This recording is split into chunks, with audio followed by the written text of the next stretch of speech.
Hey everybody, what's up? Welcome to the beginning of another stream. We're back, and it's Friday, I think. Today's Friday.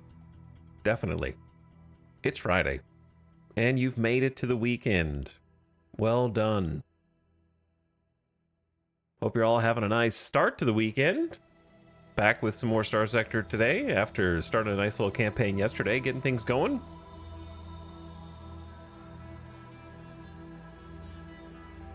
Appreciate the beginning of stream sub, Durf on Turf, for 44 months. Thank you for schlubbing. And dropping another one. Going on 4 years now. What's up, Not a Giant? Hello, Forrest. Tay-Tay, Rhodey, Golmore, Dr. Recommended. What's up, Trombone, Finksy. Fangrillo, Broken Helix is here. What's up, Not Ethan? Hi, Swineherd, Nataruk, and Zodicus, and Avicent, and Talosaurus. What's up, Witch Vomit, Fox Dot, everybody else? Hey! What's up? Well, this isn't quite Space Rim World, but I've got my other t-shirt on today.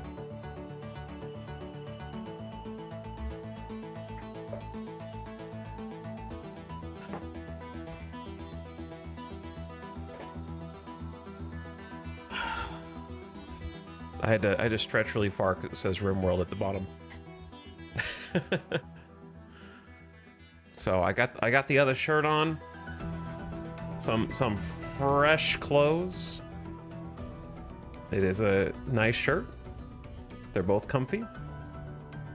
They're both pretty much sold out right now. I think they're gonna restock.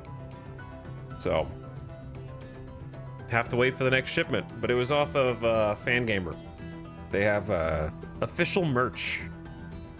Is it super soft? It's a little thin, but it's not too thin. I'm kind of worried about how it's gonna turn out once it's washed, like a couple times, you know? So we'll see. Cause I wouldn't say they're cheap. But I guess, you know, that's what you pay for like a limited time only kind of merch purchase. I'd say it's pretty soft, pretty comfortable. A little thin, but not like cheap. It doesn't feel cheap. I think it's just like the Algarot, a lot of shirts that I got are like much thicker. The premium Alien tee is like twice as thick as this one, which maybe you like thinner better. Also, as with all white shirts, it is a little bit see-through, so just be aware of that. But the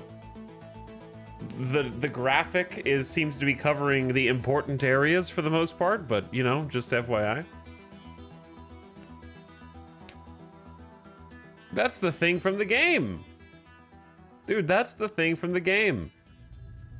But I like the design a lot. Does anyone else have like sort of in the back of their mind, they're like, I'm pretty sure that this is not AI generated, but I can never be certain anymore. I wonder if they have like an artist credit somewhere. We've hit that stage. Maybe I'm in AI generated right now. What's up, Real Storage? How's it going, dude?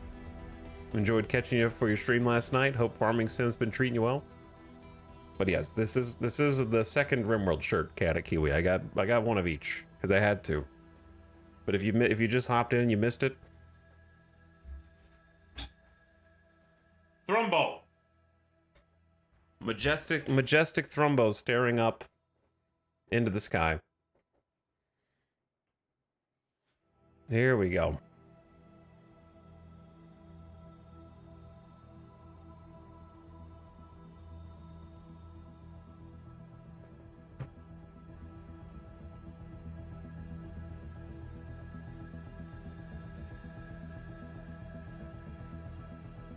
I did think about that. As far as I know, the group that does the illustrations has done a ton of shirts for Fangamer. Yeah, like the I think it seems most people like this shirt better because it's the one that sold out first. However, the arrangement of the purple shirt is very good. Like, let me see if I can find a picture of it.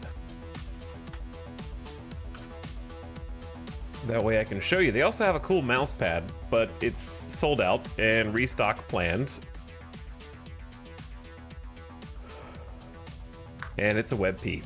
So, classic WebP.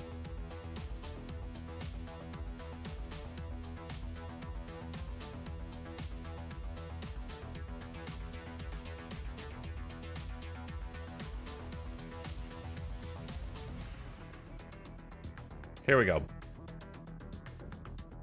But yeah, this is the sold out. Sorry, the image is small. This is the sold out jumbo mouse pad. It's a colony being attacked by mechanoids, which is classic. So, very cool idea. Get yourself one of those jumbo mouse pads like I've got that goes under the keyboard. And then the other shirt was this one that I wore yesterday. And I think the arrangement is particularly inspired because I really like that you've got the most easy sort of, this is the layup, right? Like just having the storytellers, that's easy.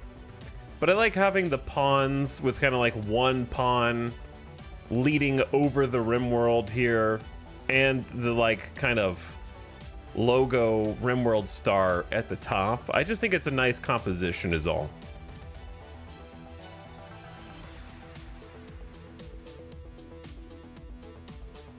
So I thought it was put together very well. And the colors are nice. I really like the purple and the orange. Purple and orange, really nice color composition. Can you analyze their base layout? There's some goofy room assignments. Well, I mean, I think that this is just like, I can't really tell from here because I can't see a high-res version, but it's not I don't think it's a screenshot. I think it's an artist drawing over in the style of RimWorld. But I think it's probably based on an old RimWorld screenshot, but with new RimWorld elements. Because there's some shelves in here, but then there's just a stockpile with stuff on the ground. And then an indoor farm with no sun lamp, so that's interesting. Could be unroofed, perhaps, and that would still allow it to work. And then a couple of bedrooms, kind of an indoor, like fuel spot, very big rec room here with 2 giant statues, maybe a crafting table, a brewery thing in the back. Indoor farm animals. Super thick wall up here leading to what almost looks like a bathroom. It's almost like they designed it to look like a bathroom. even though it's, you know, for making statues.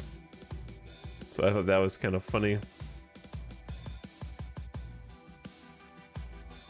At least I think that's what that table is, but it's only 2 wide. Maybe it's 3 wide. Anyway, I think it might be an artist that like drew over, kind of, which I think is neat. Anyway.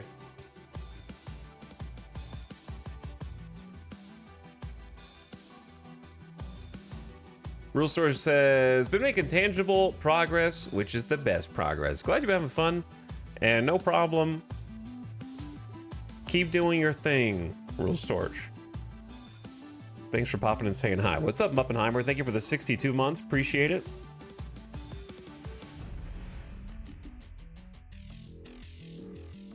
Okay, let's press the. I do enjoy this main menu. I always have.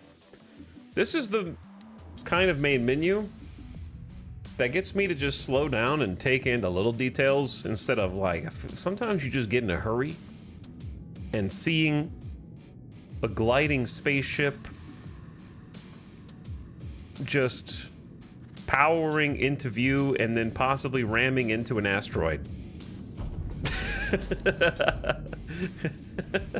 At full speed. So, you know, it just really mellows you out.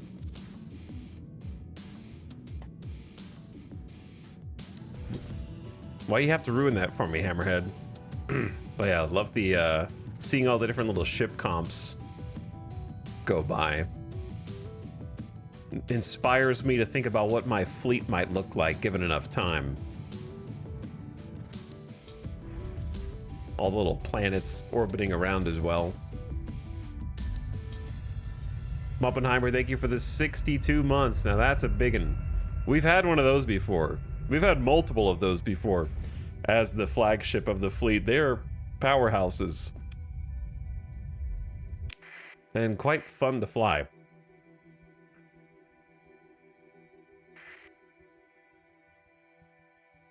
Woo, Star Sector. Woo, Star Sector. Hey, guys. Hey, guys. How you doing, guys? We're back. We're back doing a little bit of ship outfitting today, guys. Because my ships exploded at the end of the stream last night. So I have to pay a few supplies to repair them because I may have gotten too close to a pirate falcon and exploded. And picked up a D-mod or two, because I can't remember if we had one D-mod or not. I think we had one. No, I've got two. Unreliable subsystems and glitch sensor array, which means our sensor strength on this ship is down and the shield takes more flux damage, which is not ideal, but that's okay. Some of the other ships got a little banged up. But our recent acquisition, the Griffin missile cruiser, kind of picked up the slack with this hammer barrage that goes kind of crazy, but we probably need to replace it. It's been pretty neat. It can't handle too much. It's just a support ship. It's not really supposed to go toe-to-toe with other ships. However, it has the Pilum missile launcher that are like support missiles. And then it has those little guys right there that are like EMP missiles, which I just got hit by as well, that cause a flame out if they hit. And then there's a bunch of different missiles here, basically. I know it's hard to keep track of them all if you're not really familiar with this game. So we got the Swarmer SRM launcher in red that just shot these. These are small baby missiles. Those are supposed to intercept fighters, if any.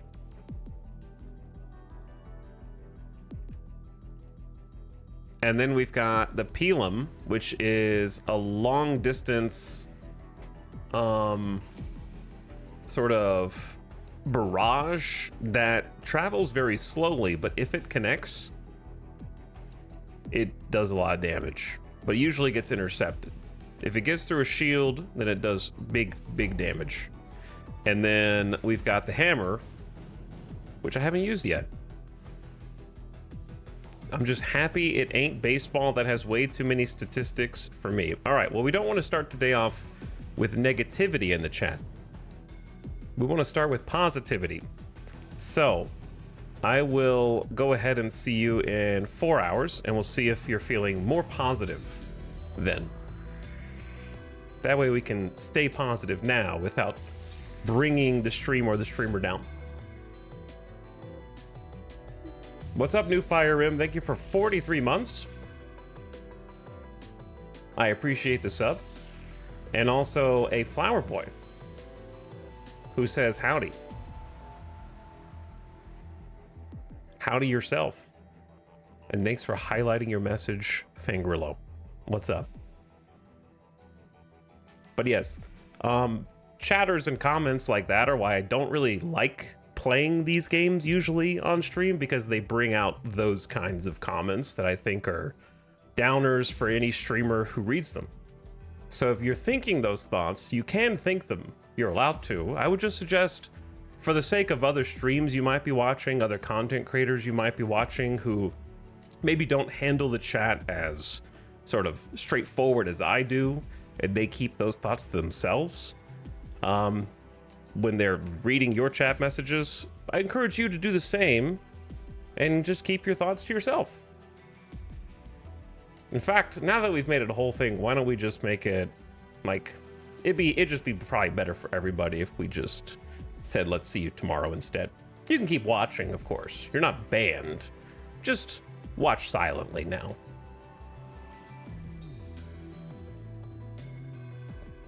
But yes, just kind of an FYI, when you're in other streams, the effect you might be having on the other streamers who maybe don't want to handle what you have to say directly, especially when you're in the first 20 minutes of a stream.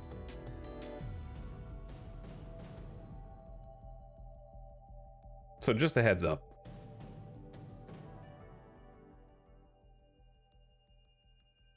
But anyway, thanks again, New Fire M. I appreciate the 43 months and also a Flower Boy for over 2 years of sub. Much appreciated. Piplup Union, welcome back. What's up, Constant Jazz Hands? I like your username.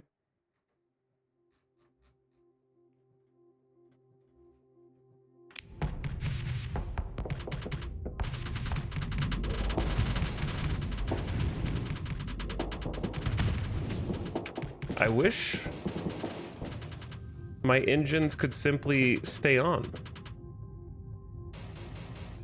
But anyway, yes, you get those comments a lot more when you play games like Star Sector, RimWorld, Project Zomboid. It's a particular subset of game fans.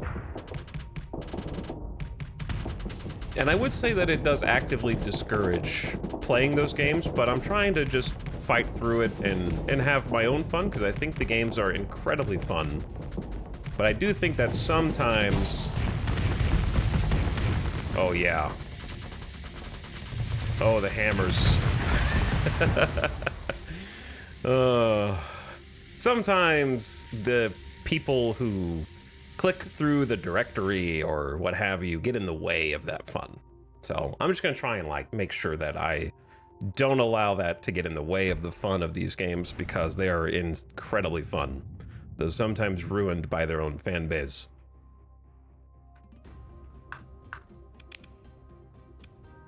Which is why we might consider a follower mode tonight, depending. I had not one, not two, but 3 people yesterday come in, first time chatters, to say, is this your first time playing Star Sector? And that made me laugh.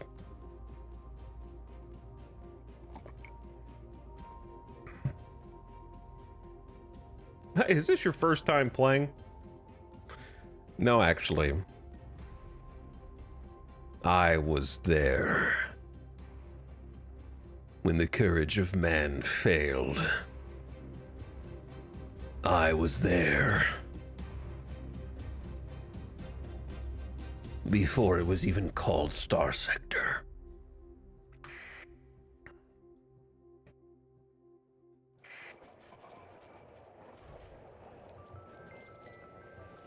I was there so far ago that I actually have an email from the dev when I contacted them to see if they wanted to put a trailer for the game on my YouTube channel. Which I did. I wonder how long ago that was. Don't quote the deep magic to me, for I was there when it was written.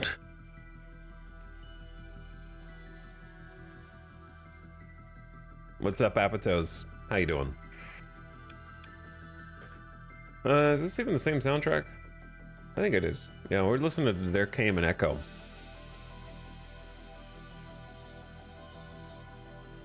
So we need to head into this station after I got thrashed around a little bit by a pirate falcon. 38 supplies for a full repair. That's not bad. So we'll do that. Ooh, an officer is available.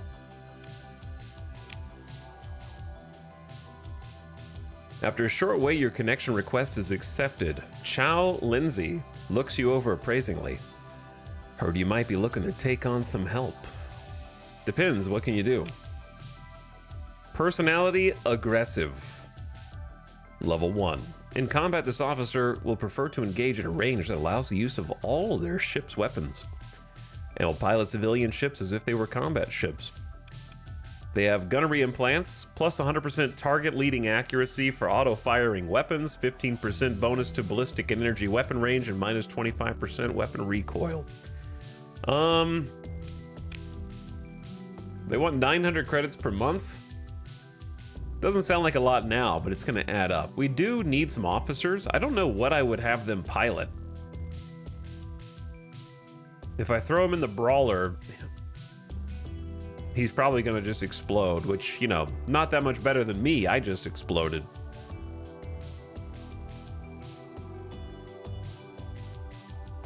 I'll expect a 2,000 credit hiring bonus. That's not the problem. The problem is starting to build up that monthly credits. However, something a lot of players who are new to Star Sector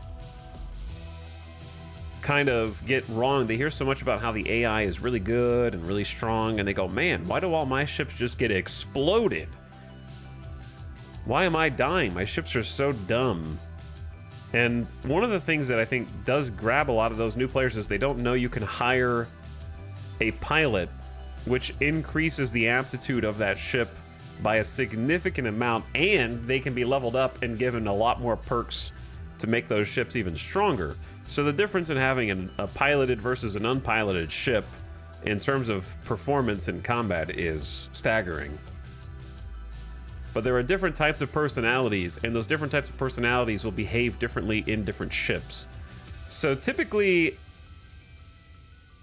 I don't go with too many aggressive personalities, but it really depends on the fleet comp. I like having at least one or two for specific ships. So I think let's go ahead and grab one, because later if I'm looking for one and can't find it, it's very frustrating to try and track them down.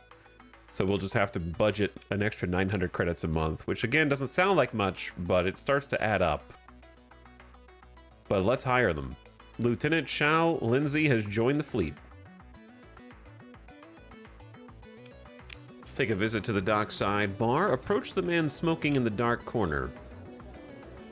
After a moment, he seems satisfied and slides a cheap data pad across the table. It displays a personnel file and the schematics of a secure facility.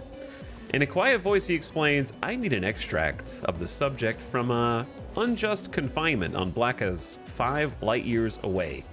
My benefactor offers 79,000 credits to secure the subject's liberation. You just need 450 Marines and assaulting a Tritakian prison to get this job done. I'll pass, thank you. Find someone else to be your stooge.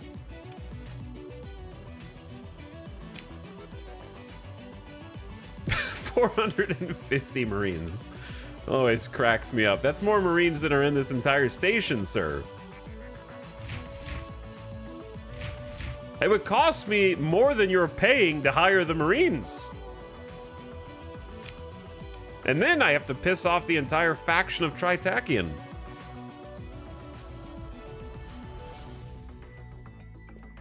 Converted fighter bay. We're kind of at the stage now. I had like 300 plus K in credits. We need to make some more money because my debt is starting to accumulate, which if you're new to Star Sector is not a vanilla feature. So you don't have to worry about debt if you want to get into this game. It's not as hard as I'm going to make it out to be. We have increasing debt that scales with our level as part of the Nexarellan mod, and I've turned off the stipend. And we started with 5,000 credits, which is much lower than you're supposed to start with, and a single ship, which is also lower than you're supposed to start with, a Wayfarer. So I started with just a Wayfarer, and I've climbed and clawed my way up to the fleet you see here. Starting with this ISS Zenith. And then we've accumulated not one but 2 pirate mules, which we're actually using for combat because we don't have better ships. I also got the Space Dog, which I'm piloting myself. It's a frigate that's a brawler, likes to get in people's faces and punches above its weight a little bit. We also acquired... I purchased this Dram because I wanted to have some more fuel. So we got a specialized fuel tanker that can increase our effective range when we're flying in between sector to sector, in hyperspace or whatever you want to call it. So non-combat ship, specifically designed to just hold a bunch of fuel. It has like 585 fuel capacity after we added the auxiliary fuel tanks. And then we got really lucky and picked up a deal on this Griffin. I was visiting different bars on different stations, and one of the stations had an officer there who was trying to sell this for some reason. It'd be funny if there was an outcome where they sell it to you because it's like a hot ship and it's being tracked by someone else, and that's why it's such a good deal or something like that, you know, like kind of a too good to be true type situation. So I think that would be a fun variation of that. But anyway, she was offloading it for very cheap. We only had to pay 55,000 credits for this thing, and it's a like pristine missile cruiser with no damage mods at all. So I was like, yes, of course, I will buy that.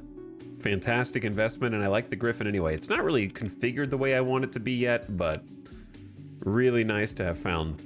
Is there a fast way to tell if a ship is good at fighting? Yep, simulations. You go into your ship check here, and then run a sim. Fight against something else. And you try different loadouts, try different setups, try different mods, try different weapons, and then see what you can do.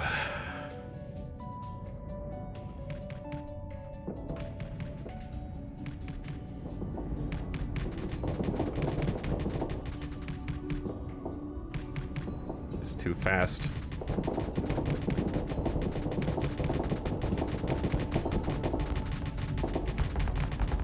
Brawler, sometimes you gotta go shields down. Sometimes you gotta go shields down and just go for it.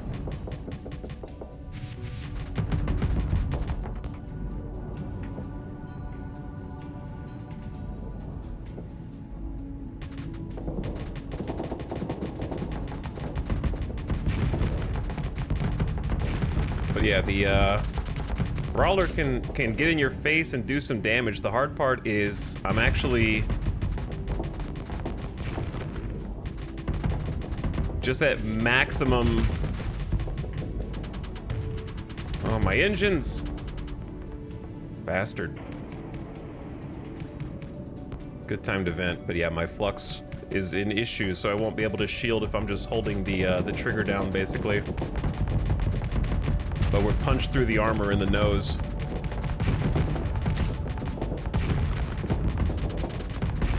And its primary weapon is down.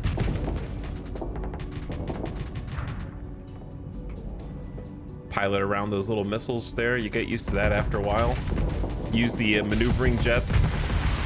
Overloaded and dead. But yeah, just experimenting in the sim with a bunch of different types of builds, and you can do that with no pressure. The other fun thing about this is anything that you outfit your ship with in the screen, as long as you don't leave this screen, is free to refund automatically by taking it off. So you can like buy weapons from the station that you're in to try different loadouts, and different stations will of course have different loadouts, and eventually you'll get more hull mods and features, and you can try different combinations of things. Gives you a good idea of if something's good or not. You can also let the AI take over in those simulations and have the AI pilot your ship. Some people prefer to do that to see how it stacks up against the other AI driven ships. What platform is this game on? It's on the developer's website, Fractal Softworks. It looks like a 2005 site, but perfectly legit, and I've still got my key from like 2011, 2012.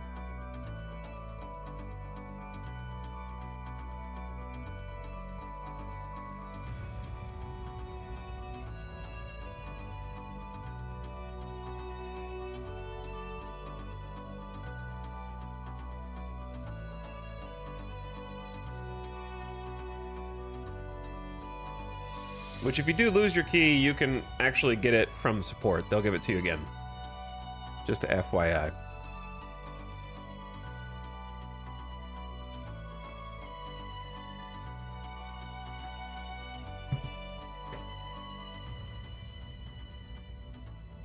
Providence, while it's true that the developers don't mind, I do.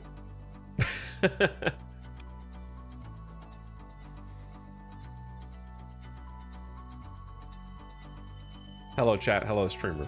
What's up, Giso? How's it going?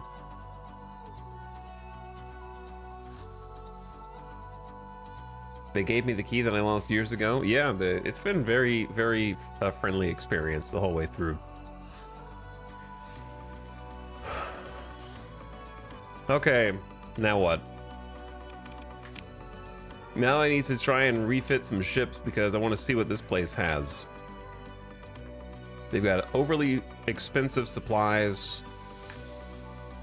They also have no comms here, so I can't look at their price against other things I gotta start learning. I don't think we really want to buy anything trade-wise here, so let's just see what they've got for weapons. Because this loadout's looking a bit grim. Oh, they've got the Squall here. Oh yeah, and a Breach SRM pod.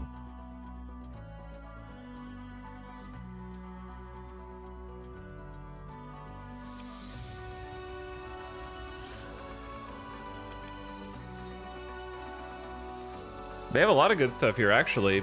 We might buy these and just stockpile them. Harpoon MRM pods, Sabo SRM pods. When you want to find those, sometimes they're impossible to find when you actually need them. So I think we're going to load up on all this stuff, actually. These things are only on the black market, but that's okay. Oh, they got a dual flat cannon here, too? Hold on, you guys want to try something? Let's see if we can make...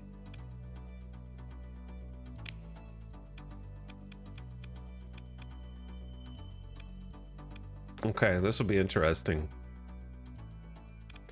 Let's try taking off this other salamander. Do they have any more swarmers? There's one swarmer? Man. I want to turn this into like an anti-fighter barrage.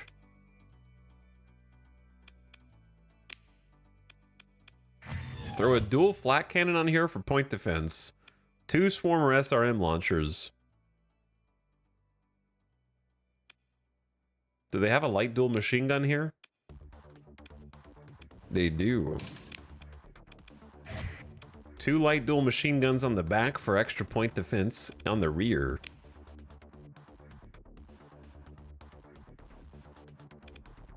Take off the dedicated targeting core. Add the Squall MLRS, and you've got yourself a, like, this was the ultimate support vehicle now. Anti-fighter, pressure on enemy shields with the Squall MLRS delivery system, and then Pelums just to make sure that they can't take their shields down without exploding.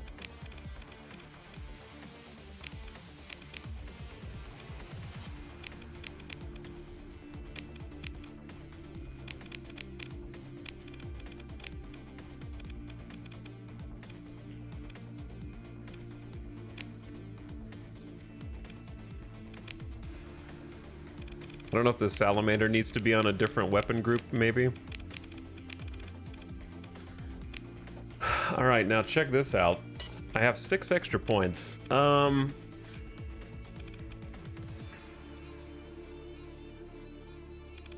It would cost me 12 to get ox thrusters. I probably don't. I want to just test this out for a fun little theory here. Let's throw a couple of Condor light support carriers up against this thing and see how this fares against fighters. We are gonna get blasted by fighters, but I'm curious. The Pelums aren't gonna do anything in this. Here they come. Broadswords on the left are gonna be the most obnoxious. I'm watching the flak on the front left to see how it's doing. They've already got my shields and my flux. They got my engines down already. Shield's about to overload. I gotta take my shields down. Ow! Guys! I'm getting bullied!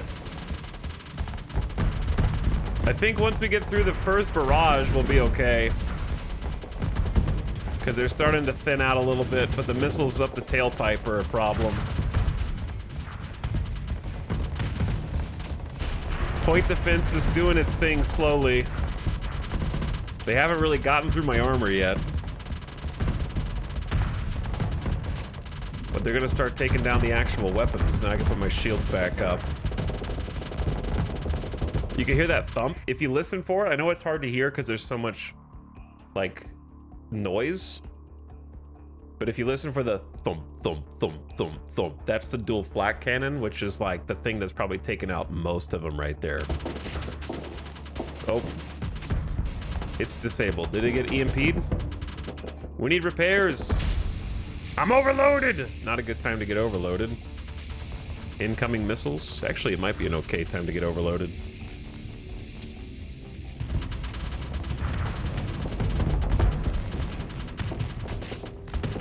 Oh boy. Oh boy. They're gonna punch through the armor at some point. Thump, thump, thump, thump. Man, the dual flak cannon is still crazy good though.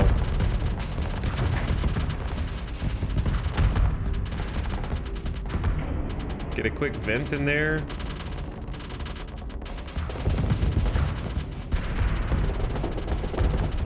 And you can put full shields back up. We're getting battered, but we're like surviving. It's just fun to watch point defense. Just playing Star Sector so you can watch point defense try and take down fighters is always a joy in and of itself.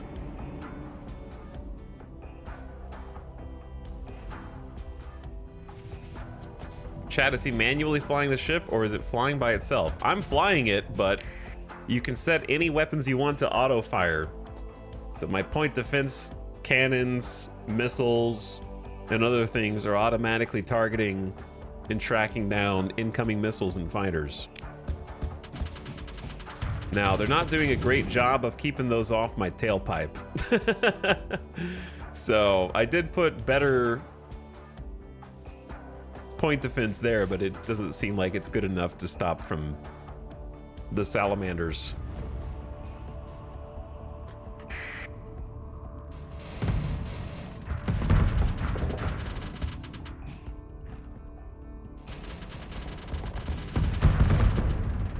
But yeah, now that we've slowed them down and kind of staggered them a bit,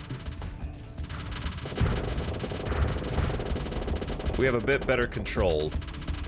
I assume that the Pilums, they're actually not empty yet. They're just taking their time. Now what's nice, dual flak cannon will never run out of ammo. The Swarmer SRM launcher will, and those are out of ammo. Salamander is infinite, and the machine guns are also infinite. So I can actually repopulate the missiles, but I need to be able to take the flux required. These guys are tough.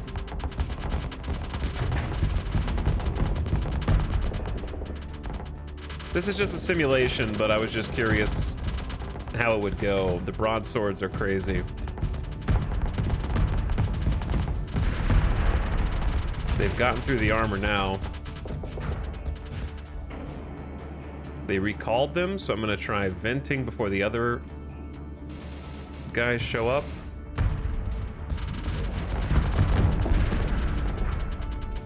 And then use my auto forge to get more Swarmer missiles. That'll give us an advantage.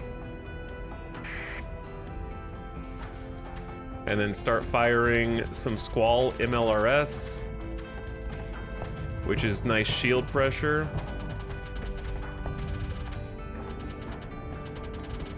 And now if we could actually have the Pilums get close, that would be great.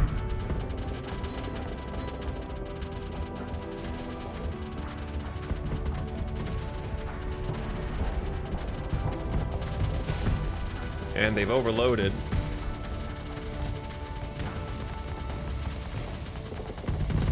But the Pilums take a year to get there, dude. Hauling the Griffin around mothballed for half the stream was classic.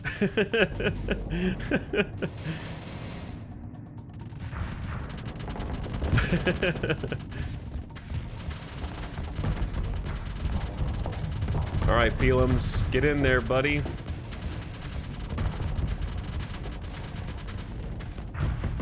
Get in there.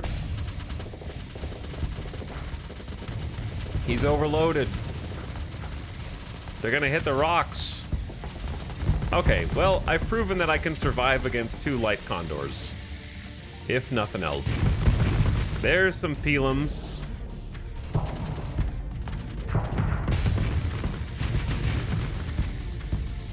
These little missiles are anti-shield missiles, so they don't do very much against the target right now. They do a little bit. These other missiles, though, do a little more. Oops, picked a terrible time to vent. Didn't see the other forces right there. I don't even know where the other ship is. All right, but I get the idea. I get the idea.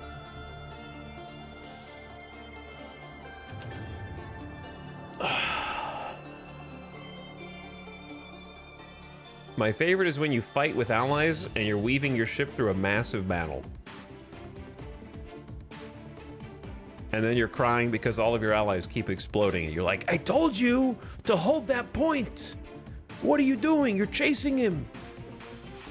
Mejo815, thank you for the 73-monther. Appreciate the prime sub. New Fire M, welcome back. A Flower Boy. Thank you, A Flower Boy, for 27-month sub. And thanks again, Muppenheimer. Appreciate all you guys. Thanks for sharing. I don't know how I actually want to deck this thing out. I haven't decided yet. Like, in our current fleet composition, the Griffin's out of place because it doesn't have anything to support it.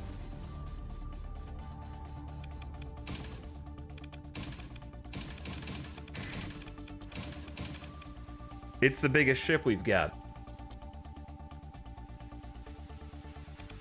And we don't have any good destroyers to give it some support, and I have literally 1 combat frigate.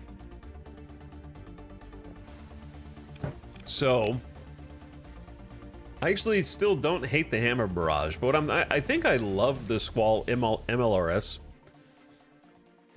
Because it's just like, bomb, bomb, bomb, bomb, bomb, and they can't take the shield down, and it has great 2500 range. Like, the Squall salvo is just really good. So I think I'm going with the Squall. I didn't hate having just Pelums, but it just feels like they never reach their target.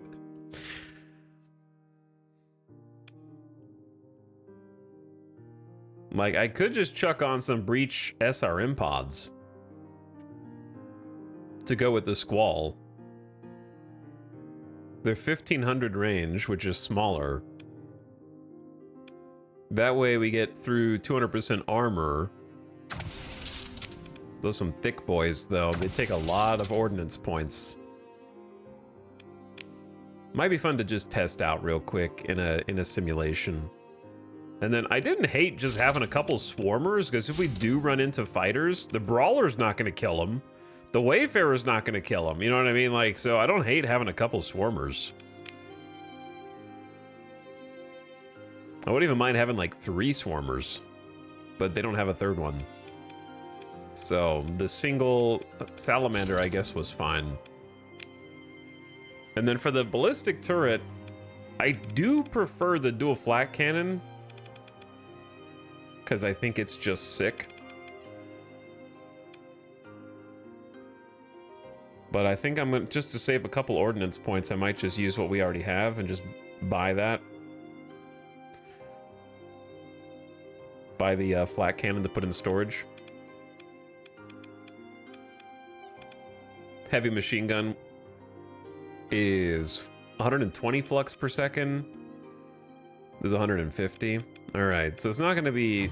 I don't think the heavy machine gun's quite as effective.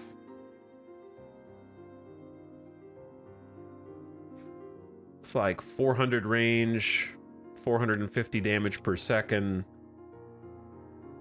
So machine gun has a little bit more range, lower flux overhead, and it does mostly shield damage. It's like point defense. How good is kinetic versus fighters? I guess.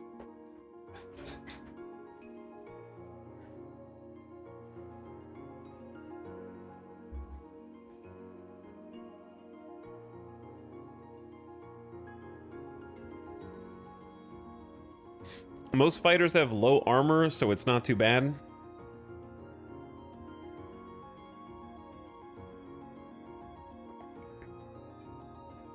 Half of fighters don't have shields. Yeah, I know, but they still don't have very high HP pool.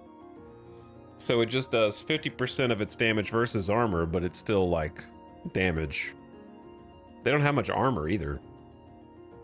They're mostly just, like, hull. And then, just to save on ordnance points, we probably just need the most basic PD up front.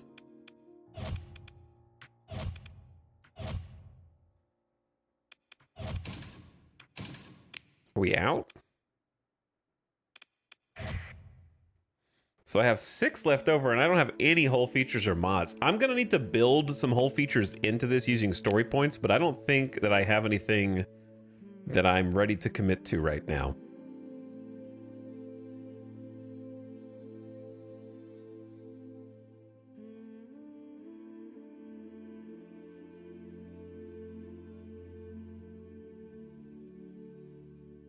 Like, you really don't... I don't think I want much of this.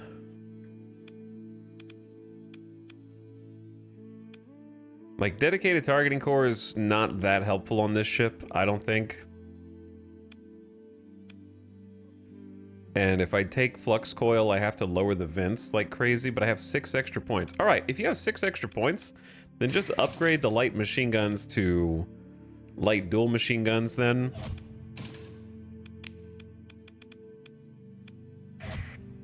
And then I only have 2 extra points. Like, you could throw a light dual machine gun over here.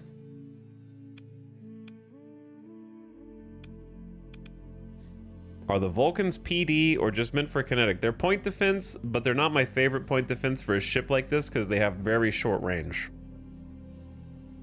The 250 range, when you have a Vulcan trying to cover this entire right side, means that it has to be really close.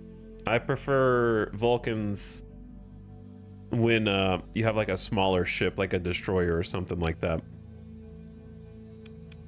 I'm a dual machine gun point defense fan for the extra 50 range.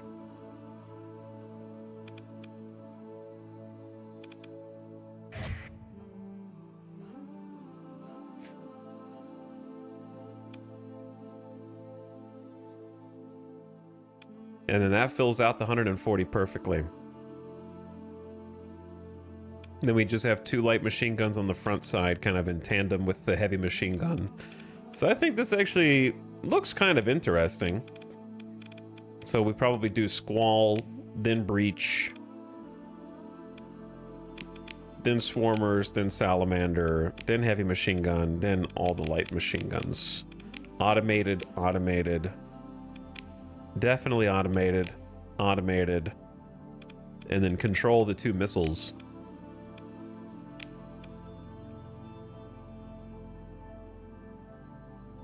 Let's try a light support carrier and a mule.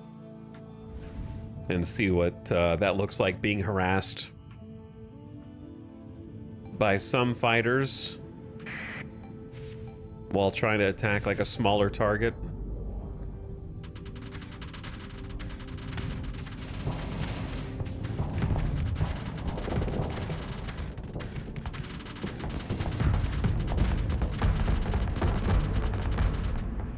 Get him, Breach SRM pod! Boom, boom, boom, boom, boom, boom, boom. Okay, so while he's taking his shields down. And then we get another Squall MLRS volley to try to get his shields. Sneak some Breach SRM.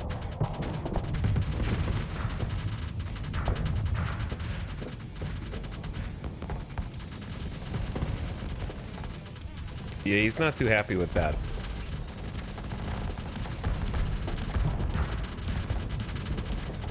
He's trying to hide behind the Condor. It's working.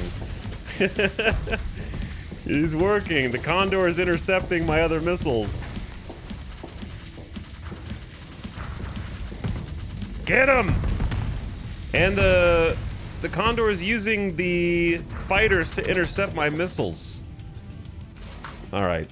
Power of friendship. The power of friendship.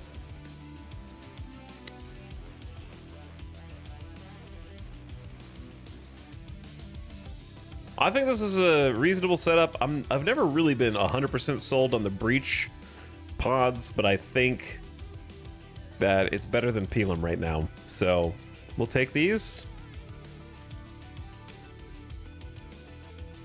And then I'm gonna put our new aggressive captain in here. 100% target leading accuracy for auto-firing weapons and plus 15% ballistic weapon range will help the point defense at least. Hello, Captain Lindsay. You're in. We just hired him.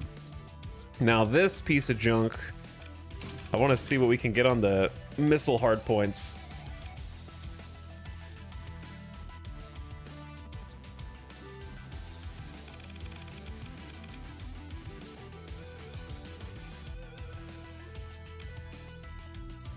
I don't really have that much space unless I like build something in.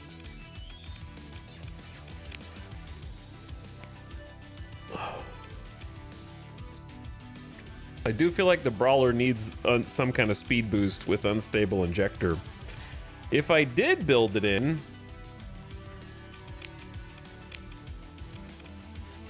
there's no bonus for unstable injector. Okay, this might actually get the VOD muted. I just realized why this goes so hard. I didn't realize Ronald Jinkies helped make this song for their Cayman Echo.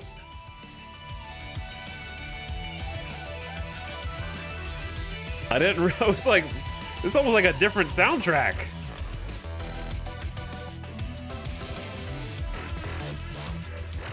Getting funky. Well, possible rip VOD, but that's okay. It is worth it.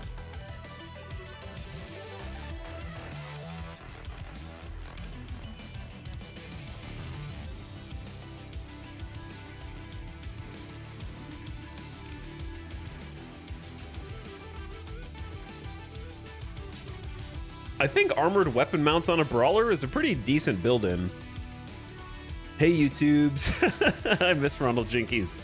I know he's still doing stuff, but I don't know exactly what he's doing.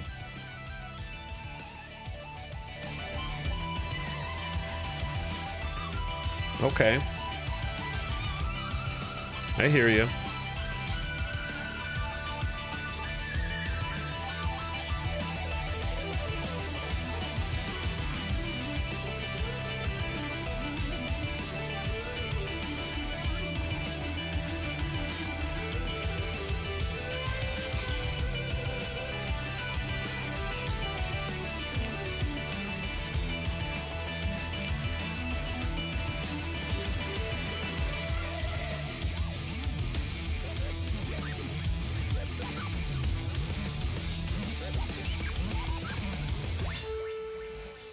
Okay, I just had to jam out there for a sec.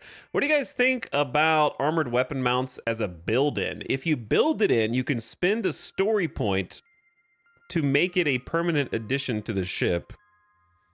I feel like a Brawler is a good match for this. Increase the durability of all weapons by 100% because you're usually in somebody's face and you don't want your weapons to stop firing. It reduces recoil, decreases weapon turn rate, doesn't matter. Your ship turns, not the weapons. Get 10% bonus armor, and you get a 10% rate of fire bonus for all non-missile weapons. That seems like the build-in, you get a build-in bonus of 10% fire rate. I like the build-in bonus system. I love the story point system. So we have 12 story points. Let's use one.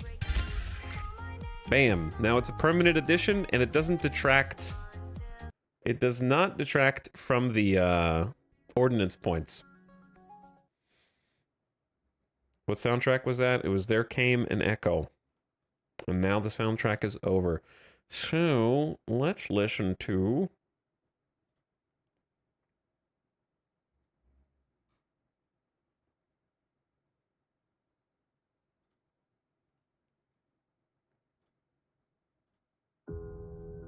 Space stuff.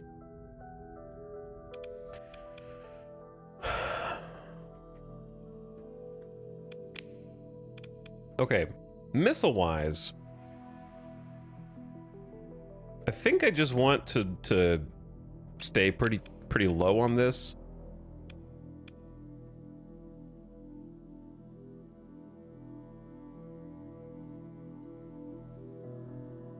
Do I want to give him 2 sabos or 2 harpoons?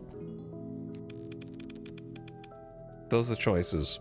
Do we get through shields easily enough, or do we get through, or do we not get through shields easily enough? I guess you always will want a sabo. Do double sabo if we have to. I don't know. No, there is another one.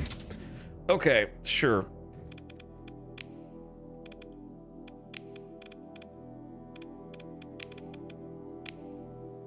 Looks good. Looks clean.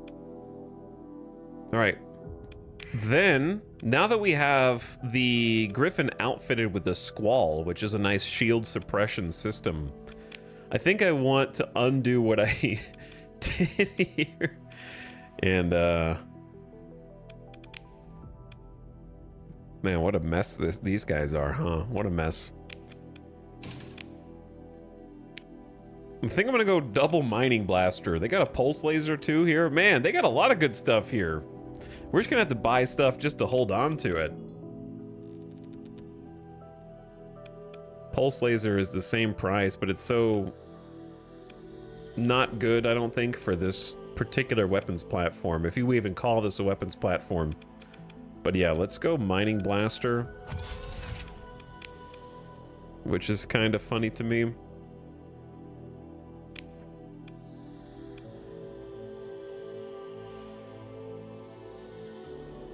And then I'm gonna do 2 Gazer, just leave the Gazers on there. Mining Blaster 1, Gazers 2, Point Defense 3.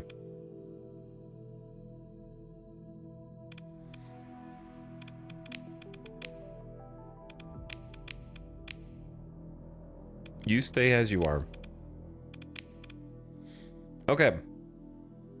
Nice little refit there, and while we're in here, I want to buy things that I might need later. We have high suspicion with the black market already. Oh, yeah, Sindri and Dikta. Oh, the ad just started. Ah! How does this sneak? How's it been an hour already? Surprise ad.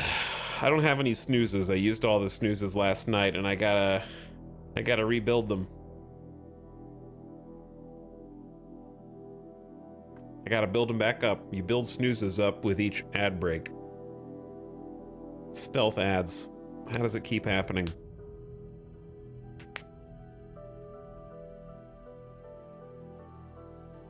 Is the mod improved when it's built in? Some of them have bonuses for building them in. Yeah, that's what using the story point also gets you. So that one had an extra 10% weapon attack speed for building it in. Just 5 more minutes, Mr. Twitch. Yes. I'll wake up in 5 more minutes.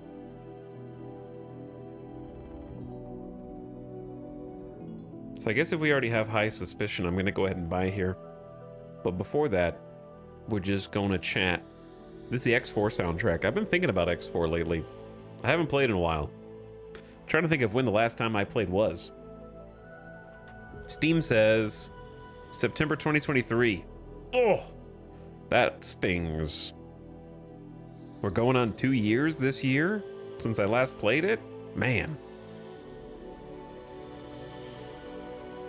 Diplomacy update coming in 2025, though, quote unquote.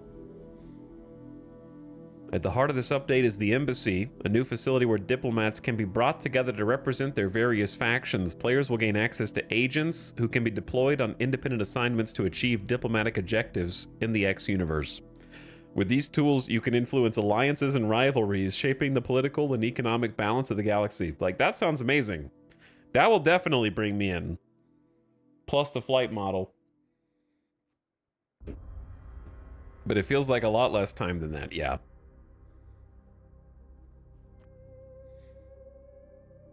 And that's going to be a free update, supposedly. So I will absolutely be interested in checking out X4 again for a diplomacy update. That sounds like something that might actually affect the sandbox. But I can't wait to play X4 again and then complain about how you're not allowed to use any ships besides the largest ships in case the cock faction spawns on top of you and destroys you before any of the escorts can intercept.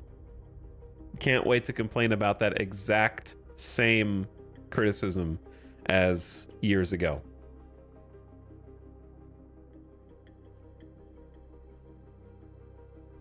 The don't answer that was one of my favorite stream bits. I don't even remember what you're talking about. My brain is empty. Welcome back from the ad. We were just talking about X4. We were talking about X4. And now, back in Star Sector, I want to make some investments. But these investments are expensive.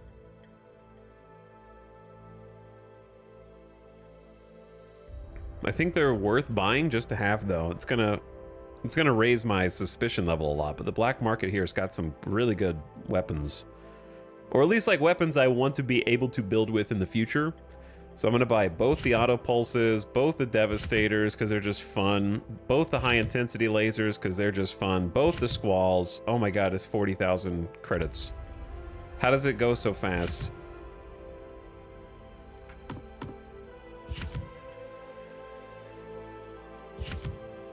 I want it all, dude. Definitely the Sabo pods.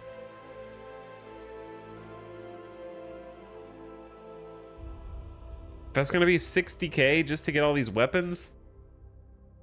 Am I overdoing it?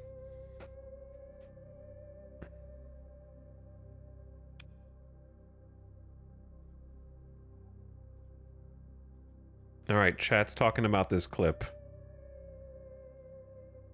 What is it?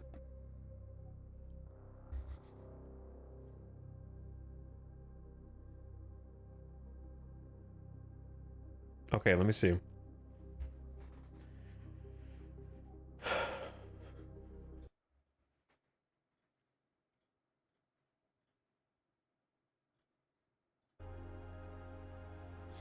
Because hypothetically, like, just trying to track them down. Let's say that you lived in Family Nut, which, first of all, great name. Family Nut. And you were getting some issues. Let's just say hypothetically there was something to mine there. And you were getting some cock in Family Nut. These devs, dude. Oh, I can't even have a conversation.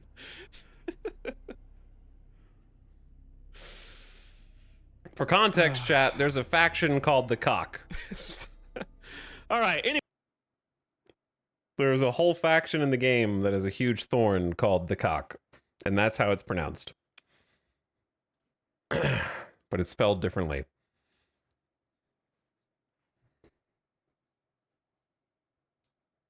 Hello.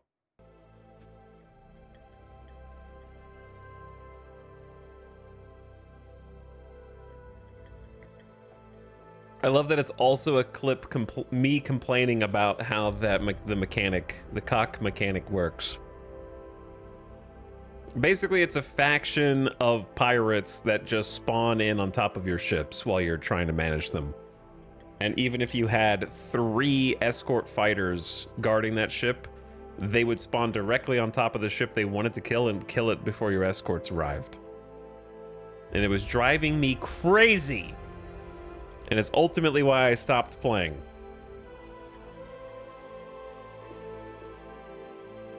And the only way to beat them was to get rid of all your other ships and only buy the biggest ships available for each category, because then they would survive long enough against the raid for your patrols to get there.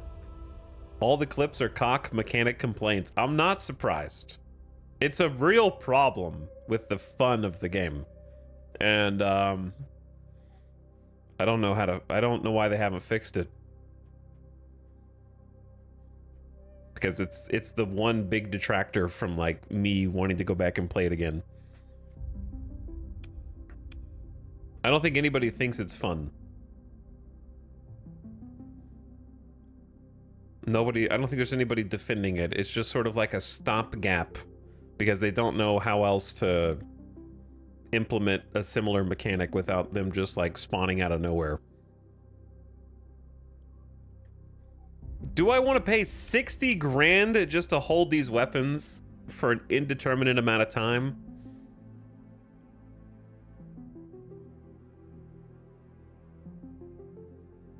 Or am I just gonna loot some along the way?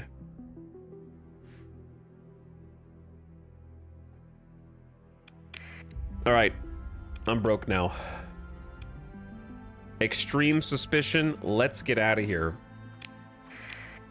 Before I get, well, they can cargo scan me all they want. I don't have anything illegal.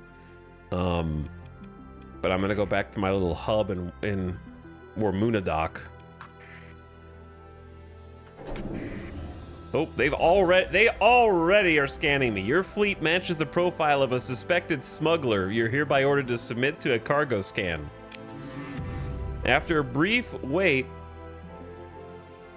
the detachment transmits the results. Your relationship has devolved by 5, and with Riddle Graves, -10, the scan finds no overt contraband, but there is enough suspicion of your involvement in black market activities that the patrol commander is not appeased.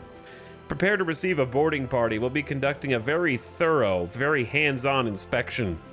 You consider it likely the inspectors will do some small but borderline excusable damage to the combat worthiness of your ships during the course of this thorough inspection. What's funny is I've never seen that here before, so that's interesting.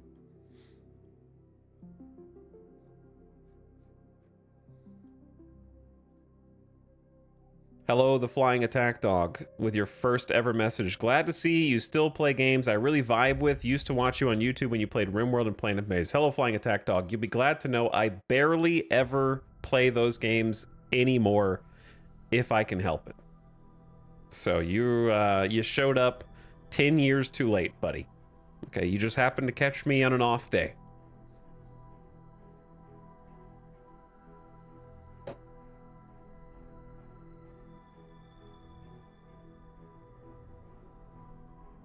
Relationships can't really devolve. Well, you know what can devolve, G-Nugget? My brain after reading your chat message. All right, cut. Get an inspection, come on in. As you half expected, several of your ships report minor but painful losses of operational capability. Fortunately, the inspectors seem to be more interested in causing accidental damage than looking for actual contraband, so no objectionable cargo was actually found. They did 15% combat readiness damage to your Griffin. All right, thank you, officer. Great day, as you were, etc., etc. I'll be going now. You seem to be avoiding your actual job, which is protecting Karanan Station from the pirates who are currently engaged in open warfare with it. And you're looking for little contraband pieces on my innocent fleet. Do your duty.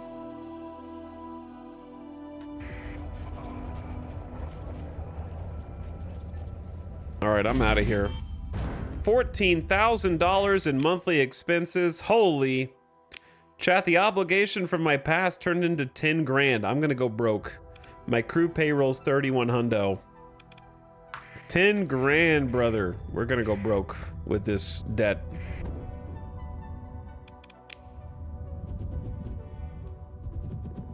I have fuel and I have some supplies, but I'm gonna have to spend some supplies, turn the transponder off, take me back to Wormunadok, please. We gotta make some cash before my debt collectors come to get me, you know? All right, well, this was not the path. We're gonna go very slow through the hyperspace storm.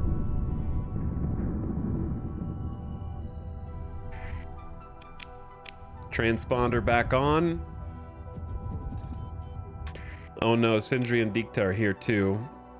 When you have high suspicion level, is it high suspicion level faction-wide in all systems? Like, are they gonna scan me again the second I get here? Okay, they left me alone for now. This is my personal storage area, an abandoned station. Nothing remains here, but we can use it to hold things for us. Such as these Omega big weapons that I'm not going to be using anytime soon.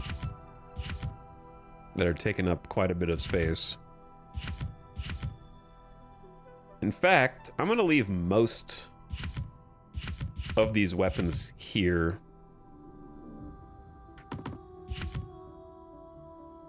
Keep some basics like some sabos and some harpoons and just leave the big stuff so we have more storage area.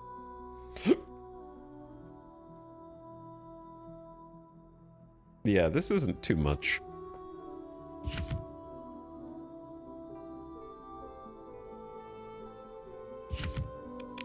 That's not too much. All right, that can all stay in my personal little storage. Good thing no one else knows about this abandoned station except for me.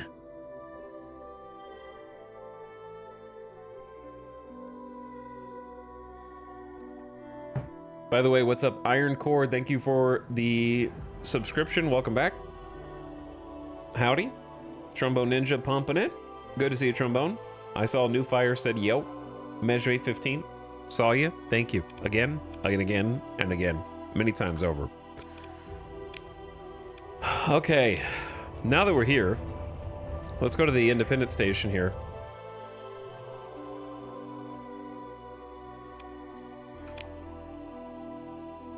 And try and find something that we can make some money on.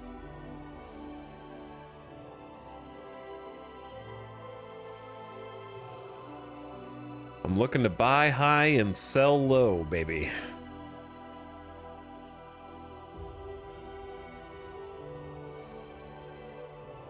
And I'm looking for a deal. That one's not too bad. Nikon selling heavy machinery for 122 credits a pop. Turn around and sell to Cha 2.1 light years away for 249 a pop. Not bad. Oh yeah, look, I mean, well, I was already doing this trade yesterday, so it's almost kind of dried up. But go back to Zmei and do the luxury goods 55 to 201 for a bit. The Zmei really wants luxury goods. So that's pretty good ROI.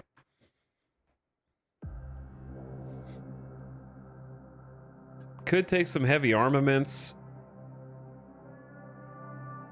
Not a massive trade, but it could still, if we're gonna go down to Cha anyway, it's not bad. They want to buy big domestic goods. Could buy those from Kanta's Din and Zmei. I didn't want to be someone who trades with pirates in the Ludic path, but my starting conditions more or less necessitate it. So I've been, listen, the economy has forced me into a life of crime, okay? I didn't choose this life. It chose me.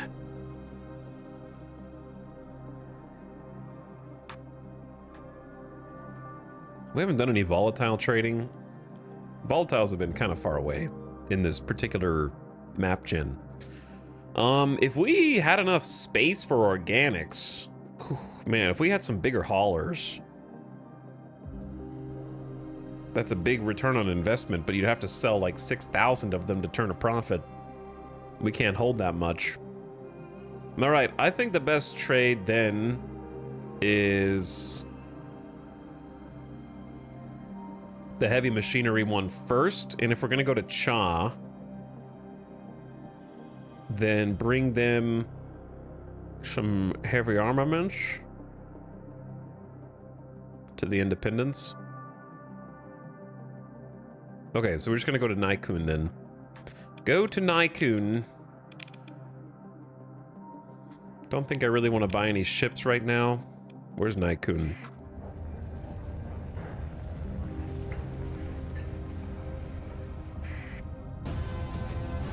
Market captured, now under Persian League control. Nexarellan sees another battle. Attacker victory on the surface.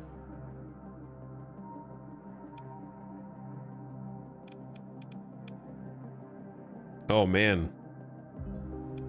Persian League has taken over. They've got all 3 stations now, besides Kanta's Den and Zmei Customs, the independent Zmei Customs. We're doing business with Kanta's Den, so I'm curious how long that's gonna hold up, because I'm sure they'll descend on the Pirate Den next, probably.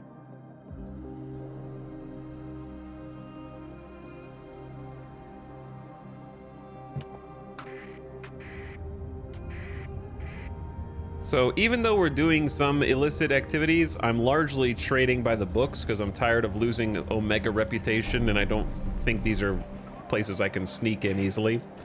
So in the interest of time, we're just paying our taxes and making sure these markets stay places we can trade with again in the future. Oh, they have really cheap supplies here too. So I wouldn't hate buying some just to make sure we don't run out.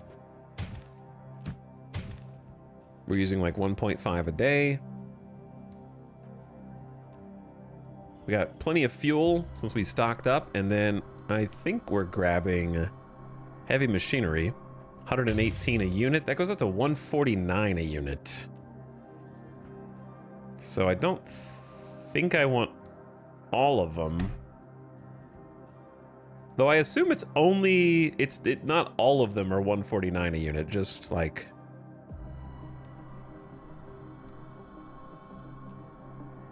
They start at like 140. That's not too bad. All right, yeah, sure, I'll take all of them.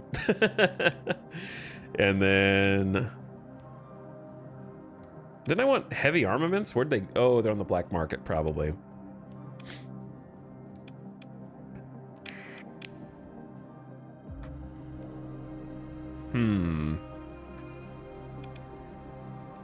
I wish it gave you a pre... Does it give you a preview?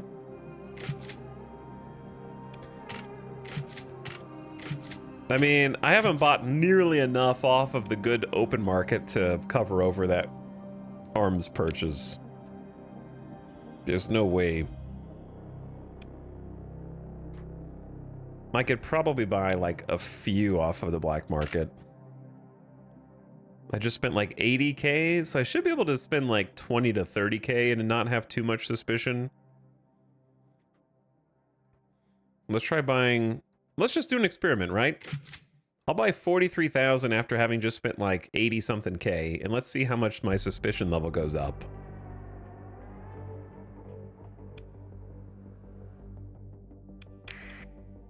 Very high.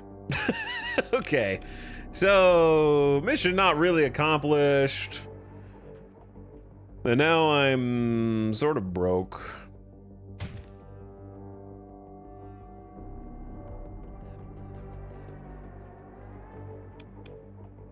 But I'll buy a bunch of supplies, and it's still very high. Okay, the ratio's rough. Ratio's rough. Definitely not half. It's got to be like a quarter or less. Probably a quarter or less. But it's still like I bought 120K and only spent 40K on the black market. So that's like a third, and it's still very high. So it's got to be like even less than a quarter. It's got to be like a sixth. Maybe an eighth.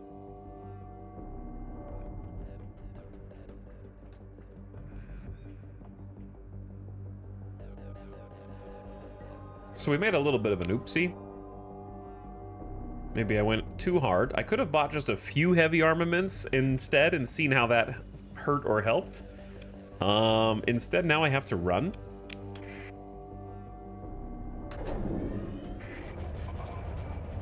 Hi, guys.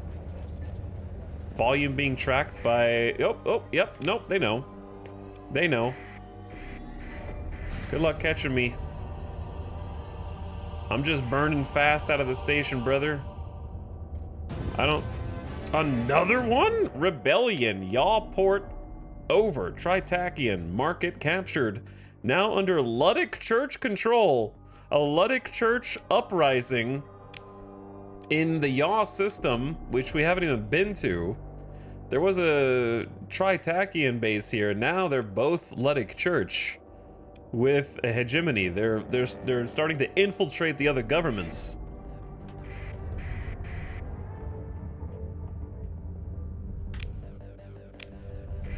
Nice, we didn't hit any asteroids.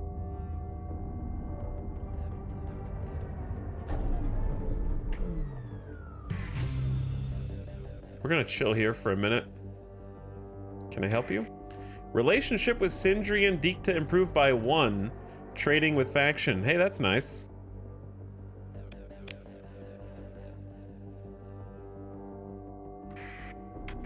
All right, yeah, we're just gonna chill inside this cloud for a sec.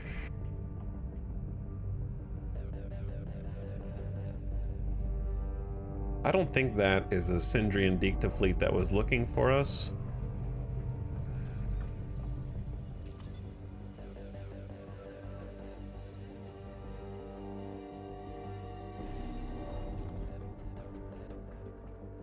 Don't worry about me.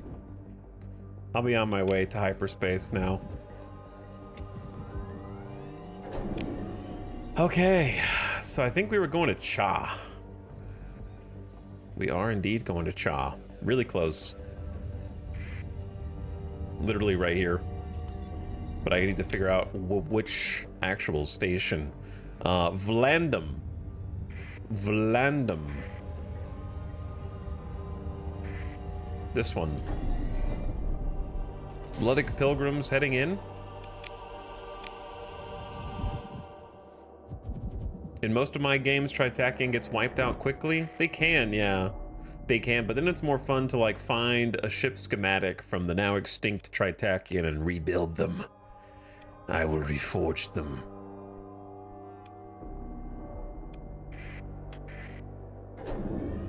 Unidentified fleet running from your fleet. Hey, who are you? Are you guys pirates or something? They're Ludic Path Watchers. Hostile.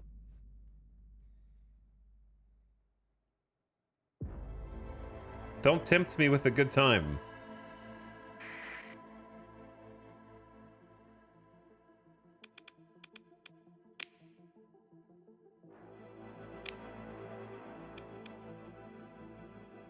I'm gonna go ahead and just be safe and send everybody in except for the Dram. I don't care if we lose supplies on this. We need some combat experience. All right, so my plan is Griffin here. Give it a command. In this case, also people new players always ask like, how do you actually control your ships? You have command points up here that you can increase by picking different perks on the skill tree. There's other ways to do it, but that's the main way. And then you kind of just give them guidance and then hope that they do the rest. So if you don't unpause, then you can undo a command. If you issue commands while unpaused, you do so at your own risk. So what I'm gonna do here is give an escort to the Griffin.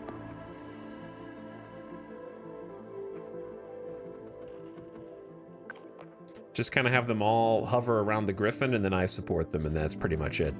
So that only cost me 1 command point, because it's all part of the same escort command. But you can tell them to defend a point or an objective. Search and destroy is kind of like just go hunt them down and catch them. Full assault, full retreat, and a few other things. But you don't get very many command points generally, so you can't issue like 100 different commands. You kind of need to do the important things and then let the AI handle the rest.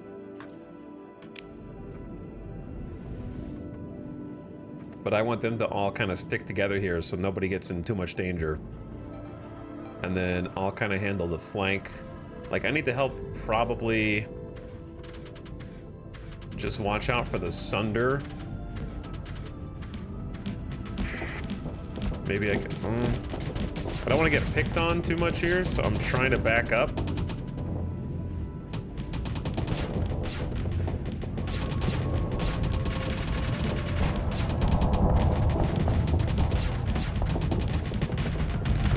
Ow! He got me with the harpoons!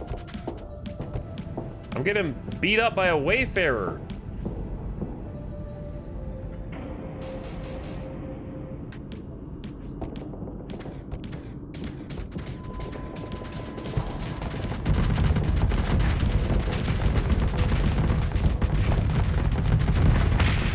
There's one.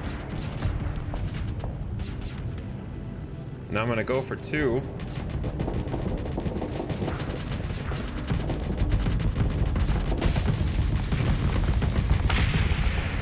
All right, picked off a second. Nice. Get him. Get that hound.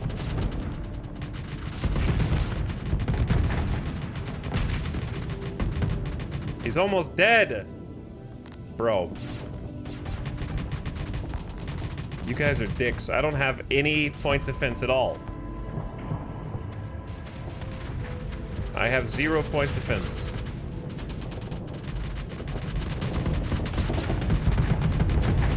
Get rid of the drone, Tindy. He's spinning!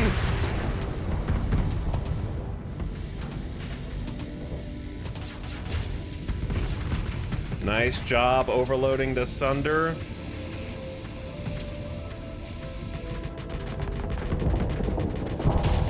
Again? Sick. Alright, who's left?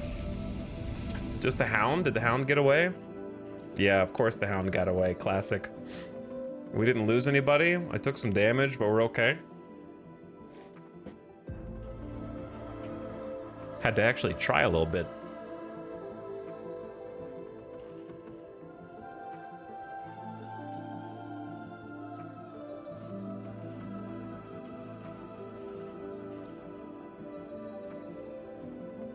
I didn't really pay too much attention at the beginning. I didn't realize they had a couple captains. Both of them reckless captains, so they were going hard.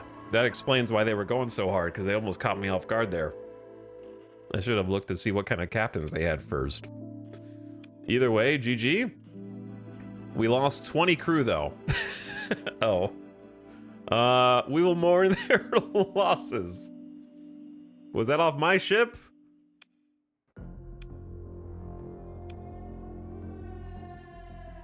We need a little bit more combat power. All right, let him go. Losing 20 crew, we need to not do that. Relationship with the Ludic Path reduced, you don't say. So we spent more supplies than this.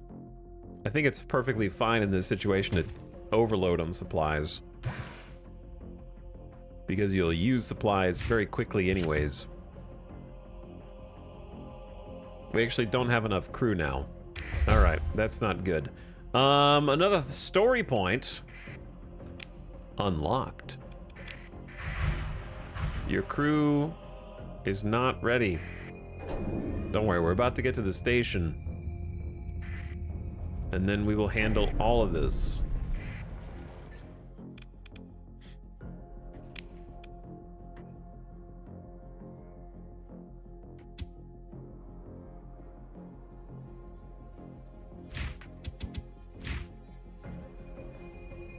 I think the minimum crew is 280 for this. Yeah, so we definitely want to get more crew, but for now I'm very, very poor. So we'll just get enough to make sure that the fleet is operating, and then do a quick refit, 34 supplies. Okay, everything is operational again. Now we're here to sell some stuff. Oh yeah, they're paying the big bucks. 281 credits per heavy machinery. I don't want to sell all of them, but I'm just gonna pay the taxes. Keep about 50 for now.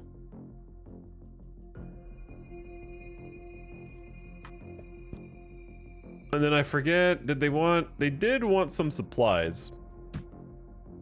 I'll sell some supplies as well.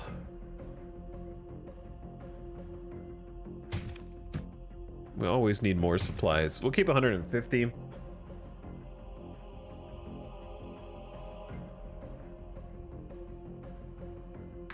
And they have a deficit for heavy armaments also. Here you go, Independence. I am bulking you up. 100 heavy armaments. You guys are going to be combat ready in no time. So that's a nice... Oh, man, we're paying 44K in tariffs. I'm paying my taxes. But hey, we're back to 200 grand, so...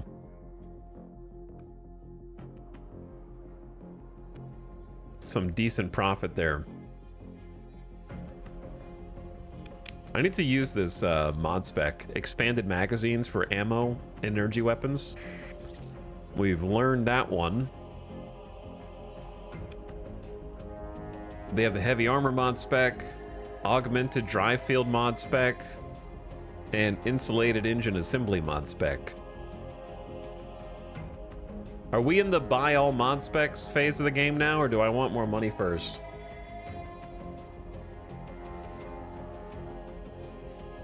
Eventually, we'll start looting some when we go exploring, so maybe we just hold off for that. Of these, I think augmented drive field's the only one that, like, I really want to buy now, just in case we get some slow ships.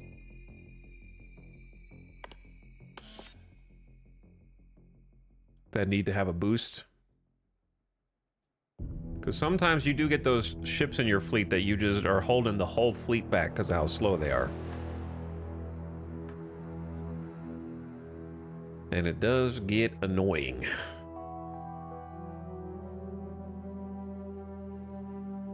If we had a couple more fuel tankers, we could do some fuel trading as well. We could do both.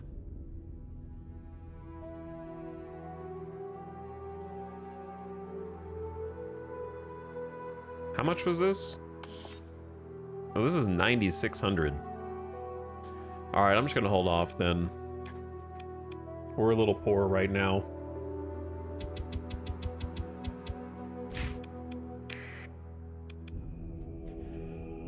What do you guys got for ships?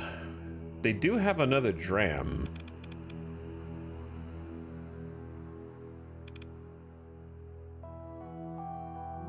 They have like 4 drams. One of them has no D-mods though. Increased maintenance, erratic fuel injector.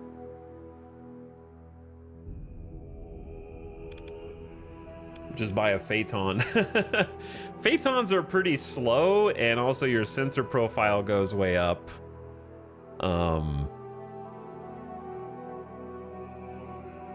Which is not great.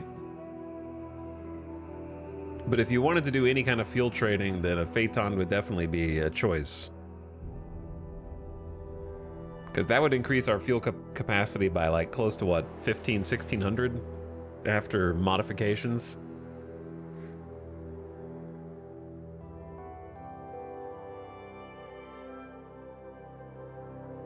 Might be worth.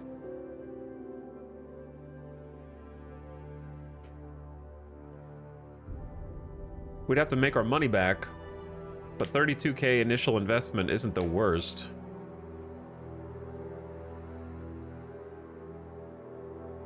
Omen would be a nice escort for the Griffin. Sure. An Omen that doesn't have 5 D-mods though. Don't know how many D-mods that one has. Chat, you can tell if I move. All 5. But yeah, sure would be nice.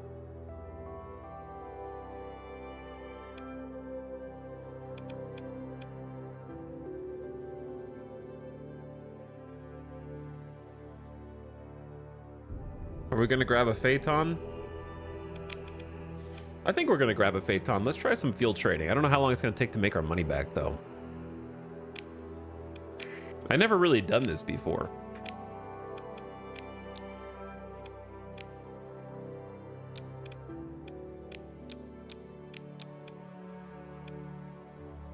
Now we got a baby and a big one.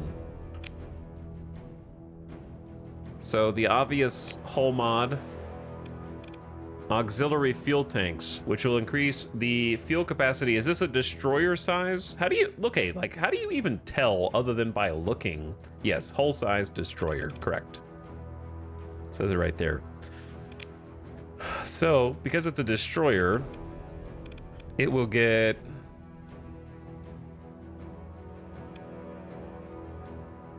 $30, $60, $100, or $200. Okay, so 30's frigate, 60's destroyers. So it's going to get an extra 60 fuel space, or by 30%, whichever's higher. So it's just going to get 30% more.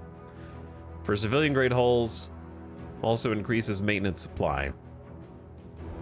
Here's a question. Balance-wise, does anyone ever even use fuel tanks for anything other than tankers? Like... When would you actually try and use the max fuel capacity by 30, 60, 100, or 200? You know what I mean? I don't think anyone's ever used it for anything other than the 30% buff, right? So it's weird that the alternative's even there.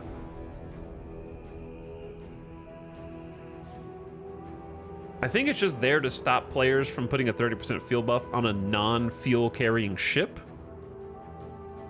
But I feel like that could just be solved by limiting the types of ships it could be attached to. But also, Chad, hear me out. You know I'm all for radical changes in Star Sector every time I play, right? Here's a question for you. Why are all these hull mods free? Eh? Don't you think these should all cost money?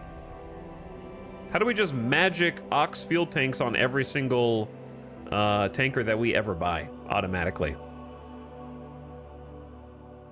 Upgrade should cost money but be refundable so that you can experiment.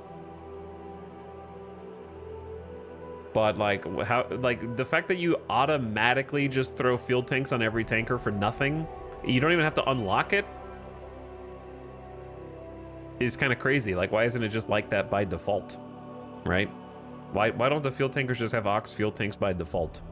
Because you're going to be like, well, if you put it on there, it increases maintenance for civilian grade hulls by 50%. Oh, wait, I'm just going to militarize the subsystems for free. And I'm going to do that the same way every time I ever buy a tanker. Right? With no variance. At most, you're going to build them in as well. Because building it in actually costs you a story point. So remove the penalties from a civilian grade hull and increase the max burn level by 1, but increases the minimum crew required by 100% unless you build that in. But the crew requirement is like 20. So...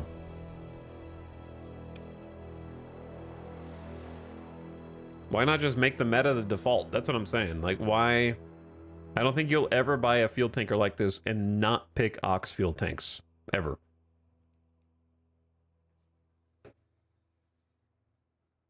You can only have 2 logistics mods, though. Are you suggesting that the fuel tanker is the best use case for the rest of the logistics mods, and you won't just put those on all your other ships?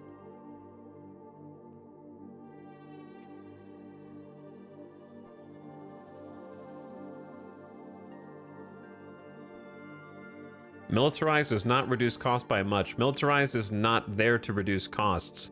It's there to increase your max burn level and remove the rest of the penalties, such as increased sensor profile and reduced sensor strength.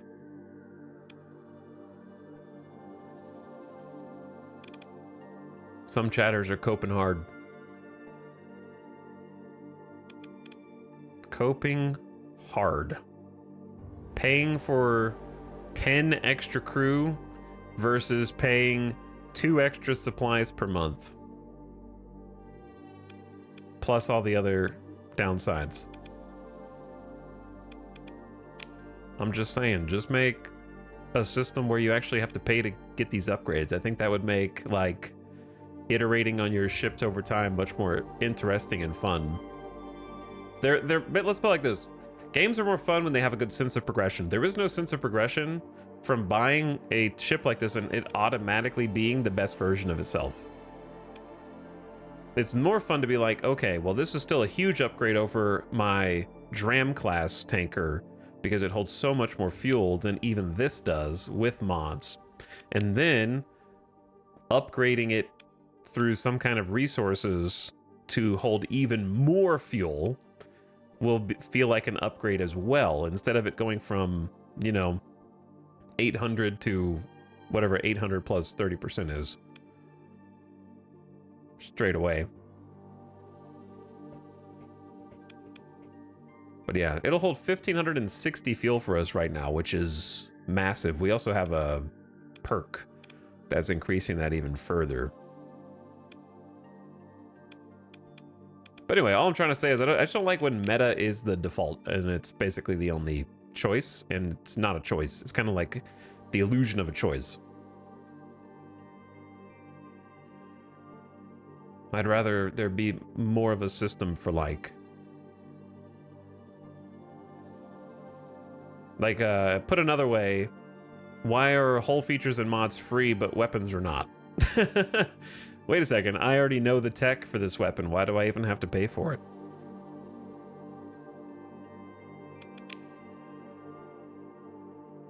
Like, weapons should be free too. And you should just have unlimited numbers of them. We're probably not even going to put any weapons on here. At most, light machine guns, and hopefully it never even sees battle.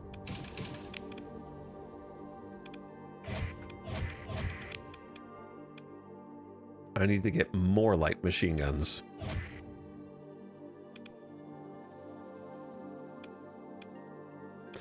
No vents, who needs them?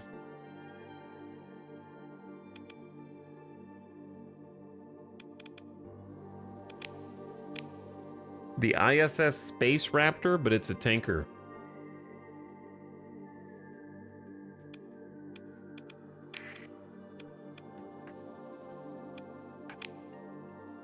Now that's some fuel cap.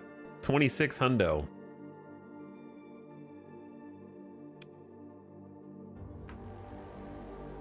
So we can actually buy from Cha Base in Cha for 21 credits of pop. Which isn't bad. It's a little cheaper, but you have to fly a lot further. We're selling fuel to the pirates again. Okay, so we got more room to do some fuel trading now, which is nice. Not a ton, but still a decent amount. Like an extra 16 hundo is a lot. So what else can we trade? We were looking at going to Jmei and trading with Kanta's Den. So why don't we just do that? Let's go grab the fuel from here first.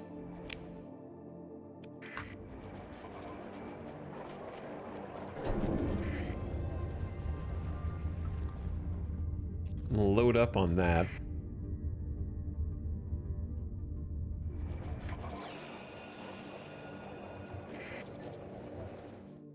Hello. Officer for hire, Norton Mantaro. What do you do? Ordnance expertise. Flux dissipation per ordnance point spent on weapons. Steady. It's not bad to have a steady pilot. I just don't know if I can afford another pilot right now. Is kind of the issue. I just hired my first one.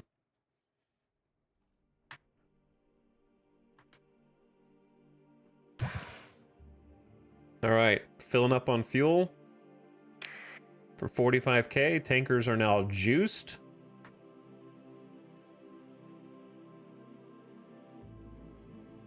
And then maybe just check their mod specs. Missile autoloader.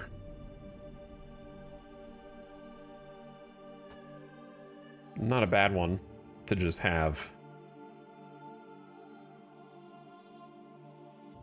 Provides a limited number of reloads for missiles. I do like missiles, so I probably do want to have this just to make sure that I have it for the future. Gives you some missile reloads. My money! Alright, I studied it. I learned it. So let's go sell some fuel in Grim Sharos, Zophiel.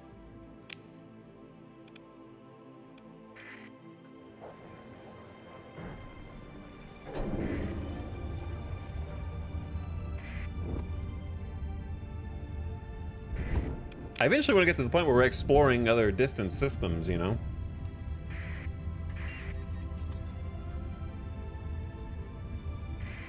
Delivering recreational drugs to Hamos. They would kick my ass for sure. That says a 2-star difficulty? No shot. A Shrike, a Lasher, a Monitor, Drone Tender, and is that a Condor? Yeah, they would destroy me. Hello? Relationship with independence improved by 1. You've advanced to level 5. I don't want to be level 5. That means I'm gonna owe more debt. I'm gonna owe money.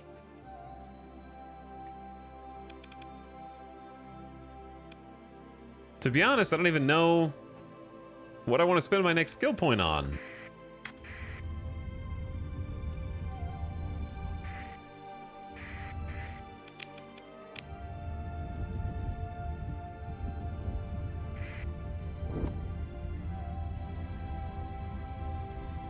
All right, question. How much danger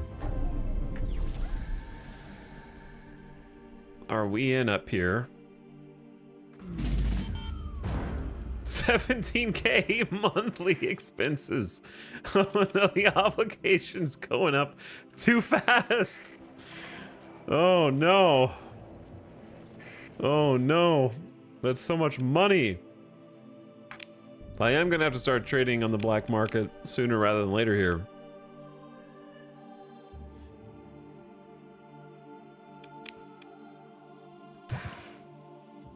I need some fuel. Can't give you all of it. All right, I am gonna have to sell this fuel on the black market to the pirates. But it will not resolve a shortage. No, okay, I want to resolve the shortage. I want the pirates to win. Well, no, shh, don't say that.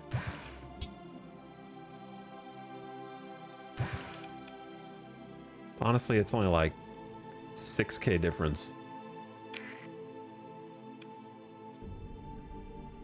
I didn't mean it. Ooh, what about crew? We need like a personnel transport ship. Dude, that'd be so funny. We could do everything. We could do like, I got fuel. I got 3 tankers of fuel in my convoy. I've got some personnel transports. We're shipping crew. We're shipping fuel. We're shipping supplies. We're doing every type of trade you can do simultaneously.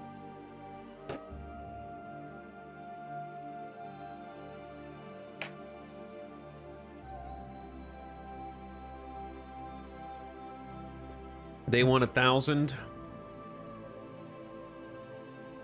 We're just a bus service, you know what I mean? We just pick them up here, right? Pick them up here and then take them back to Warmunadoc, maybe.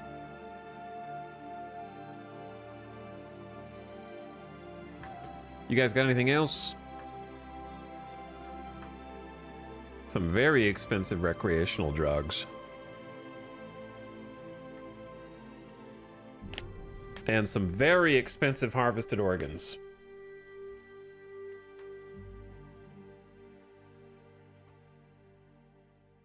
You guys are paying a premium for recreational drugs here, but I would have to go some distance to procure those for you.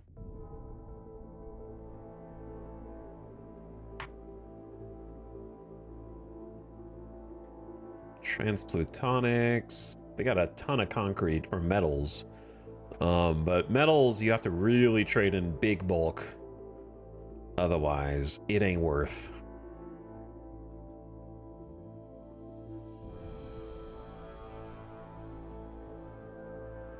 Okay, well, just from what I can see here, it seems like the recreational drug trade is crazy. The downside is if I have all these crew hired, I'll have to pay them if I can't get there and back fast enough. And I don't really want to buy from the Ludic path because that's like 7.6 down. I could go to Black Oz, Mance, or Sfarga. Let's see.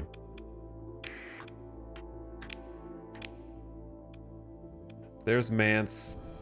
There's Farga.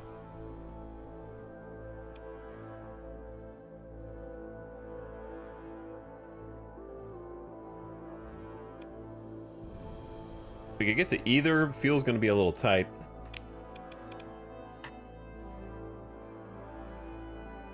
If we go southeast, we can load up on cheap fuel again and do 2 birds with 1 stone.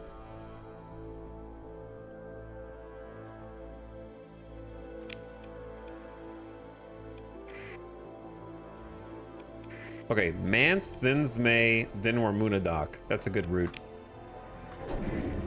I love all these. I love learning all these new places with the Nexarellan mod. Having like random core worlds is cool. Kazaron was rich in exotic metals. The former core of a gas giant blasted away in an ancient celestial catastrophe. Its industrial base, built to feed the domain's Persian frontier heavy machinery and terraforming plant, was quickly adapted to build a war fleet, which gave pause to the Roman numeral 14th battle group.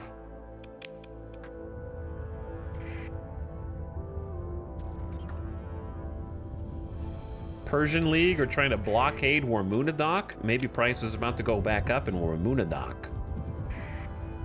Are we seeing the humble beginnings of Jeff Fuel Co? Maybe. I think fuel is tough to trade as a like exclusive thing because you will just sate demand so quickly. What is going on here? You guys have fun with that. Not my problem.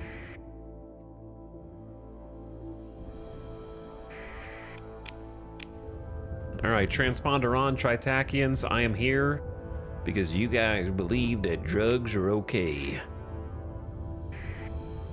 And you're willing to sell them to me with no questions asked.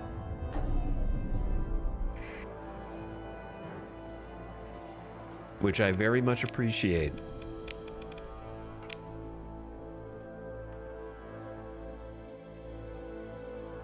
Wait, Kanta's Den has them even cheaper now. Why not both? Why not both? I'll buy them from here, and I'll buy them from there.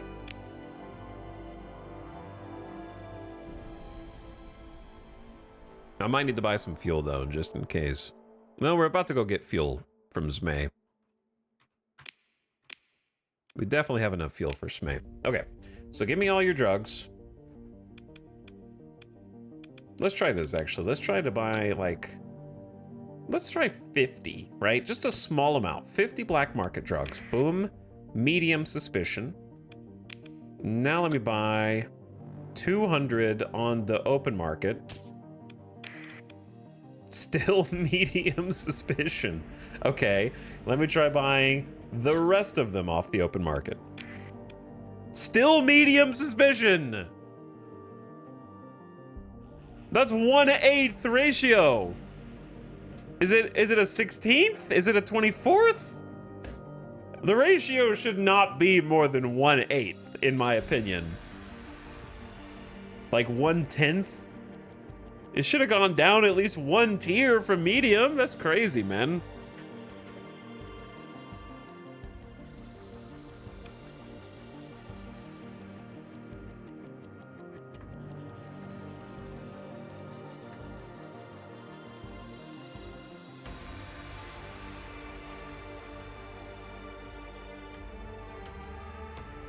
I'll be honest, I've never seen the suspicion go down when I was playing. It goes down over time. I get shielded cargo holds and purchase with impunity. You don't have impunity. I have shielded cargo holds. The punity is that if you get scanned, you lose 5 rep. And if you lose enough rep, congrats, you're now openly hostile with that faction. On top of that, the other punity is that buying and selling from the black market resolves 0 commodity shortages, which means that if you're not filling the shortages and you're going under the books, you're actually destabilizing those markets over time. Yeah, if suspicion's high enough, you get rep loss no matter what. So yeah, if you just only trade black market forever, then those markets will eventually crumble to dust, given enough time. Now, if you don't care about that market crumbling to dust, then that's fine too. But it will eventually. Might take a while though. But yeah, the ratio should just be better than 1/8.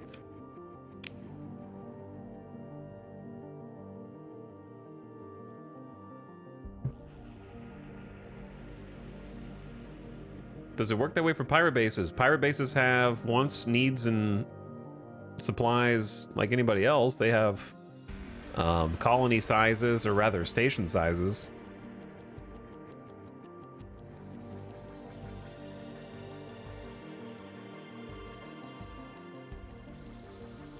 But that's my understanding.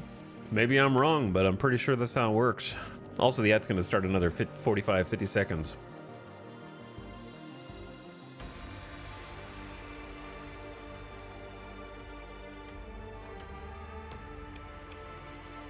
Okay, my brain's not working.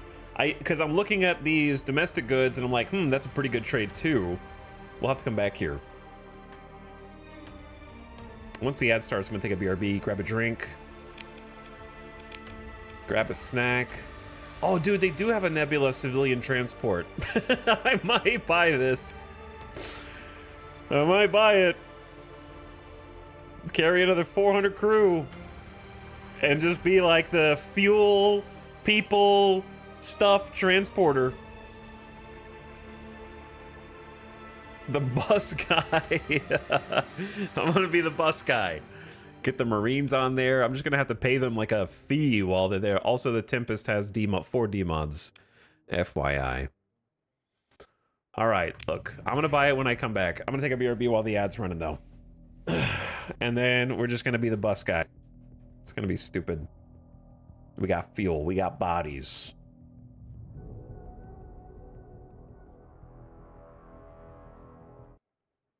All right, ads rolling. Thanks for watching, guys. Hope you have a nice Friday. BRB.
By the way, Nick, sorry I missed your sub earlier. Thank you for the 2 months and the Prime.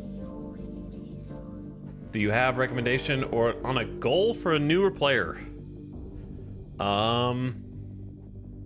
Your goal should probably just be get more comfortable piloting the ships in combat.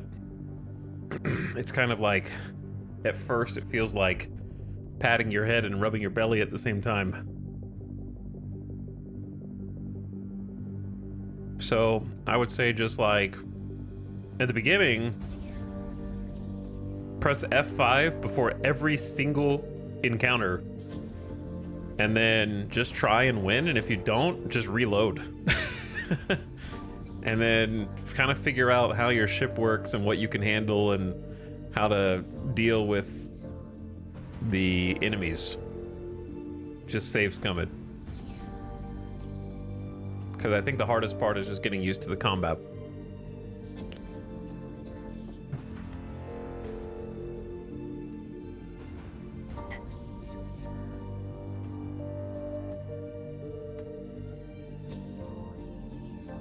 So that would be my recommendation. As for goals, it's kind of a sandbox game, so I don't really have too many goals. I kind of just play and try and survive and come across interesting ships. You know, see what ships are out there and add them to my fleet, test them out, play around with them. In 0.97, they changed it so black market trade can fulfill demand. Well, I wouldn't know about that. All I know is whatever the tooltip says. So maybe the tooltip needs to be changed.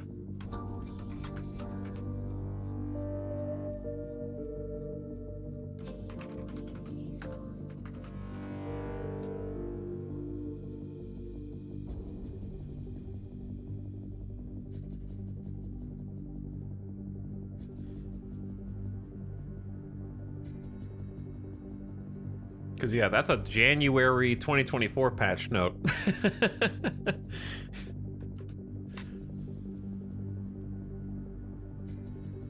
And it probably needs more detail. Because, yeah, that's all it says is black market trade can now fill demand.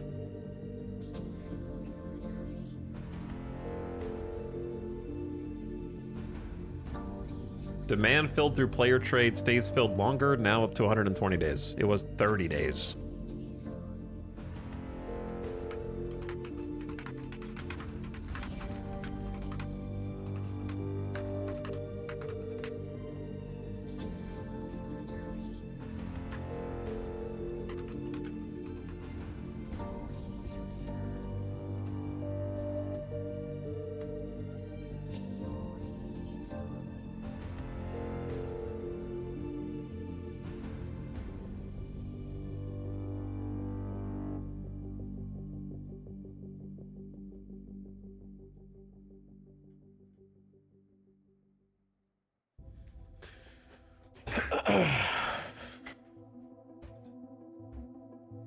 In the same place, a 10% legitimate to black market trade ration was mentioned as an estimate. I don't know what that means. What do you mean in the same place? Like in the patch notes?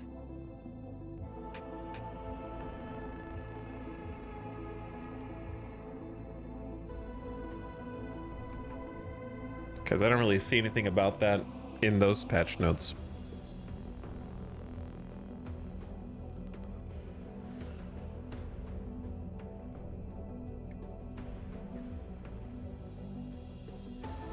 But anyway,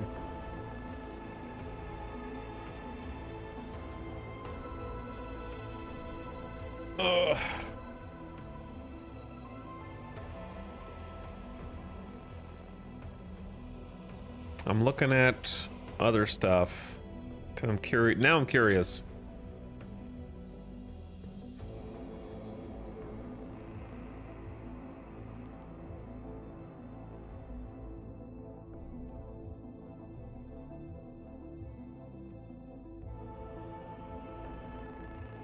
I found a Reddit post from 2 years ago that was confused about whether or not they resolve shortages. Because, yeah, the tooltip, I guess, hasn't been updated.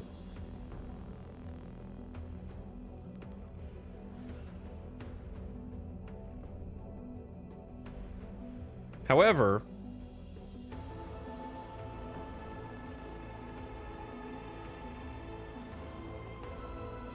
I think the only major downside now is rep.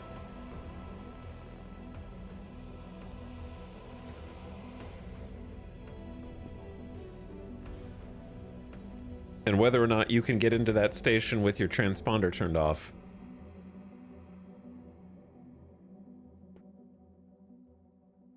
It's interesting, though, that there is a dynamic in the game whereby the lower the stability of a station, the more goods will become available in the black market.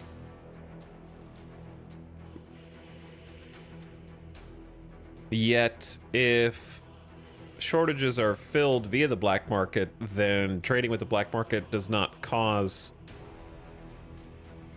more instability, but more instability causes more black market.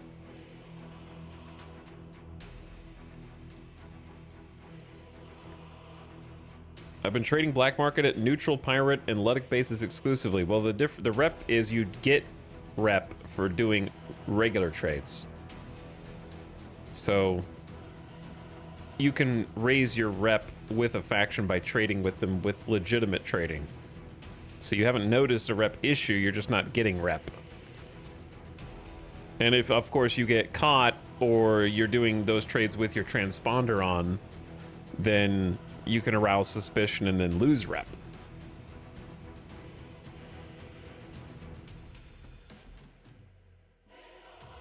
What I've learned is that selling to black market is good for making plays better, and buying from is better for making plays worse. What does that mean exactly? What's up, Arathon? How's it going? Okay, I was about to maybe grab a civilian ship.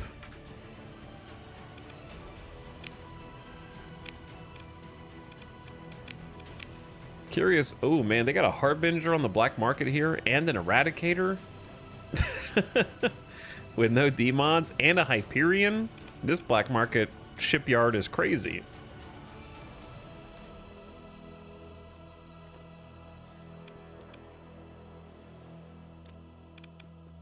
I don't have that kind of cash.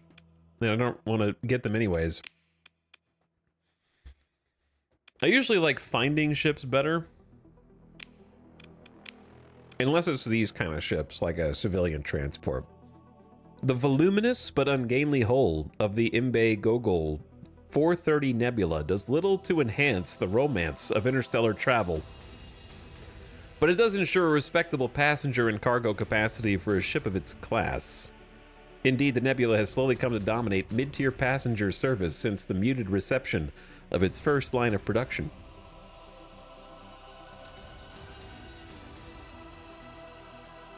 Has a flare launcher, 4 ballistic mounts, another civilian grade hull, 120 cargo capacity, 400 max crew, needs 15 skeleton crew to operate, minimum, more if you militarize the subsystems, and overhead price of 27K.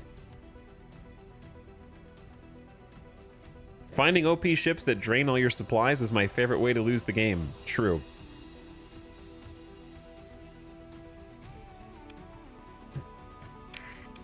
All right, well, it's now ours. What a funky fleet we've got here. I've never had a fleet like this, that's for sure.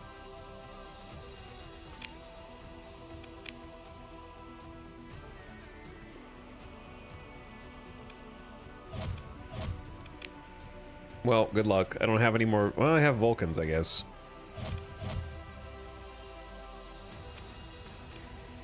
So the civilian grade hull is ruining the sensor profile and slowing it down.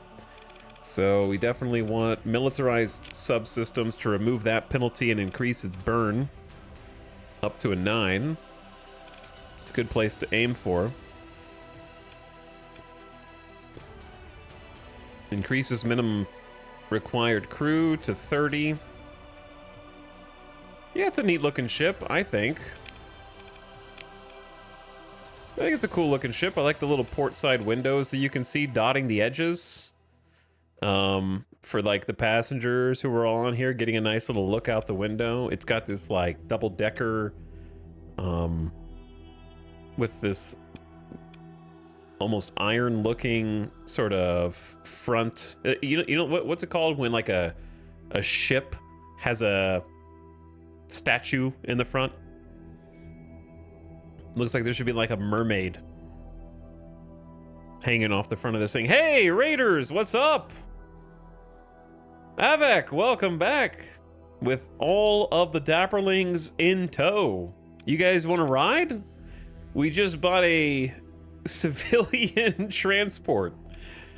We're going a little crazy in this Star Sector campaign. Hello, Entranced by the Wild. Delara, welcome back. What's up, Ole? Kayan, Dutrius, yes, Kiwis can fly. Affair, Fox.gif, welcome back. Avic says, this is a follow-up checkup from the chat protection service. You guys just missed me being BRB by about 8 minutes. So, you could have gone back to back yesterday. Also, while I have your attention, check out my shirt.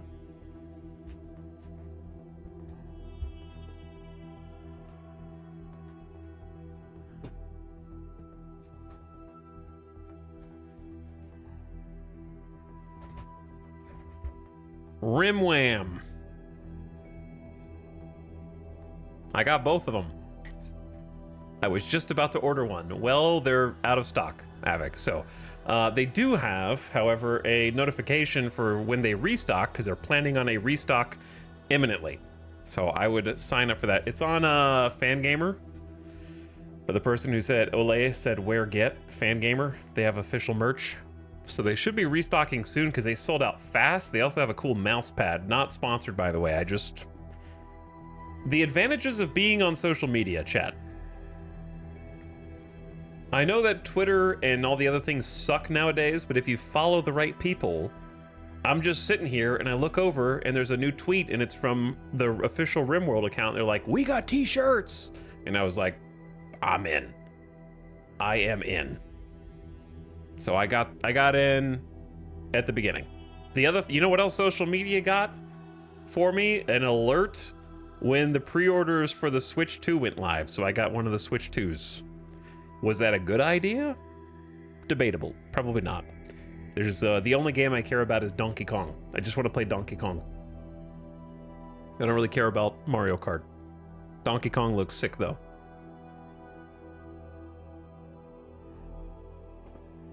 But yes, it's a comfortable shirt. It's a kind of like not thin material, but it's thinner than the shirts that I had made from my subathon. The print is nice. I don't know how it's going to hold up after a few washes, so that remains to be seen. I will judge harshly because I am tired of paying $30 to $40 for like a nice t-shirt in the year of our Lord 2025, and then the print starts to fade after like 3 washes.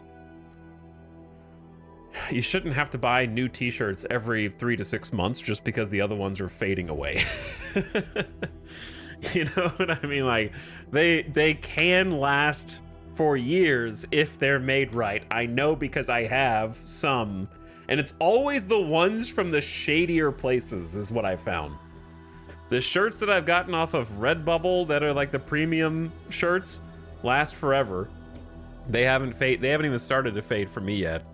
And then Alice got me a couple of like Etsy made video game shirts that have not faded at all. But like the ones that I buy from the more legit companies fade away instantly, which I don't understand.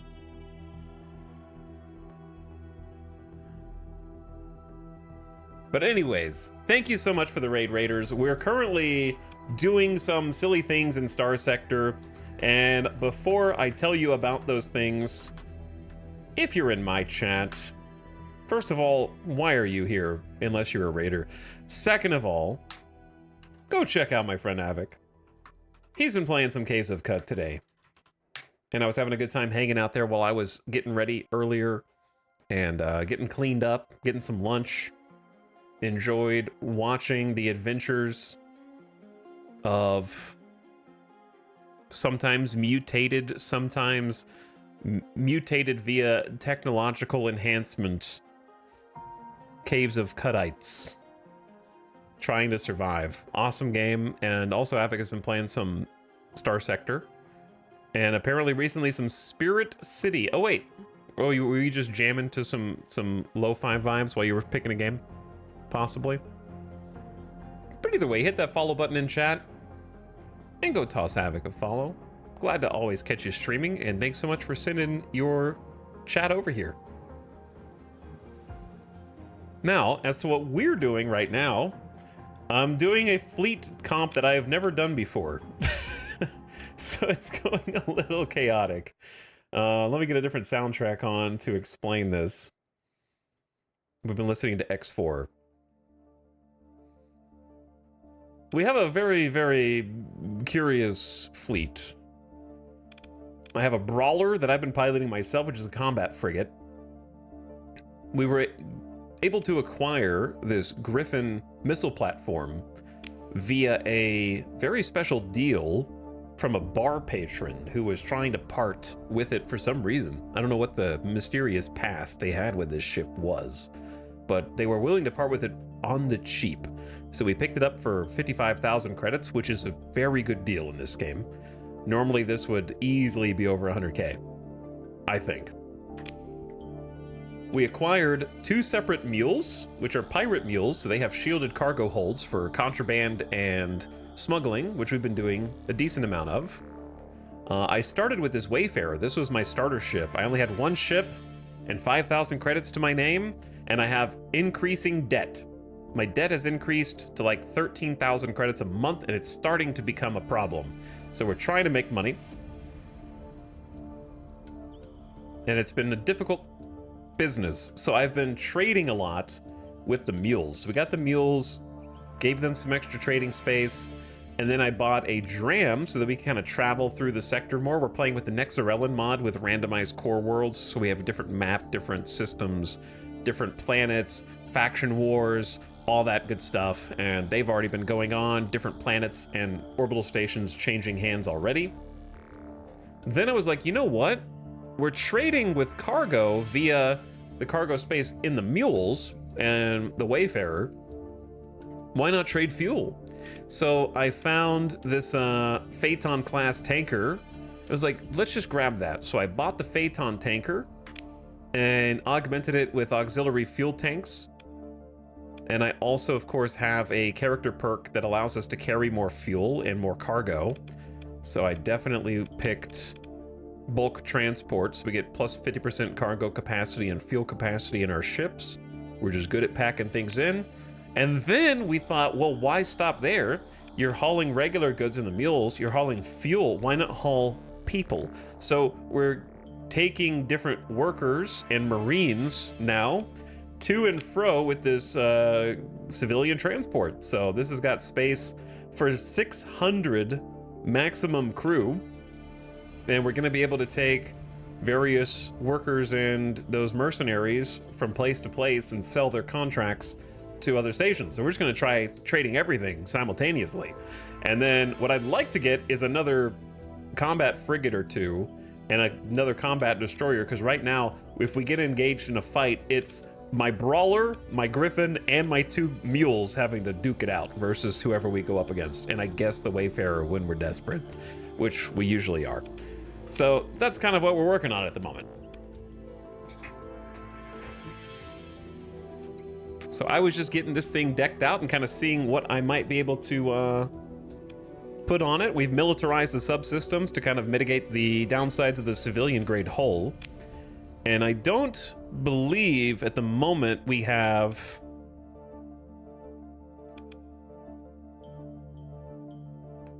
additional berthing, which is increase max crew capacity by 30%, presumably, which of course we're going to put on this as well. Okay, so we do have that available. So that's going to increase the max crew to 780. So there's going to be a lot of people jammed into this thing.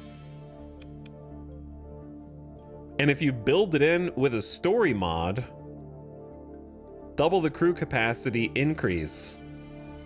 So that's a large one. Kind of tempting.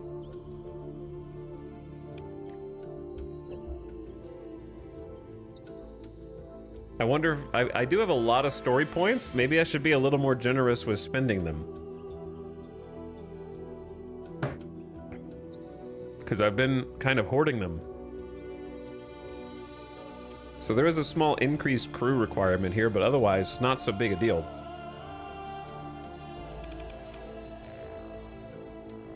You get extra XP if you spend them. You do. It encourages you to do it. I'm just gonna... But the thing is there... Yeah, let's do it. So it should go up to a 60% bonus, so it's at 960 versus 780. So yeah, it's a pretty sizable amount of extra people. Sure, why not? All right, additional berthing is in. And then give them some capacitors. Hopefully you never need to use them. I hope you never need to use them. You're already dead, probably. If you do. The Blue Mars. All right.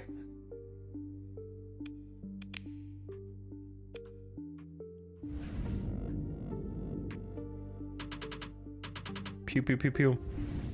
Cool looking ship. I never actually, like, used this ship for anything. It's got, like, horns on the front.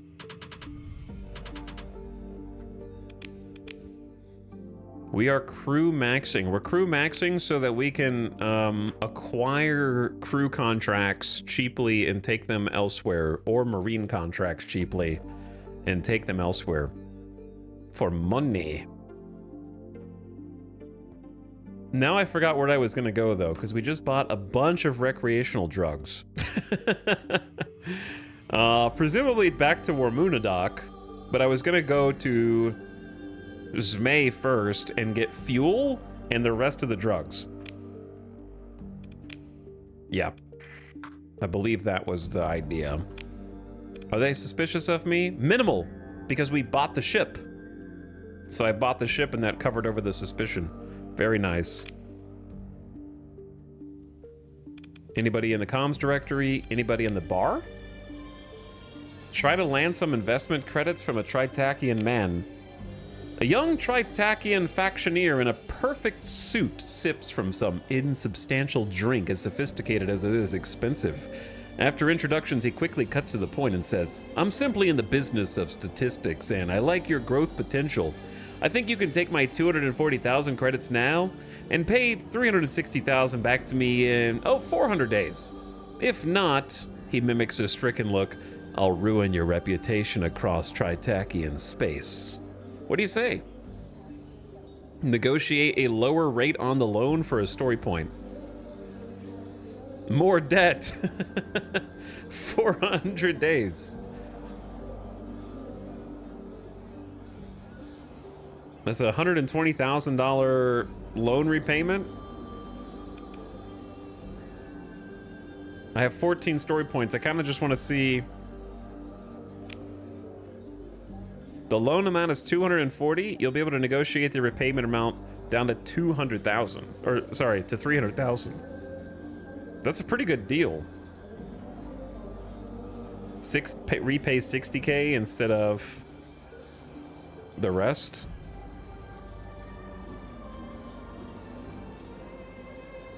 I'll take it. The Tritachian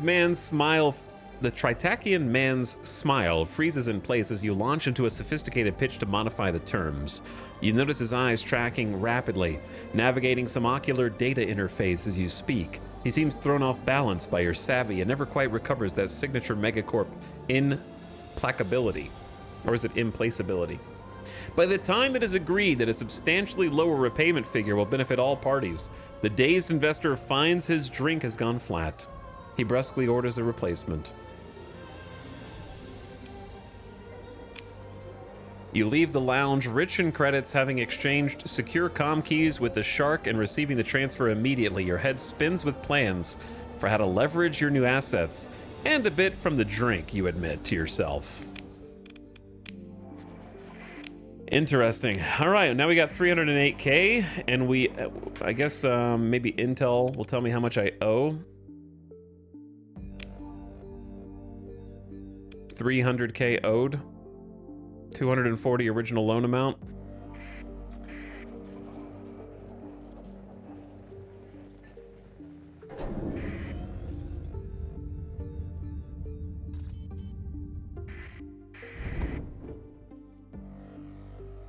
Just keep it. It's easy. Just don't pay it back.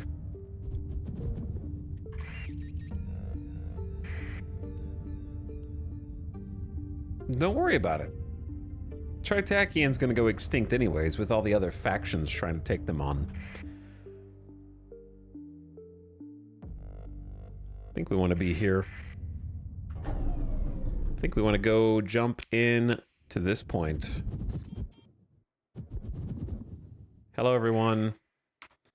Please don't attack me. I'm just a little guy. I'm here to buy excess drugs and fuel. So we need to go buy fuel from the Persian League first. Someone just went boom. Are we all good here? Or who's hiding inside the gas giant? Sindrian Dikta and the Persian League Grand Invasion Fleet? War! War! Persian League versus Tritakian. Sindrian Dikta versus Tritakian. Wow, they've teamed up. Wait, no, the Persian League is allied with Tritakian against the Sindrian Dikta. Wait, what? The Persian League's allied with Tritakian and Sindrian Dikta's allied with Tritakian. Okay, sorry, but they're at war with each other. Tritakian's just caught in the middle. They're at war with the Ludic Church at the moment. The Church is also at war with the Hegemony.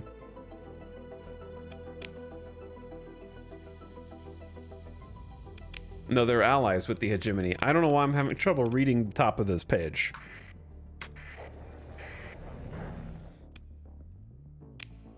We'll get there eventually.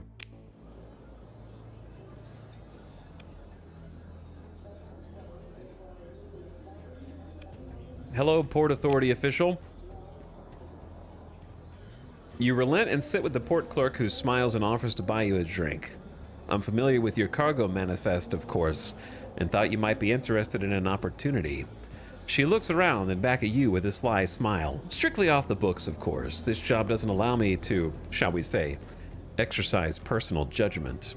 The port clerk speaks broadly about how cargo goes missing all the time. Even a generous stock of 150 supplies might go missing. It's earmarked, of course, for the rich bastards from one of those Kazaron combines. They can afford replacements. She goes on to explain that 110 per unit would be necessary.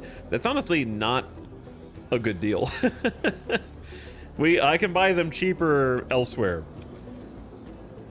But thank you. I'm not going to meddle in your affairs.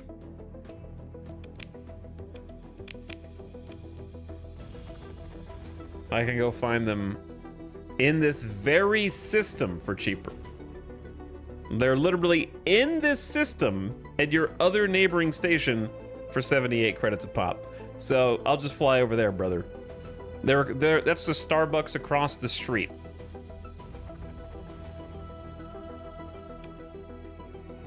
Tried to scam me? I don't think so. All right, I'm here to buy all the fuel. Frankly, I need more fuel than you've got. It says they have 4,200 available when they very clearly don't. The black market has the rest of it.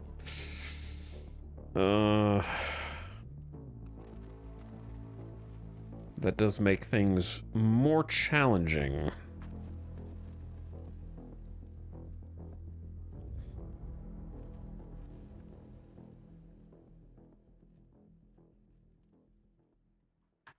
There's some like interesting options here. It's just going to be complicated. We could pick up a bunch of heavy machinery as well, and then take that down to Svarga and sell to the Persian League. If we did that, then we might also consider picking up Marines in Svarga and trading them here, but there's not really that many Marines. They've got Hydra MDEM launchers. I don't even think I've seen these. When were these added to vanilla? Maybe I have seen them. The Hydra weapon system launches a clutch of semi-independently maneuverable DEM platforms from a single device.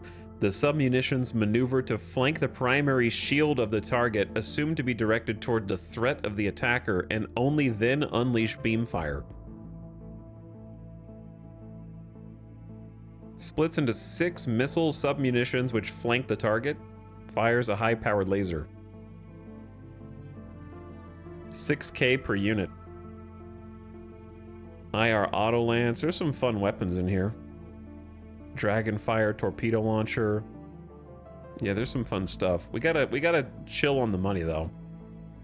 We do gotta chill on the money a little bit.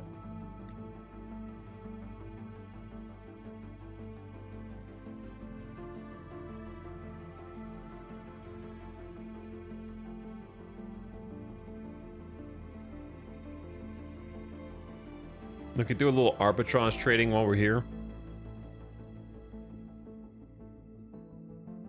Okay, let's just focus on the task at hand. I'm here to buy fuel, luxury goods, and drugs. Fuel, luxury goods, and drugs.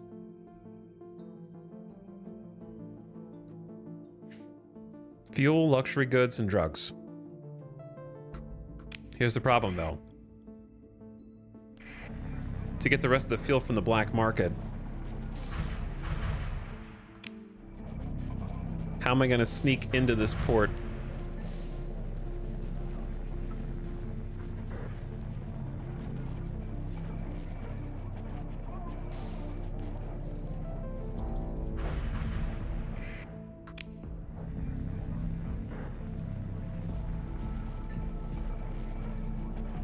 Before I have to pay a fee. I don't think I'm gonna be able to sneak into this port. Even though there is a strong magnetic field here that traps high-energy charged particles, it's extremely difficult to get any sensor readings on fleets lurking within. If I go over here... Oh, hello? Is that a derelict Executor-class battleship drifting through space heavily damaged? Pfft.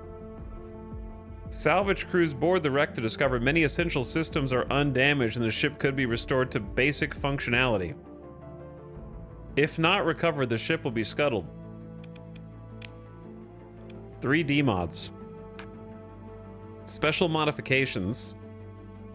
Unreliable subsystems and degraded engines. So it's slow, flux dissipation's low, fuel capacity, peak performance times minus 216. But kind of have to take it and tow it, right? It's a Lion's Guard design type.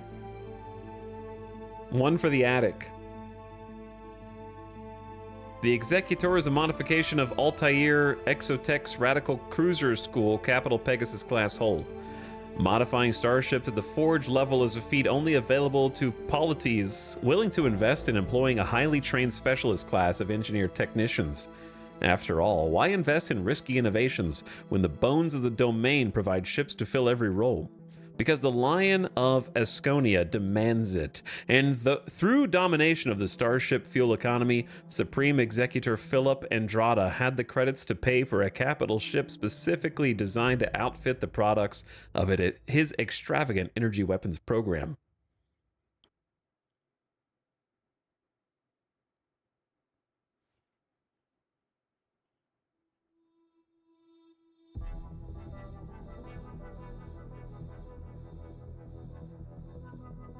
Excuse me, what is this BS luck?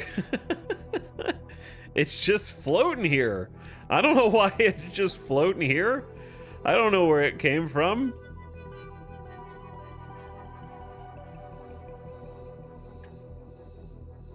It's just floating here.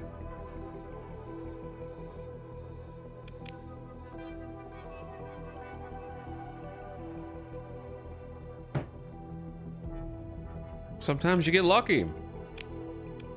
He's now part of your fleet, but mothball that. Tow it. and just this is legitimate salvage. Okay? Legitimate salvage. I don't want any port authorities trying to say that I stole this.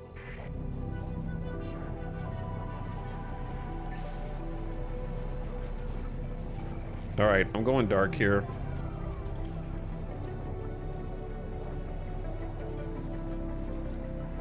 I need these guys to leave, though.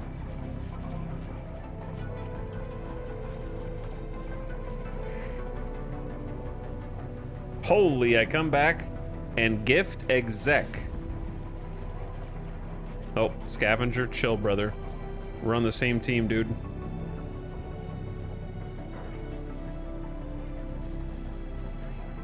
S to stop is very nice and useful.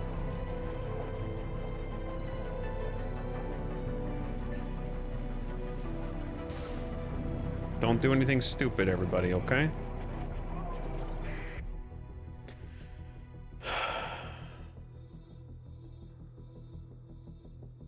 I'm the Port Authority, and I'm pretty sure I just saw you steal that.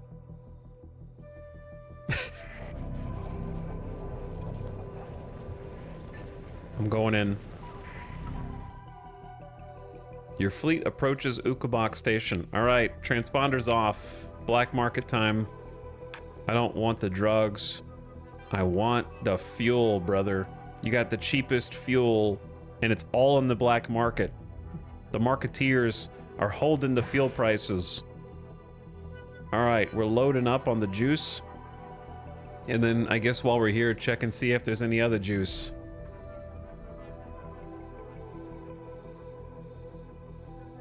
None of this is reasonably priced at all. Nope. I mean, Transbotonics are reasonably priced, but they're not like a good deal. Volatiles are actually well priced. No, these are well priced. Yeah, this was the other good deal here. Okay. Volatiles it is. The problem is I have to go back to Mance to trade them. It's probably not worth. Okay, yeah, just take the fuel. Yeah, it's not worth. We got bigger fish to fry. Dude, there's a Gazer SRM pod? I'm buying that too. I'll buy one Hydra just to make sure I have it in case I want it in the future. My money!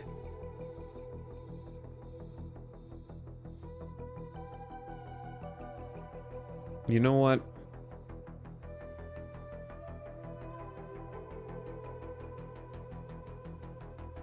Nah.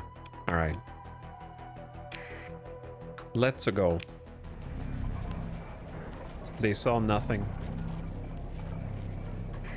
Transponders on, and then I appear like nothing even happened.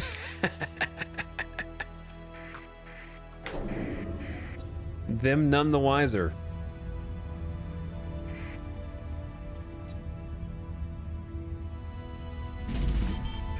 $22,000 monthly expenses. I'm broke. The crew payroll. I gotta get rid of these crew, man. I'm doing too many other small trades. Bro. Chill, guys. I'm friendly, man. I'm friendly, man. You guys are gonna go straight into the sun. They're going straight into the sun. What are you interdicting? Running from pirates, looking for pirates, avoiding. What is going on here?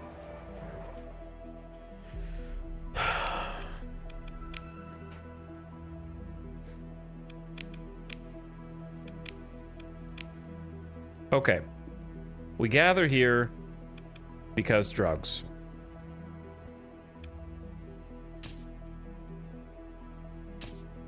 We gather here to buy mini drugs. We are loaded. If we get scanned, there's no way the mules are going to be able to hide all this. You know what I mean? They're not going to be able to obscure all of this. Oh, dude, the luxury goods, brother. That's kind of a whole trade.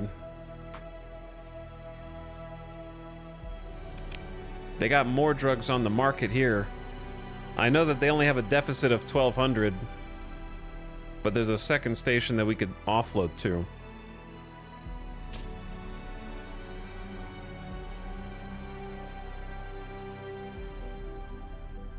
And we only have 64 supplies. I need more cargo room. We could be making some incredible trades here if I just had some more cargo space.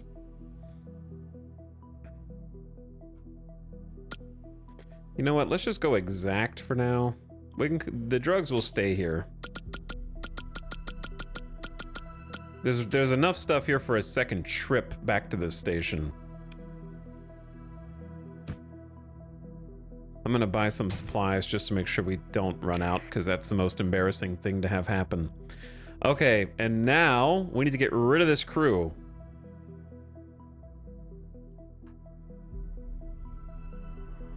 And we need to get rid of this fuel. We need to get rid of both things.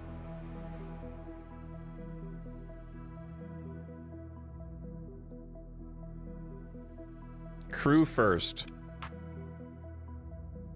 Wait, no. I'm gonna end up having to pay the crew again.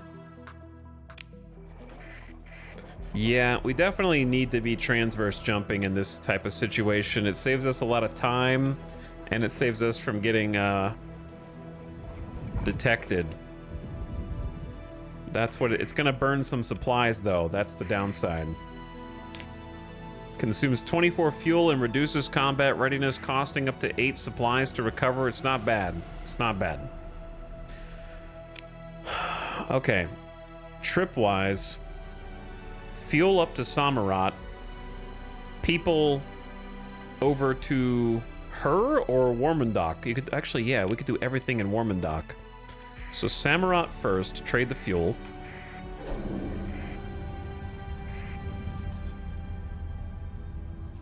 I hope we are about to make bank. We should make bank. We are loaded. We are full up. We have max people, max fuel, and max cargo.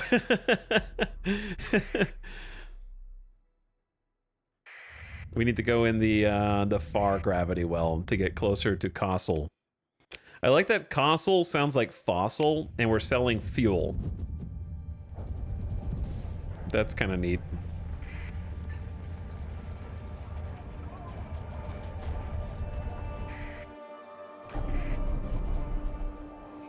I don't feel like trying to avoid the Luddic Church.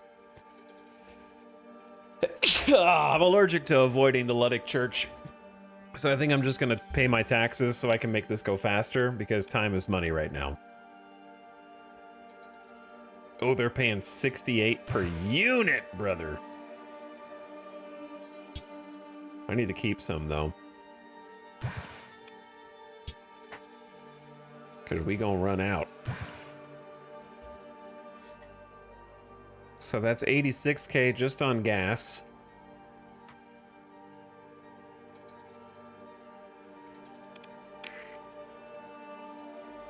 Okay. Lock that in. And then I doubt there's anything else to trade for here.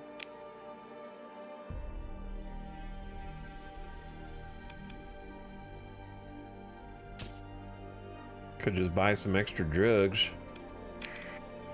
Medium? How do you get medium suspicion after I just did that deal? Whatever.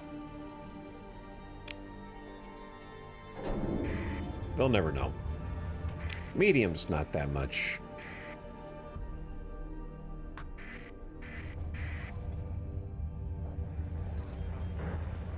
Okay, hopefully I'm doing everything appropriately.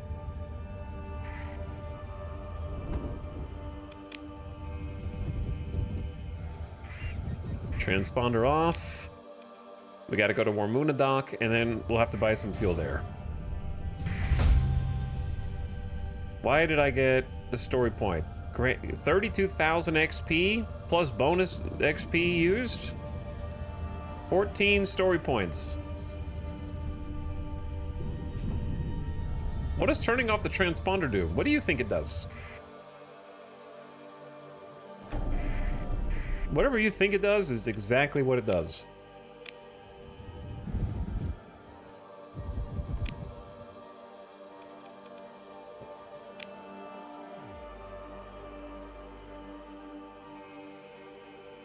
Warmuna Dock command. Wait, get rid of the people first. Oh, that's also Warmuna Dock command. Now the problem with Warmuna Dock command is it's probably under attack.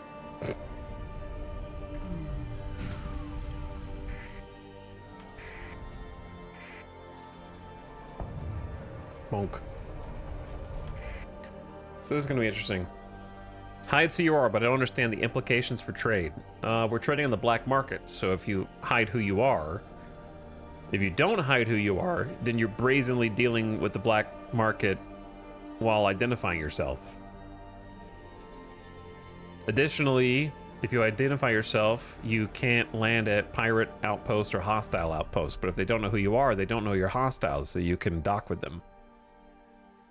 Additionally, dealing on the black market saves you from paying taxes, so you can make more money by doing trades there. However, oftentimes you'll want enough stuff that you'll want to potentially buy out both the regular market and the black market.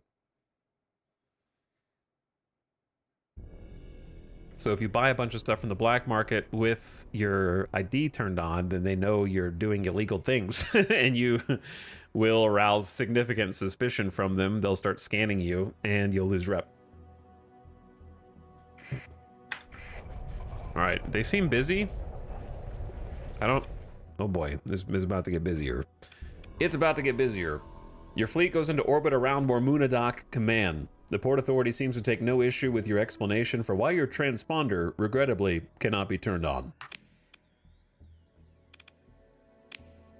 Regrettably. Well, now that I know that there was a patch in 2024 that made it so that supply is filled by doing black market trading, I'm honestly not sure why you would ever trade on the open market with the pirates. So, today I learned. Chad, do you see this number? Do you see how juicy 1,200 deficit drug deficit with a 433 payout is? 411,000 credits.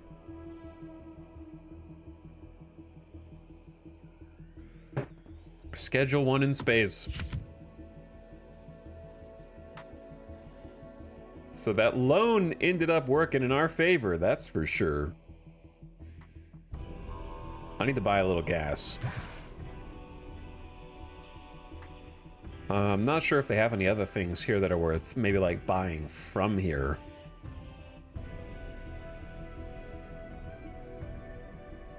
There's cheap organics, but I don't think we have enough bulk transport to really turn a big profit off of that. Turn rate of all turrets by 75%. There's some good mod specs in here, but we'll probably start looting some at some point.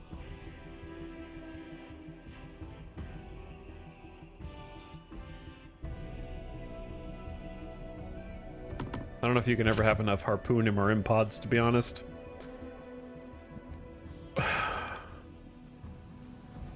$400K. Oh, and the people. 80 credits per unit. Oh, there's more. How many do we need for skeleton crew? Is it 330? It seems like a lot now.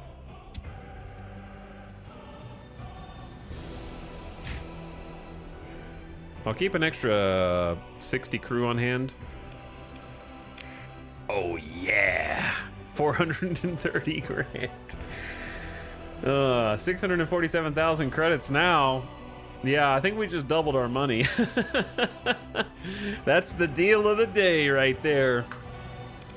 I think we started at like 300K, right? All right, I need to get out of here before these guys detect me.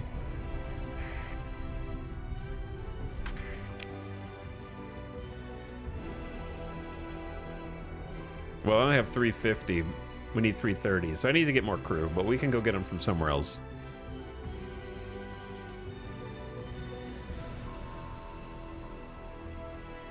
And we're gonna need some supplies. We could buy some here.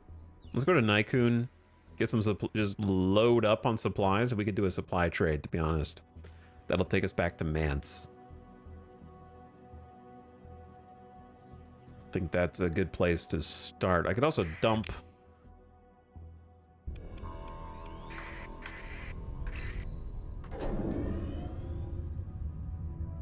I don't want to bonk any rocks on the way through. There we go. That was a nice trade.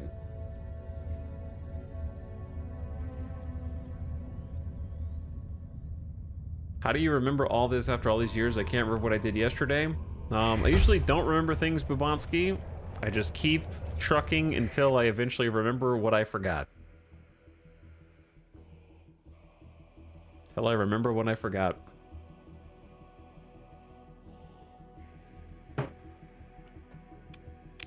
This is my personal storage bay.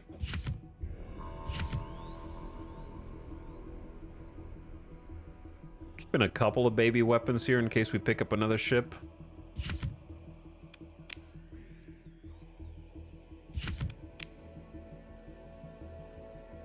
Most of them we won't need them. Okay, the stockpile grows. Now to gather some supplies.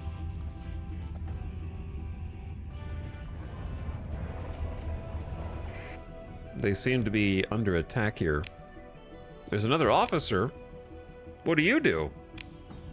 Helmsmanship, steady. Not bad. I wouldn't mind getting a nice steady pilot. Helmsmanship's decent enough. 50% maneuverability, 15% top speed. Always nice.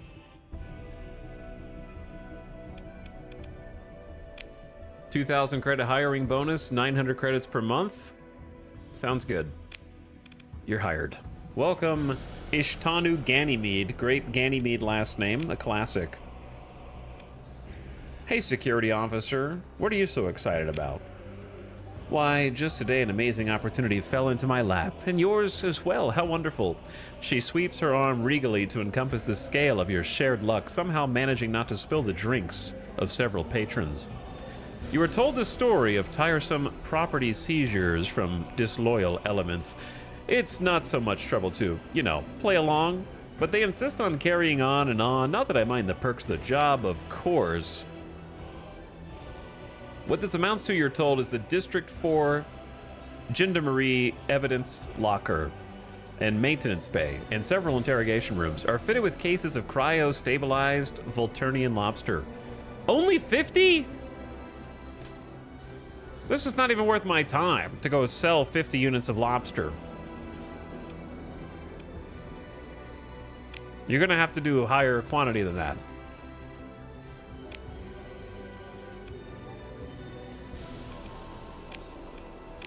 Okay, never mind. Buying steaks out of somebody's trunk, basically.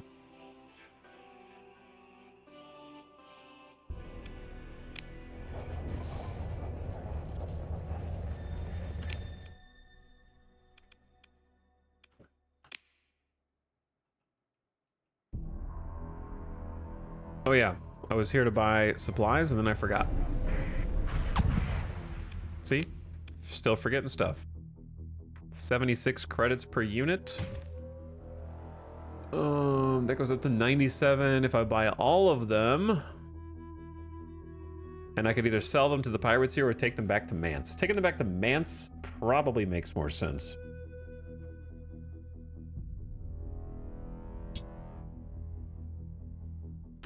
Buy like 50 more fuel. Anything else cool here? These aren't too expensive if we're gonna go back to Mance anyway. Sell for 302. I need more storage space. See, we can make multiple trades right now that we don't have enough space to make. Such as these transmutonics. Also, the ad is starting. Turn your volume down. I'm gonna take a bathroom break while the ad's rolling. Oh, it started immediately. Normally it takes longer. Normally it takes longer. But yeah, let's just buy these for now. I'll just keep it there. What are organics used for?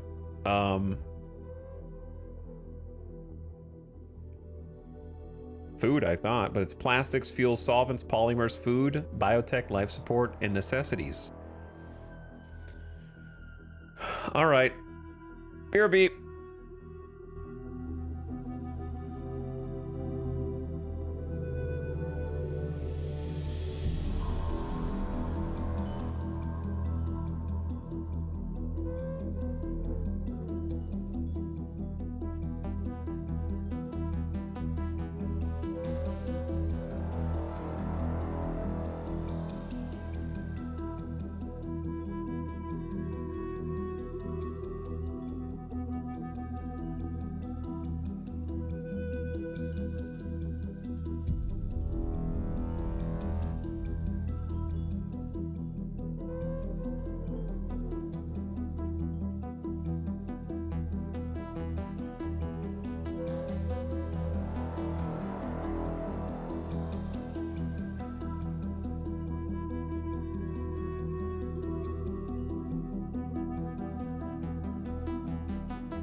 And back.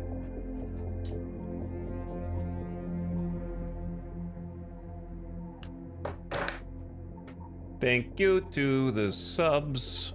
Not Milk. Hi. Thanks for the Prime sub. What up? So, I was gonna do something and I don't remember what it was. It was gonna be buy a whole cargo hold of supplies to go take back to Mance. Sure, why not? Do they have a ship? They have many ships. Is it Atlas Super Freighter time? It's not my first choice. Valkyrie troop transport's probably better than the Nebula that we got. Compromised storage is rough for a troop transport, though. Like, I could buy a Buffalo and we could haul even more stuff.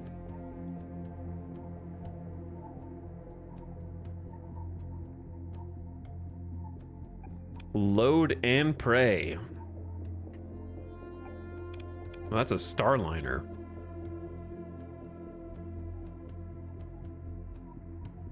$1,500 max crew. And they had a Colossus Super Heavy. Oh, man.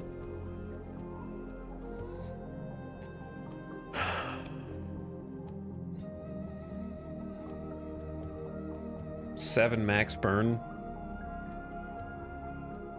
That'll go up to 8, 9 if you have a tug, or if you have a mod. I'd prefer to have more smaller ships, though the times that I've used the Atlas in the past were pretty solid. I don't know if I want any of this, though. They got an Eradicator here, just chilling. Pirate, Eradicator, Venture. There's another Pirate Mule, but I had to buy it off the black market. Vanguard. Some interesting choices here. I think we just take what we got. Take what we got. Where's the best place to get fuel here? I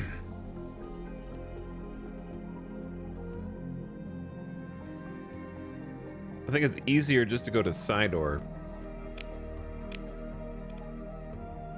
Oh man, Mance is barely out of range.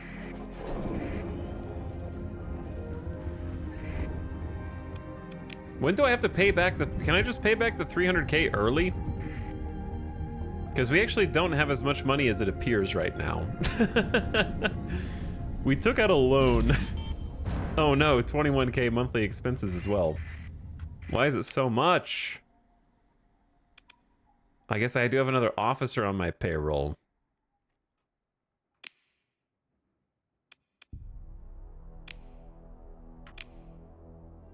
Oh, Chad, I forgot the ship. The ship, dude.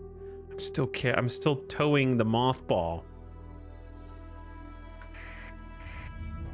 That's definitely a turnaround situation.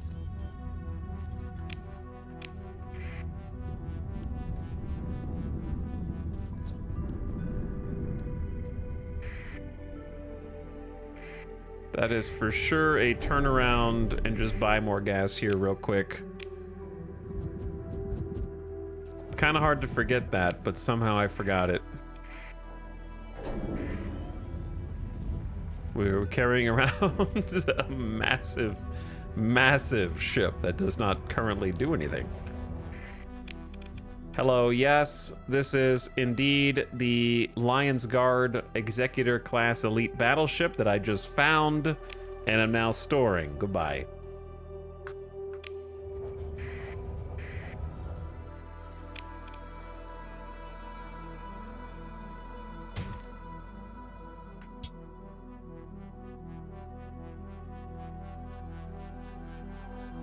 Now I need to buy a little fuel.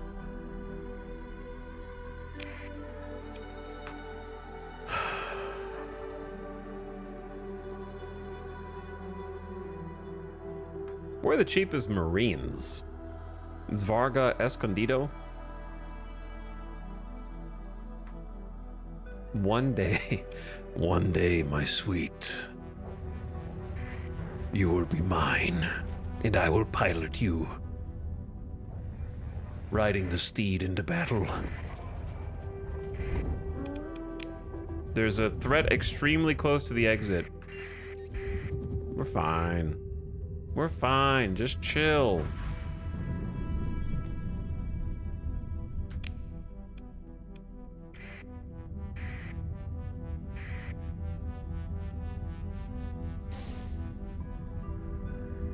Lots of random little fleets just hanging out here, huh? Delivering recreational drugs, harvested organs, and marines. Nice that they put that on their cargo manifest. Some big fleets here, man. Running from Sindri and Dikta. Oh, that was my stop. Whoops. Where am I looking for? Komana.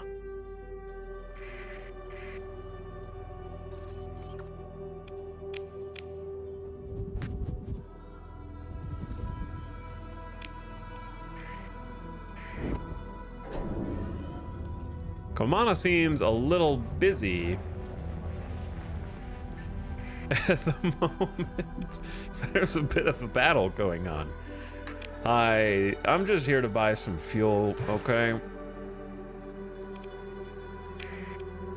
A full tank, please. And if we go to Mance, we could get crew.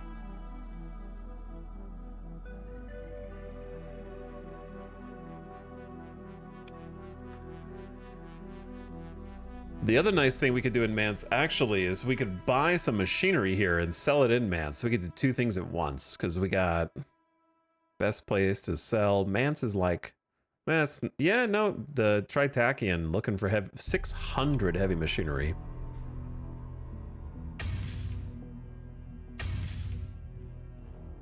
All right, you can't carry all of that, can you? We're a bit full up. We'll have to make a couple of trips. If I remember to come back here, because my cargo's already full, you see. Good luck with your combat there.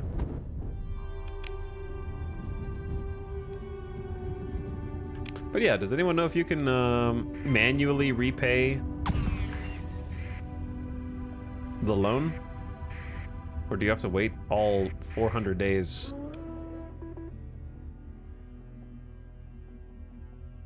Possible threat to your fleet? True. You can't catch us all!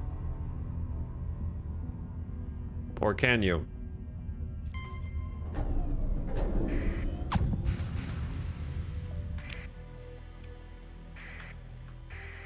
There's another abandoned station here that we could use for storage. But here's the one we were looking for. They're buying fuel for a nice premium. Can't sell all of it, of course. And they're also buying the supplies. Oh, yeah.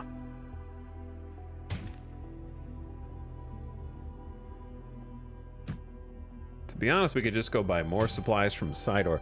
That's a cool 290k on the open market. And since I'm about to go buy some heavy machinery from them as well, why don't you take my heavy machinery?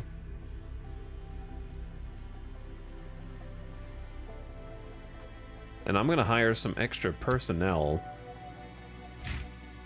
This is actually the spot to get personnel if we wanted. But I don't want to get them until we're actually traveling. Just the ones that give me a little extra space in case we get into a fight, so my ships don't just cease being operational.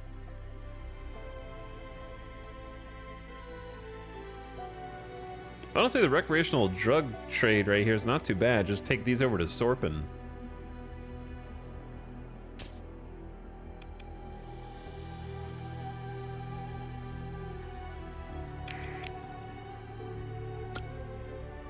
All right, I'm just gonna buy 50. None.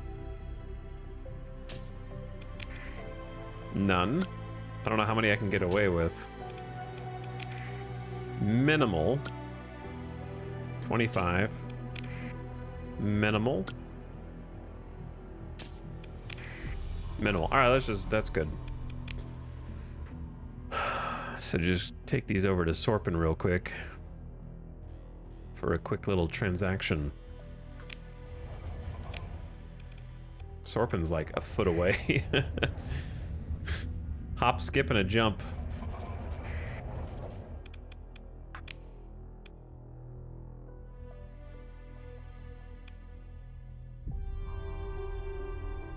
Illegal to trade on the open market here. I see.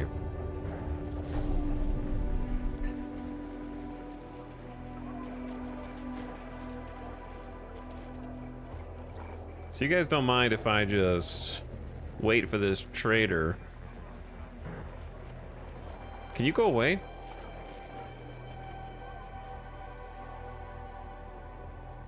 Why are you here?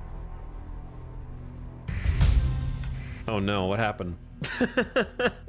Gain 95,000 XP for trades. We're doing huge trades. I leveled up again. That means my debt is about to go up again. No, I don't want to level up, man. What do I even spend these? I have 2 skill points. I don't even know where to put them.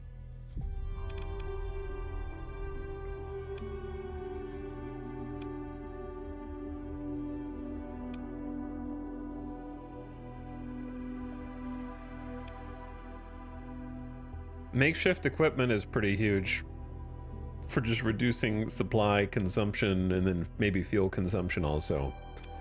Those are always good. I've already got both nav and sensors for the movement penalty burn and then detection at range.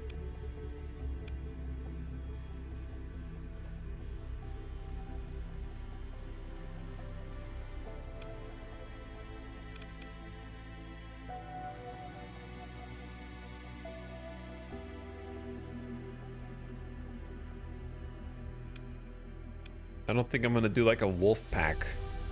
Coordinated maneuvers I actually think is pretty solid. But we're not really doing a ton of combat right now. Fighter replacement. I had a nightmare about a 25-2 invaders loss that cost me all of my points last night. Well, you just lost 5,000 just now sharing that.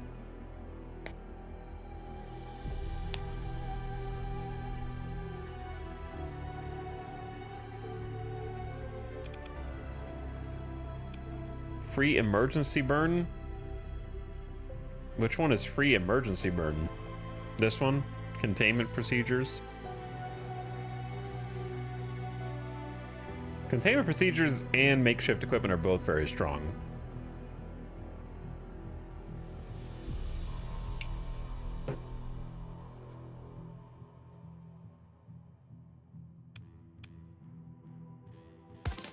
I think I could skip to it because I've already put 2 points in here, right?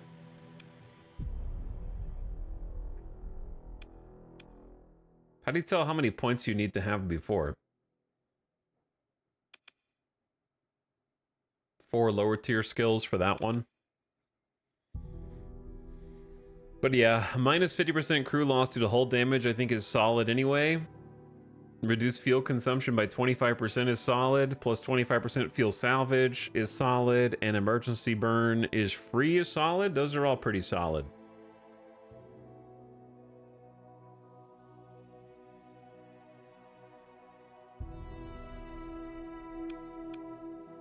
I love ordnance expertise. It's fine. I think containment procedures has value because it means we're consuming less fuel while we're traveling back and forth. Makeshift equipment will be perfect for when we decide to survey planets, which will happen, but we don't need it right now, necessarily. And we are gonna have to be doing some fighting.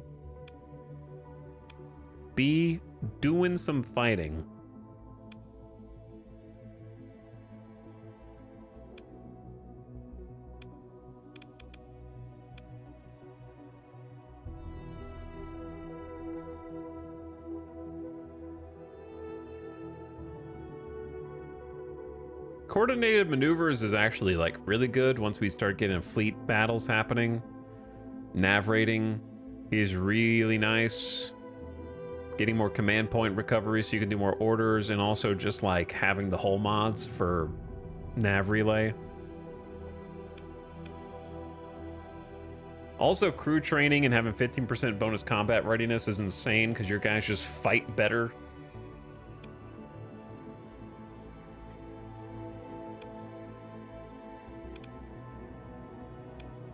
I usually prioritize the fleet bonuses over my own bonuses because I don't really know what my permanent flagship is gonna be,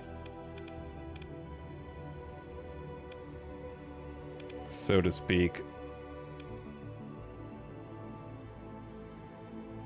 You really can't go wrong. Like, gunnery implants is good whether you have ballistic or energy, and lower weapon recoil is nice. I also think electronic warfare is really good.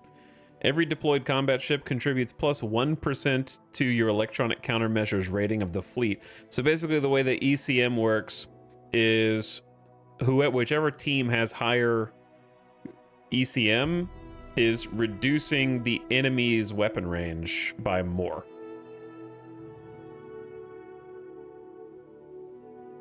So if you have a higher ECM rating, you're reducing their weapon range and you're going to outrange them, which I think is really, really, really good. Affects all weapons, including missiles. And it makes every deployed combat ship contribute plus 1% to your ECM rating. Combat objectives are captured much more quickly and from longer range, so you're just super efficient. And then you unlock the ECM package. I actually think ECM is pretty strong. It's kind of like my preferred playstyle. Outrange the enemy.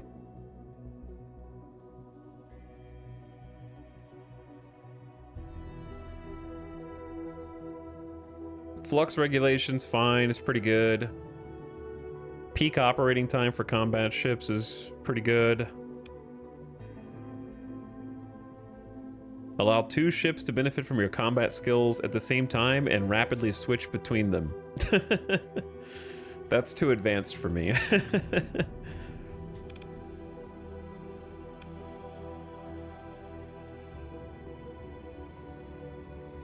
I'm also a fan of field repairs. Faster repair rate outside of combat. This is going to be something that I pick when we actually go exploring. Because sometimes you have back-to-back fights. Getting free repairs at the end of combat saves a lot of resources and time. But yeah, I'm going to grab ECM for now.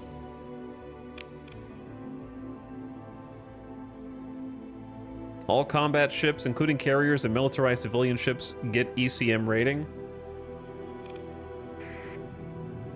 Why not? All right, well, I'm confused. What was I just doing? I leveled up. I was gonna try and sneak these into Sorpin. But this trader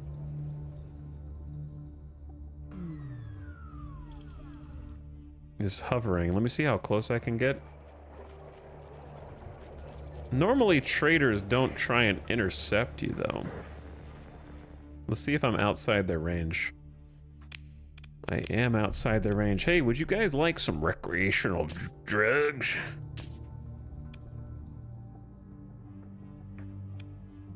Cool, 100,000. There's a lot of good options. There are a lot of good options, but I do feel like I always end up picking the industrial ones every time I play.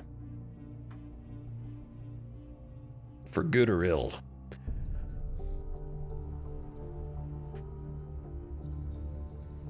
Are we going to load up on crew, or is it not profitable enough to do?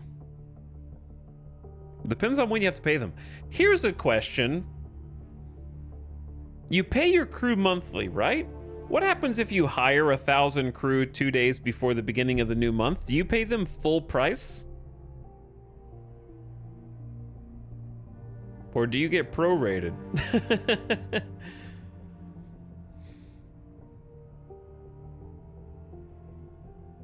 It's kind of a scam.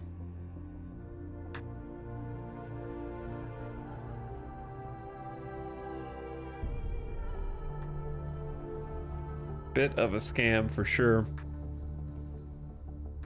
So I don't know what day is it? What day is it? Is there like a calendar here, or only when you're on the other menu? November 27th, so it's about to roll over. That's very unfortunate.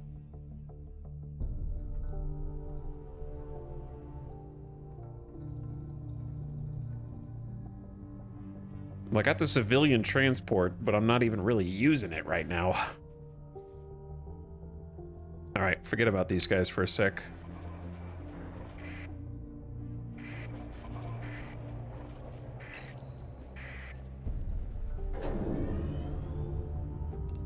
Are you guys okay? The Luddic Church versus the Special Task Group engaged outside of a Tritachian station is a bit chaotic.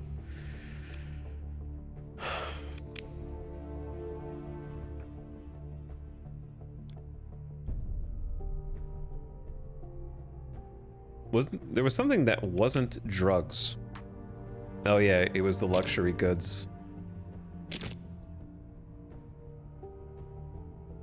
And we needed to go back and buy heavy machinery from Sidor, and that was going to be a pretty easy trade as well.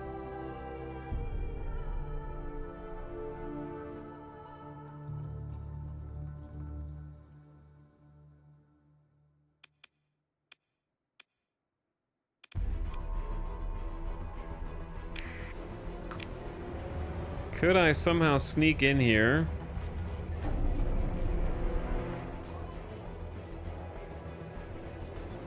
While these guys are busy.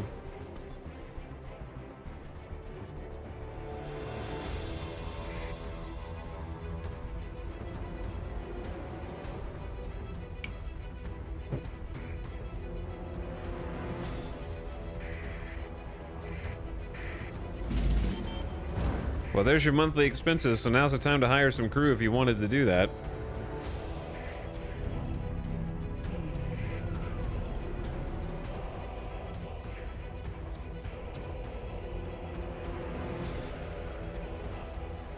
Alright, I don't care if the privateer sees me. Station undergoing repairs. I'm going in while they're busy. Sneaky, sneaky. These are not very cheap anymore. Okay, give me the... Neither are the luxury goods. What happened? I just bought these. I drove up the price. I sneaky for no reason.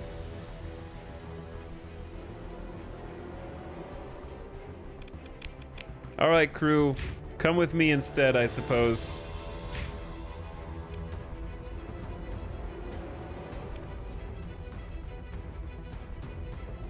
We'll just fill up on crew.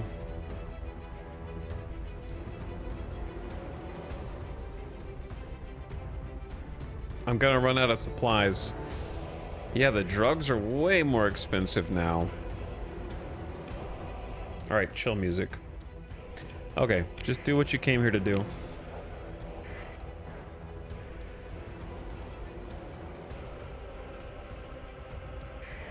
I don't really care about scavengers.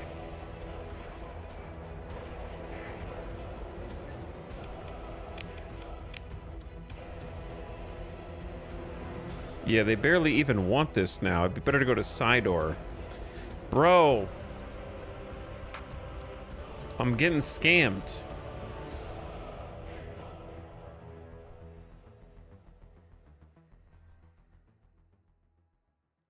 Like the deals I was just doing, somebody must have came here and delivered.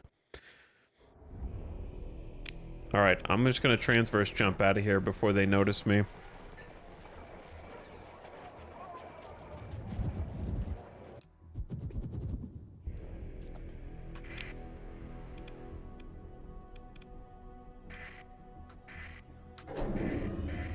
We got to get there and deliver those crew before I have to pay them their monthly.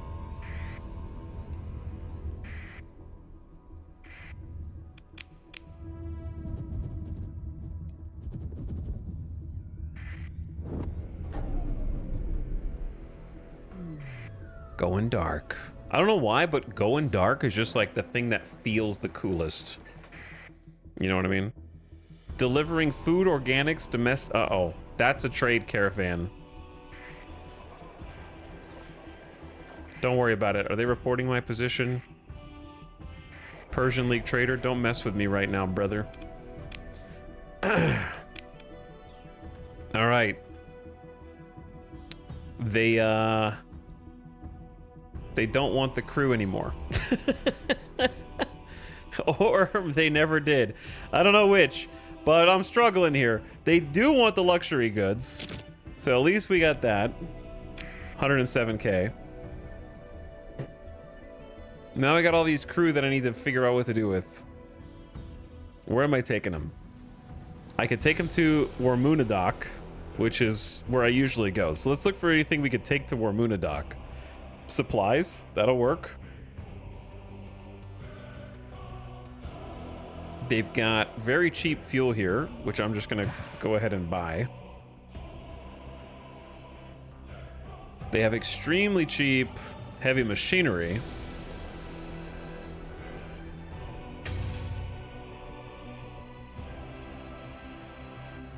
They have extremely cheap heavy armaments. Chat, I've done it. I finally crossed the line. I'm buying heavy armaments. Mechs, tanks, hovercraft, private use is banned on most worlds. You know, in The Expanse, when they catch the Martians, and it's just a bunch of people who just couldn't keep their hand out of the cookie jar because it was just, they were getting paid too much money. That's me now.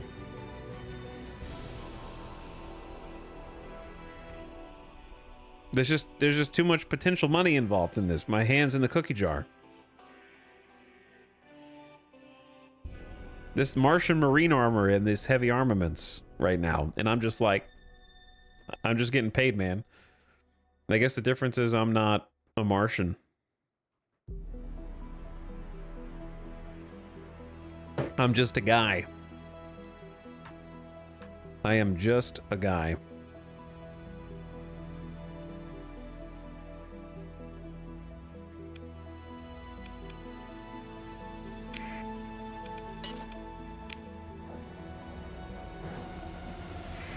All right, I just turned my transponder, appear out of nowhere, then say, hi, I was just here, but now I'm dealing on the open market because I need more fuel. And I should have bought the other supplies off the black market, but that's okay. I'll just pay my taxes. Okay, that's a lot of heavy machinery. That's a lot. They only have a deficit of 500. I'll buy like 300.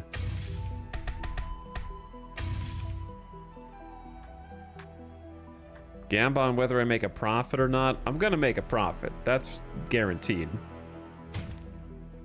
I'm definitely gonna make a profit. The problem is I just have all these crew that I need to get rid of.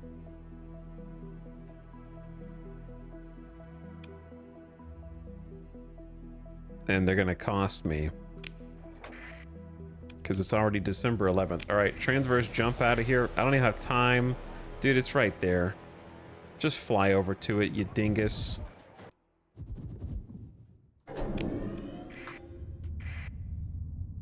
If I'm not gonna be able to offload these crew before I pay them.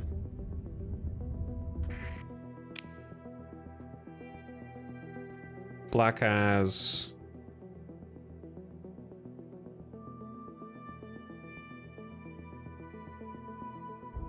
Kolobok.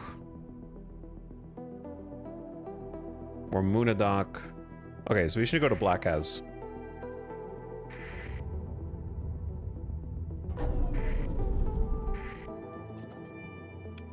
We're trying to keep the Tritakians in the game. They're getting like eliminated by the other factions. Ludic Church is there fighting them.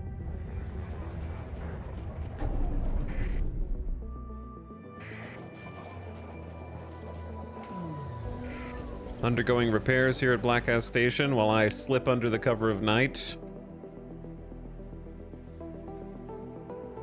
Oh, they're paying 1,200 credits for heavy armaments. That's 211,000 just for the heavy weapons. That's the max payout possible. And then the heavy machinery is 334 a pop.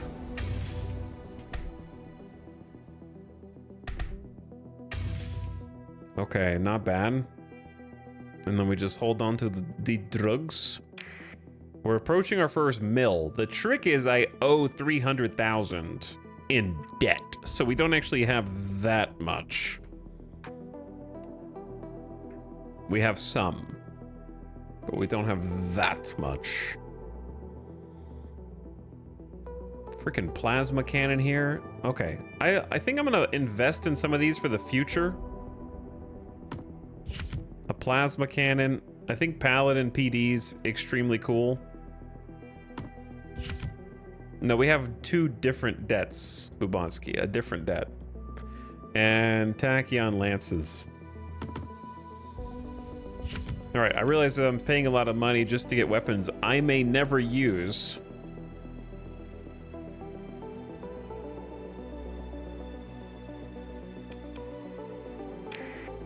But that's part of the fun, being able to customize later.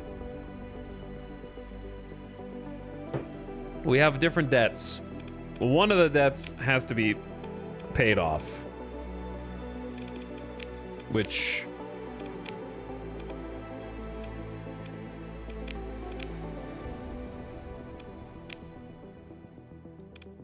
I don't actually know where it is. Loan repayment. You should be able to find Lawrence in Blackaz. No shot, he's here. Hey, I didn't have to go anywhere. Transfer the 300 grand to repay the loan. Easy. Relationship with him improved by 5. Tritachyon improved by 2. Pleasure doing business with you, he says with a toothy smile. And signs off with no further small talk. You break the connection. All right, we have the other debt. The other debt from Nexarellan we can't repay. That was story debt. It's a bit different. We need an agent extracted from a pirate colony. Our offer is 55,000 credits. You'd need around 20 Marines to carry out the op. I could do that, but I'd probably make more money just trading.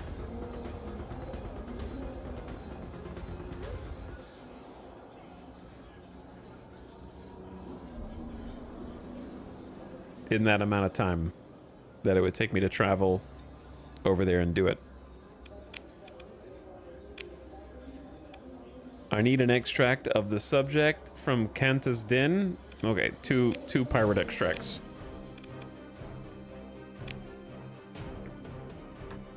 So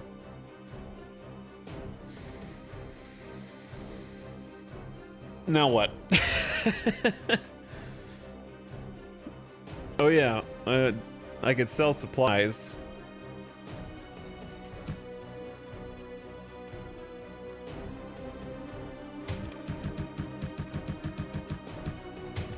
Keep like 200. We need to get rid of these crew before I have to pay them a ton of money.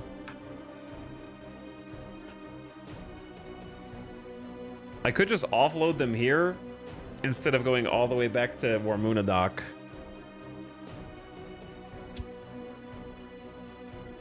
We're not gonna get as much. I just don't think I'm gonna make it back to Warmuna Dock in time.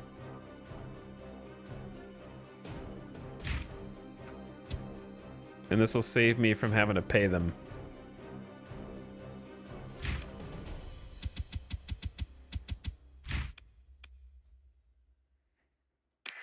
Okay, so we paid off the debt, but we still have 589,000 credits.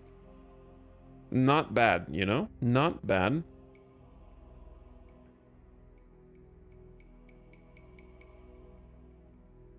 So what I'm thinking is, my goal right now, I think, is to get about 1 million credits. That seems like a fair goal, right? Like, get 1 mil. because the debt is going to keep going up and we need a buffer before we go exploring. And then once we get about 1 million creds, we go surveying and we start getting that survey fleet to go out and about and hopefully have enough of like fleet infrastructure, because we have the fuel tanker already. We have cargo room already. We need another like combat ship. Oh, they don't have. They got a wolf on the black market, and that's it. I'm gonna buy it probably. Wolves are good early game, but they fall off hard. Minimal suspicion.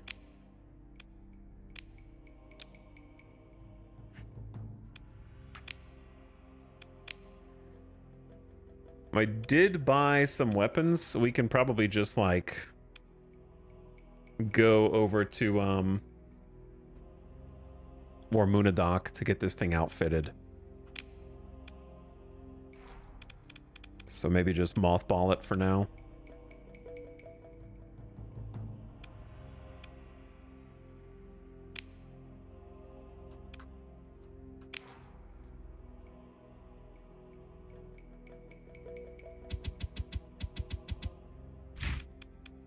Okay, sorry. Now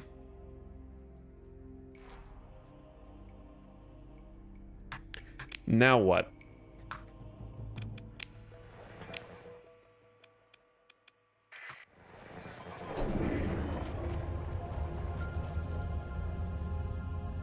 Now what?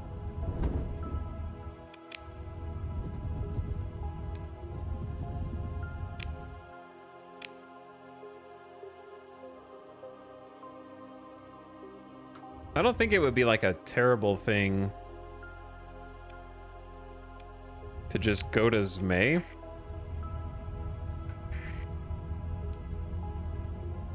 Because there's always been some good deals there.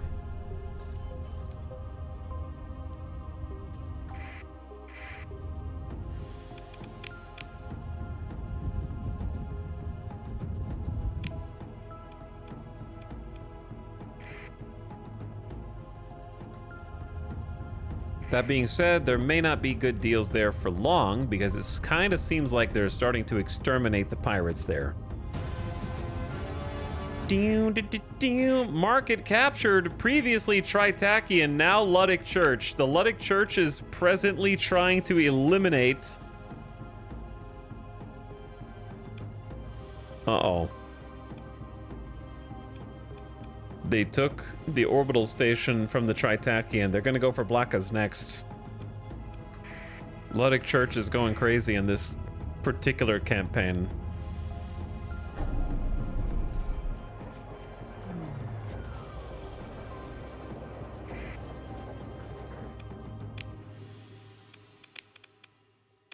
Dock sidebar.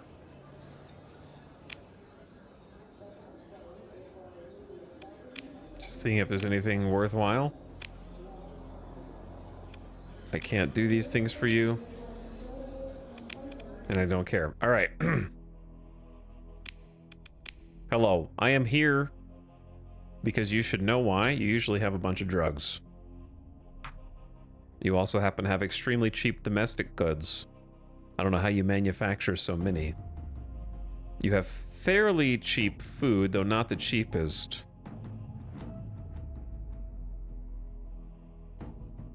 And you have I don't know what this pirate station has so many luxury goods and domestic goods. I don't know how they get them all. I'll buy all your luxury goods and we'll take them up to Hemos Independent Station.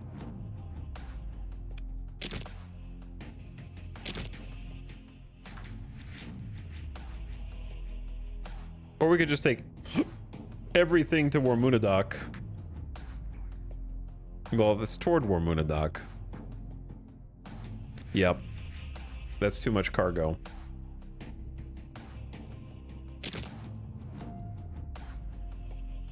How do I have too much cargo? It's these things taking up space, right? 8 per unit.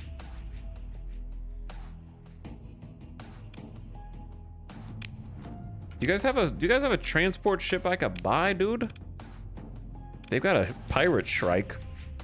They've got a regular Shrike just chilling here. I feel like a Shrike always ends up in my fleet somehow. They're not my favorite ship, but I feel like they always end up here. They're not bad, like a medium energy, medium missile, but I don't love them.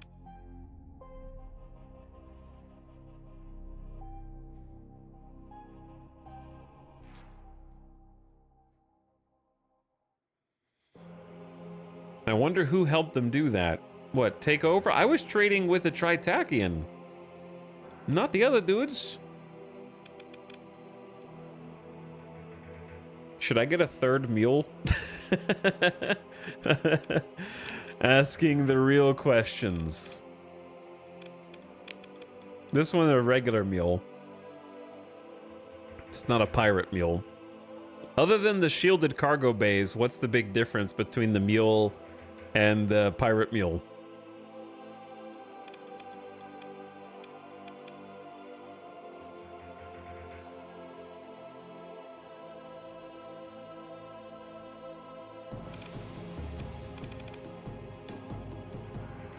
The mule's a rugged and reliable combat-capable freighter, which built its reputation on the sparsely patrolled frontiers of the domain. Post-collapse, the appeal of the mule class has only grown due to the cycles of chaos racking the Persian sector, elevating the need for strong armor and powerful weapons to otherwise thrifty traders, scavengers, and prospectors.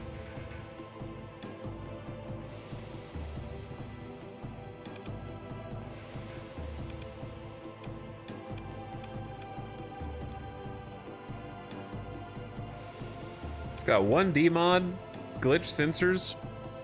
It's not the worst. All right, I'm in. How many mules does one fleet need?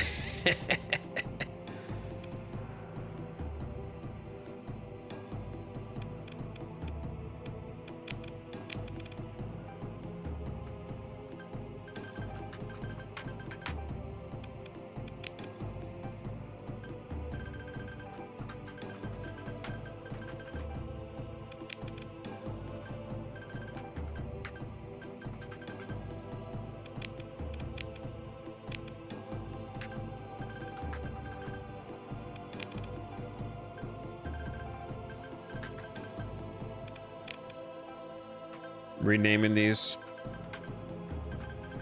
to remove their tag.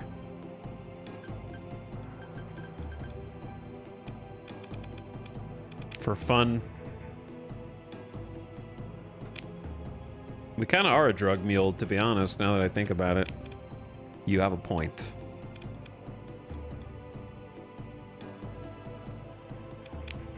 You may have a point.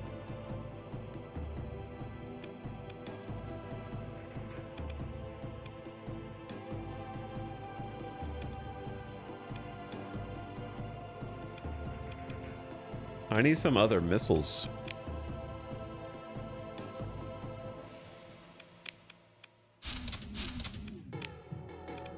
This particular facility doesn't really have much going on.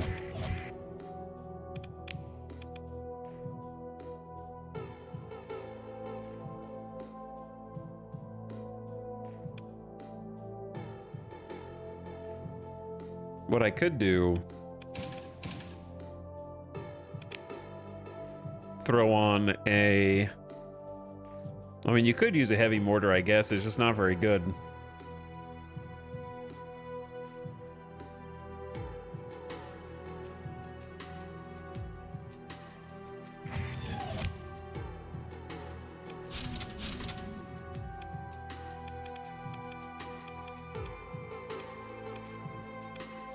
Okay, add in expanded cargo holds to bring its cargo capacity up. What else do we have here? I didn't even put expanded cargo holds on these because I expected that we needed to fight, which we do. What if I just what if I just used 3 story points? Is that stupid? Like, how long am I gonna keep these for? I guess you will get more story points. Story points on mules. How long are you actually gonna have these? I didn't think I was gonna have them for long, and you know, here they are, is kind of the thing. 7 supplies per month adds up. 7 supplies per month does add up.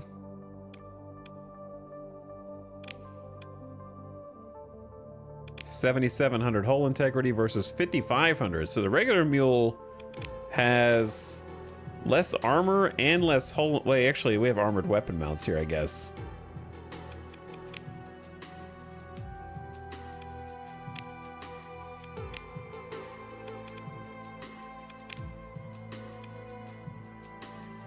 I have 17 story points. Should I just do it?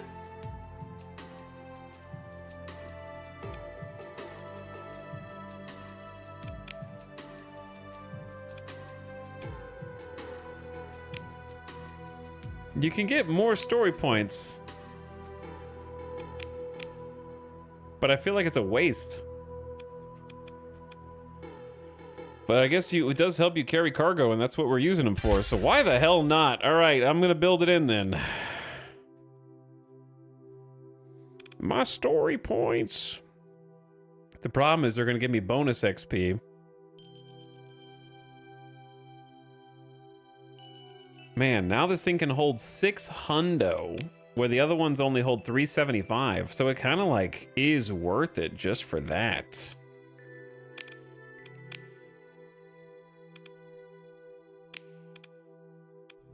The unreliable subsystems is a bit annoying, but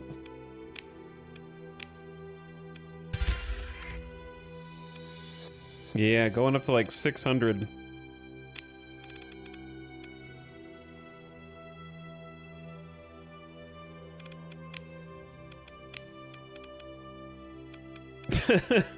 It just feels weird to build these into D-mod ships.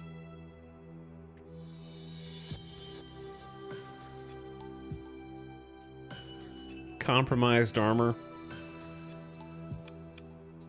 Degraded engines. Whatever, I'm doing it. Triple expanded cargo holds. We're gonna have so much carrying space now.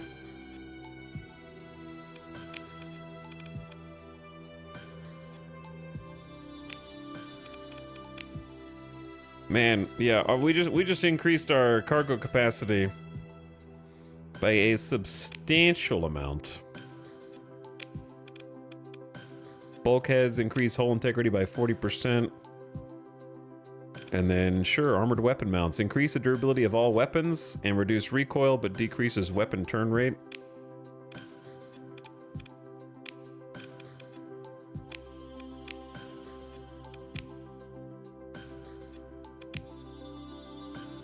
Okay, well, there you go. The Caloris Born. So I did all that so that now when I want to buy a whole bunch of junk. Oh yeah, we got room for 2,500 cargo capacity. I got drugs.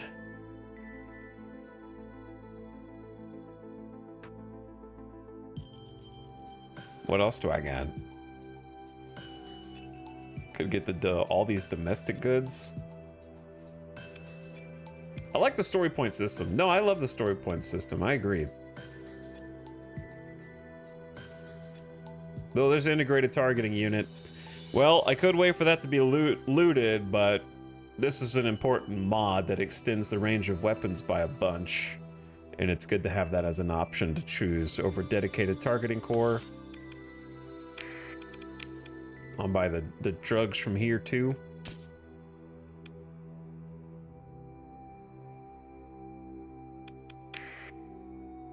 Okay, now that we got all that, I actually still have almost 1,000 cargo space now. We've become recreational galactic drug dealers. Very quickly.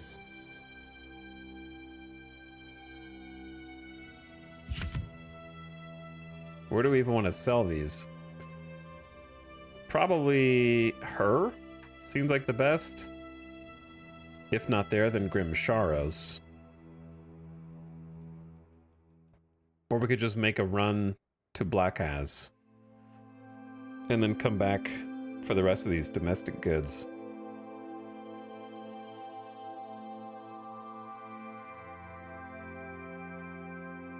I don't know how I'm holding so much stuff.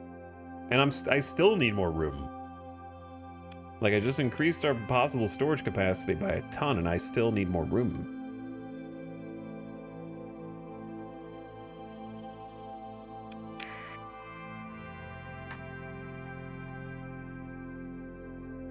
All right, let's go sell these first. Basmatia something or other.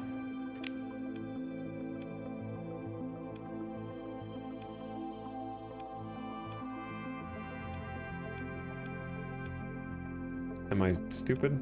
Oh, there it is. Is it... Yeah, it's probably worth it to just transverse jump out of here without going to the gate. Leica suffers damage from the transverse jump. That thing's mothballed. My mothballed ship took damage. Transverse jump is a crazy good ability, man. It's so solid. Just being able to avoid having to go to like the jump points. So nice.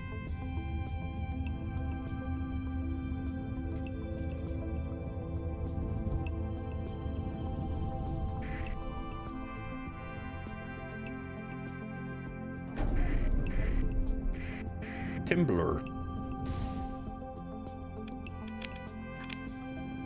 All right, transponder on, because I don't know who's over here, but we're going to a pirate planet. Hello? 28 grand in monthly expenses, brother. My crew payroll's gone up to 94 hundo. I'm paying the Marines 800 a month to just eat my food.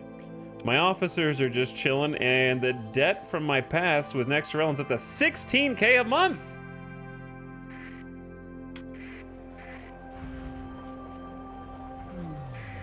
All right, I'm going dark, outside of their range. What's up, pirate nerds? I brought the good stuff.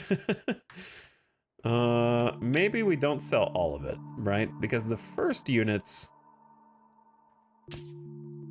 are going for like down to 283, and then they start to kind of not pay as much. So maybe we just do that. And then look for things that we could take to Warmunadoc. They want supplies. They also want personnel, but there's no good places to get the personnel from right now. They also want domestic goods. Man, I became a pirate trader so quickly, so easily. They want organics. They also want food.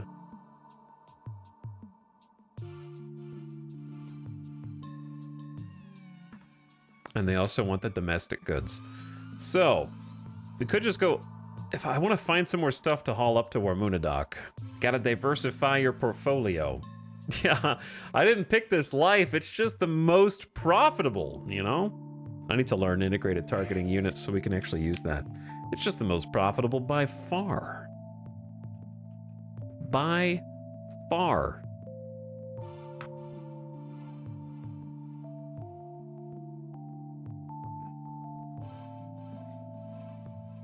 Maybe we just go make the trade. Let's go to, yeah, let's just empty our inventory real quick. That's a good idea.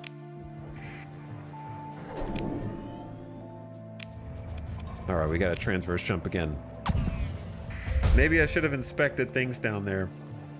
91,000 XP, we just had a story point. Bonus XP. Yeah, let's just reset, empty our cargo.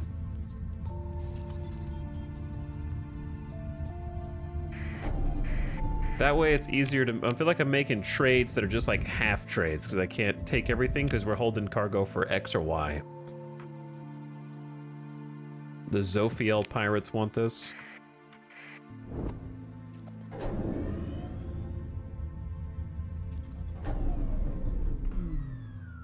Going dark. So what I'm hearing is crime pays. This seems like one of those games you need a PhD to play. Sturmy, that may only be true if you are a total dumbass. And you conceive of a PhD as some kind of genius, unattainable. If you think you need some...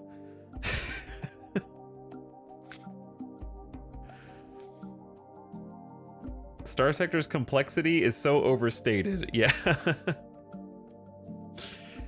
If you're not capable of learning how to play Star Sector, I fear that video games may not be for you.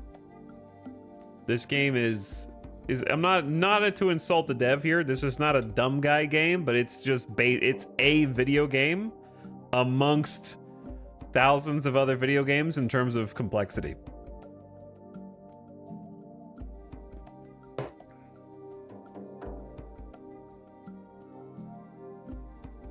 Learning how to play Star Sector is tantamount to learning how to play any other video game in your Steam library that's not Flappy Bird.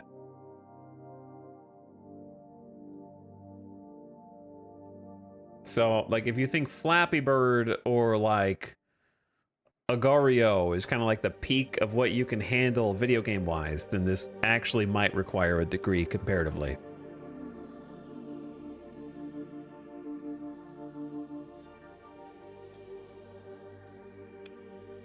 I promise it's not very hard. If you know how to read and you know how to use a keyboard and mouse, then you're good to go.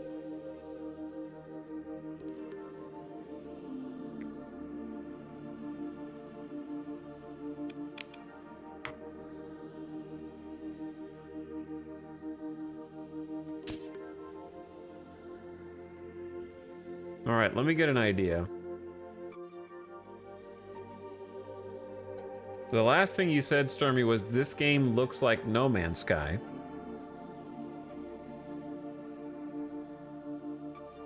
And then you said, I want to do a pacifist run of Kenshi at some point, but with Blunt.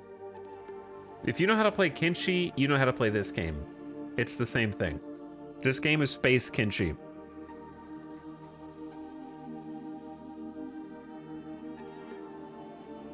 Trust.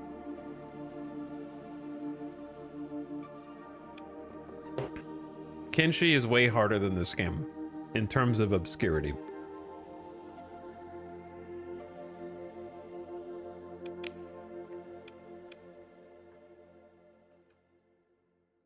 Kenshi mixed with Mountain Blade. Yep. But in space. Ooh, dude, gasoline.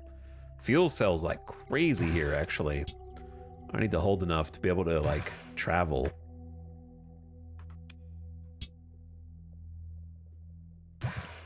Just 220K. Easy money, dude. On the black market. All right, what do you guys got? Ooh, personnel. All right. We're gonna buy some crew contracts. We still have room for another 400 people. And then...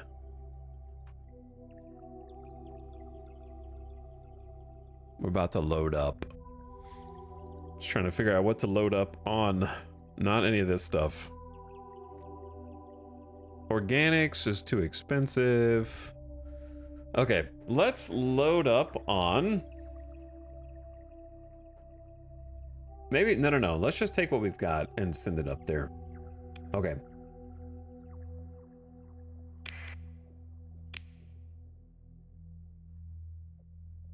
I'm gonna hire the rest of these. Actually, no, we're not. We got enough. And then I got domestic goods. All right, let's go. Let's go, he says, as he doesn't leave. Chat, let's go. Come on. Why are you still here? Come on. Go.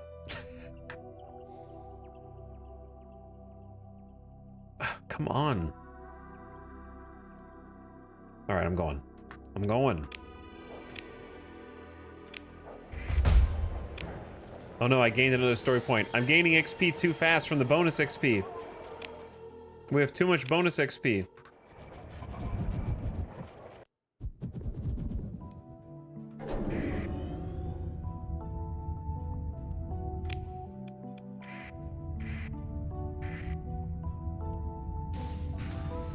I don't want to level up anymore.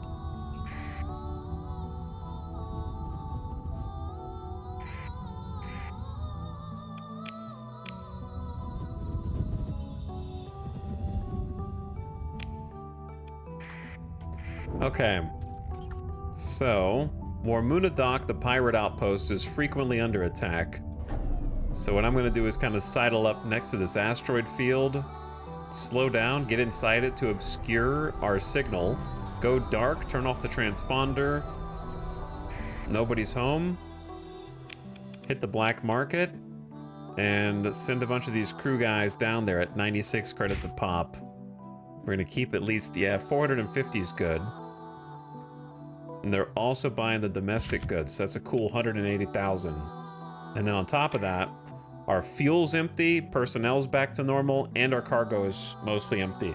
So we just went from 850K, we paid off a $300,000 quest debt, and then we're back to 850K. So we just made about 300K profit.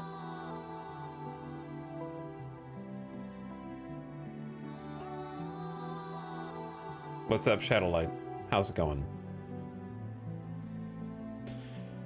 I'm trying to reach around 1 mil. My goal is to reach around like 1 milli. I also want to unmothball this.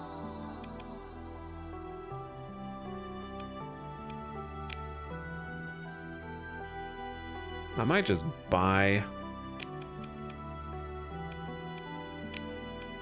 How is there going to be an ad? Chat, it's already been an hour. All right, I'm going to buy some extra weapons for customization. PD lasers. Oh, they got salamanders. Yeah, I'm going to buy those. Ion pulsar, autocannon. Couple typhoons just for kicks and giggles because it's more like memes. Ooh, I do love escort package. But I'll wait until we loot some stuff because I'm trying to save money right now. All right, we got to get out of here because the hegemony's coming in. They're coming in to siege the station.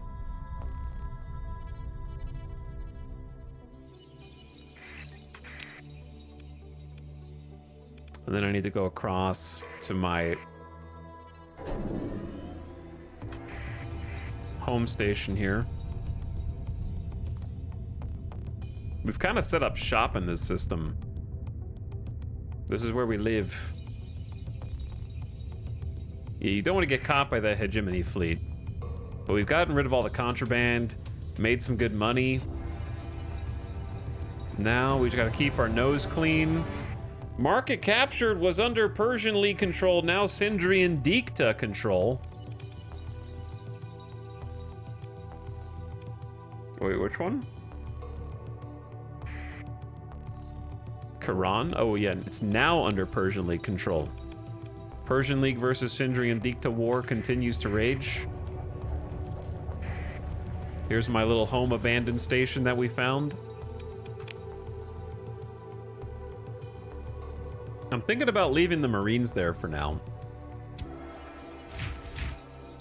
Like someone in chat said earlier, they can guard all my stuff. They can guard all of my goodies.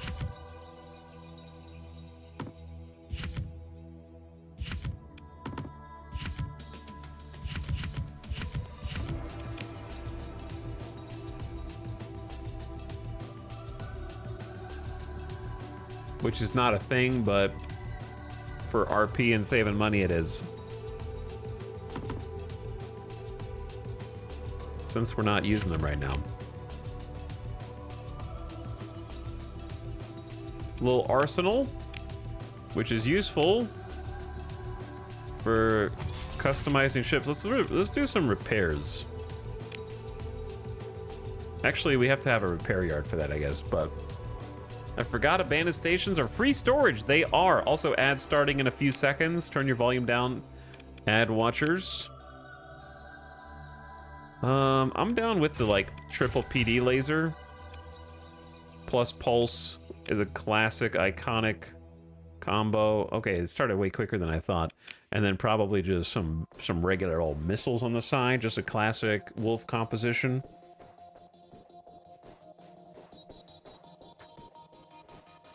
Okay, ads just started. I'm gonna take a quick break, get some water, get a snack, be right back. Shadowlight, thank you for the sub. I appreciate the prime. Hope you're having a nice night. Salmon Roll, welcome. Hey guys. All right, BRB.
What are we listening to? The X3 Albion Prelude soundtrack.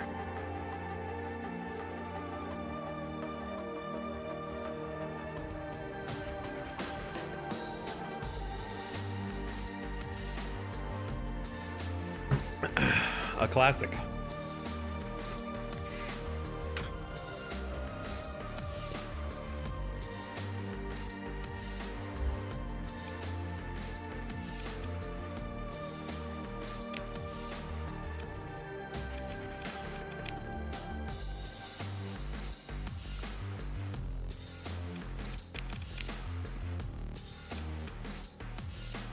Ion pulse laser on the wolf is always a risk.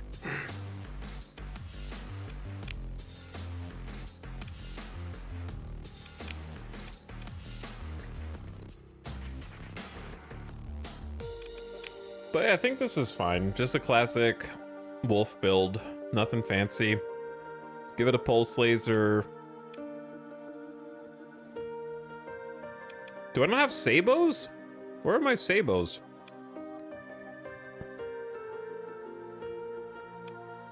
Are they in storage? Is it not letting me take things from... Well, it is... I definitely bought Sabo MRMs. But they're not here. Huh. That's weird. What did I do with them? Strap harpoons on everything? I mean, harpoons are fine because the pulse laser in particular can go through shield, armor, and hull at the same rate. So you could get the shield down with this and then blast them with harpoons is fine. That works. You just want, like, definitely max capacitors.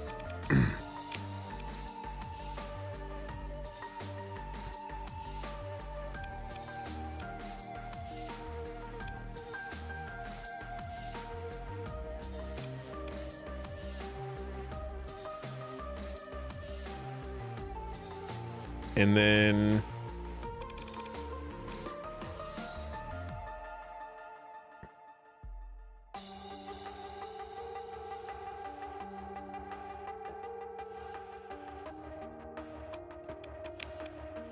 Pulse lasers range is 600.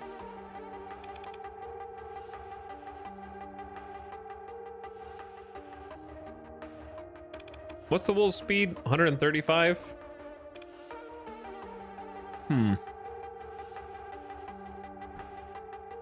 Is it wrong to just chuck on increased flux capacity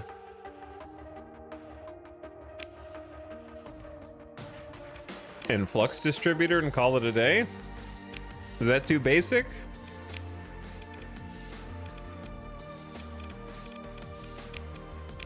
Oh, wait.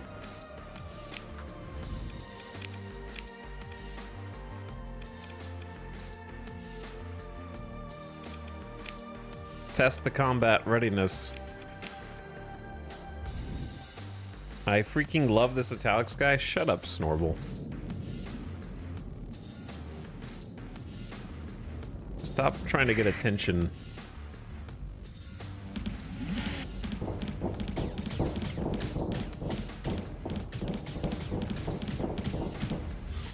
Wow, getting through shields is hard. Uh-oh.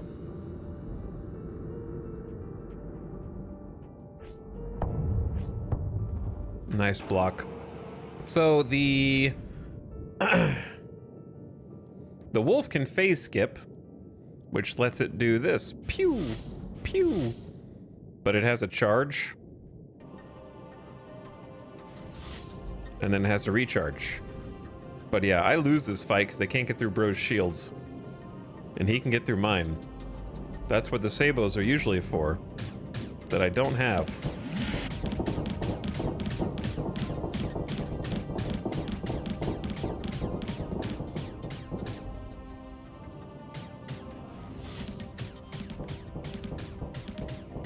And the wolf is not good at face tanking.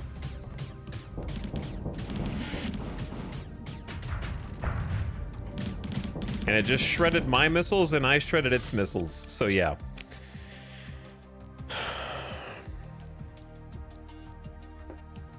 It'll still be fine in a support role.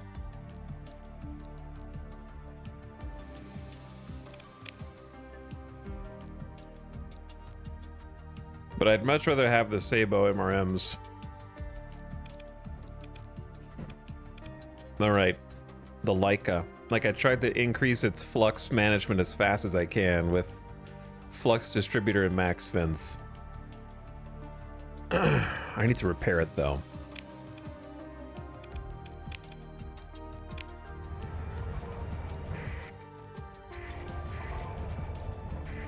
Which I can do here. Your fleet does not require repairs. Oh. Oh, it's because this is still mothballed. Now it should require repairs. 18 supplies. Fixed. I need to buy maybe some supplies.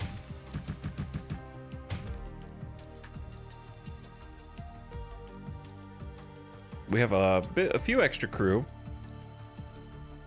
Over the skeleton by 65. And inventory's empty. We're clean. 840K in the bank right now. Gotta decide what to make money on next.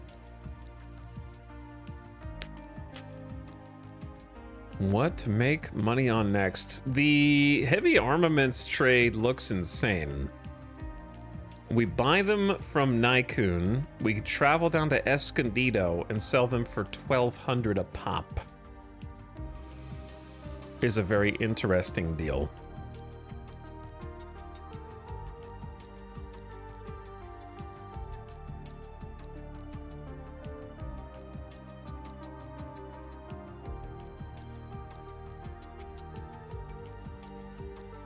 They also are paying a decent amount for supplies in Escondido, but nowhere around here sells them extremely cheaply.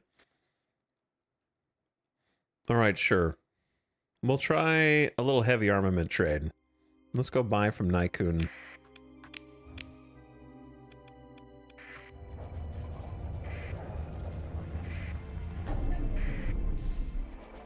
Here's the trick. Can I get into Nykun without my transponder on?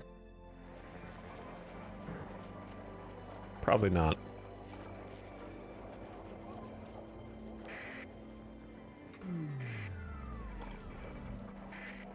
But maybe. How is my profile so low? How do they not see me? It's probably got to be because of my character trait that I picked.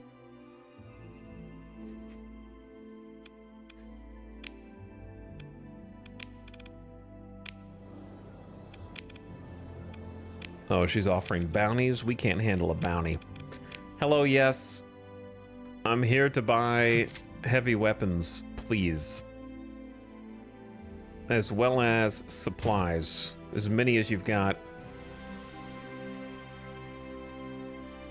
As well as fuel.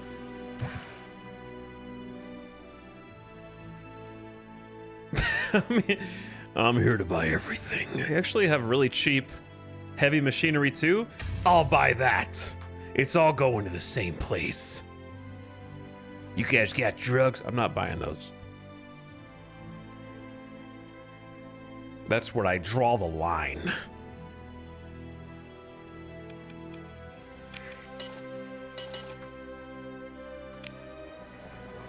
All right, now we slip away.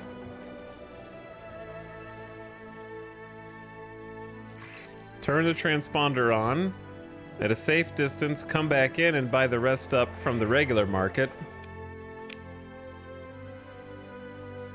They were supposed to have way more of these. It says they had 300 heavy armaments available and I only have 114. They're illegal, so probably don't get caught with those. Probably try not to get caught.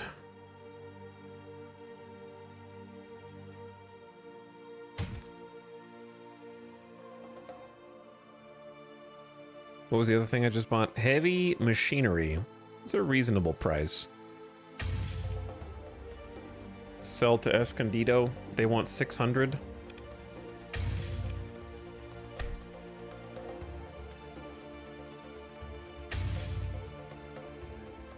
Oh, we don't have enough storage for all this. Heavy machinery's big, or heavy armaments are big, so is heavy machinery. All right, that's as much as I have room for. I actually just bought too many supplies. Hold on.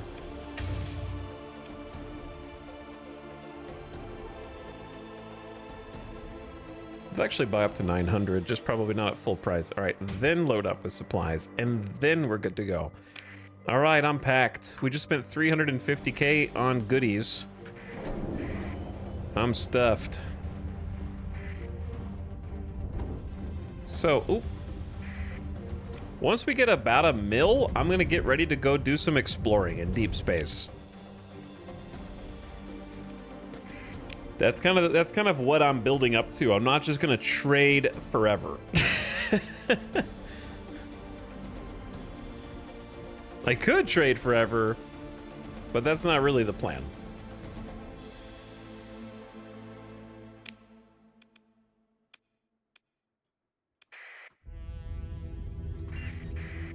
You scared me, Sindri and Dikta.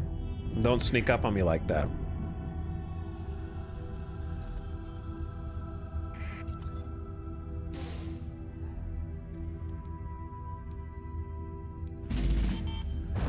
Monthly expenses, 25K? How am I gonna keep up with those expenses while I'm out and about with this obligation? The months are gonna go by so fast and then suddenly my money is gonna run out. That noise is my bane. Brump. What is the plan, by the way? Brother, I just said the plan is, and then had 2 sentences. And that was 15 seconds ago, brother. I said the words, quote, the plan is.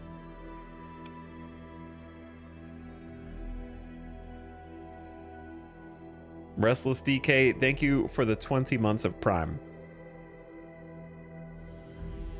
How you doing? Thank you for the slub. Snorble, thank you for the sub. Muteberry, thank you for the sub.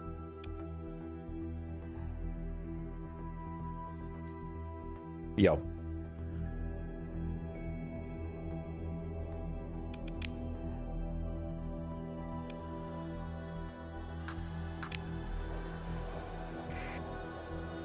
I hope they don't mind if I just sneak into this asteroid belt.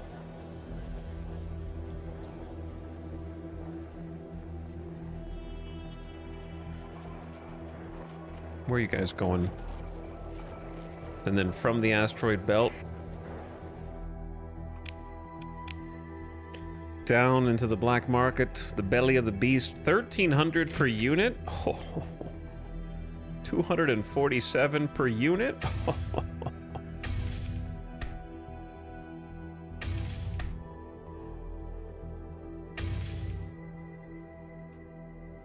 $211 supplies per unit. Oh, money. I love money.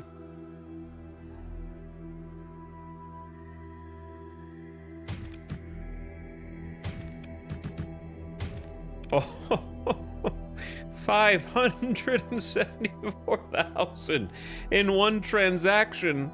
Oh, it's so juicy.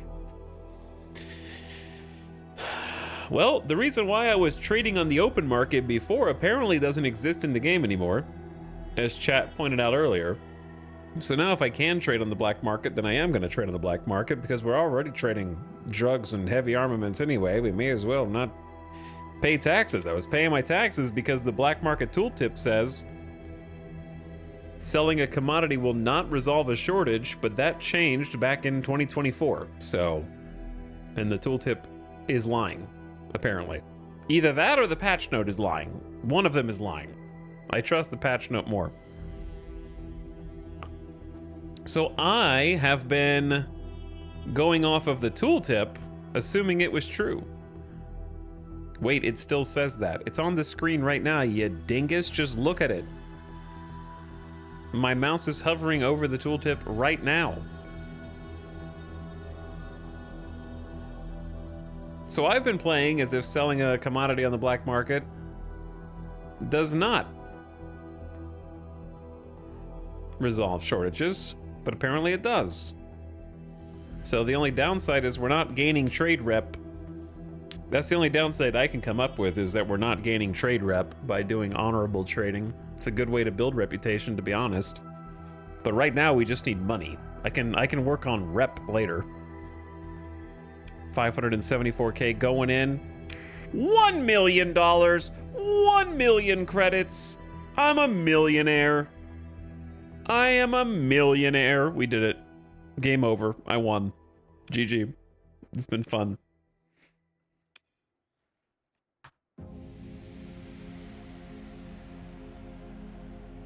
Wait till he realizes he can create shortages. Typical Star Sector player who thinks they know everything and no one else knows anything. That's been a thing for 12 years now. It's one of the first things you learn about when you install Star Sector, actually.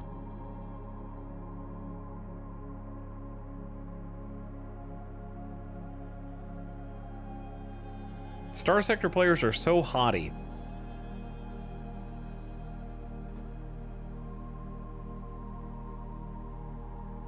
He's spicy tonight. What have you guys been doing? Is this different than any other night?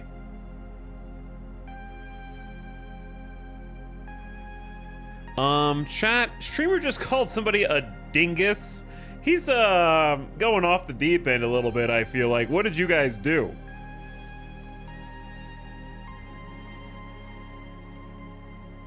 Don't say that word.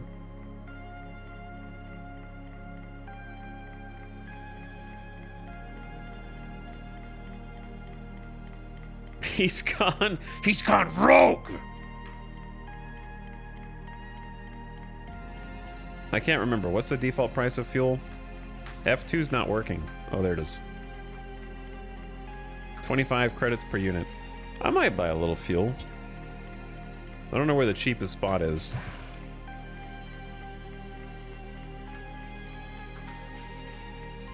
Crew is normally 50.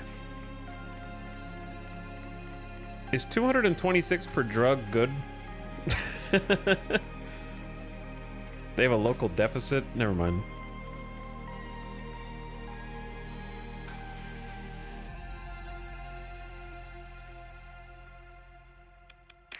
All right, let's get out of here. Ooh, integrated point defense AI. Ooh. Do I wait to try to loot this, or do I just buy it now for 12 grand?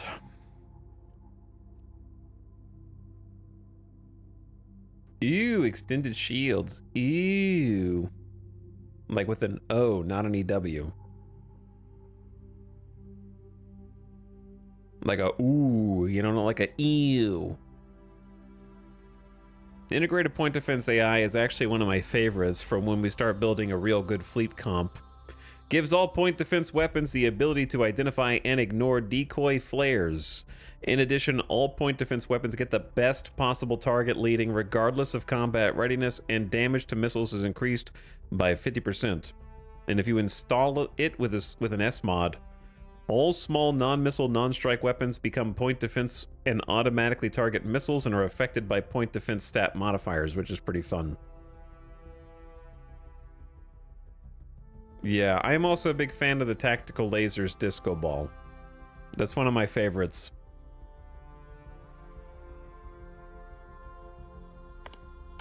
I think we go ahead and grab it because that one's one of my faves. And learn it. Also, I think we go ahead and grab a couple Gravitons. I'm a Graviton fan. Heavy burst lasers just to have. Ooh, they got burst PD lasers here too. I'll buy 6 of those. It's like going to a candy store. I'll buy another Gorgon SRM pod. I'll buy all 3 of your tactical lasers. What else you got? I think we already have a Gazer SRM pod. I don't have a Mjolnir cannon. I'll buy 2 of them. Okay. Anyway. Now back out. Good shopping trip. Yeah. You gotta do it.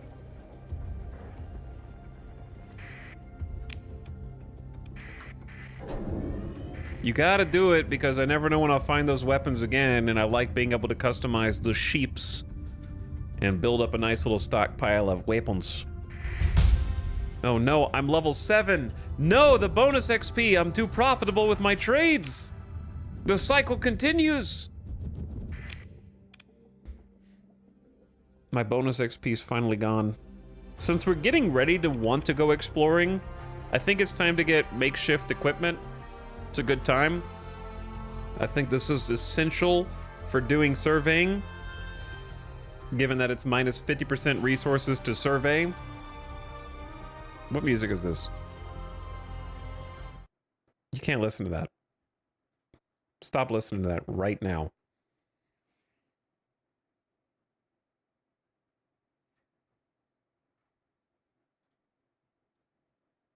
You can listen to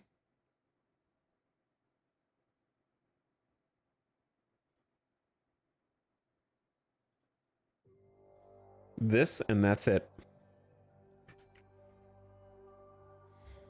But yeah, now's the time to grab makeshift equipment because it reduces the monthly supply consumption for ship maintenance by 50% or 100 units, whichever is lower. So we'd go from 66 supplies a month maintenance to just 33, which is incredible. Cheaper to survey planets, and you can then remote survey to identify the most promising survey target in the system, and you get the survey equipment hull mod.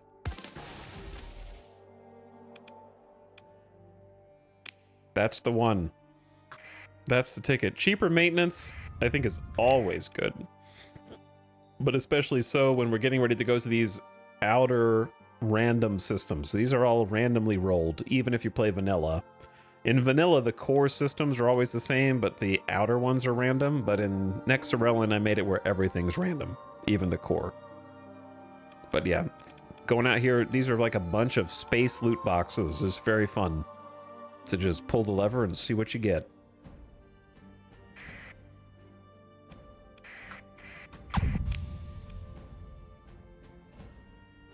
Honestly, the role for this particular Nexarellan campaign turned out really good. Like, there's juice in each corner. Like, Wormunadoc has been very profitable. Escondido has some great trades every so often with some big pirate presence. And then, like, there's a bunch of fuel in this section I've noticed. Fuel and cheap supplies. And then there's some fringe colonies. Like, I never see civilized space all the way out here at the beginning of the game. So there's some, like, distant trips you can make because these guys have a bunch of needs because the traders have a harder time getting down to them. So if you wanted to make a longer trip, so it's actually a pretty fun spawn. I haven't needed to go up here yet. Luddic Church kind of occupying that zone a bit.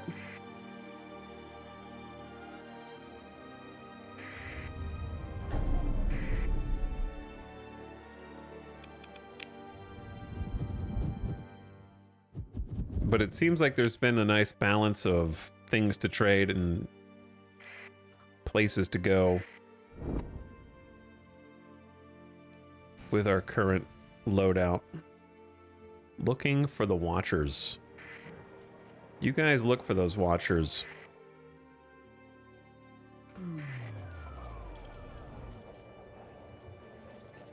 I'm just gonna sneak in here. Delivering recreational drugs. I don't need to worry about these guys. The hegemony looks busy, which is always good for me. Dockside bar? Buying illegal weapons? I don't need that. The academic with the tripod. Accept and promise to ship the AI core. Oh, it's this one. I might take this.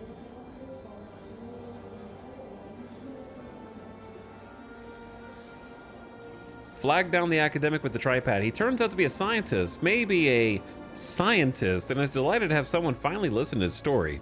You set your face to a practiced, stern but receptive look as you hear his pitch through to the end. The data doesn't lie, he cries again and again, though you can't make sense of the arcane table scrolling on his greasy tripod. There's an enormous stock of unrecovered domain era technology in the system. No one else can see it. All I ask is...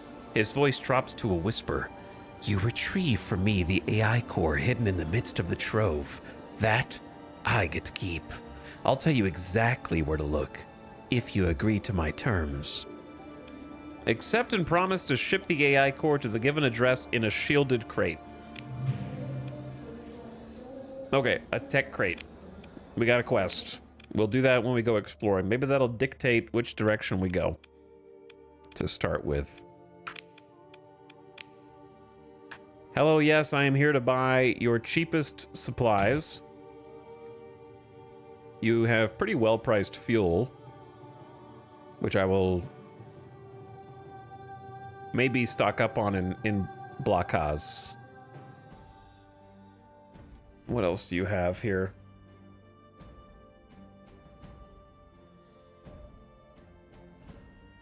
Not much.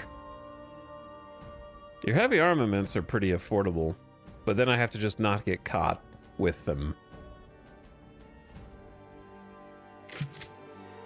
Buying heavy armaments on the black market. Somebody's got to do it. And the drugs.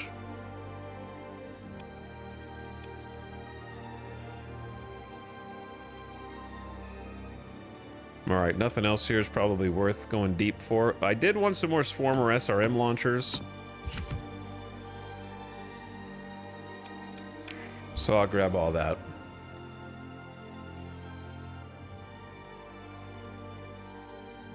Restless DK said, yo! Yo. Hey, yo. Hey, yo. What up? Who is this little nerd? I'm not intercepting you, brother. All right, I'm turning my transponder back on, away from the hegemony, so I can buy the rest of their goodies, because they still got... Either we could just go supplies, we can go fuel, we can go both.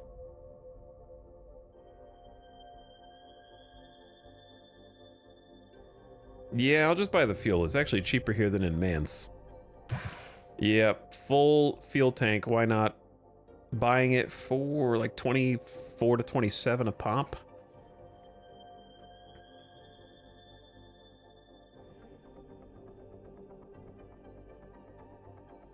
They've got an extra 600 heavy machinery in the neighboring system.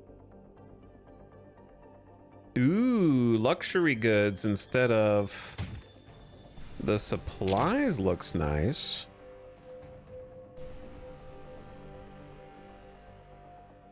Wow, what a crazy upscale that is, or what do you call it, upcharge. I can buy the first 527 luxury goods for 205 per unit, and then once you cross that threshold, it goes to 263 from 205?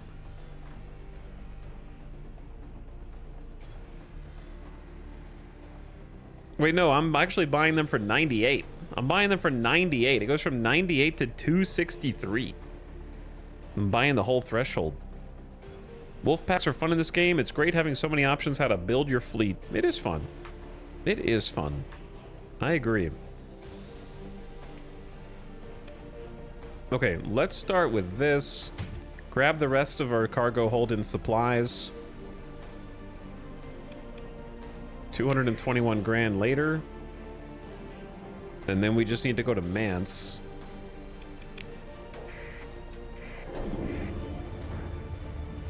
And from this, after this chat, one last job. Okay, I got one last job for you, Arthur. And then we can go start getting ready to explore the far reaches of space.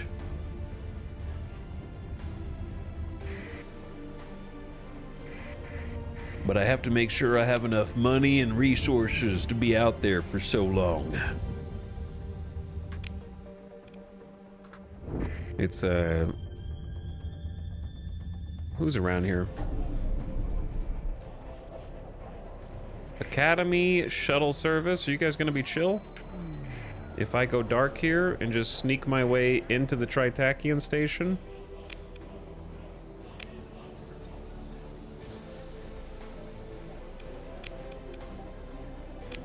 Tattooed mercs, we got 37 suits for 6,300 credits. I will buy your mercenary contract and sneak you out of here. You got it. We'll start adding to our mercenary collection slowly.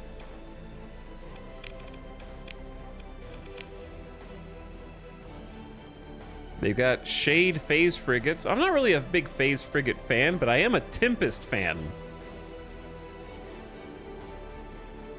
I am a Tempest fan. And they have one on the black market here. And they also have an Omen on the open market.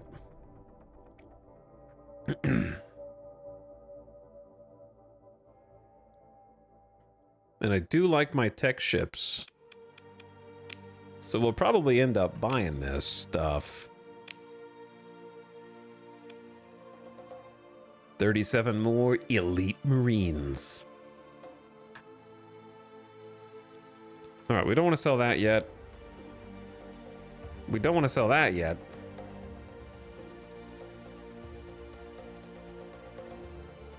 Don't want to sell that yet. Don't want to sell that yet. Hang on, what am I here for? No, I'm here for something, just not any of this stuff. They sell cheap supplies and cheap fuel also. Sell to Kolobok. The Kolobok pirates. They want the machinery.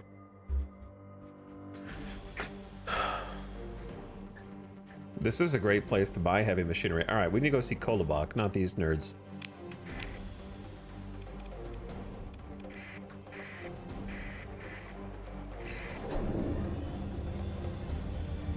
Me walking into the kitchen at 1 a.m. Why'd I come down here?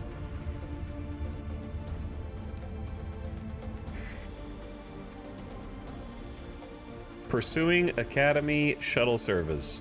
That would be a tough fight, to be honest. I don't really feel like fighting it. I'm gonna leave these bros alone.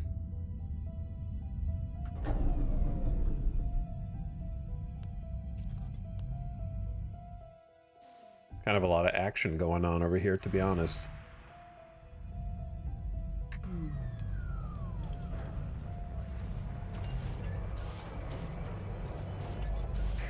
Hello, Lion's Guard. My money! There's a rebellion on Karanan? Mining disruption? We were just there a second ago. Hi guys. Don't mind me. Just here to do a little business with the pirates. They really want some drugs. They really want some luxury goods.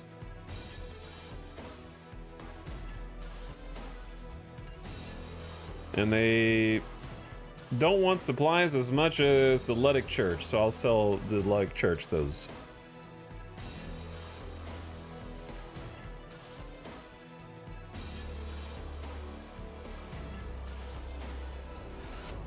Didn't you guys have something here that was worth buying? I swear you did, but now I don't see it.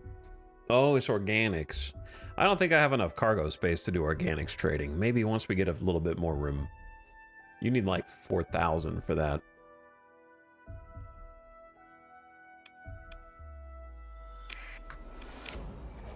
I'll just be out of your hair now.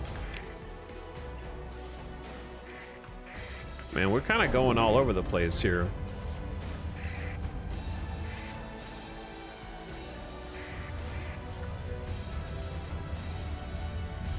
Yeah, the Academy is in here for some reason. Galatia Academy's there, I don't know why.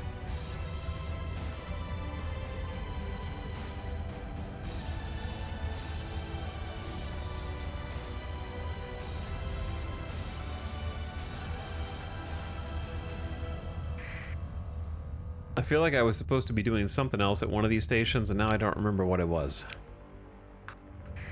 Galatia Pirate Academy. Maybe. Oh, there's a whole, like, invasion fleet here. Don't mind little old me. I'm just bringing some supplies in under the cover of night.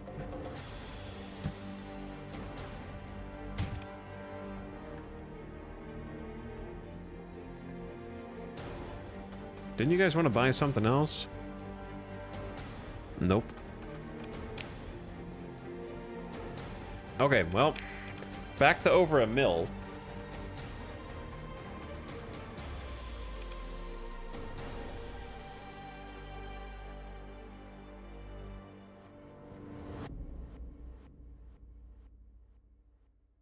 I feel like I need a little bit more money. Excuse me. There's an announcement that's in the soundtrack. That's funny, like a station announcement. Who's speaking to me?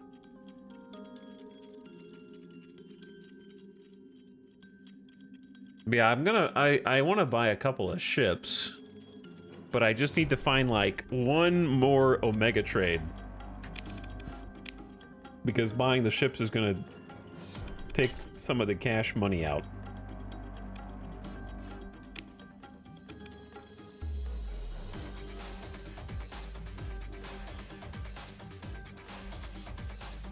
I think it was like here. You could buy supplies without even leaving here.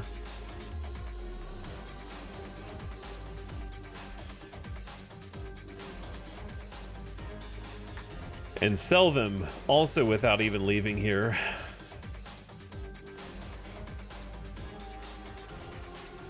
Also very cheap food here, but it's not very good. All right, so just go get supplies. Nope. Stay away from those guys. Turn your transponder on.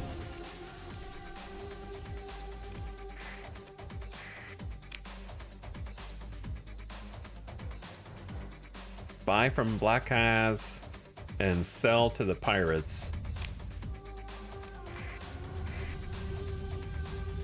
And then I'll grab the ships while we're there. Just one more job. One more big job. It needs to be big.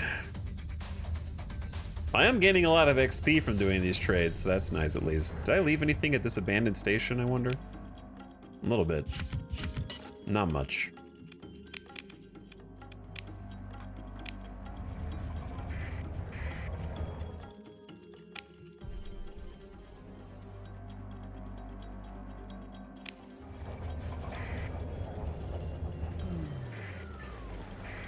Okay, what if I go dark?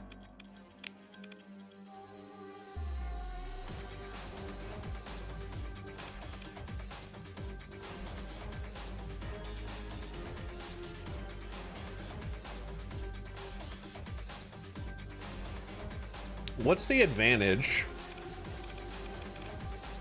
Oh, it's a maintenance issue. So the Nebula class civilian transport is just 2 supplies per month. Valkyrie troop transport is 5, but it has the ground support package to allow you to do ground raids much easier. The Omen class's 6 maintenance per month is a lot easier. It's an easier pill to swallow now that we have the character trait that halves the monthly supply consumption for ship maintenance. And getting all these like tech ships. I do like tech ships. I like all the different kinds of ships, to be honest. I think I'm gonna grab both the Tempest, which has an 8 maintenance supply, and the Omen, and add both of them to the fleet.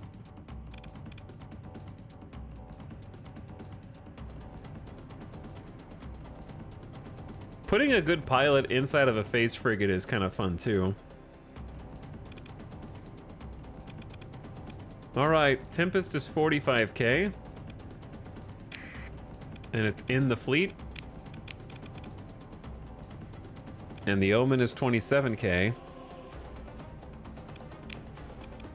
and now it's in the fleet.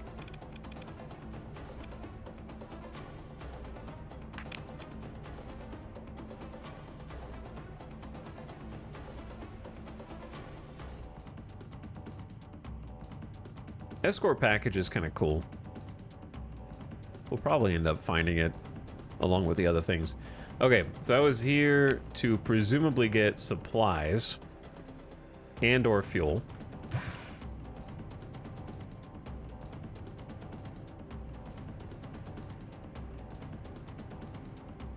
And or heavy machinery. All right, I'm gonna come back for the heavy machinery. I'm also gonna buy this heavy blaster.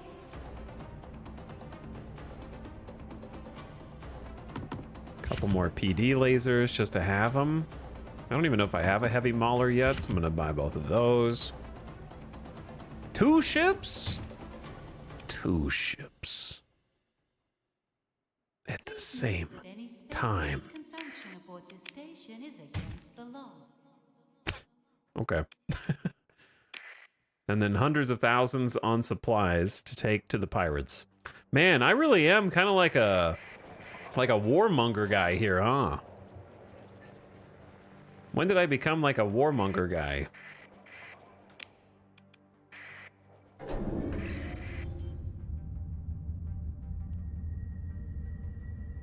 Listen, I'm a human guy, okay?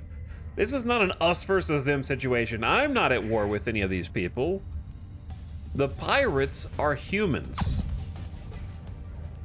And I believe they should have basic supplies and food and drop brawler LG class gunships that I can possibly recover.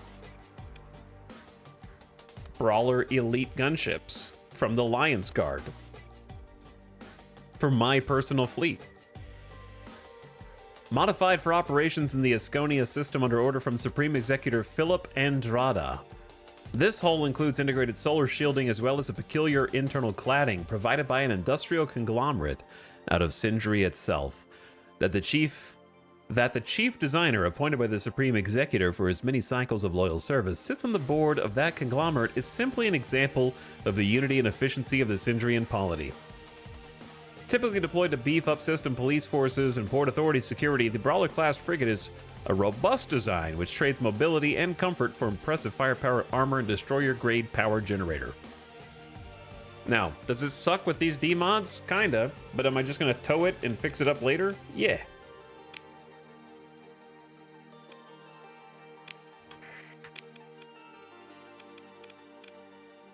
Mothball. And then we gotta put some weapons on you.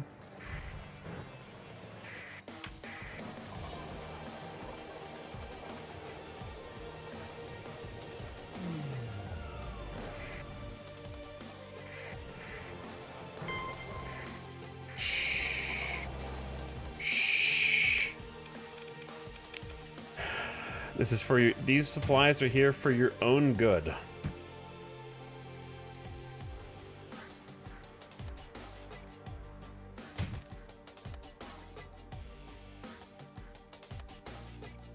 We're influencing the market right now, chat. Buying or selling enough of a commodity at a market will influence its economic availability based on the total number of units bought or sold recently. So we're selling a bunch of supplies. This will raise supply availability and maybe help this doodle baby colony grow. Who knows? You know, they need supplies. I'm here to trade. I don't know what else they need. They appear to need fuel. They appear to need a lot of fuel. Okay, I can't give you all of it.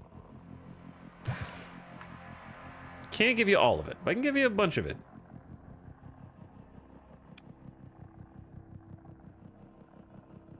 What else do they need? Here, you guys just take the rest of these luxury goods because I don't want to hold them anymore.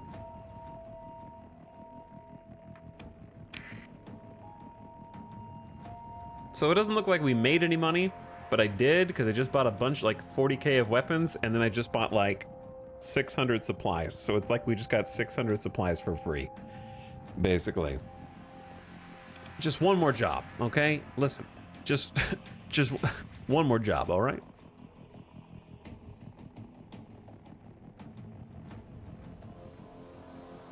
I say we get out of this sector. Let's buy some fuel on the way out. Go to Zmei.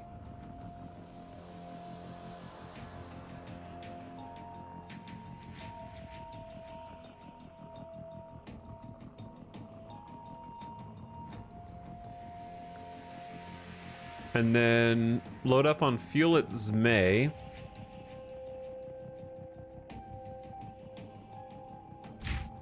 Get a full crew of people here. Who I'm scared of having to pay. What day is it? March 21st. Yeah, we're definitely gonna have to pay them. Which I don't really want to do. Okay, I need one last job.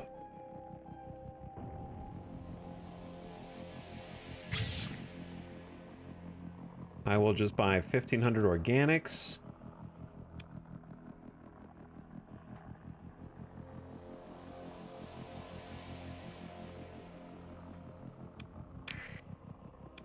Then I need to go buy fuel. Don't interdict me, man. Chill. Transverse jump out of here. I got a story. I got 19 story points to spend.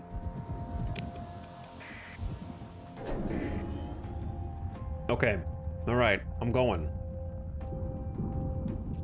Here's what we need to do. We need to find a salvage ship. Add it to the fleet. Very important before we go, like, doing surveys and stuff.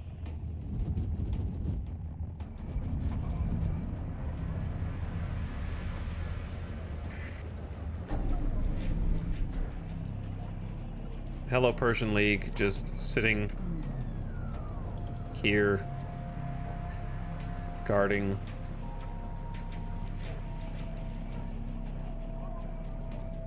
Do you know Ukobak's secret? Do you know Ukobak's secret? As I sneak in between here, there's an officer available. Missile specialization, steady. Hello, Griffin pilots. So the ammo capacity is not as important for the Griffin because it can regen its own missiles. However, missile hit points plus rate of fire for missile weapons if you make it elite for them later is very good. Is very good. Plus damage dealt. Yes, very good. I hire you now. 2,000 credit hire bonus and afterwards 900 a month. Yes, I hire you now. Sounds good. Sad to see it go, but we had to.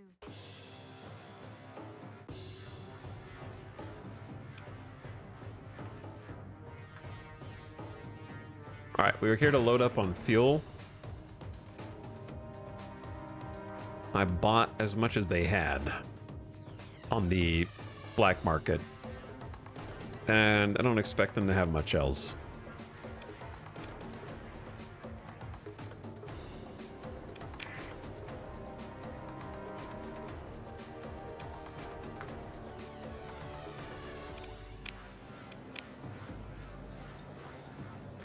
I know the location of a phantom blueprint, and so could you for the price of 87,000 credits. Just need to hop over with your fleet and take it. I'd go myself, but I have too much love for civilization. She taps her empty drink looking at the bartender. Interested? She asks casually.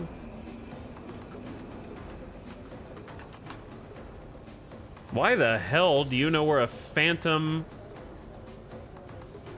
blueprint is?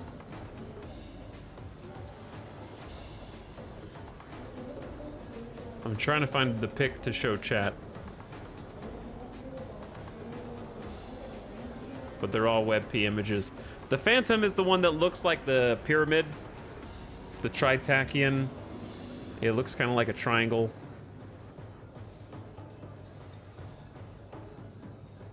It's the phase transport.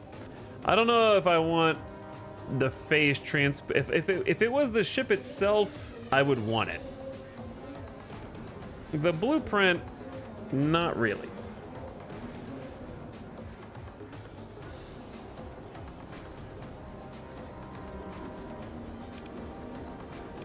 So I'm probably going to decline, but thank you. All right. Ships. A Hammerhead Destroyer. To be honest, not the worst purchase for us right now.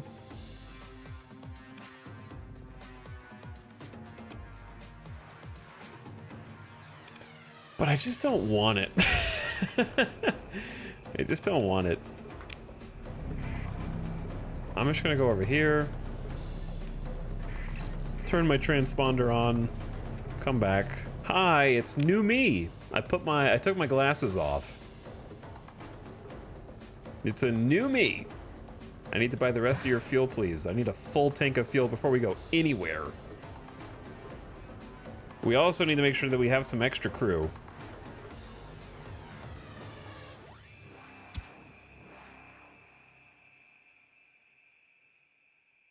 In case we lose some. There's a spare 100 crew. That seems pretty good, like 25% extra. That seems more reasonable. Oh, expanded missile racks is here. Well, buying that. Increase the ammo capacity of missile weapons by 100%. We need that. That's a very important one.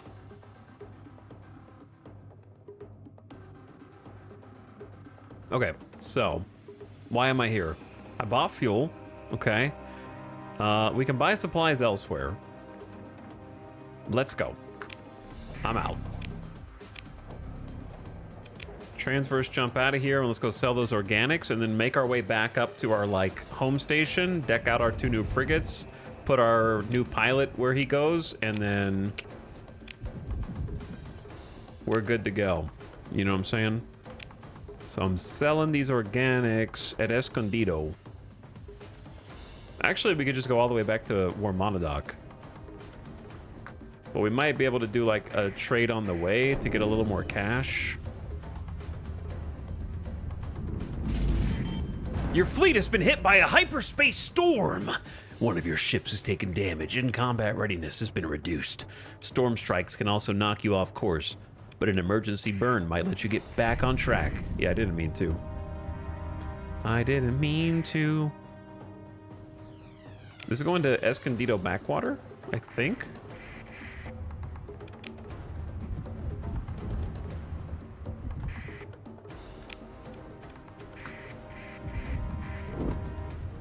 I'm gonna need you guys to not chase me, because I am bringing supplies to the pirates, you bunch of dum-dums. I am your friend, not food.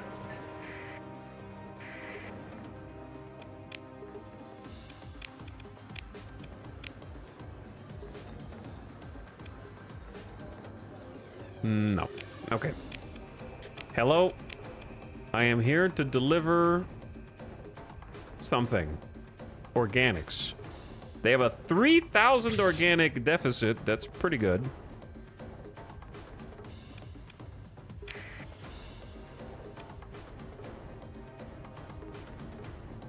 And then I don't think they really have anything else, so I leave now. Goodbye. I just had to get rid of that. I don't know where to get rid of these heavy armaments.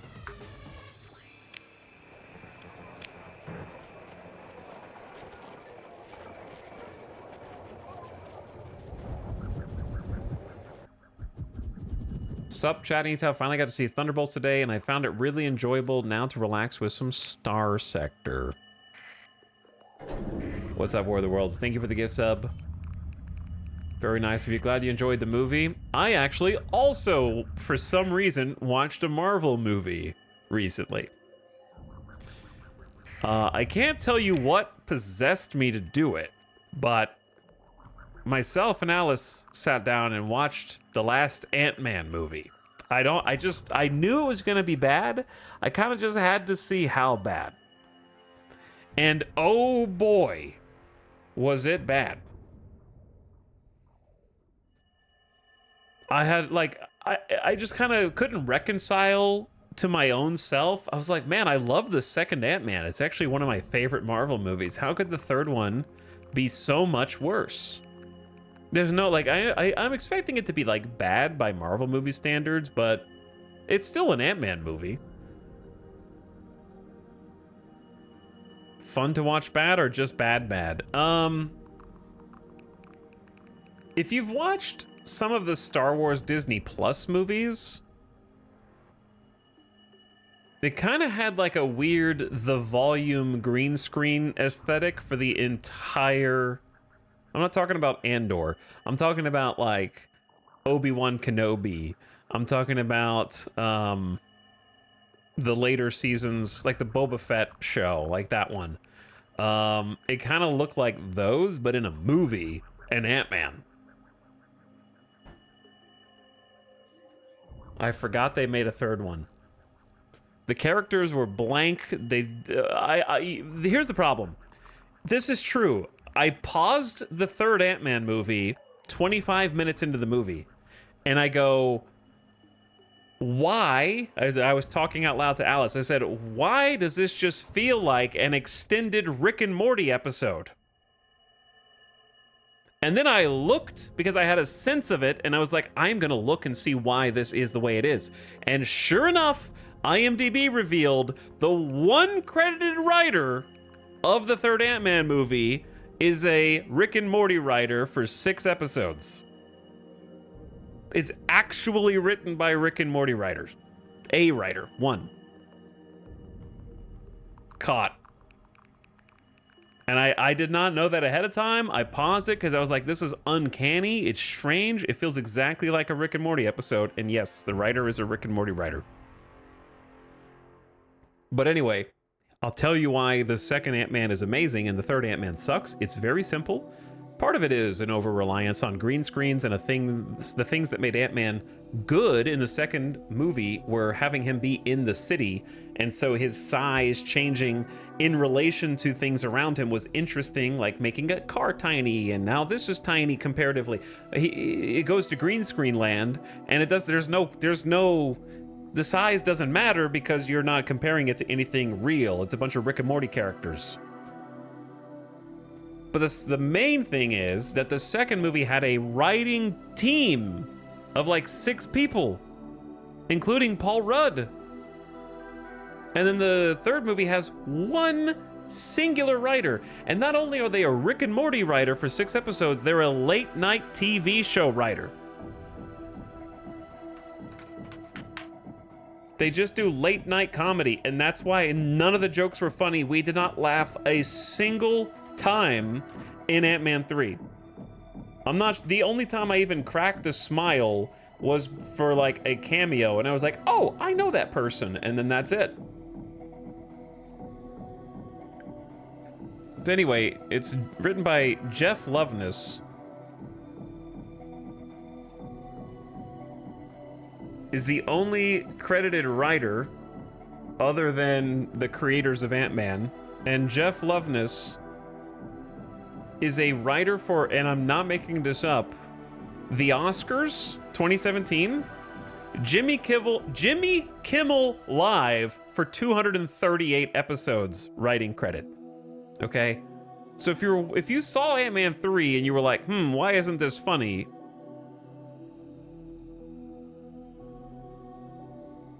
And then 6 episodes of Rick and Morty during the bad seasons, like 2019 to 2021, like during the worst seasons. Not that I even watch it anymore, but that's when it really, really went south.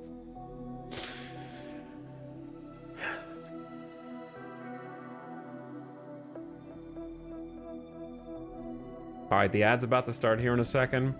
And then if you look at like Ant-Man and the Wasp, comparatively, their credited writers on IMDb are multiple people who, by the way, were like producers for the TV show Community. So it makes sense why it's just so much better. There is an actual 5-person writers room: Chris McKenna, Eric Summers, Paul Rudd, Andrew Barrer, and Gabriel Ferrari. 5 people. You need a writer's room to make a comedy. This just says that one person cannot write a whole comedy.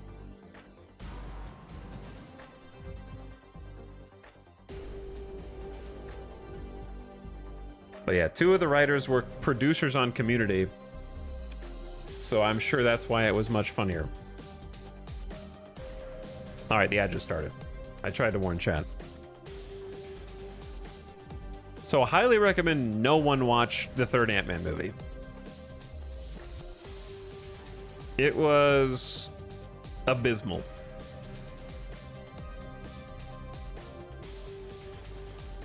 If I had to put it on the list of worst Marvel properties, the worst Marvel property, in my opinion, is the Guardians of the Galaxy Christmas special.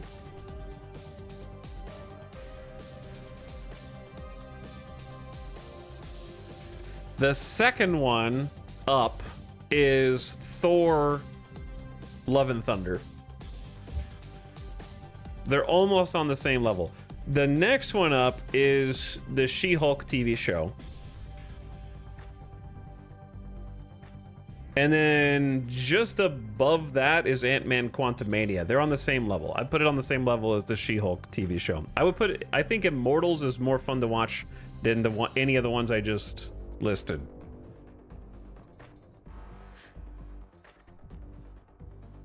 Immortals at least had a couple of scenes that I was like, oh, that individually is a cool scene. Like the scene where the clouds part and big guy's there. That's a cool scene, legitimately. Like, regardless of the rest of the movie being kind of stinky. That was like, whoa, this is cool. And then the some of the scenes where like they're getting reconfigured or whatever, and the vastness of the galactic being is cool. The Eternals. You know what? I'm just reading chat. But anyway, we're just joking, yeah.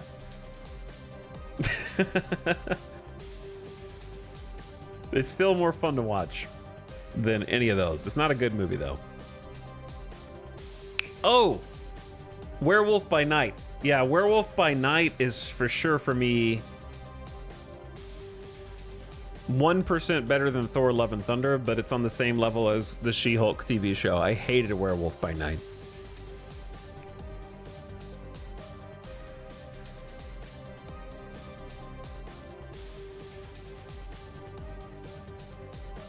The rest of them, there's redeeming qualities to anything that's above that.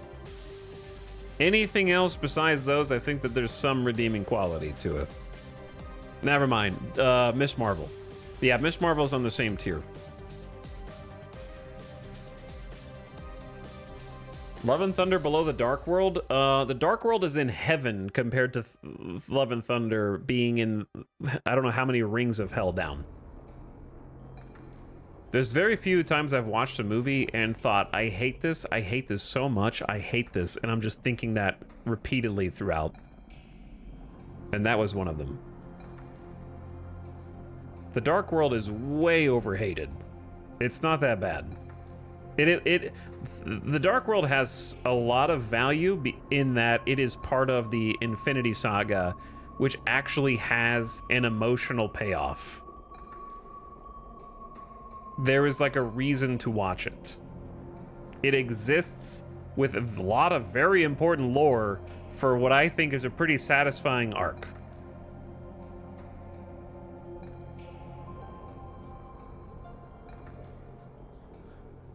I really didn't like the second Doctor Strange movie. I didn't like it either, but I wouldn't even put it close to these movies.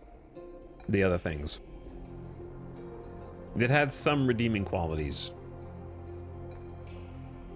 Like, there were some things that I was like, oh, that was neat, or that was cool, but it had some things that were like, that's really dumb.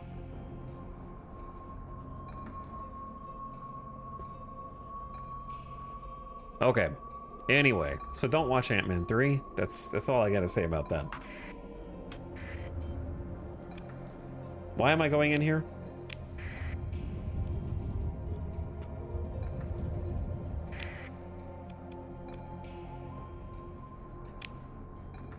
Why am I going in here?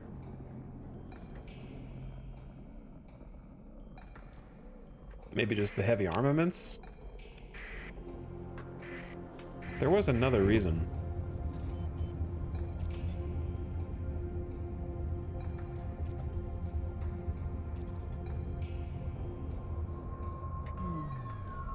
But yeah, I haven't seen Thunderbolts.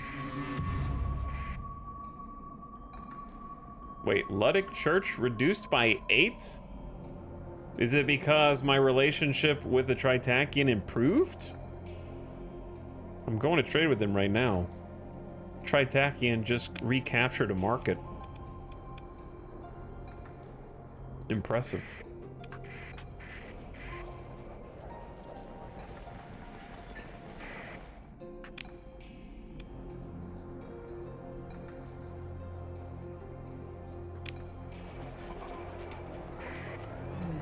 All right, I already am on going dark. Yes, I'm here because you guys ordered some heavy munitions. You said you don't like me now, so I'm here to sell you some stuff. But I thought there was something else. There was another reason why I'm here. They do, oh yeah, they want supplies. But then I'm gonna need to go buy cheap supplies. Which is fine. It's a decent trade.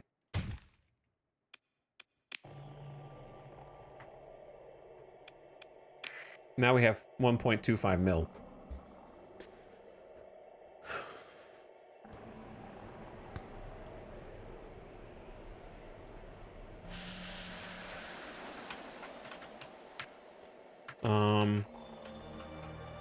I haven't watched the third Guardians movie yet because I hated the Christmas special so much, but I'm sure that it's good. Like, I'm sure it's, like, enjoyable at least compared to the other slop.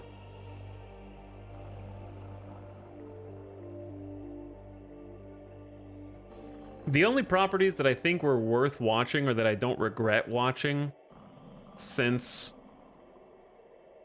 the end of the Infinity Saga was Shang-Chi. Shang-Chi and the Legend of the Ten Rings was a terrible ending, but a fun watch. Like, 75% of the movie is really good, and then they marveled it at the end. I didn't like Black Widow at all. That's also on the list of worst properties. Eternals, I didn't like at all, but okay, I liked it. I didn't like it mostly. Spider-Man No Way Home is incredibly overrated and has no rewatch value outside of the wow factor of being surprised by cameos. It's a useless movie.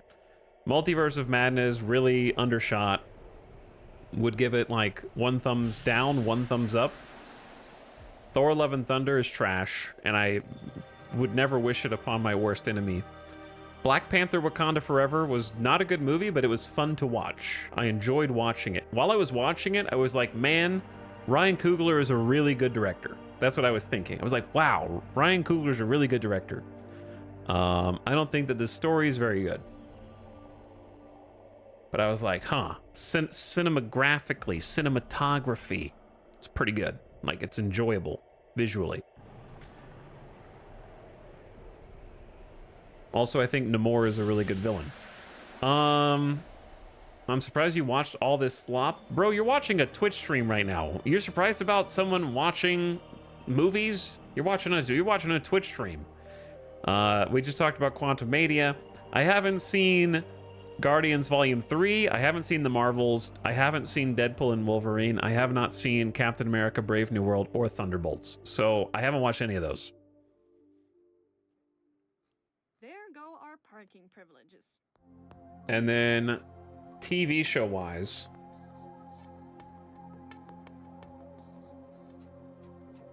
where are the TV shows?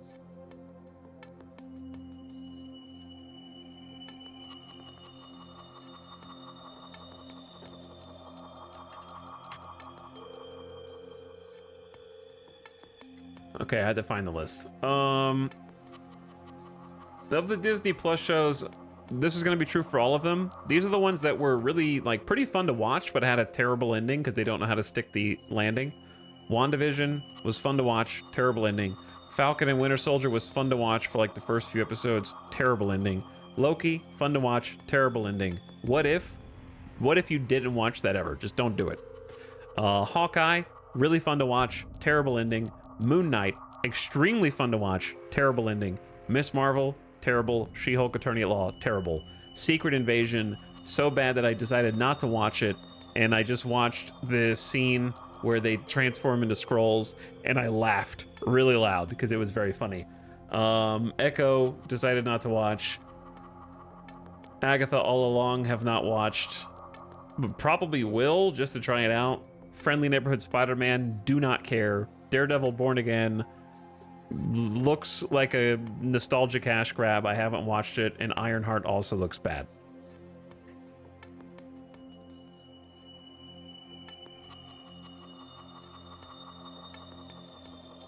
Moon Knight last episode makes me so sad. Yeah, all of them jump the shark at the end. I don't know why. Every single one of those Marvel TV shows just jumps the shark in the final episode. Which one is a nostalgic cash grab? Daredevil.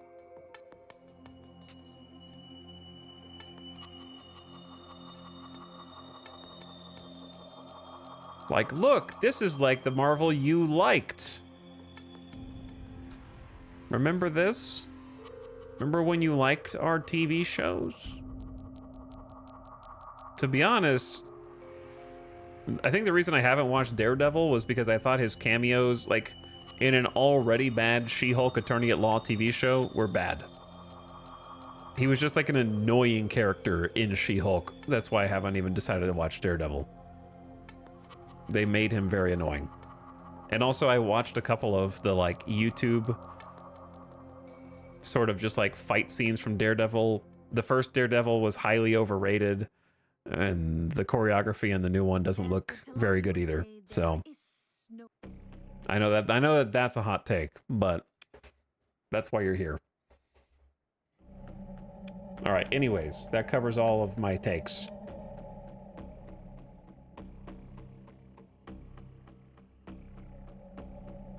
Yeah, I like the actors. I like the Daredevil cast. I do like the Daredevil cast. Have you seen the Robert Pattinson Batman? Yep. We actually just watched it. We still haven't finished Penguin. I liked it. The plot is stupid, and the ending is stupid. The ending is really stupid. And the more you think about it, the stupider it gets, actually. But it was a fun movie to watch. And Penguin's really cool. Are you hyped for the new Superman movie? I am not hyped, but I would enjoy watching it. I don't really get hyped for Superman. No offense to Superman fans.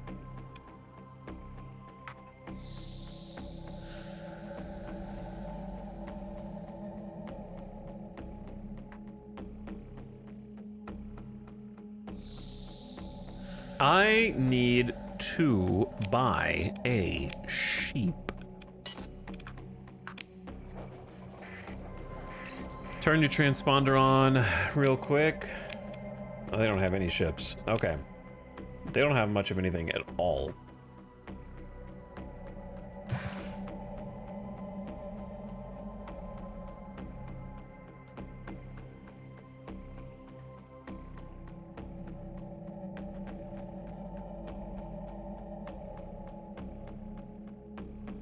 Yeah, there's not really any good deals that we can make here.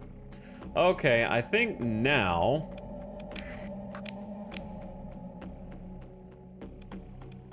I'll go check the Independence Station, and then that's pretty much time to go back to our home and start gearing up.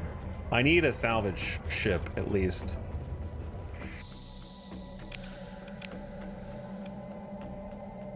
I wish that Aurora was functioning.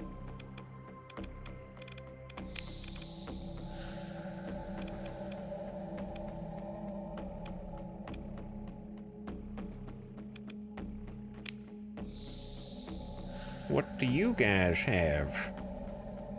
See, the big issue is that I need to load up. We need to go maybe back to...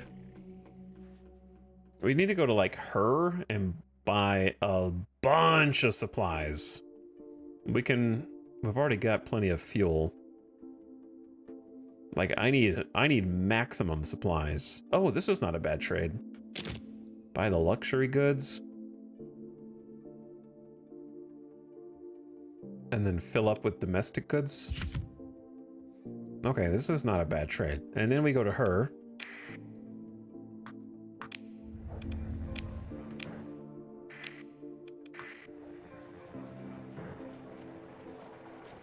Have you ever watched Dark? Chat, why do you guys ask me questions to things that I'm just gonna say something that upsets you? Dark, I did start watching. I got through 3 episodes and then I got bored. And I had to like fight to kind of like try to watch it. Like I didn't think it was bad and I didn't think it was badly made. I was just bored. I can't explain why. There really wasn't like anything that I disliked necessarily. There really wasn't like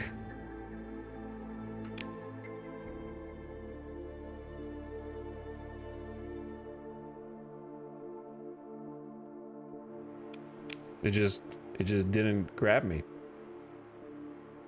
I felt like it was being too overly secretive to try and have like a revelation dump way too late in the show.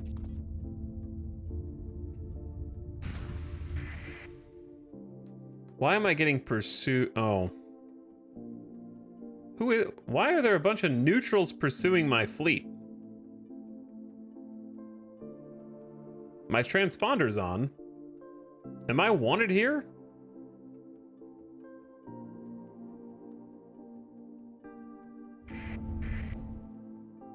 Your fleet matches the profile of a suspected smuggler. Man, what do I have? Like, what do I have in my cargo hold? No contraband found. Well, everything looks clean this time. Okay, thank you. What did I do? They hit a rock. Yo, what did I do? I have no suspicion level. Was it random? Are there random spot checks? I don't think I've ever been stopped at random.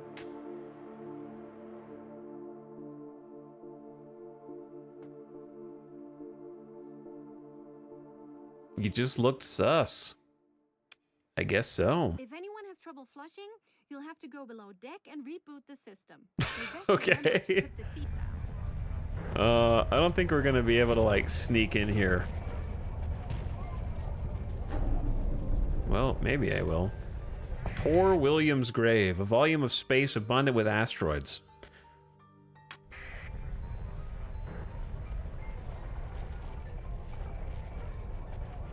If I go dark, oh, the asteroid field might actually give us enough cover. Yeah, you can be crazy stealthy here. Actually, crazy stealthy. Hi, I'm not a smuggler. BRB, just smuggling real quick. Don't mind me.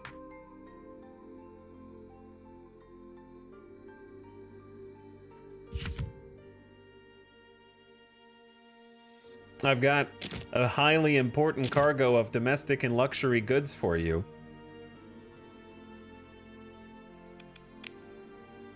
Okay, see, now I feel a lot more comfortable with, like, how much money we have before we go out into deep space.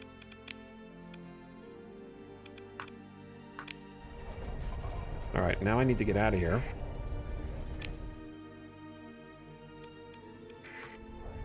We need to go to Hemos.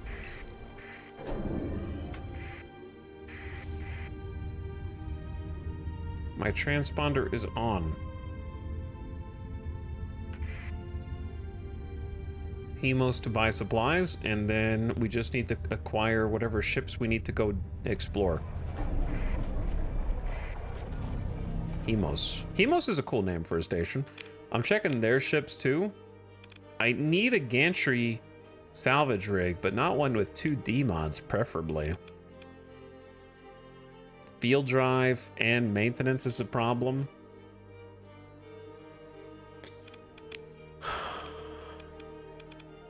I'll buy it from anywhere. I don't hate the idea of having like a Condor in the fleet just to support with some fighters, but it does get difficult. Or like a Hammerhead, but it's a lot of destroyers. All right, we're here to buy these.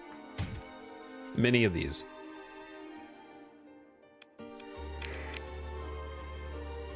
So many of these.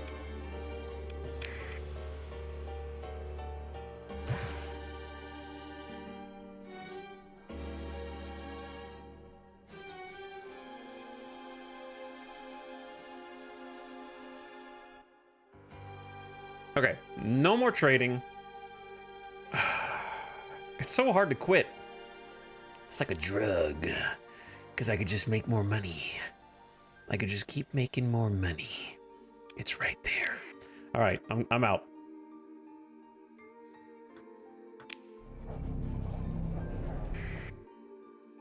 Wait, did I just buy from the black market without really thinking about it? Maybe. Maybe I did. Now I'm getting out of here.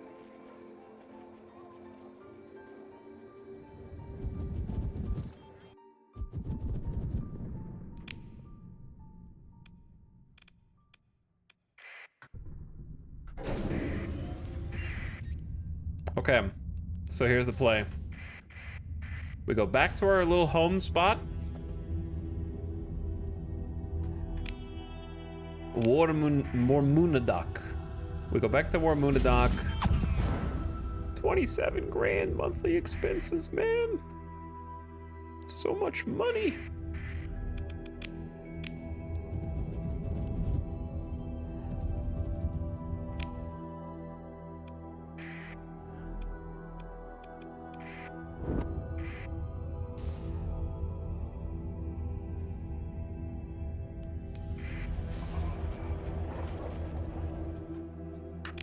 Okay, so you guys down here, look at you. You're naked. Wear your clothes. What's the bog standard loadout? 2 PD lasers and a swarmer. I think that is probably the. Don't you think that's the best way to use an omen? Do you guys have any other omen builds? We bought an omen.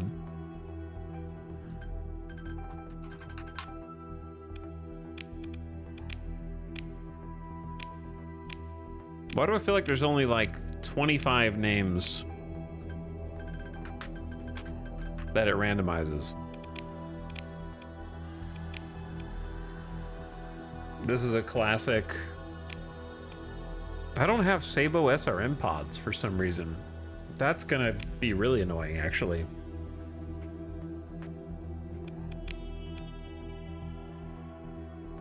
Harpoons and IR pulse lasers?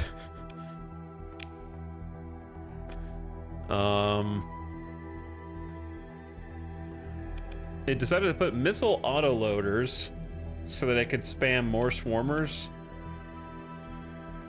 I don't think it needs ox thrusters. It might need hardened subsystems, because isn't the whole thing with the Omen that it has very small peak performance? Yeah, it's like 180 seconds peak performance and then it starts degrading. I'll show you guys what the Omen does in just a second. So yeah, hardened subsystems increase that to 270 seconds, which is pretty good.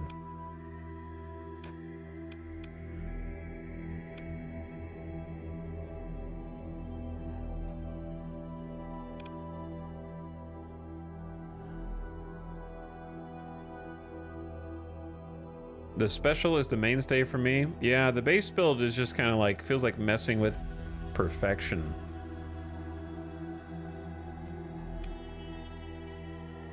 I don't hate the autoloader just so that the swarmer never runs out.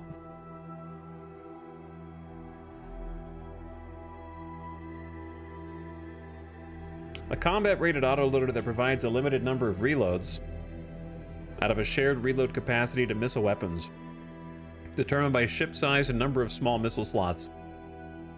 So with a frigate with 1 missile, it has a 6 reload capacity. After reload, the weapon requires an extra 5 seconds in addition to its normal cooldown, then it can fire again.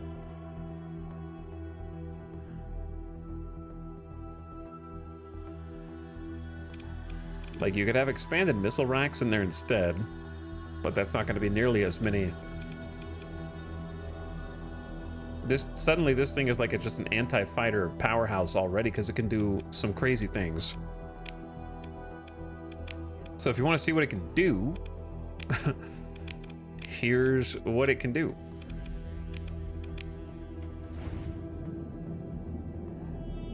that big bulb on the front, that's an EMP emitter.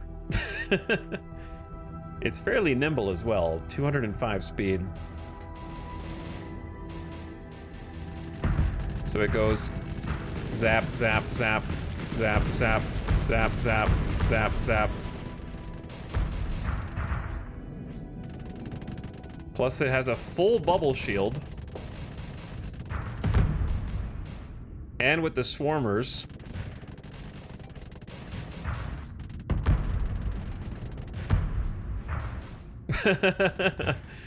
it can mostly handle like a carrier's worth of fighters and then go zap, zap, zap, zap.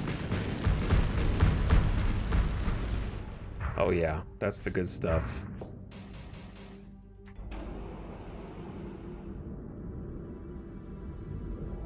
But that's a EMP arc.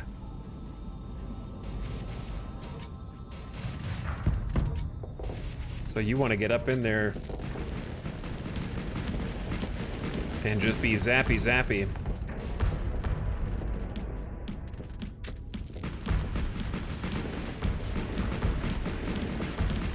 And cause some real problems. You can do it pretty often.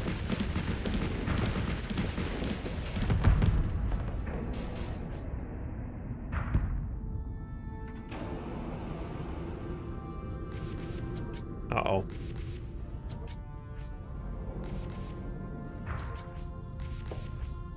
There we go. I mean, they can throw a lot of those little missiles downrange, huh?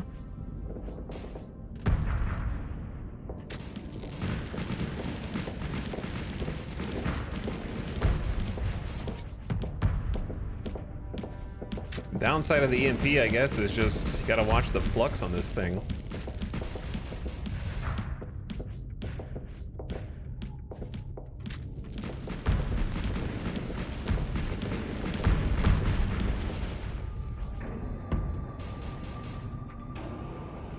So, anyway, it's not meant to necessarily just destroy anything in its path.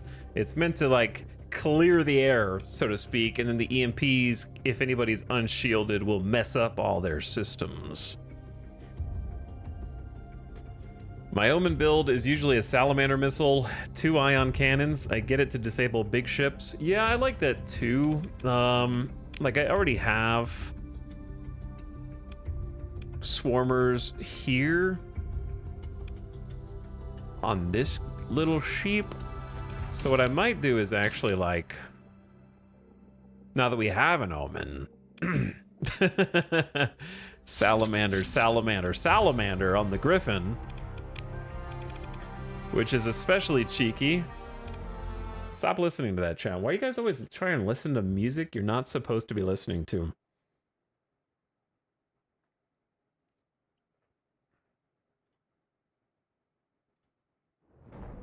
You guys are always trying to sneak and listen to the music I tell you not to listen to.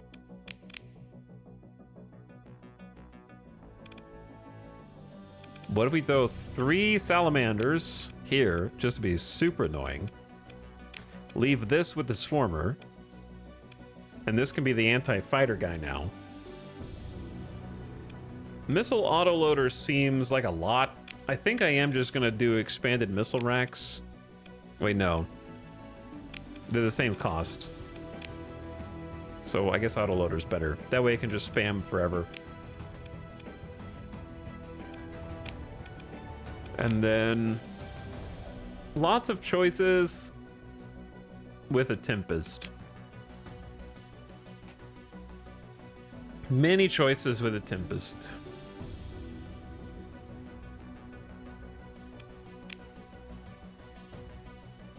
Do you have burst PDs? It's just too much flux. I don't think it's really doing anything for that build. Burst PDs are really flux intensive and not as consistent.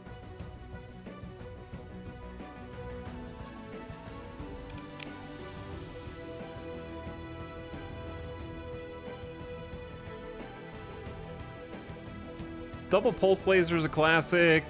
Double graviton as a support. I don't think this double graviton has as much. If you want to go real crazy, double heavy blaster, you'll overload in one shot, which is kind of funny.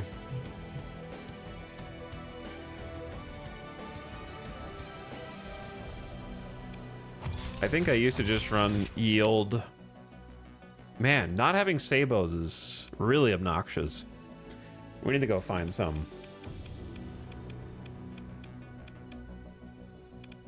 But yeah, I used to just enjoy the classic just pew pew. Plus you've got, the Tempest has its own little fighter guys, which is awesome.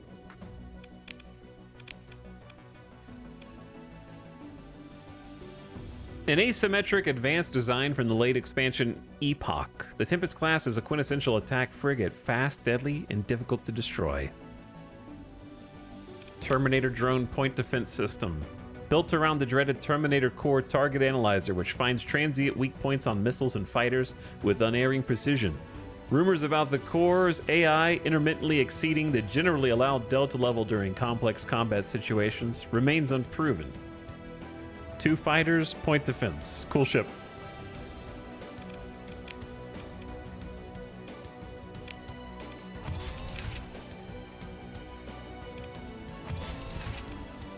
Now this is a stupid design.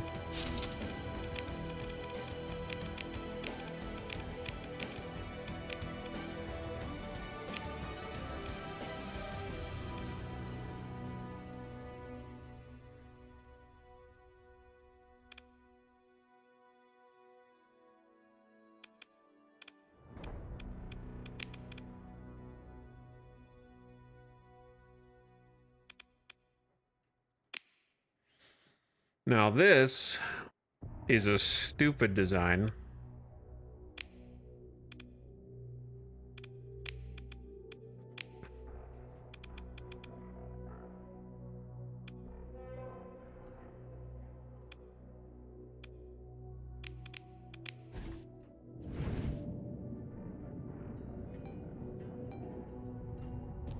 But fun though. This is the magazine dump.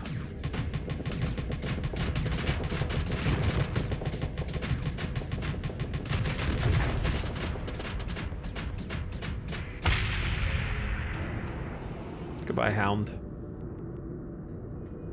Hello, Lasher.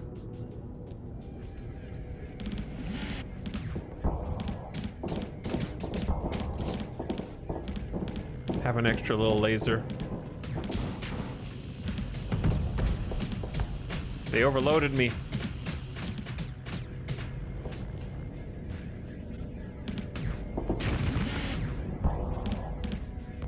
But I can overload you as well. The graviton beam just doesn't let up.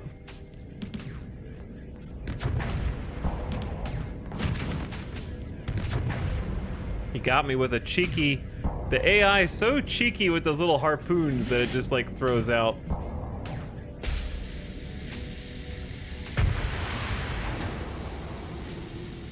Nailed me with a harpoon.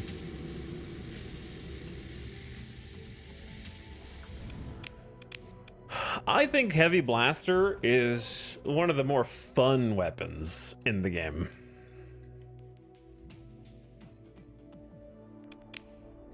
It just needs so much capacitor that if you did do it, you'd probably want to build in flux coil and then also have flux distributor, and even then it's not good enough. Try ion pulsar and pulse laser. I mean, I've tried that before. The problem is that ion pulsar is a 1000 flux per second Gatling gun, and pulse laser is not especially cheap either. So it's kind of a similar thing where you're just like at maximum flux the entire time.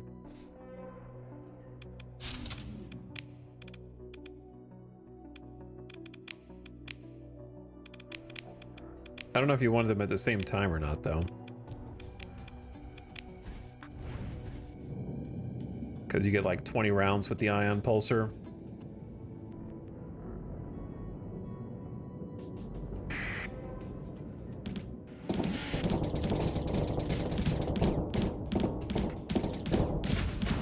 And then I overload before he does, but also I'm being a little aggressive. Dude, the point defense versus the missiles gives you so much extra protection while you're venting. It's crazy.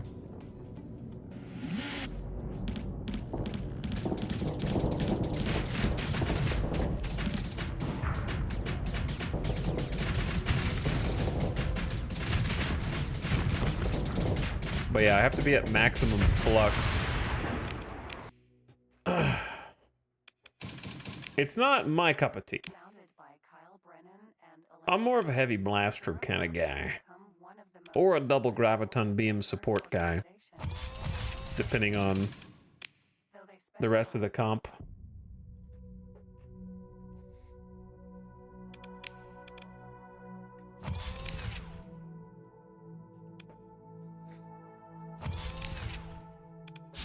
I think I am gonna stick with this.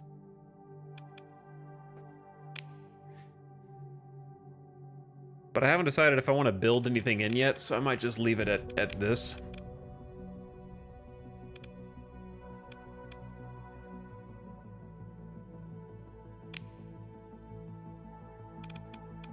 One ordnance point left. I don't know what to tell you, man. I don't know where it goes.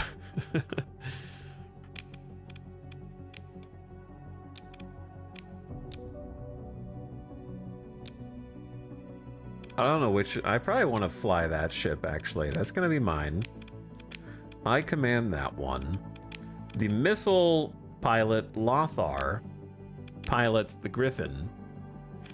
The brawler pilot can get the aggressive, or rather the steady helmsmanship guy, because being able to turn maneuverability and top speed is important for that. And then I might actually put the other pilot in one of the mules. Just be really aggressive with the mule, I don't know.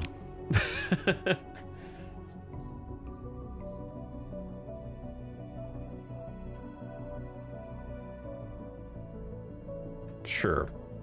I like it. Okay. There's probably other changes that I could make. But for now, I'm gonna drop a lot of these weapons off. I swear that I had... But yeah, I do have burst PD. I swear that I had some Sabo missiles, but apparently we do not. So I don't know where those went. They're gone. All right, we got a full tank of gas. We got 1,800 supplies. 100 spare crew and personnel. I'll leave the Marines here. And now I simply need to try and find a salvage ship so we can go explore.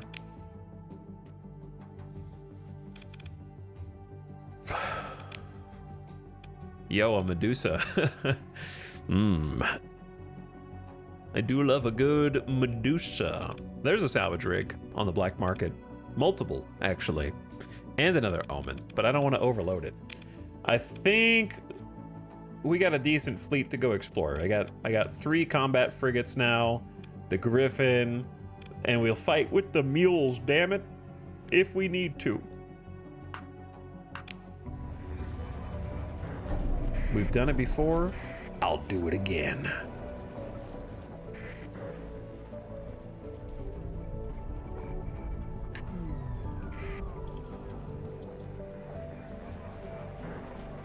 Can I make it to the edge without detection? Maybe. All right, salvage rig. Lovely, lovely. No retros, it's called. So salvage rigs come with salvage gantry, which increases the resources you gain from salvaging abandoned stations, derelicts, floating hulks, and other such, depending on the hull size. So this is a destroyer hull size, so it'll be the second number, 25%. Only affect the recovery of common resources like fuel and supplies, but not rare items like blueprints. In addition, 20% of the bonus applies to post-battle salvage. Every additional ship with salvage gantry has diminishing returns.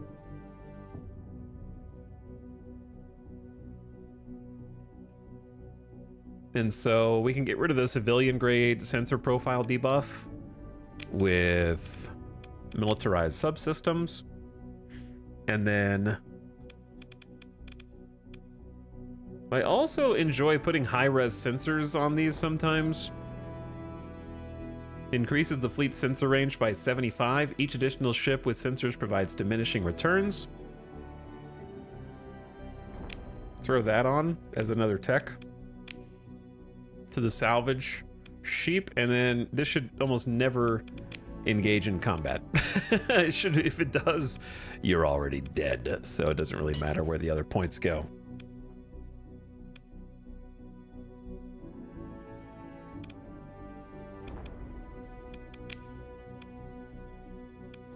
I do the survey equipment myself. Well, do you also get timed out for being a dum-dum yourself? We don't have survey equipment because you have to unlock it. Did you know that? You don't just start the game with survey equipment. It's a mod spec that you have to unlock. And no one asked. Okay, let's go.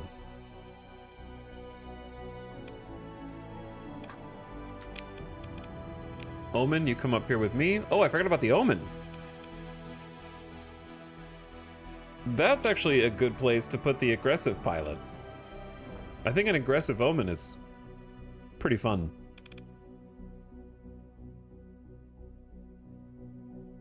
Though I think this gunnery implants is kind of wasted on you. But that's okay. Oh, yes. So we actually have 4 frigates, some mules, and the fire support missile cruisers. So I actually feel a lot more comfortable that we have some proper combat ships now. Not just a brawler and the missile cruiser and the mules. And now we actually can do salvage and such as well. And we have plenty of room for fuel. I probably could just leave the personnel transport here. That seems like a solid play. So it's just one less ship in the fleet. Like I don't see us needing that. They did have a little extra storage. I forgot that I am just kind of here. Like I don't have any identification on. Oops.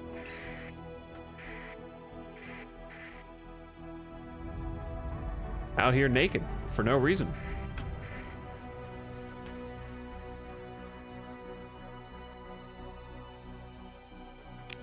Okay, I have 1.1 million credits. It's a decent buffer against the debt. I have like 1,800 supplies, full tank of gas. Maybe bring some extra crew is the only thing. Like I wouldn't hate having some extra in case we lose some in combat or like salvage ops.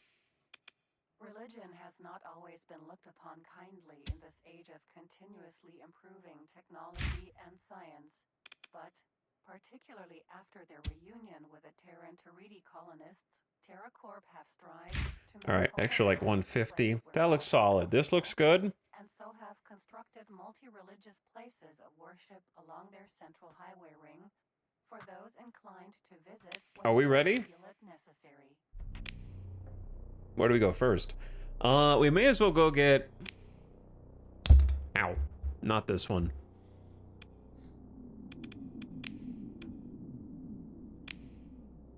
Don't we already... We have a thing.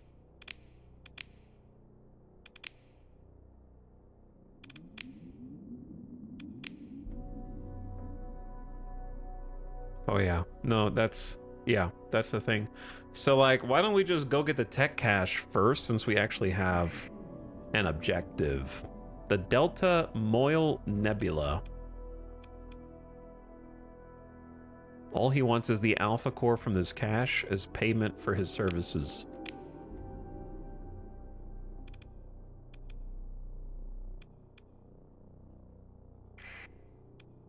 Well, this is as good a place as any to start, right? And we have plenty of fuel, so...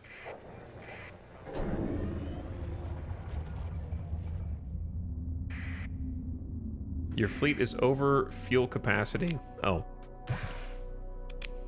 My bad.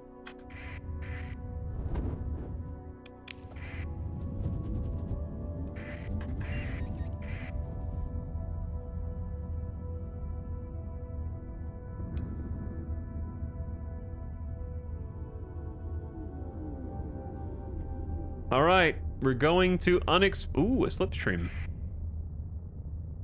Looks like a dune worm to me.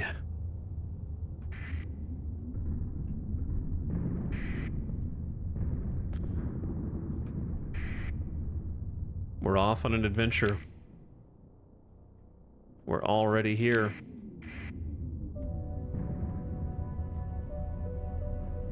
Being shadowed by an unidentified entity. A sensor ghost.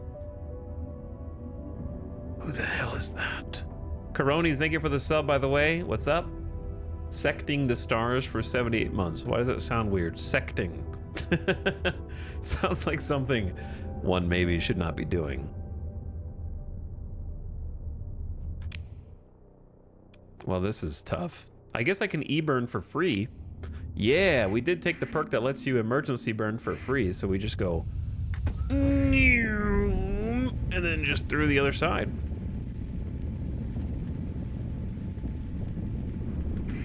That was containment procedures. Emergency burn no longer reduces combat readiness. I guess it does take fuel. Okay, it does take fuel. It's not exactly free, but it didn't take supplies. So that's the main thing.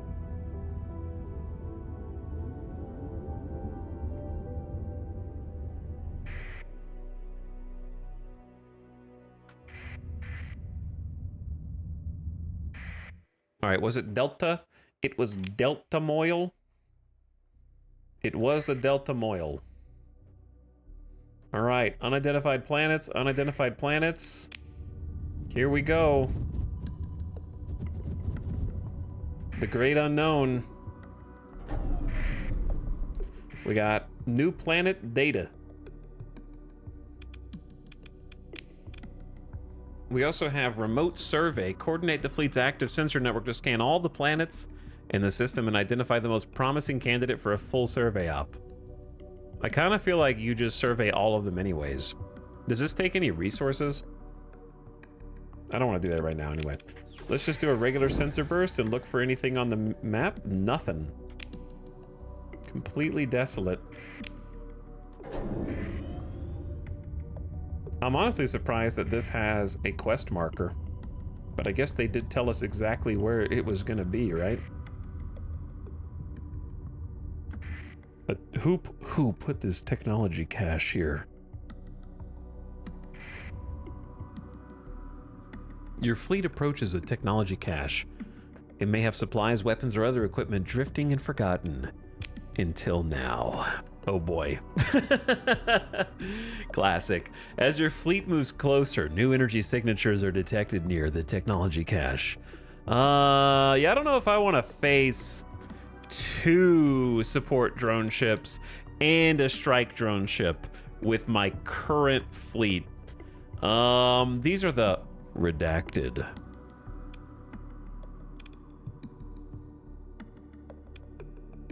Like these guys will destroy us. 2 sets of spark interceptors. Like, I think if there was just 1 support drone ship, we could probably handle it. But they're fast, they're hard to catch. They've also got built-in hull mods, like hardened shields, expanded missile racks. We have more ships, so we should win. Yeah, I think that's how that works. And they've got a lot of fighters. Like, we have some anti-fighter, but we lose this one, I think. All right, we'll have to come back to this. I'm not strong enough. We don't really have like a backbone destroyer or cruiser.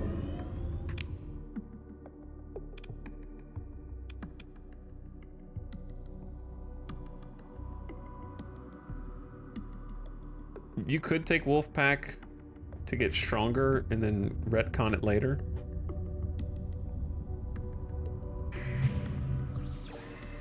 I found a Domain Era survey ship here, an automated survey ship from a long past wave of domain exploration. Thousands of ships like this were sent in waves, some independent, others attached to or manufactured by similarly automated motherships following the first wave of robot probes. This apparently unresponsive hulk has been ravaged by centuries of exposure to charged particles and high-velocity impacts from interstellar dust. Your fleet approaches the Domain Era survey ship. The ancient Domain Era automated survey ship has been ravaged by centuries of exposure to charged particles. Some systems still appear to be nominally active. You receive a preliminary assessment of potential salvage ops from the exploration crews. So if you have at least 170 personnel and at least 60 heavy machinery, we brought 65, so convenient, then you can do this. And on top of that, we're getting a bonus because we have the salvaging skill and we have the salvaging gantry. So we're getting a nice bonus here. Oh yeah. Okay. 132 supplies. We can be self-sustaining out here, no problem. Some fuel, don't mind if I do. Some more heavy machinery. Don't mind if I do. I'm not taking the metals. I'll take the volatiles. I was hoping for more stuff, but you can see the little debris, so we can go back to it and try and salvage it again. Now that it's all scattered around. So there might be significant risk, but we can go ahead and pick it apart a little bit more. So the debris field density is reducing our scavenging effectiveness. Then you lost 5 heavy machinery due to a malfunction. But you get 8 more just from looting it, so kind of worth. And then another 120 supplies. And we're actually full on fuel, which is especially nice. So we're going to be using those supplies, make no mistake, because we're going to be surveying these planets and see what's going on. So to perform a survey, the price of the survey will vary. And you don't necessarily need to survey everything. Like this particular spot has some bad hazard ratings. This one's got darkness, extreme cold, and high gravity. So it's like super high threat. So it's probably not worth it. But we brought extra supplies and we just found a bunch. So you get the people back and you get the heavy machinery back, but the supplies are consumed. Sometimes you might find cool stuff. Class 3 survey. Ultra rich rare ore for transplutonic ore production, rich ore, and diffuse volatiles. So once you scan a place, you get all that data and all that info, and you can use it to go and colonize places or tap them for resources. And then on top of that, you can sell the data for a small amount.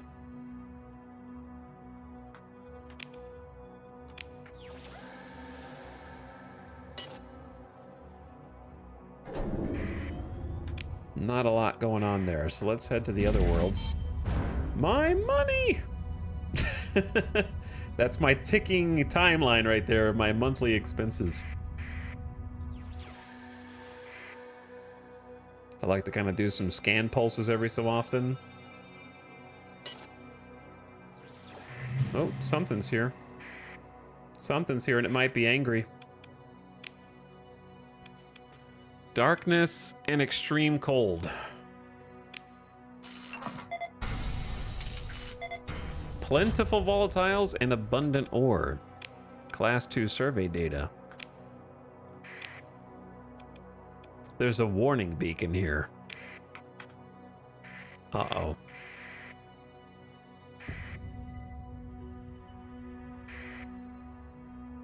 And something around the warning beacon. I'm gonna go dark and approach to try to sneak up on whatever it might be.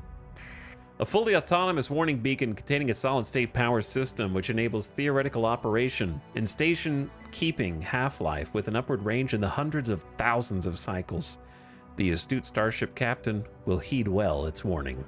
It's not a SOS, it's a warning beacon. Does selling the survey data with Nexarellan let factions know where to settle? I believe it does. I could be wrong, but I've always thought that it did.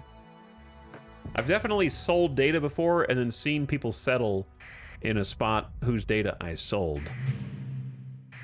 Two domain era probes. Attempt to escape a war they knew they were losing. Darkness, no atmosphere, extreme cold, really bad hazard. Warning, there are no cookies down here. Ooh, extensive ruins. Ruined cities can be found across the surface of this planet Elnor, spilling from their broken hearts, pitted roadways and crumbling mag rail lines to the skeletons of factories, aquaponics domes, and comm towers. Send to the Nostromo. So when you find ruins,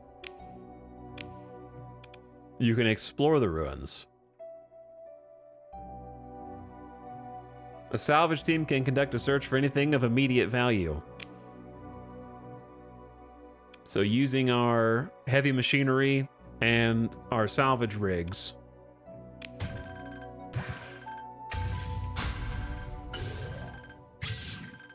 we have cracked the loot box. And inside is a low-tech blueprint package. Enables heavy industry to construct the more common ship hulls, weapons, and fighter LPCs. So you can find blueprints that you can then colonize places, create shipyards and things like that, and then manufacture your own ships and weapons and stuff, depending on the blueprints that you've acquired and learned. So we found our very first blueprint tech package. Torpedo, burst PD, a number of organics, which I think I'm gonna leave because they're fairly low value. And I'll grab the supplies and the other things.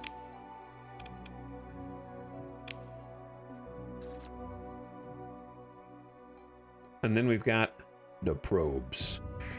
I could also like put the pods into a stable orbit for 4 supplies, 429 days. That will kind of keep them located here.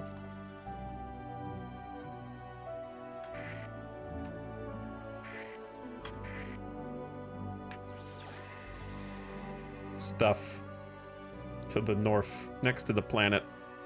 Okay, before we explore these domain era probes, this is where all the juice is, the loot boxes. Why we're here.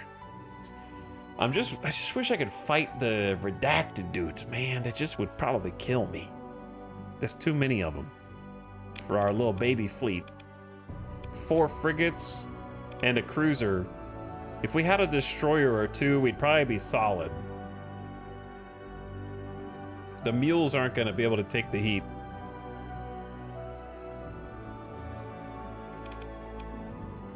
Like I could take in the Wayfarer as well, but oh man, it's got a dual machine gun on one side. And then why is it? Oh yeah, I forgot that I did this. All right, the ads are about to start in like 30 seconds. So while the ad is going, I'm gonna take a bathroom break, refill my water.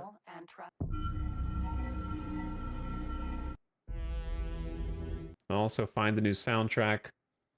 We've been going all the way through space today.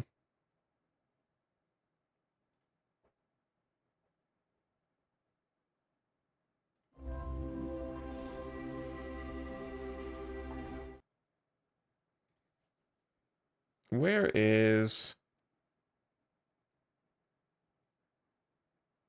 Here we go. All right, turn your volume down if you're an ad watcher. Ad's about to start. There you go. There's some space tunes. And I'll be back in just a couple minutes. Thanks for hanging out. Hope you have a nice Friday night. BRB!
Yo. Yo. Chad, how you doing? How was your Friday?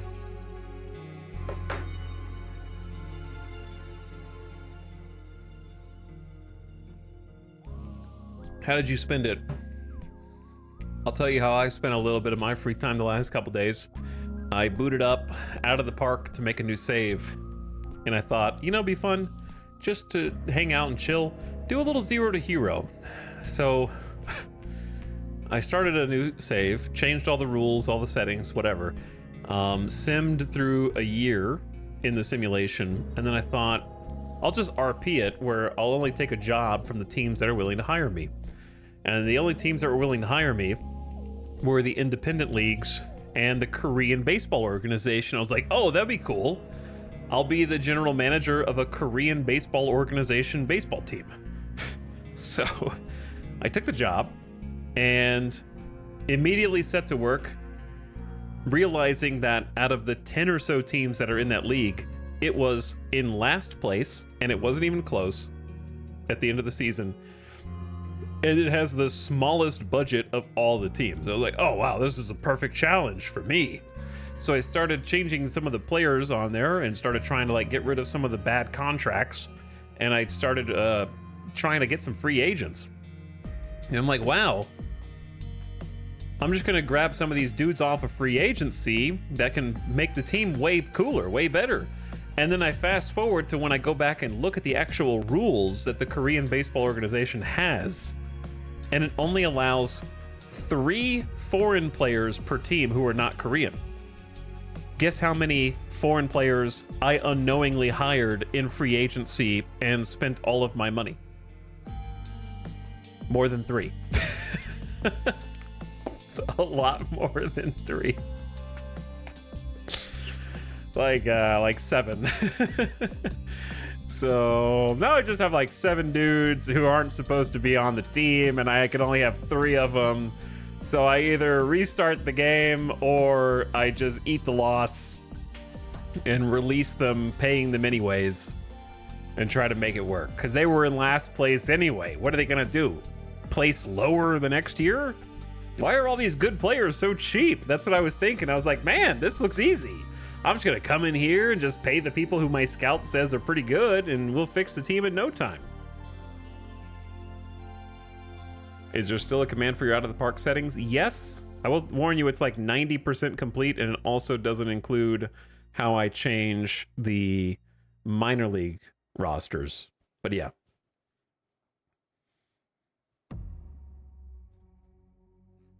For the minor league rosters, I have a bookmark somewhere.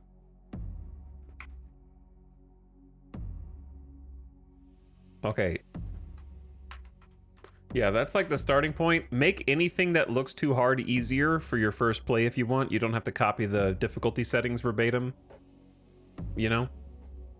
And then the top comment of that thread is what I did at the beginning of the game to the minor league rosters to kind of fix a couple things.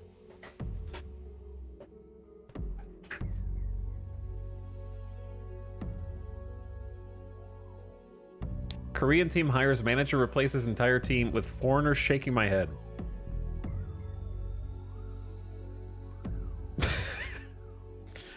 To be fair, a number of the foreigners are some of the highest paid players in the KBO, because it's like the KBO does a thing where they post players, kind of like how soccer, like, you know, like in soccer / football, like a player, when they can be sort of posted and go to another team, and then the team that takes them pays the organization.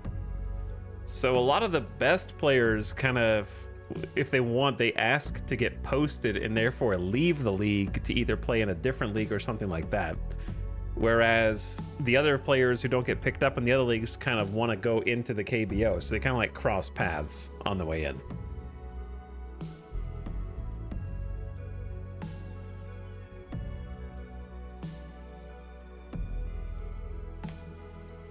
But yeah, the KBO in terms of like difficulty slash skill is kind of like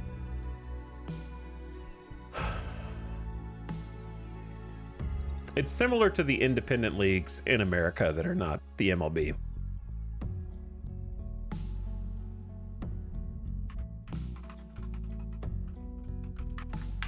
But like, it's just normally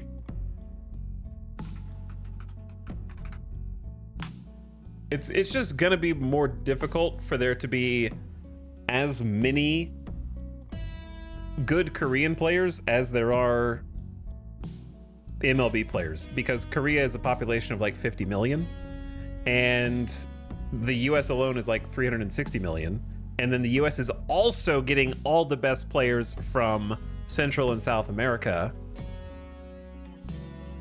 as well as potentially Mexico and Canada, and international players from Japan, who has their own organization.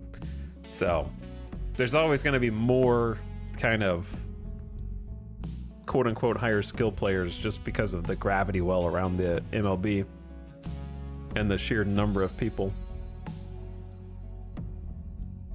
But anyway, it was funny because it was like, well, listen, man, I'm just taking whoever was ready to play. And I took too many people who were ready to play. That's pretty much what it boiled down to. I took way too many people who were ready to play. Because, like, man, the organization that I picked sucks. They're so bad.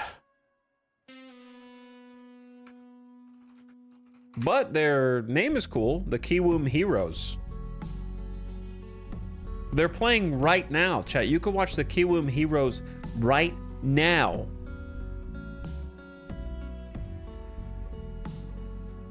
And did you know that the video game is so realistic that in real life for the 2025 season, which the game could not have possibly known would be the actual scores, they are in last place in real life in the standings. 13 wins and 33 losses.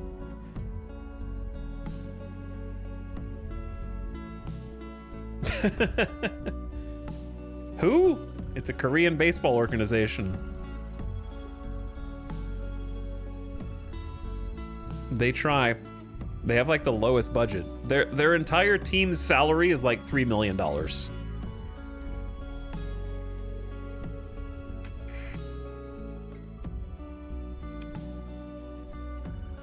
Danger. This planet's surface is contaminated with highly hazardous pathological agents. Quarantine is in effect, as per Domain Protocol MG 1.17. It's not known whether whatever agent prompted the quarantine is still present on the surface. But yeah, I might need to restart. In your Invader save, did you have the leagues active? I did. I did have the other leagues active. I wanted all the options. The other thing that I changed, Adam, was on the screen that's on the pictures where you're deciding how many international free agents there are. Unlike the picture, I ultimately, like for the stream, that's what I did. But now that I'm post-stream, I've decided to lower the international free agent pool to just one step above the default, which I think is like 180. And then have like 8 discoveries per year. Something like that. So that's how I'm going to be going from now on. Is this Italic's way of telling us that he's the manager of that team IRL?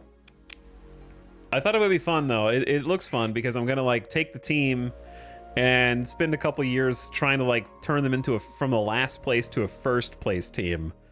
And that'll be a fun challenge in and of itself.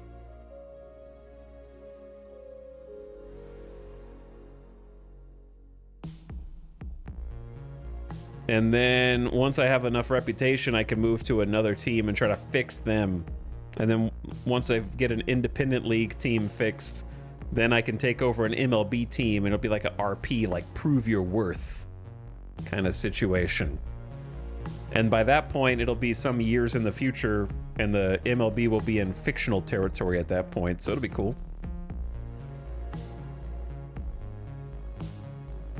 Jung-Hoo Lee played for the Kiwoom Heroes before signing with the Giants. Oh yeah, is that right? That's cool. All right, these guys we should be able to take down. Your fleet approaches a domain era probe left from the initial domain exploration of the sector. As you move in, several energy signatures are detected coming online. A Bad News Bears run? Basically, yeah. There's a picket, and a defender. So we shouldn't need the cruiser for this, but we also don't want to understaff it, so I'm gonna say just all 4 frigates should be enough. Let's go, boys.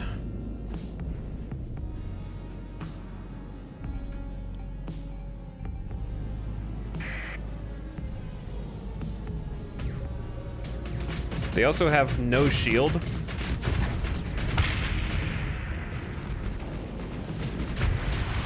Okay, we may not have needed to field all 4 frigates.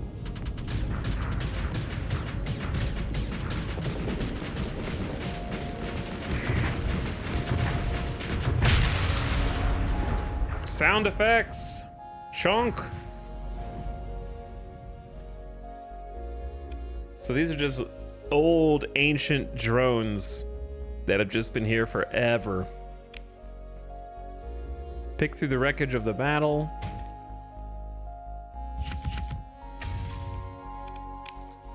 Okay, as your fleet mops up the automated defenses, a weak hyperwave ping is detected coming from the probe. It's unclear if this random noise is from a dying subsystem or some kind of encrypted signal. Your fleet finishes its approach to the domain era probe without further incident. Your salvage crews find a partially accessible data core that contains hyperspace topography data. It's well out of date, but that makes it particularly valuable in extrapolating to current trends. Cool. You receive a preliminary assessment of a potential salvage operation from the exploration crews. All right, let's take the probe apart and hope for some goodies. Not much. Resources are nice. We don't really need the fuel right now. And then I can salvage it again.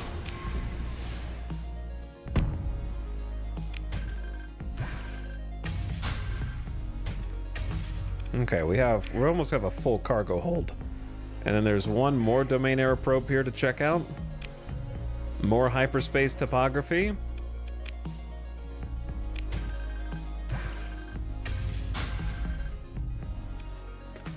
Not a lot.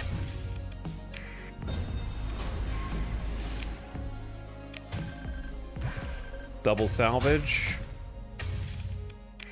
All right, we're like almost full.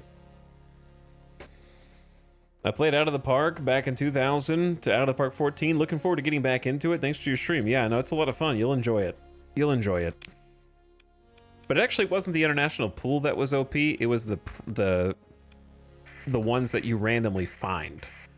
The pool is fairly balanced since all the teams have to bid on the players in the pool, but it's the discoveries that can be OP because it sort of generates people from thin air. So I just turned that down to 8 so there wouldn't be like so many OP dudes just randomly showing up to your organization.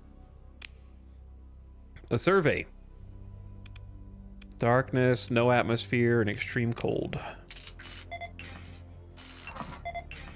Hey, Scattered Ruins. That's pretty much the best reason to do these, even though you may never anticipate like living there. Is that you get to dig through the ruins. We're oh, they all have like organics for some reason.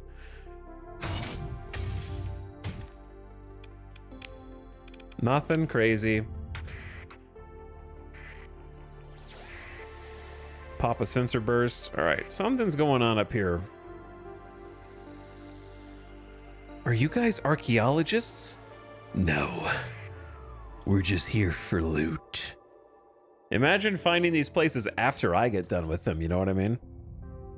Like I'm tearing them apart just for loot. 2 more domain era probes? This place is like Probe City.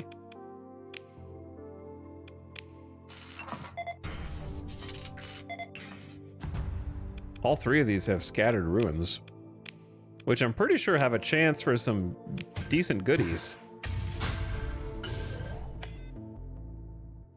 There you go.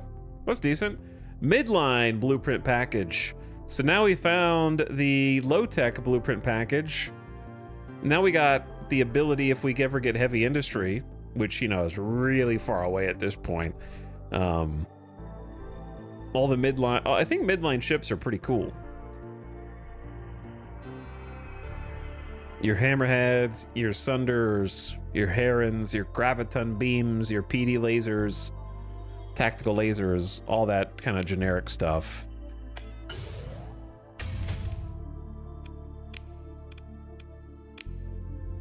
Not a bad find, to be honest.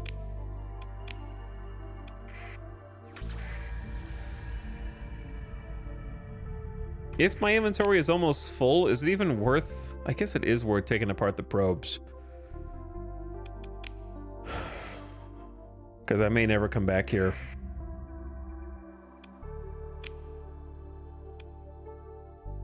We could probably take these out with just...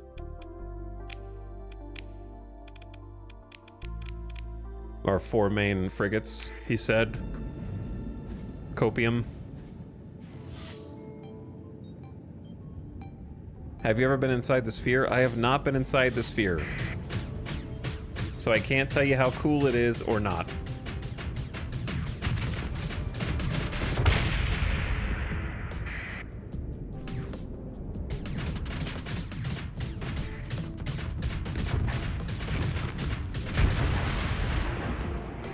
It could be really awesome, it may not be. By the way, good job, gang.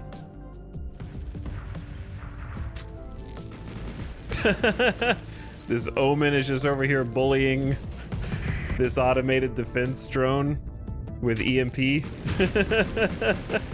It's working. Nice snipe. Getting some nice little frigate combat going here.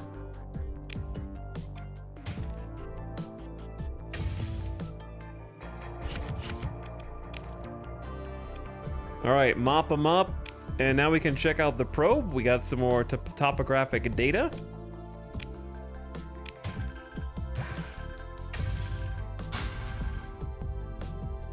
Maybe probes always just have the basics.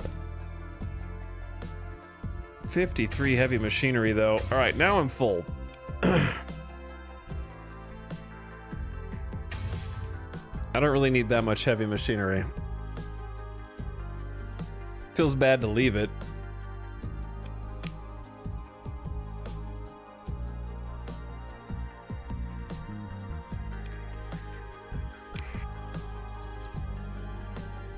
So should I just leave the other probe here?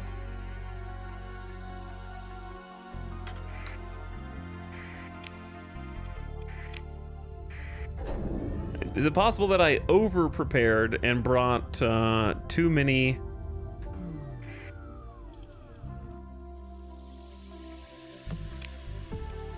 I already surveyed that, did I survey everything?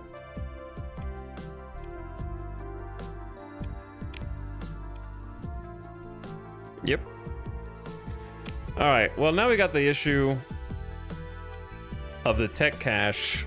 Not really able to acquire it right now because I'm gonna get bullied by artificial intelligence.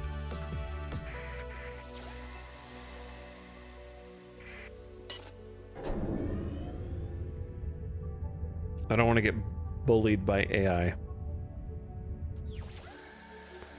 There might be something else up here that we haven't seen yet. I like to obsessively scan for things because you never know. It's right in front of me, whatever it is. It's another domain error probe.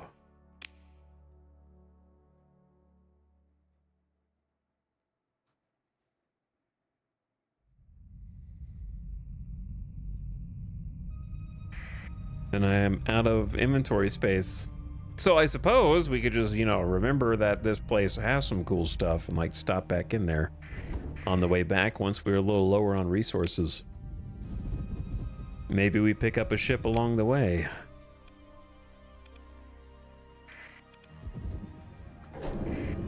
Whoa, that scared me. Oh, that approached so fast that I thought I was dead. Why you gotta spook me like that, little guy?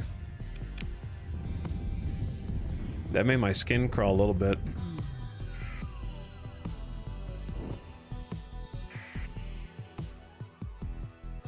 Something up here. Another probe. Mini probe. I love exploring. I hope future updates add more exploration-focused content. Me too. I feel the same. Well, yeah, this is gonna be a toasty planet.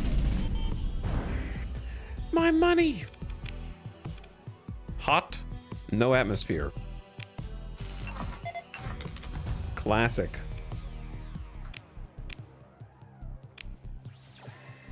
Okay, that's it. System surveyed. That's all she wrote.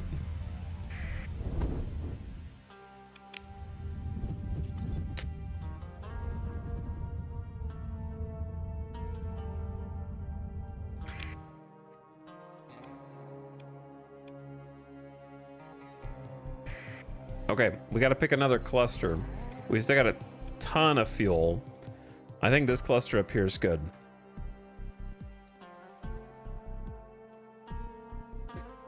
Domain expansion. When are they gonna make Jujutsu Kaisen Season 3 so I can go back and watch? Have a reason to do a rewatch. Everything takes 3 years between seasons.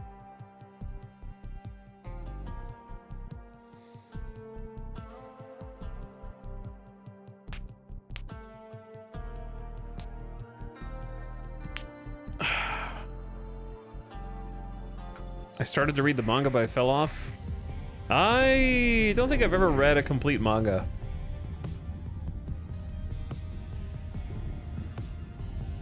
I used to read more manga when I was like in school. I actually had a subscription to Shonen Jump. Warning. Distress call.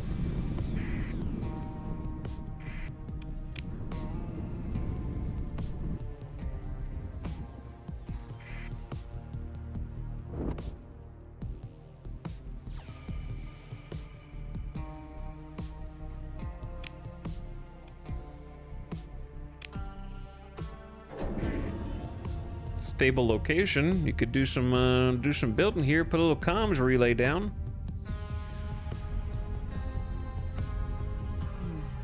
All right, I'm gonna go dark in case we run into. Sometimes you're out here and you just run into a hostile fleet that you did not want to mess with. I don't think this is that.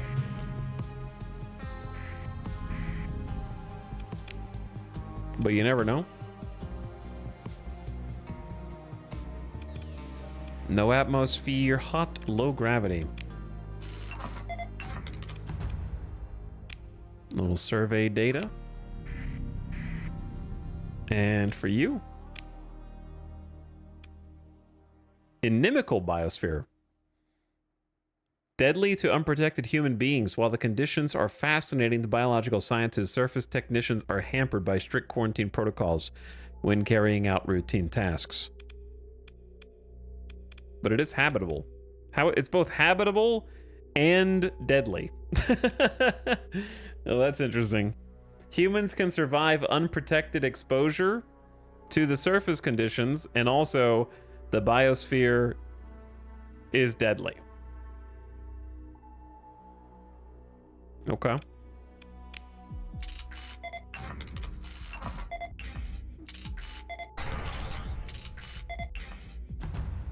Class 4 survey data. Common organic, sparse ore, rich rare ore, poor farmland. It would require farmers with talent equal to their desperation to make these lands bear fruit. Yeah, it doesn't seem like a great spot. But it's technically habitable.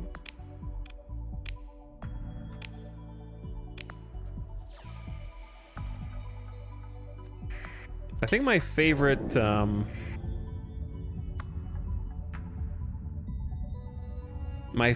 scan finds typically are the ones closest to local stars. That's where the good stuff is, I feel. Hey, a survey ship.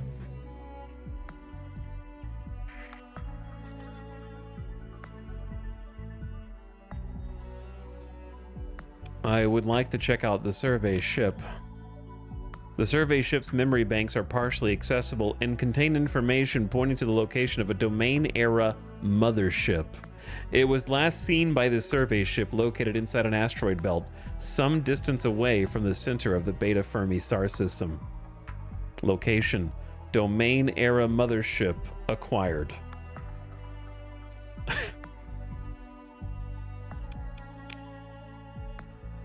Okay. Okay, then. That's it? Thank you.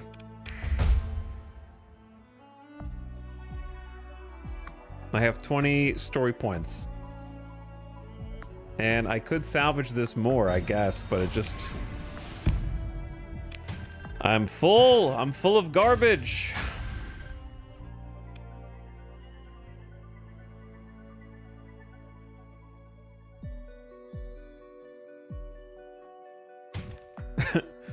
I am full of garbage. I don't think it's ever wrong, technically, to take extra cargo capacity, because it takes more cargo capacity, and then eventually it just equalizes itself.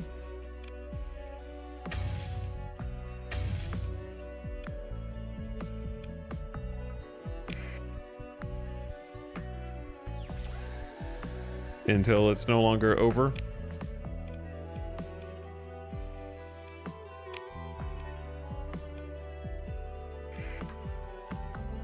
All right, let's just transverse jump out of here. That is a barren survey ship. That it is. That it is. These are some barren stars.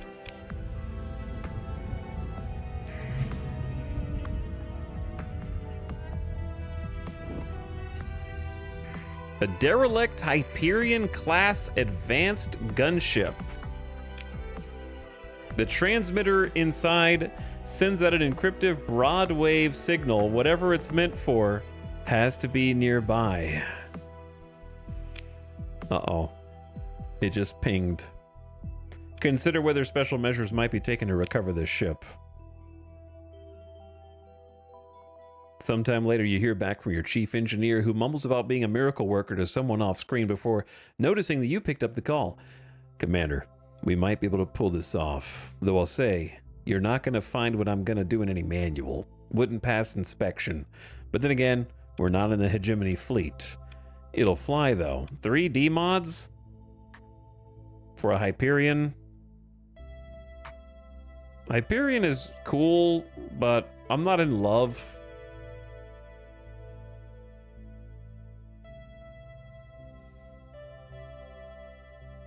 I'm not in love with it.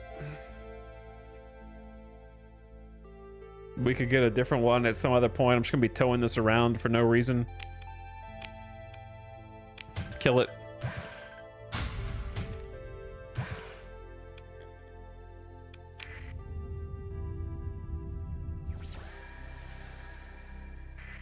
Hello? Oh, they're moving. Oh, they're moving! Uh-oh. Now that's a fleet. Go, go, go, go, go, go, go, go, go, go, go. Get out of here. 1, 2 cruisers that would kick our ass by themselves. A whole host of fighters. 10 separate fighter groups on there. 10 separate fighter groups.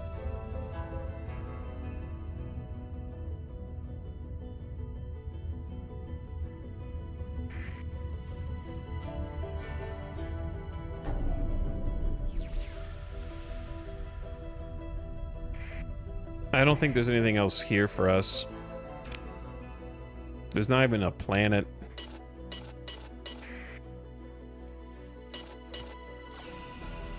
Nothing on pings. You can take them. You got this.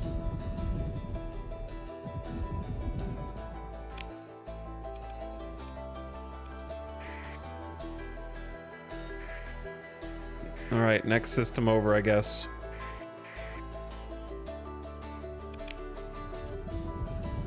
Find out who's trying to murk me in here.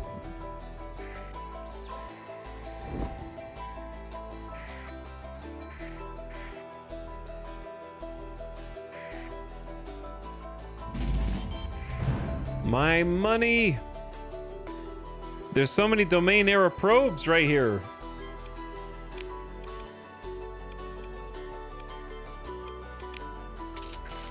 This is an extremely high concentration of probes. Abundant volatiles, abundant rare ore.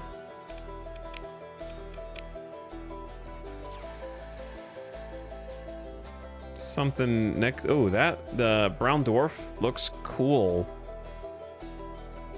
Has not reached sufficient temperature to fuse hydrogen, though it radiates appreciable electromagnetic radiation due to gravitational compression. Smaller brown dwarfs are categorized with massive gas giants on a somewhat muddled spectrum rather than with a definitive threshold. The magnetic fields of the brown dwarf are powerful and potentially tumultuous compared to small planets.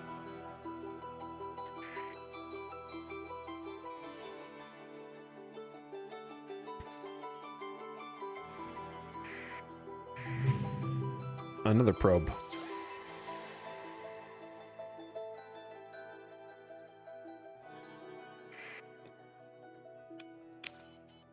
I guess it's worth it for hyperspace topography, even if I can't. Even if I'm overloading my sheep and I don't need to double salvage.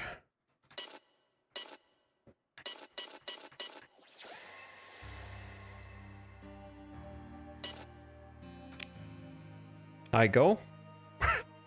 Goodbye.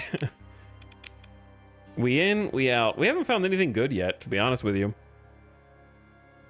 I mean, the mothership location, I guess. That's pretty much it.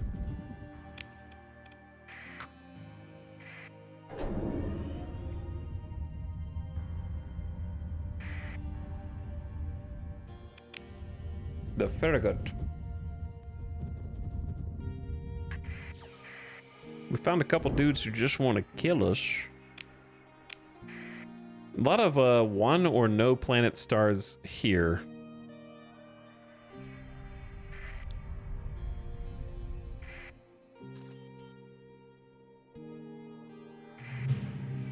A probe. Mini probe.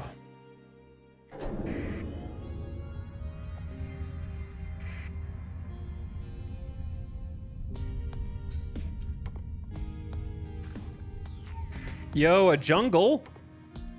Mittermeier, the jungle. Hello. Oh, it's got the inimical biosphere as well, and it's hot, but it is habitable. It is habitable.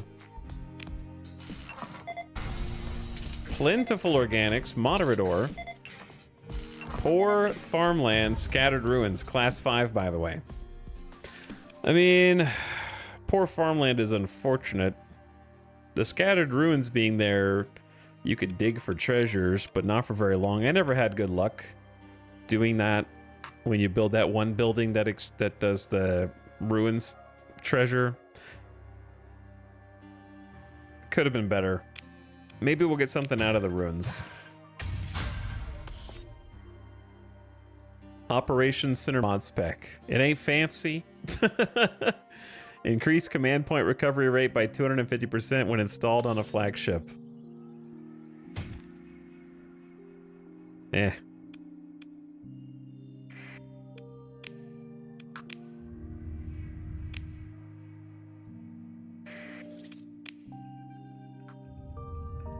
At least we scanned it. What do the probes do? Right now I can break them down for resources. They're sort of there to like help you continue to stay out in space without having to go back every 5 seconds.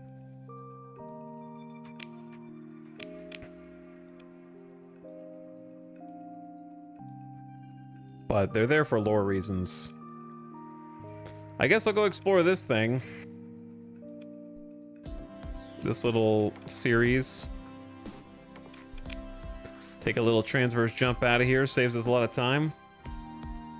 If you sell the surveys to those factions ever colonize those places, yeah, they do with Nexarellan, I believe. I have seen them do it in my Nexarellan saves.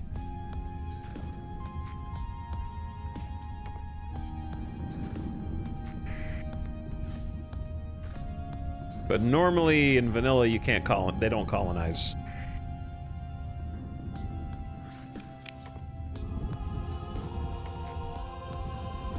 Hello. Blue guy. Poke. Poke.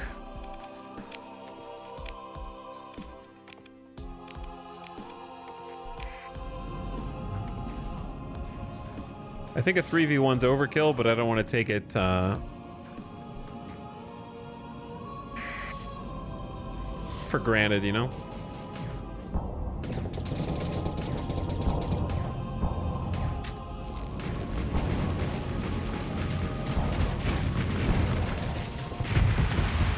You got a little aggressive there, friend. You thought the omen was just yours to bully, didn't you? He went in gun swinging. Relationship with the Remnant reduced by 3. You don't say.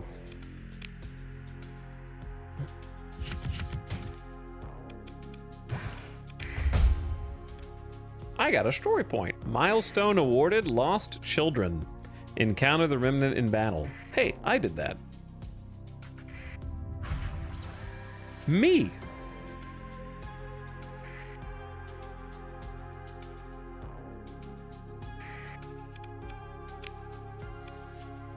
Inimical biosphere, toxic atmosphere, extreme tectonic. Oh man, this place sucks. Let's survey it.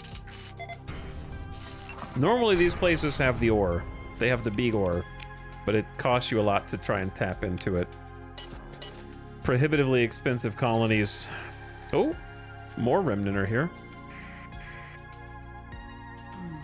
I'm gonna go dark in case it's probably a small, like, dude by himself.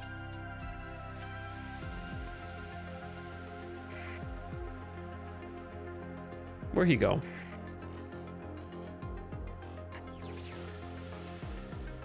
Wait, is he flew over to where I was?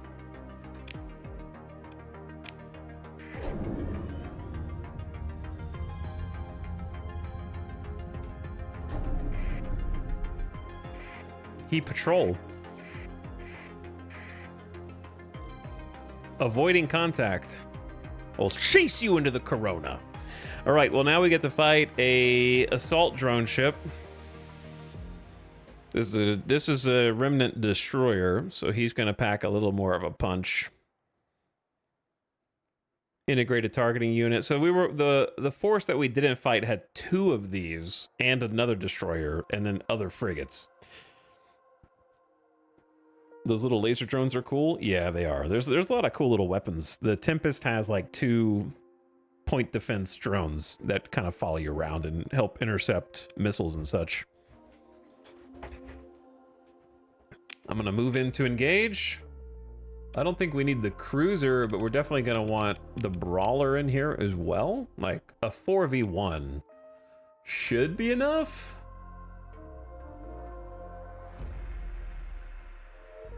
Copium.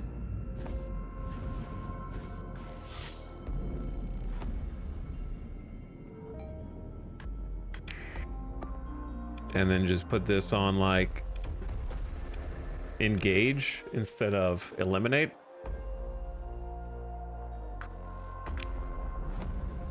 He is gonna hit hard though. Whoops.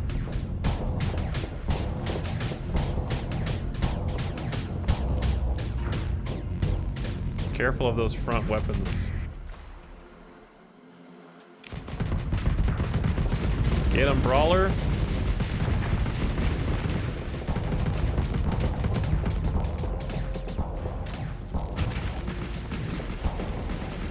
Oh, he's light. The EMP is lighting him up. Just fully disabling. He's in a full spin because the EMP.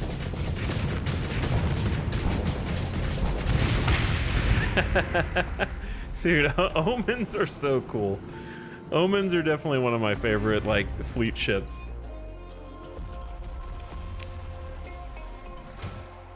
Hey, he dropped Sabo SRMs. I know it's not great loot, but I've been looking for them. So, there you go.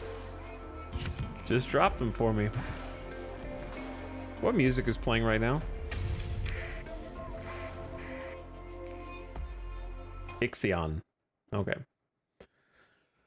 That explains much.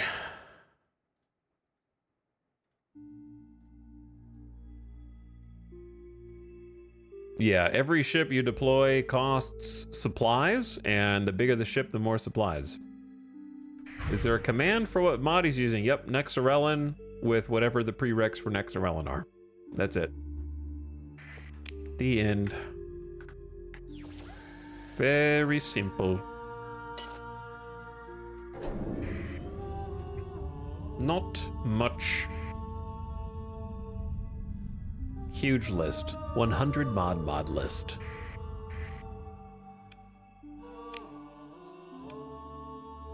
No atmosphere. Kind of just like a little moon looking place.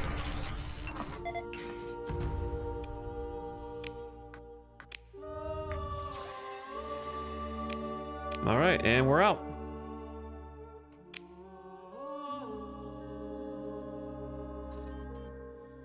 Oh, if you're new to the game, I would just play vanilla first. Nexarellan adds replayability, but it's nothing you'll miss on a first playthrough. So I would just start with vanilla.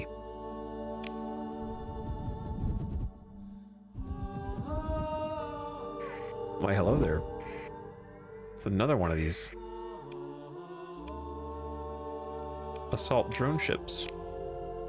I think the squad of 4 frigates is well equipped.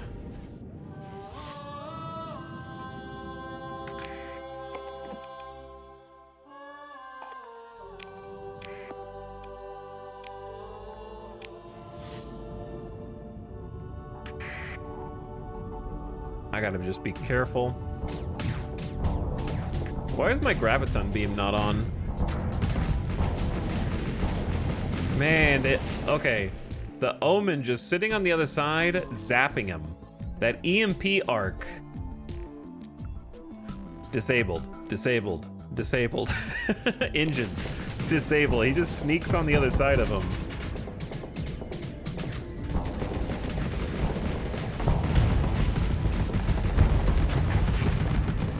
Go in, my little drones.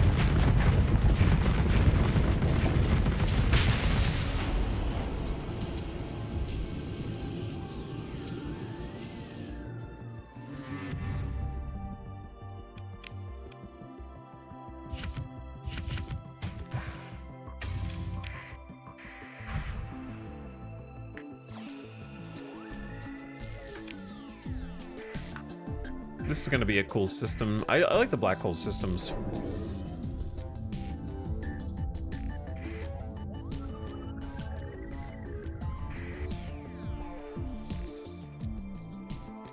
Can you recover remnant ships and use them for yours? I'm sorry. When I look at your chat message, all I see is redacted, redacted, redacted. When I'm trying to like read what you wrote, but but when I look at it, it's all like crossed out and it just says redacted.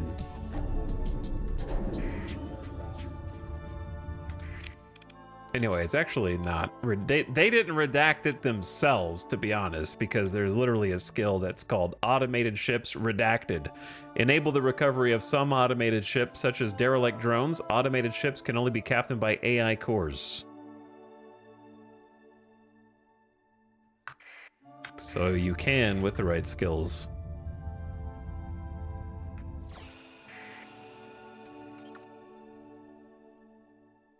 black hole. Look at it. So cool. Don't get too close, though. There's something really close to it, though. Oh, no. I need to know what that is.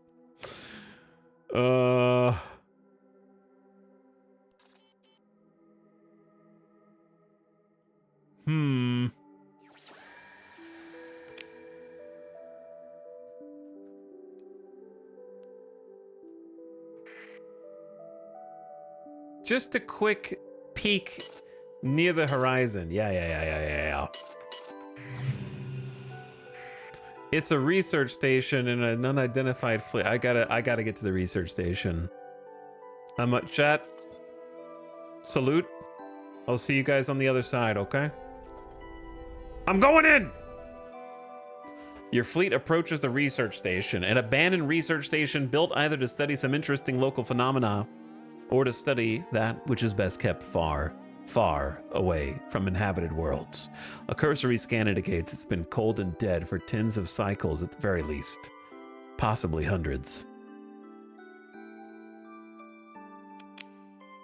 Salvage it, see what's in there. Good stuff. There's always good stuff.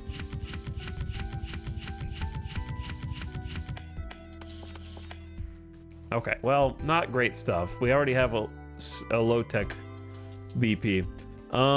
Expanded deck crew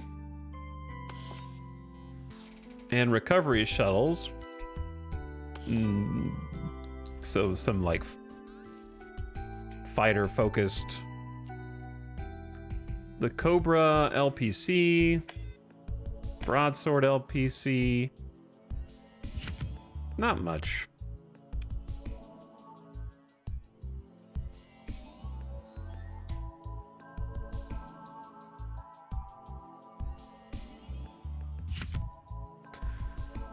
Yeah, I gotta take all this.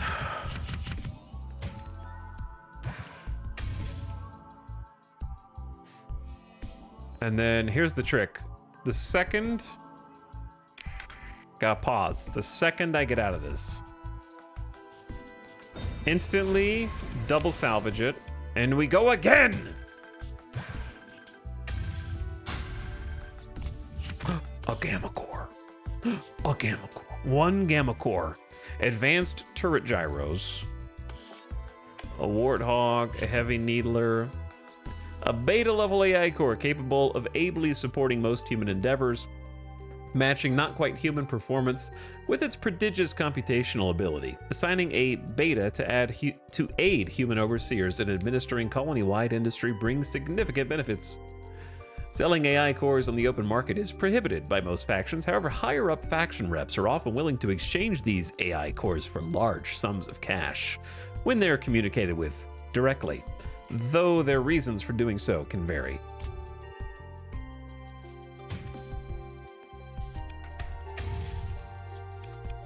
Okay. Now, I think I have to get the heck out of here. So pause, and E-burn, and then I'm in the event horizon. The gravitational flux near the event horizon of a black hole is extreme. Reduce the combat readiness of all ships at a steady pace. The dry field is also disrupted, making getting away more difficult. That's an E-burn. And we're out.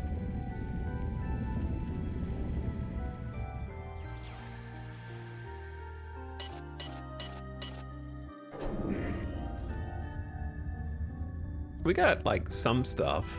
Not much. But some stuff. There can also be stuff sometimes around the actual jump points, and also sometimes hidden, very rarely but possible, inside the asteroid fields. Depending on what you're looking for. Hello? All right, you can just go. Goodbye.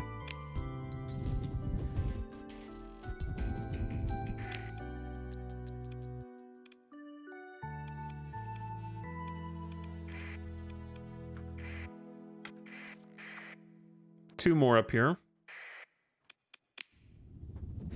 We're under 1 million Ooh, uh-oh. Research station. Uh-oh. A neutron. This is a star that died in nova, now lives again as an extraordinarily small, hot, dense mass whose volume is maintained by strong nuclear force rather than rote electromagnetism.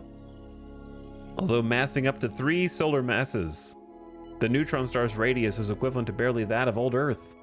Rapidly spinning neutron stars may emit intense beams of electromagnetic radiation.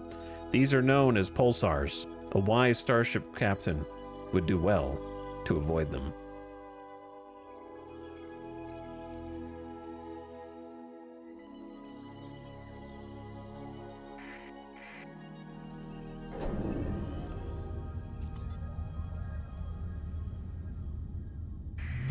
Hello, yes, you discovered a debris field. We found some sleeper pods. There were 14 crew members in there. One by one, the pods begin to open as the thawing process completes. How do you guys survive the pulsar? Just floating out here in some pods? Oh no, one of them died. And so did 3 heavy machinery trying to salvage whatever the heck they're standing on.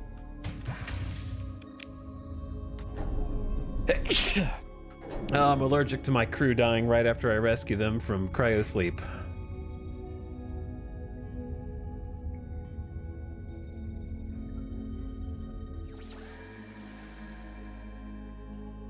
What else are you guys doing out here? What else are you guys doing out here?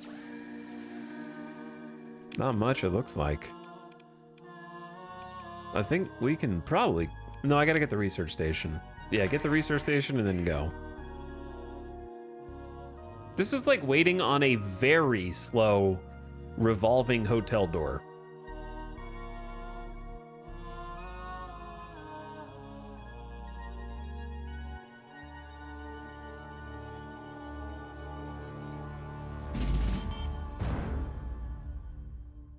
While my monthly expenses drain out of my bank account.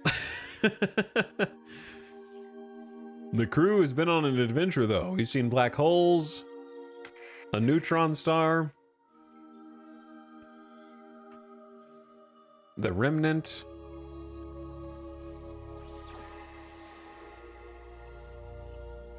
Can you guys hurry up, man? I don't really want to go through this. But I need this. Wait. Is it rotating around with them?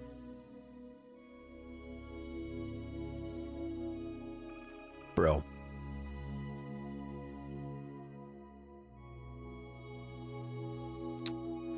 I'm going in.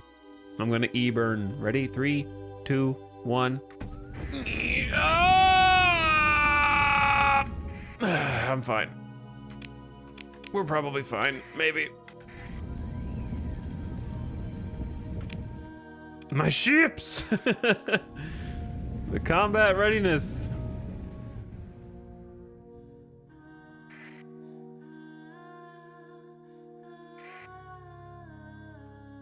Your fleet approaches an equipment cache. A cache of supplies, weapons, or other equipment drifting, forgotten until now.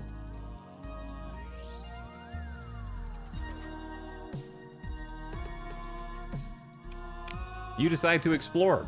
Salvage crews report a ship floating near the equipment cache. Closer inspection reveals it could be restored to basic functionality. A lasher. Do I care about a lasher? I do not.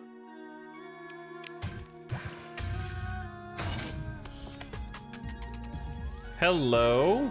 Astral class carrier blueprint. I don't know how I find this in every single Star Sector campaign, but it's sort of the hallmark of my campaigns. I always find this somehow. Maybe it's just not that rare, and I feel like it is, because it's a 280,000 credit blueprint, which I feel like is a pretty substantial one. Advanced optics. Extend the range of beam weapons by 200, but reduce their turn rate by 30%.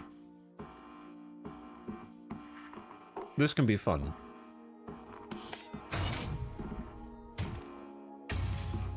That can be fun.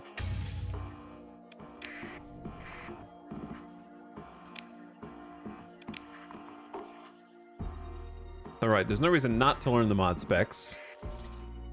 Advanced turret gyros, increase the turn rate of all turrets 75%. Recovery shuttles for fighters, expanded deck crew for fighters as well. I'm gonna save these blueprint packages for now, because it's more fun that way.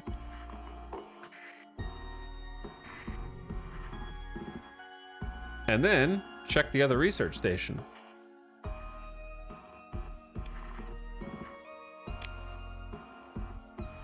Although superficially intact, Salvor teams soon find evidence of light weapons fire and the resulting carnage. Thankfully, long desiccated, decayed, and or frozen depending on the rundown time of life support in any particular sector. The seemingly random spread and directionlessness. I said hard to say. The directionlessness of the violence suggests that the security systems of this station turned on its occupants all at once. The catastrophic results were not helped by the unusually strong internal security measures, hidden auto turrets set to kill, powered lockdown curtains which indiscriminately scissored obstructions, and nests of mobile suppression drones which could traverse small conduits and air ducts to find and neutralize any survivors. Thankfully, the last of these measures has long run out of power. Despite the station's reactor being shut down and the power network itself highly degraded, your Salvors are understandably paranoid. Your ops chief is more than satisfied to use their fear to emphasize the necessity of strict and systematic recovery protocol in this, and indeed every recovery operation. Try as they might to piece something together from station logs, it's unclear to your tech team what precisely used the chief administrator's executive access code to turn the security system inward. A cargo manifest found by the salvage crews sent to the station indicate the presence of a quantity of luxury goods, likely to be found if proper salvage operations are conducted. Here's the problem. I don't have any room for that. I don't really have any space for that.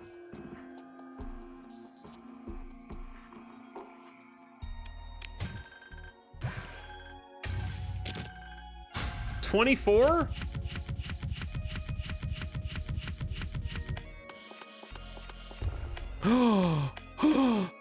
An engine.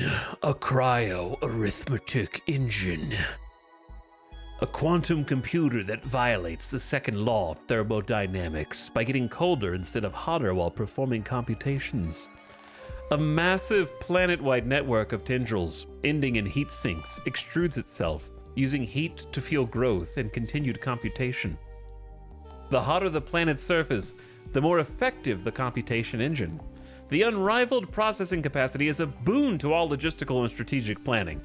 Increases the size of fleets launched by colony by 25% for hot worlds and 100% for worlds with extreme heat. Installed in a patrol HQ, military base, or high command. Requires hot or extreme heat. Worth 200,000 credits. That thing's sick. We also got a Revenant class phase tender blueprint.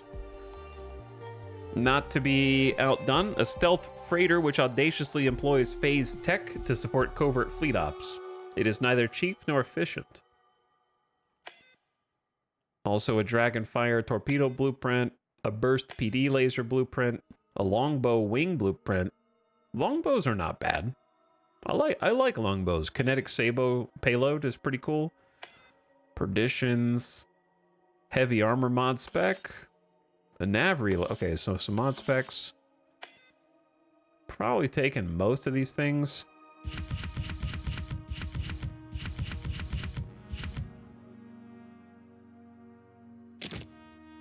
I know we're a little over capacity right now, but we have like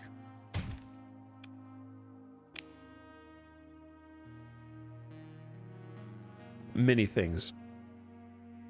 All right, I need to learn the mod specs first. Heavy armor, increase the ship's armor by up to 500 points depending on hull size.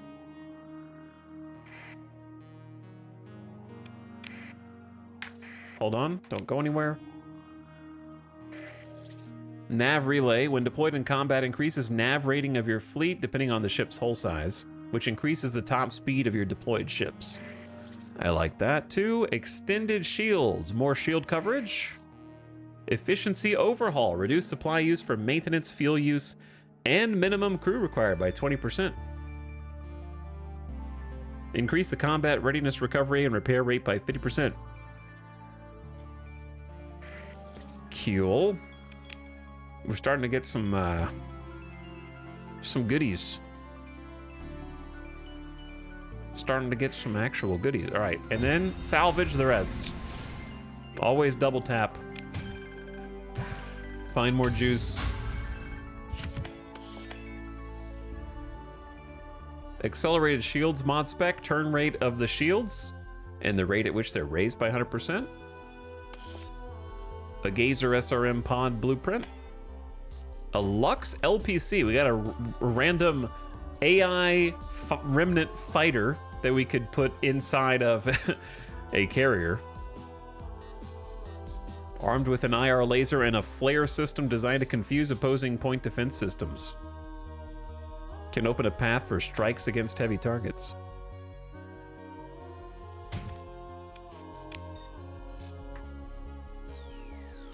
So I know we have way too many supplies right now. They will just keep getting burned until we equalize.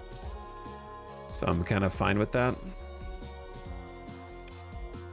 Like, I could probably drop some of these guns.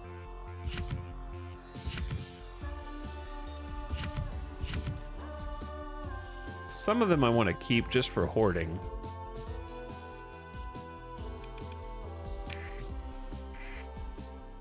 Okay. That looks solid. I think we got everything.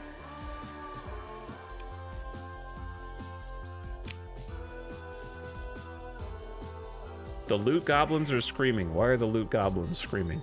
Hello, Italics. Hello, Circa. What are you doing here?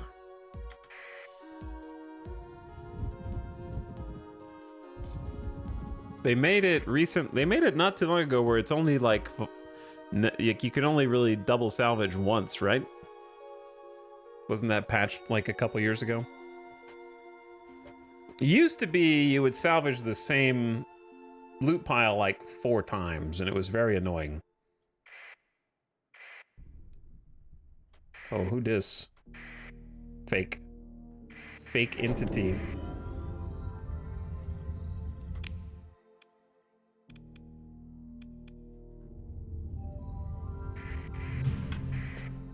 There was a high danger warning beacon here.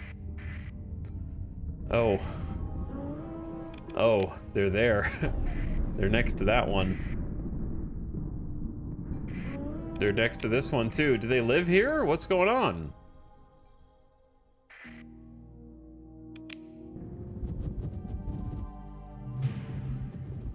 Oh. Oh no. Oh no. Ad starting soon. Ad starting now. The ads are here. It's a remnant nexus. It's a remnant station.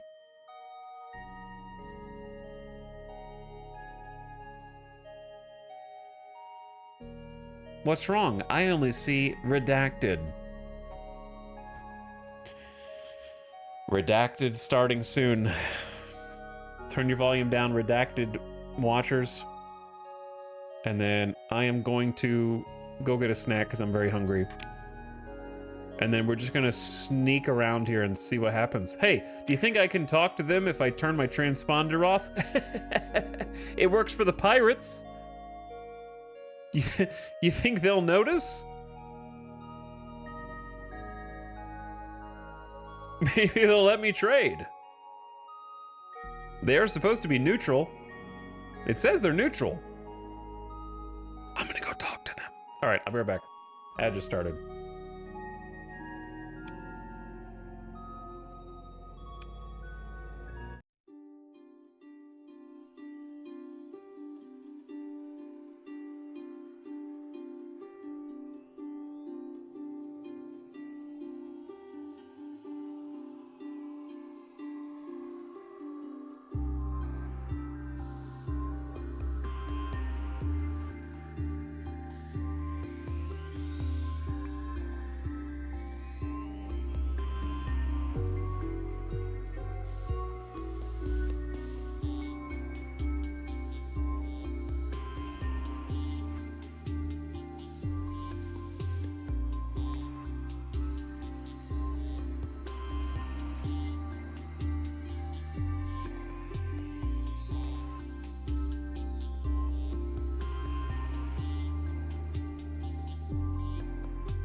right, we're back. Ding dong, ding dong.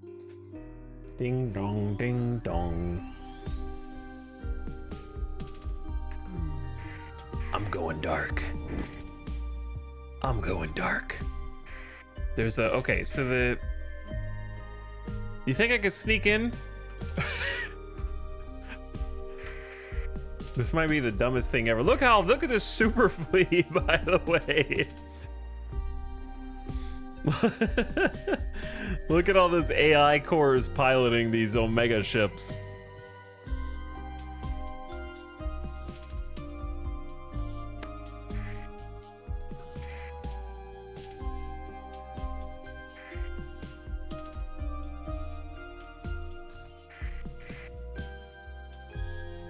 Think I can make it?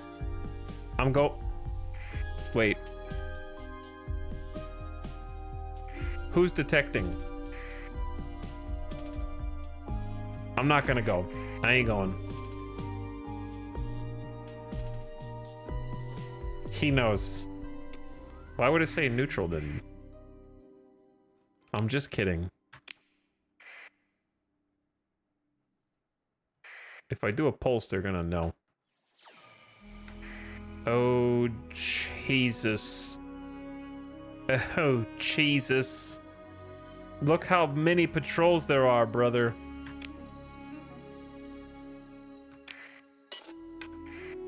They're gonna come get me now. They know I'm here.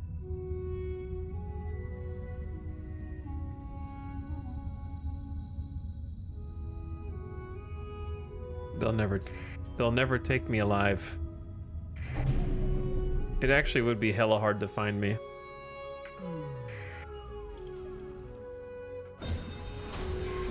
I found some salvage. Terrible ships. D-mod hell. Let's not recover those.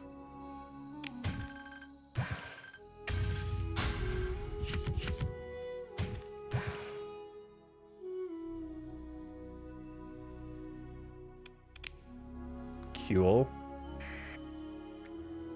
Just stay away from these guys. A supply cache? Forgotten. Until now. A cargo manifest found by the salvage crews sent to the supply cache indicates the presence of a quantity of transplutonic ore, likely to be found if proper salvage ops are conducted.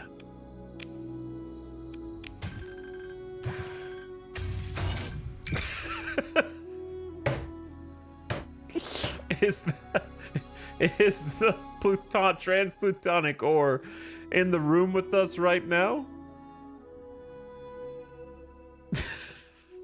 Come on, man. Why even have a little lore blurb about how rich I'm about to get off of transplutonics? And it's like, 9. Here's 9 of them. Brother, what am I supposed to do with this? It's embarrassing.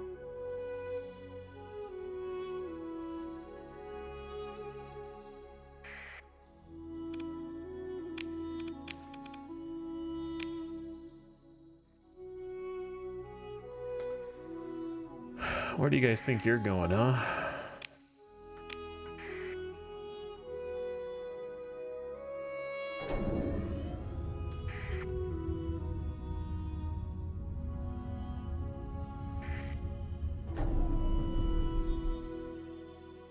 We're actually quite hard to detect because I've got militarized subsystems on all my civilian ships. And then on top of that, we've got sensors, so we have minus 25% detected at range. So I can kind of sneak around here a little bit more, and we don't have to go through, we can, you know, warp out, whatever you want to call it, whenever we want.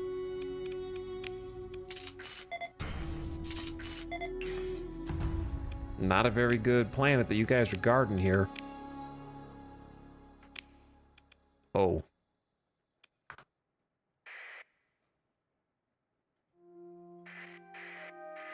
There's a large fleet up here.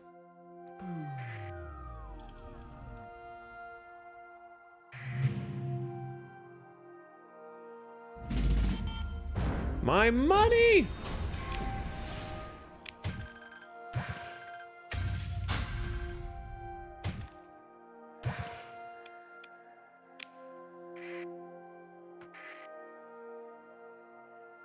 There's an extremely large fleet just kind of patrolling around next to me,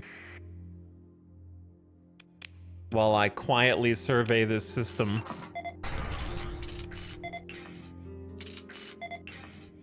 Some scattered ruins for me.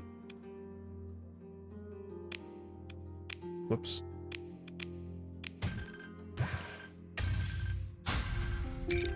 See, now there's more transplutonic ore, but it's still really not enough for me to care about.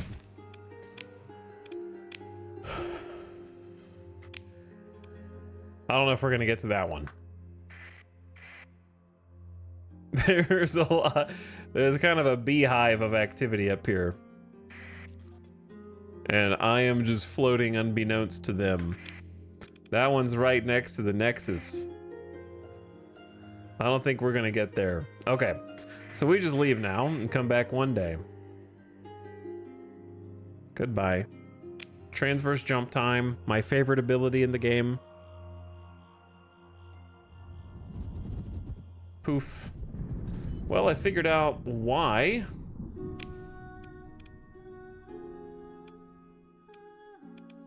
There is a warning beacon there. I certainly have.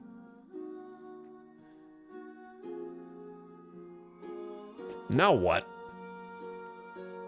So we've hit everything except for this one, this one.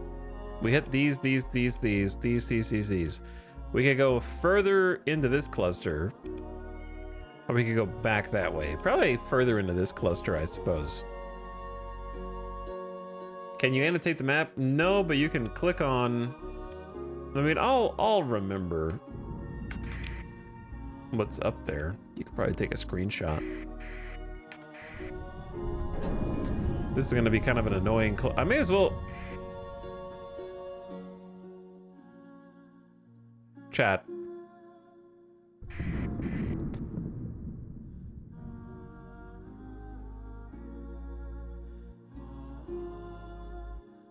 That is really big.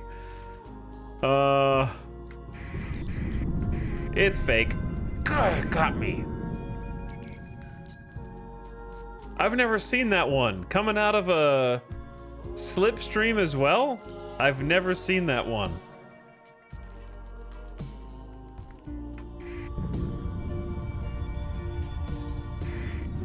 I'm just gonna ride the storm.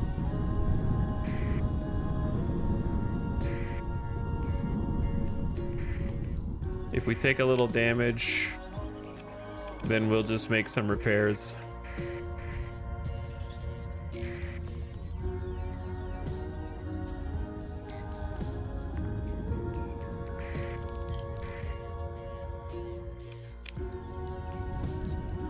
Phase space worms. More or less.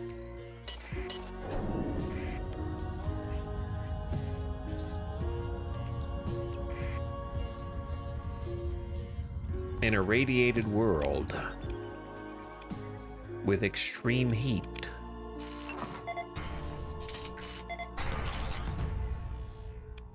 Abundant ore and rich. Very cool. Good job.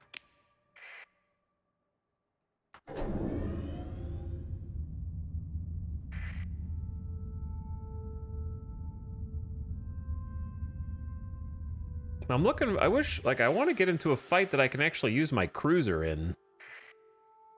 We're like 1 or 2 ships shy, I feel like, of being able to take that one big fight that we were looking at. Ultra rich, moderate, meh.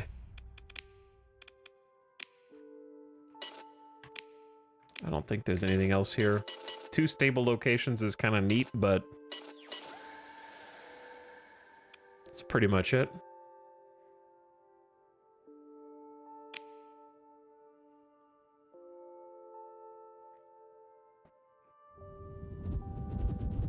Ability to annotate was added in 0.98. Does you can? Distress call. You can create an intel map marker. Well, there you go. Never seen that before. So was this update? Huh. That's really cool.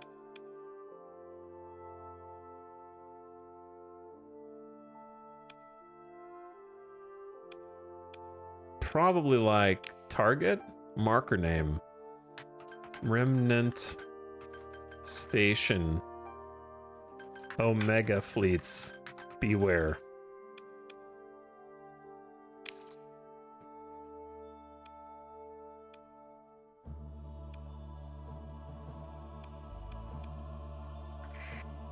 That's really cool. Never seen that. So yes, you can RNROS. Apparently it was just added.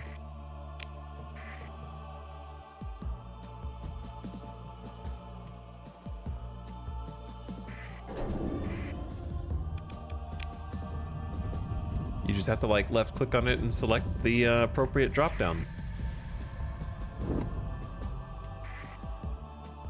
I think the black hole systems are my favorite ones from just a purely visual standpoint.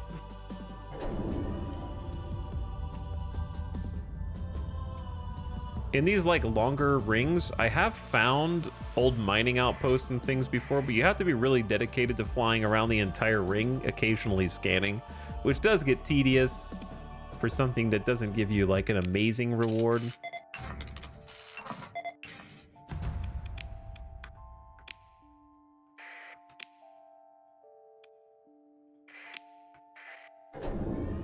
But I have found stuff out there before.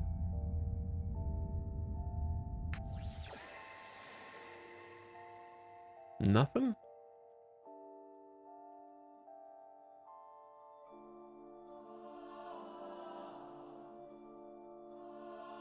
Well, nothing except some good vibes. No research station this time. Wouldn't want to get spoiled.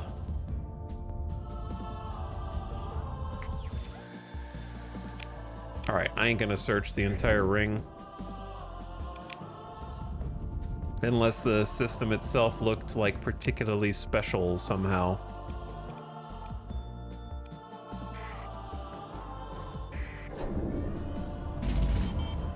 My money! We are on a bit of a clock, huh?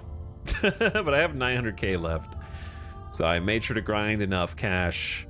You don't normally lose money per month to this degree. I have the Nexarellan debt, which is an optional difficulty checkbox. The mud skipper, what? What is a mud skipper doing all the way out here? That's a small little ship to be so far away from civilization. Very odd.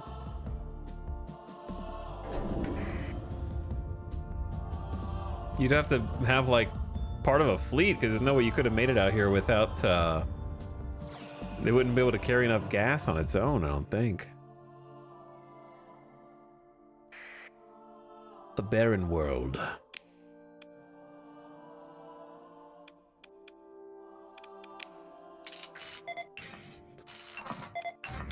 Hey, widespread ruins. Anything in the ruins?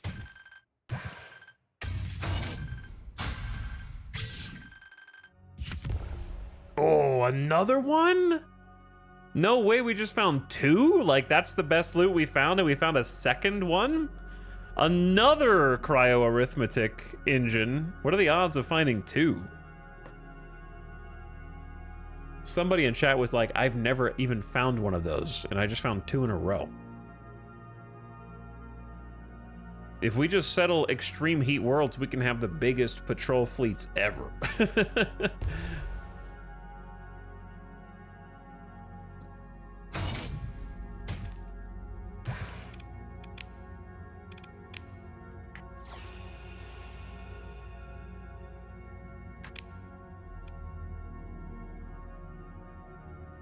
Okay, I guess we're done here. If you find a double hot system, then fleets go burr. Yeah, it would be crazy to find like a double extreme heat system that actually had some good stuff on it.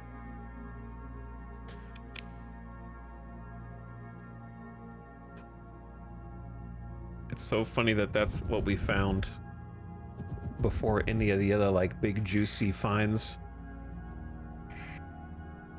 A lot of kind of mid-systems this way. The coolest thing has just been that, like, remnant spot, and then wherever the heck the mothership is.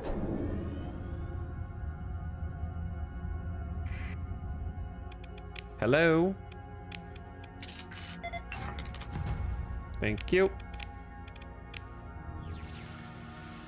Looking for treasure, please.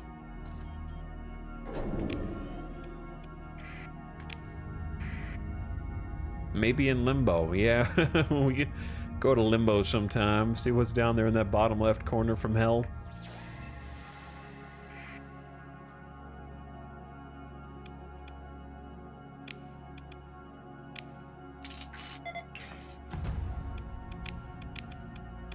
A Class 1 planet, and we're out.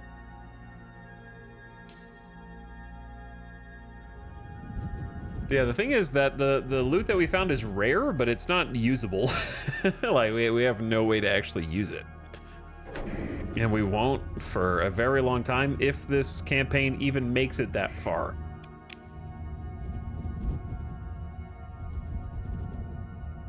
Something's in here.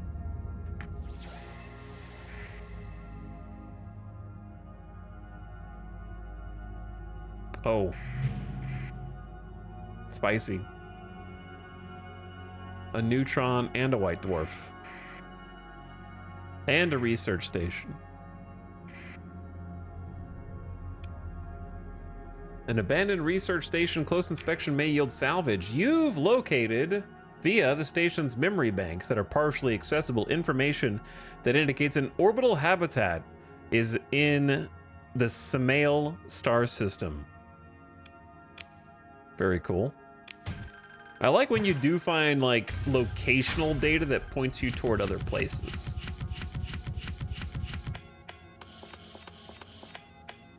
Oh. Scarab class heavy frigate, another Revenant class. Nothing crazy in this one. Nothing too crazy. Some large guns. The Pelham catapult. I've never even seen the catapult. I don't know when this got added to the game. A large mount Pelham. It's like a slot machine. It is like a slot machine. That is what makes it so fun. You are correct.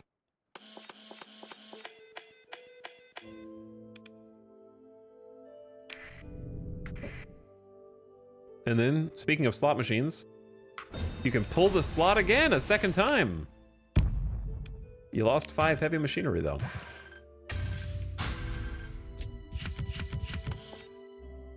A gamma core. Capable of supporting most human endeavors, making up for its lack of creativity and problem-solving ability with prodigious computational prowess.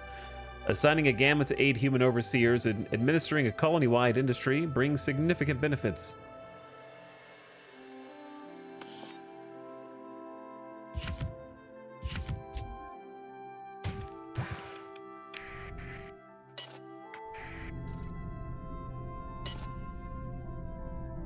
Get me out of the sun there. We're finding a lot of little blueprints and things, and a bunch of fighters, which would be good for if we ever get a carrier. I do like carriers. We have 2 accelerated shield mod specs, so I should use one of those. Turn rate of shields. High scatter amplifier mod spec makes beam weapons deal 10% more damage and deal hard flux to shields. Reduce the portion of the range of beam weapons that is above 200 units, so lower range. Make them do damage to shields, which they normally don't.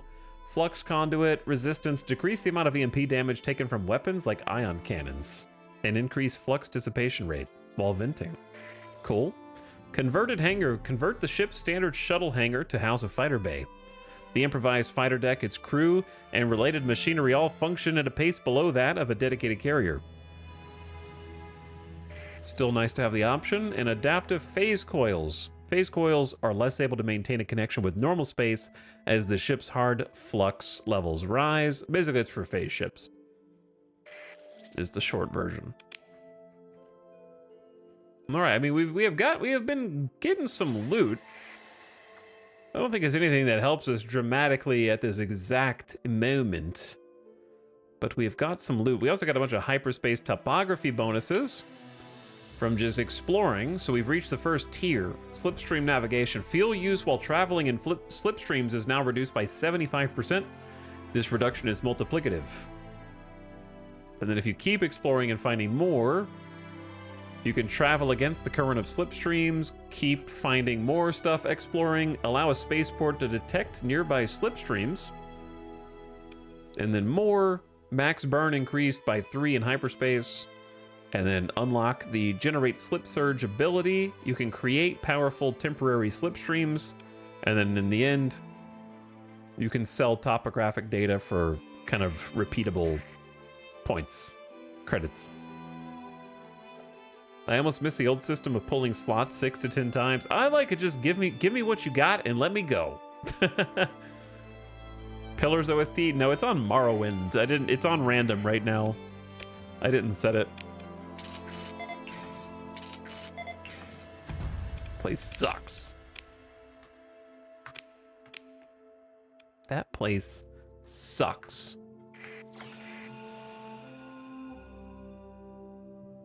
Okay, I don't think there's anything else here. So, we out. What can you do with the cryo arithmetic engines? If you ever colonize the prerequisite worlds, then you can install them into your colony buildings. In this case, they specifically require a hot or extremely hot planet that you have built a colony on, which comes with its own set of challenges. And then if you build the Patrol HQ military base or high command structure in your colony, you plug this in, and the fleets that those buildings generate are much larger. So it gives you large fleets.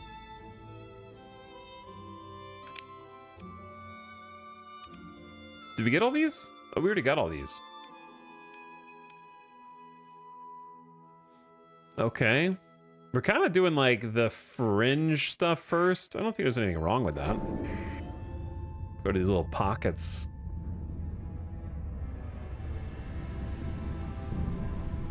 They're quite a distance.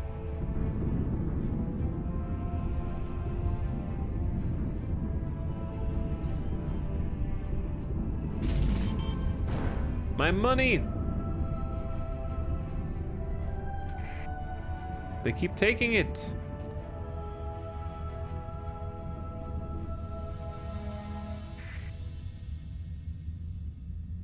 I'll visit here first. Is there an actual fleet here, or is I think that's just bait? The Beta Newton.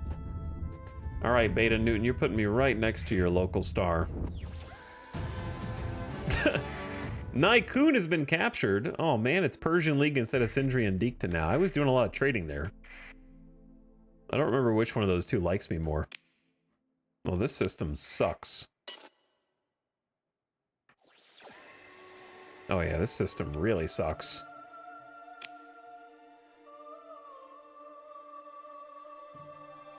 Nostalgia music hitting hard? It's going in random directions now. Now it's Witcher time? How do you know that? In the first 10 seconds.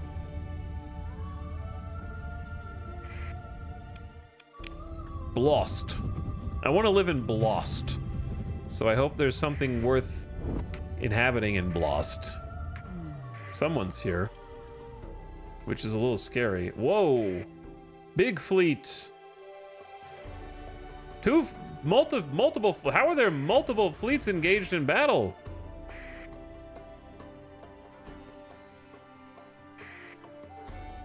Who's on whose side? There's a Heron fast carrier just dead. Who's even at war, man? There's a Phaeton tanker right there. Bro, that's a big fleet. Yo, that's a big fleet. The thing is, even if you discount the fact that it's an Atlas and 2 other cargo ships, there's still a Sunder, 2 Condors, 1, 2, 3, 4, 5, 6, 7, 8, 9 frigates. We could definitely take a few of these dudes, but it would be a bloodbath. And we don't even know how many of them are at war with who. Who are running from Scavenger? Scavenger running from Scavenger. Okay, that's a hostile Scavenger. They are standing down. Now I sort of understand what's happening here.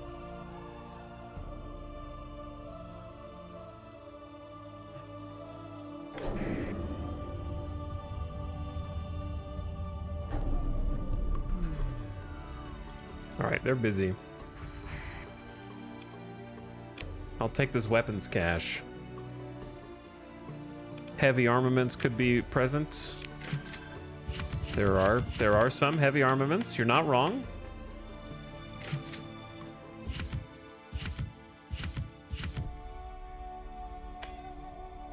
I kind of regret buying those large weapons earlier. Antimatter blaster blueprint.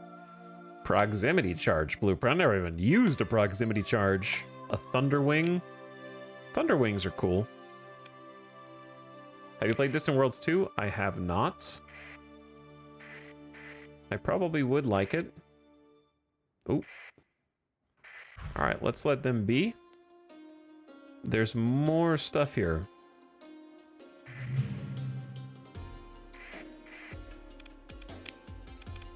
I listen to the Distant Worlds music all the time. Okay, we can't listen to this though.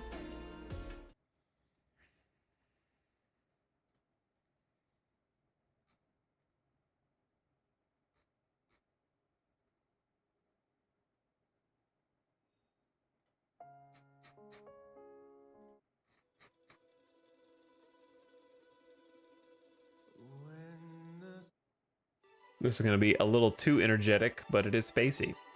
So, why not? 19% effectiveness? I really do want to fight those pirates, man, but I think that they would kick my ass. We have like 1, 2, 3, 4. I'd have to send all the mules in also. Which would not make for a very fun time for anyone.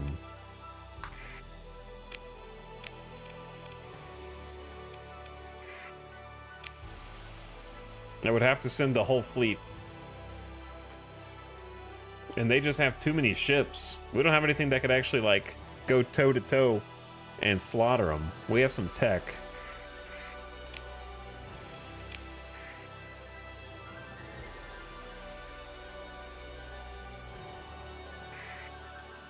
Desert World looks cool. I like the red glow on it.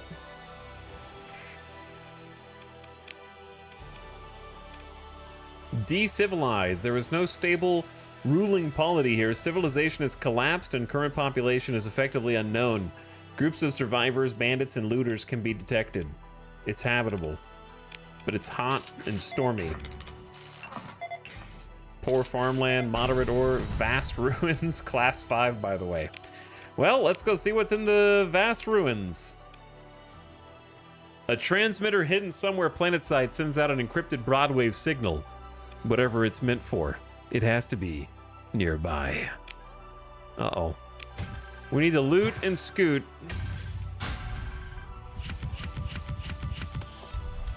Hello. Autonomous mantle bore plus corrupted nanoforge. Autonomous mantle bore is a mining perk. It requires a non-gas giant, non-habitable planet in the mine built on that planet. While it's believed there are no functional control override units remaining in the sector, the Boar itself is capable of independent, if sometimes unpredictable, operation.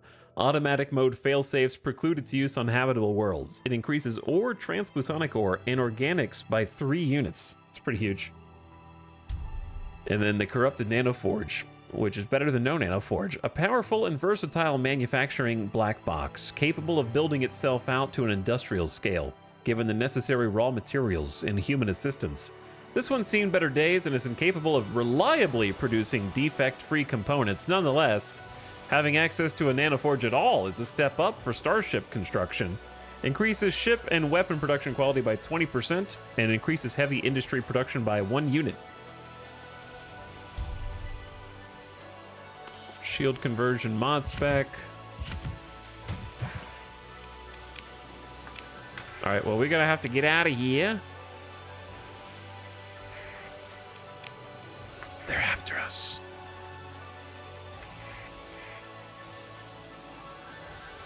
They sent the ping.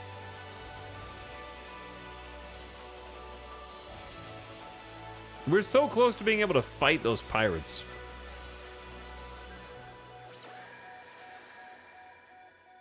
Pinging may not have been the best idea.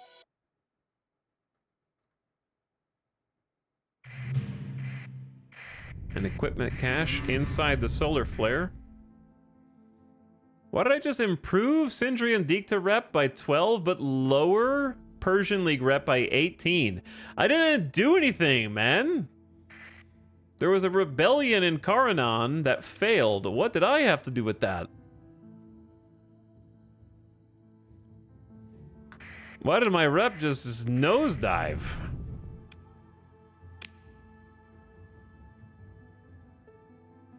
Why is there a brawler here? Did you sell anything on the black market? Maybe. It said you supplied the troops. Okay, but hold on.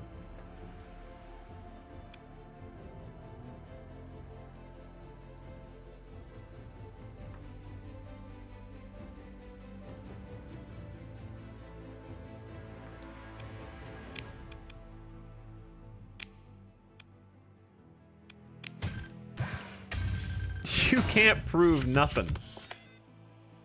A monitor class frigate blueprint? I love the monitors.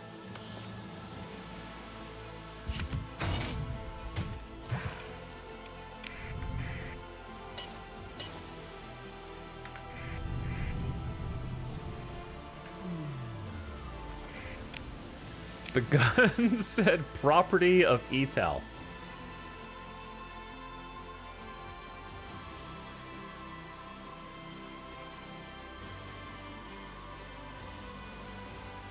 You supplied fresh troops and or material to the Sindri and Dikta rebels on Karanan during the rebellion. I did? This interference is not gotten noticed by the Persian League authorities if they were in power at the time of the trade.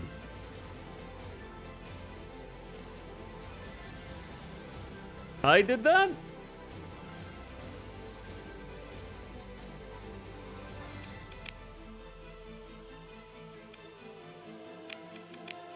I don't even know there were other forces here, man.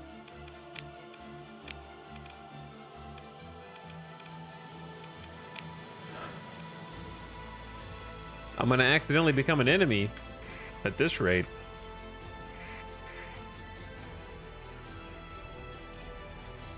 What is all this?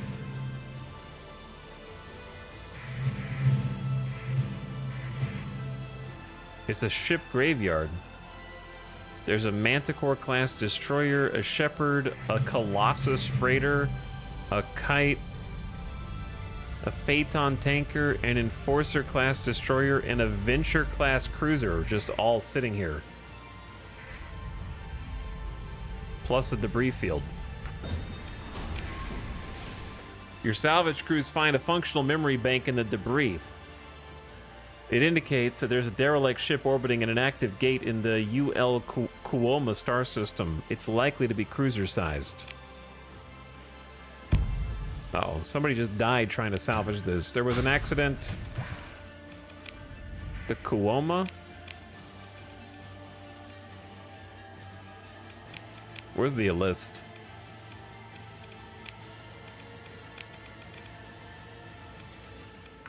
What's the fastest way to find us? Actually, hold on. Would it be Intel?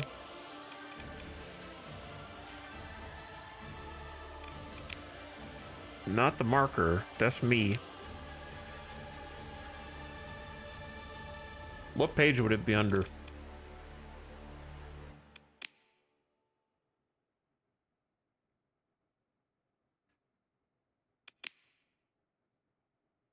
But I guess I sold stuff during a rebellion. Whoops. I can't help it. Rebels offer like 1,200 credits for heavy machinery. You only pay me 300. Yeah, I know what you mean. Maybe it's exploration. Oh, there. How is there even a note from Blast about a ship on the other side of the literal galaxy? All right, at least we know where it is. We know where an old habitat is, a domain era mothership. We're learning the location of many different things.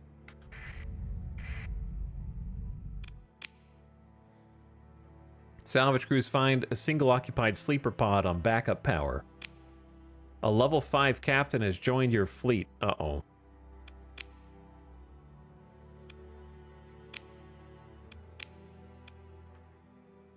Two D-mods. Unreliable subsystems and increased maintenance. The peak performance time down is the only bad thing. I might take this for now and salvage it just so that we can, like, use it to fight. The thing is, can we even refit it out here? I don't think we can refit it, right? Or we can't change. There's some things we can't change, but there's some things we can.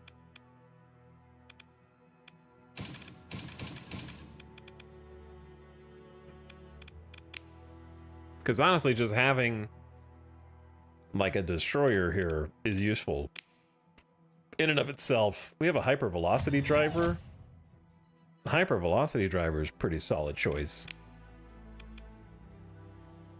We don't have a lot of good weapons. I'm actually going to use some torpedoes because we just have to use what we've got, right?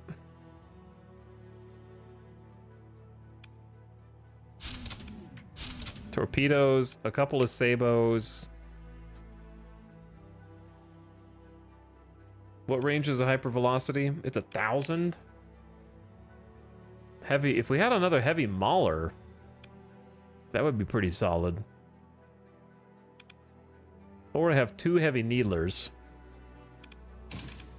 What if you did? I don't know. We don't really have great choices. Needlers are really flux expensive, aren't they? Yeah, they are. This might be kind of dopey. Okay, it's gonna be like...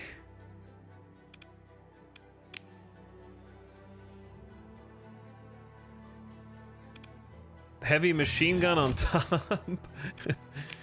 Then hypervelocity left. Heavy mauler right.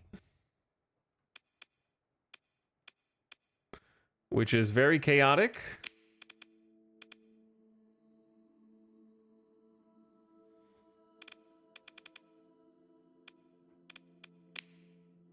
And then reinforce the bulkheads.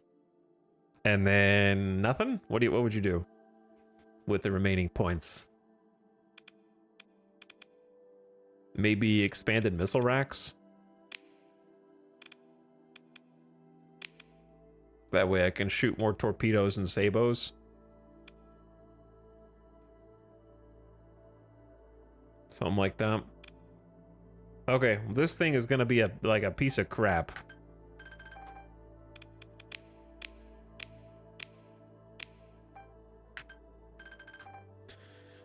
The ISS, not an ISS, the in a pinch. The in a pinch. Using it in a pinch.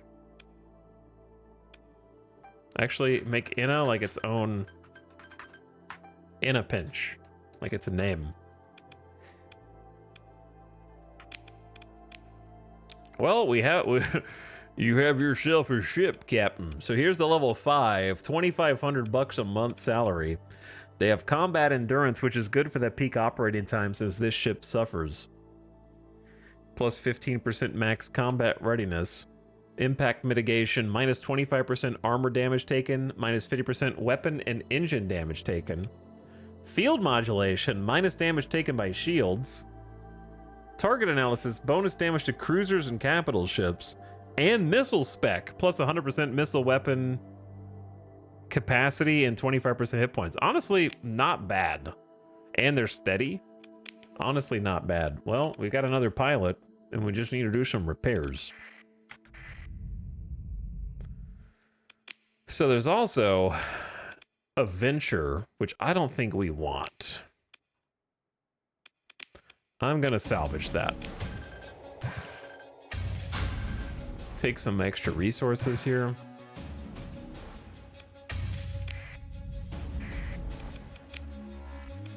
Don't need a Phaeton either. 312 fuel, that's a nice little bonus.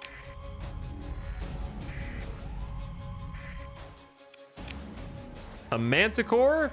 Do we want to open another pilot pod? I guess so. We're already spending a bunch of money. We can always let them go later. Imagine leaving them out there like, sir, we found a cryosleep pod. Would you like to rescue the person who's still living inside? In this economy? In this economy. I don't know. Maybe just leave him in there for another 1,200 years until we figure out inflation. Maybe until the post domain era.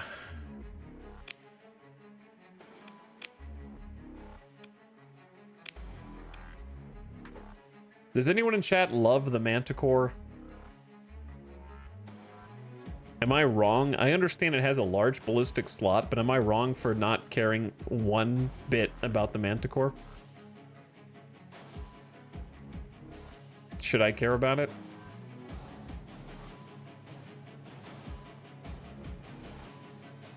Should I add it to my fleet right now?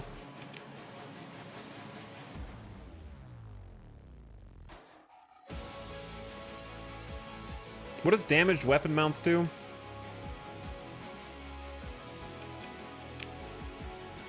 Reduce weapon turn rate by 25%, increases recoil by 30%.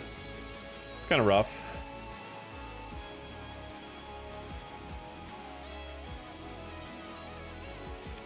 Well, we need some ships and then we can fight these nerds. So I'm saving it. I'm salvaging it. It's got a Mark 9 autocannon at the top, and I've already got a Mjolnir, a Gauss cannon, and a Storm Needler, depending on how spicy we feel. And it came with a Harpoon MRM. And I've got a Sabo. The captain that we just rescued, Julia Santana, has impact mitigation, armor damage taken and weapon and engine damage taken down, shield damage down, plus 10% damage and range for ballistics, which is good for this ship. If the ship system has charges plus 1 charge, it regenerates charges faster. Does this ship have charges? Plus 1.5 flux dissipation per ordnance point spent. So honestly, also not bad, but we got to pay both of these bozos now to fly these ships.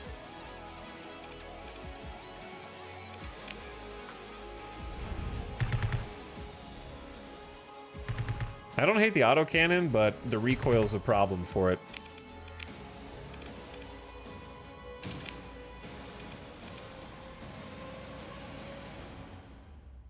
Superior damage alongside a significant EMP payload. Whoops. Bop, bop, bop, bop, bop, bop. Mjolnir's pretty cool. The Storm Needy. Pew pew pew pew pew pew. Pew pew pew pew pew pew.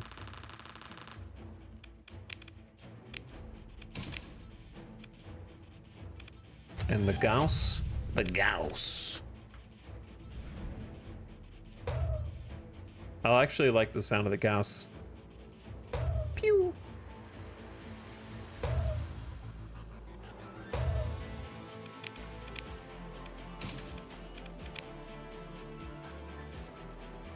I actually do have a proximity charge launcher. Deploy low-velocity proximity charges with an impressive blast radius and the ability to shrug off point defense fire. Especially devastating against fighters, but also versus armored targets. I have a Salamander MRM pod. We could also do a Harpoon MRM and a Sabo SRM.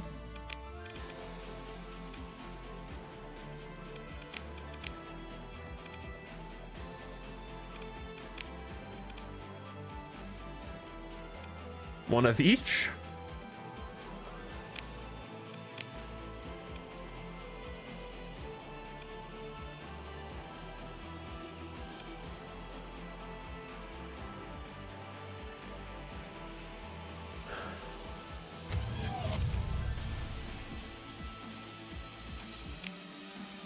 We don't really have any small side guns. I guess light dual machine gun.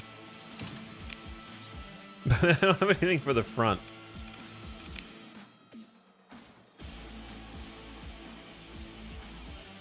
Just didn't pick one up, I guess. We're running on scraps. You know, it's like it's what we've got. We got what we got.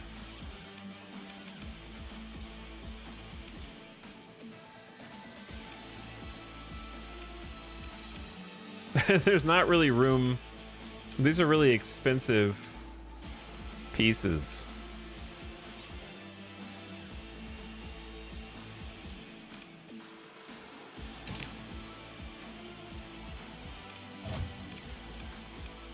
You know what I mean? Like, I don't have any ordnance points.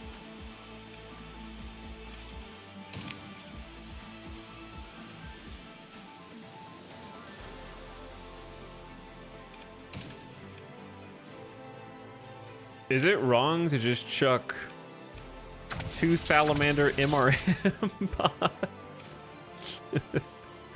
Just be EMP harass gamers? With a Mjolnir cannon?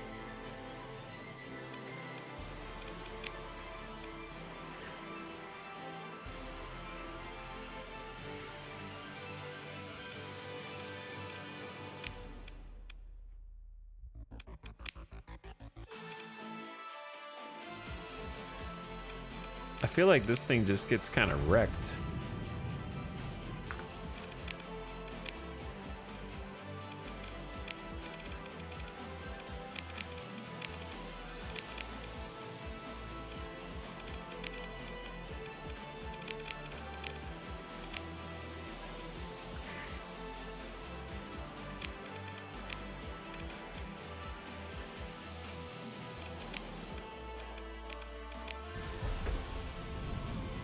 What's its canister flak? Is it special?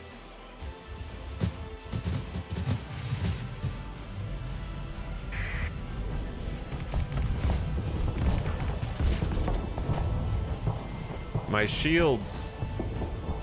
The Enforcer is gonna kick my ass, brother.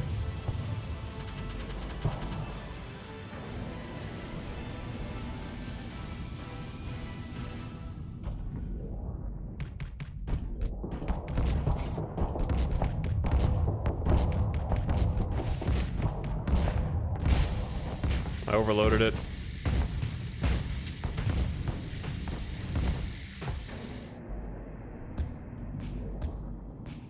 Pew, pew, pew, pew.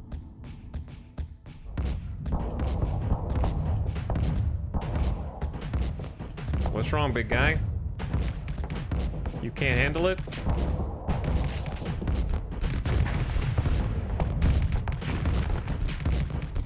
Neither can I.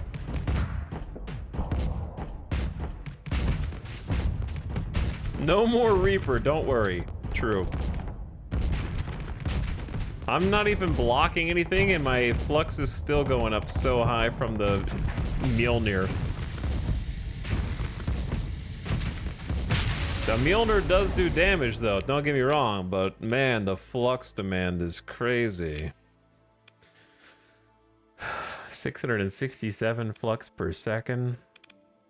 I understand the Mark 9 autocannon. I think that this is a Mark 9 autocannon moment. Because it also saves you a bunch on ordnance points as well.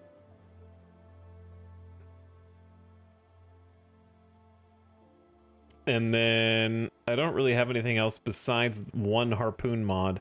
You could throw on like torpedoes. But it seems like very risky. How many torpedoes does it have? Two? Two torpedoes? The Dragonfire was created to anticipate increasingly sophisticated anti-missile defense.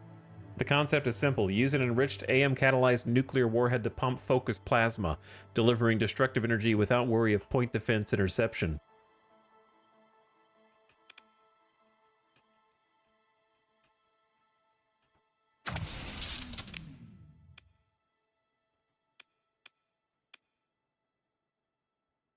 Problem is, I just don't have enough ordnance points for any of this.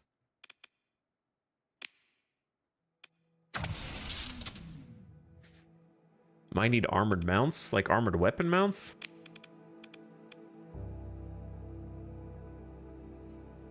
Just for the recoil?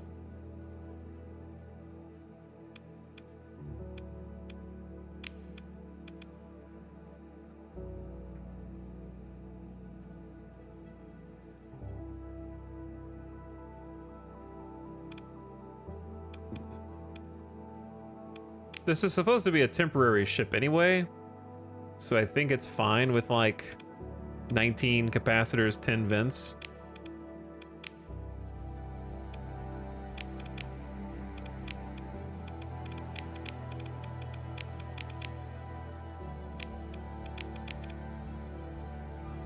And just let the pilot handle it, you know?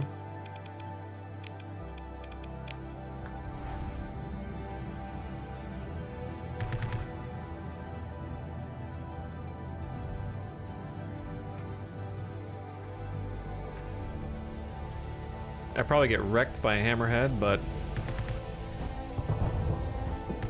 it does do some good shield. Man, that's crazy.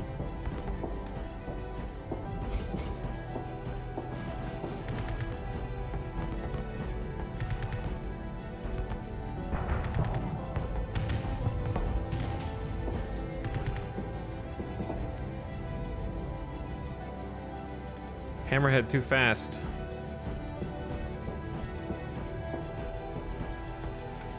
Stop firing, railgun. You're slowing me down, brother. I gotta catch this nerd.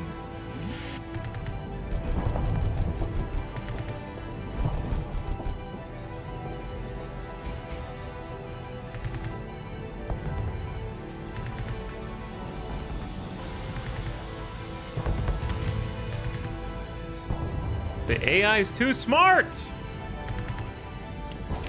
He's taking his shield down to face tank the Sabo so it doesn't overload him, and then he puts the shield up to stop the harpoons. So he's carefully not overloading. He's better than me.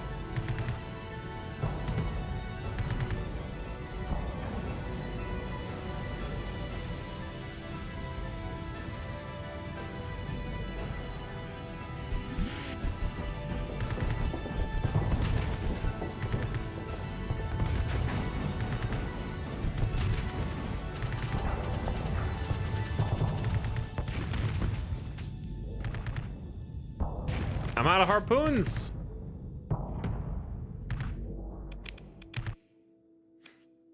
That's the other thing. We're gonna run out of missiles. This person does not have bonus missiles.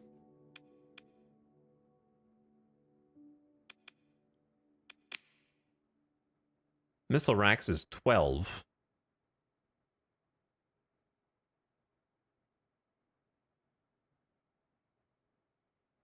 Yeah, it's also slow, but that's not as big a deal. Oh, so much to do, so little time. All right, I'm just gonna do the thing. I don't care if it's a waste. I'm gonna do expanded missile racks, build it in. I don't care about the debuff of 20% rate of fire. That's fine. I just need to save the ordnance points. Boom. I don't care about the story point. Then go armored weapon mounts. Then that. Then take off the railgun, because it's just not necessary. It's just not doing anything. Then add more vents and capacitors. Boom. Done.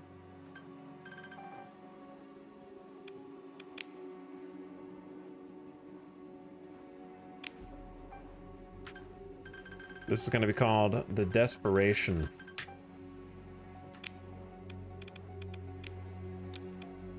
Do we have enough crew? We barely have enough crew. I forgot about the crew factor. We might, that's fine. You just win, and then you mothball any ships you don't want after you win. We need to find like a pod of crew.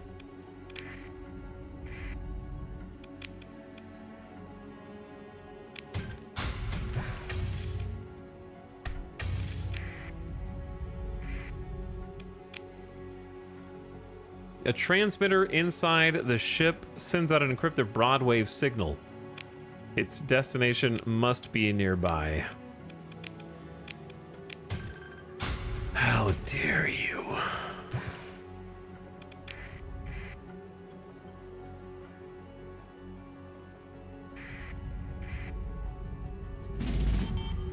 My money!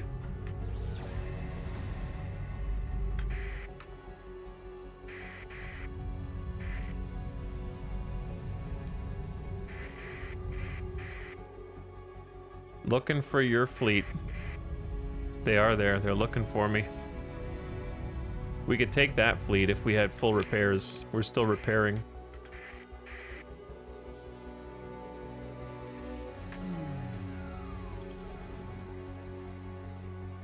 They'll never find me in here, that's for sure. The Desperation repairs have been complete. Combat, okay, repairs are complete. Combat readiness is not.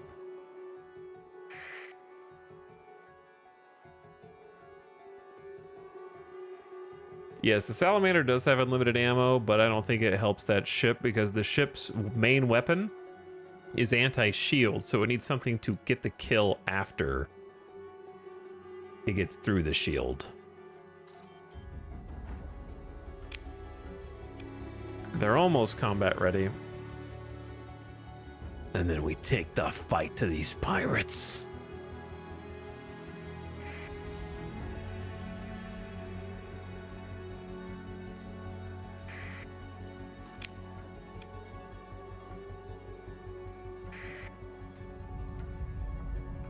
They're hiding in plain sight right here. I think we beat this fleet easy. Easy now. What's up, you dumb nerds? Running from your fleet. Guess what? How do I even... There we go. Interdiction pulse.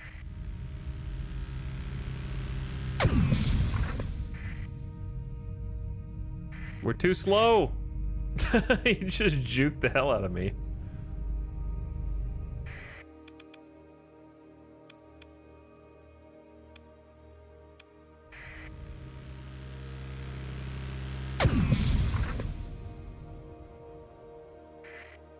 Hello.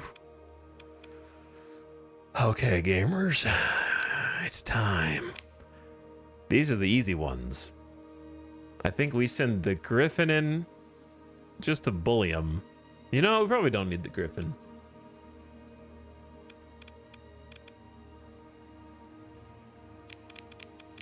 Just both the destroyers. With all four of our brawlers. I mean, our frigates. Should be enough. Copium.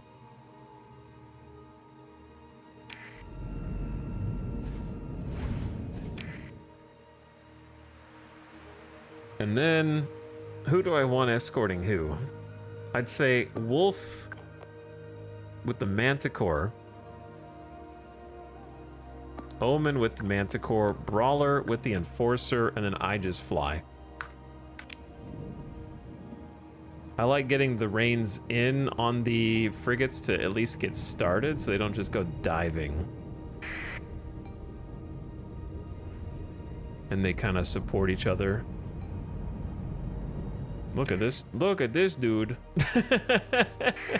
He's like, I'm a mud skipper, and I got a Mark 9 autocannon, and I'm not afraid to use it. It's kind of terrifying, actually.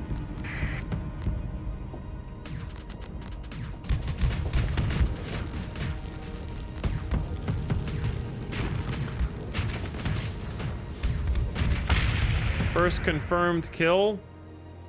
All right, you versus the kite should be no problem. The mud skipper can mess me up if I'm not careful.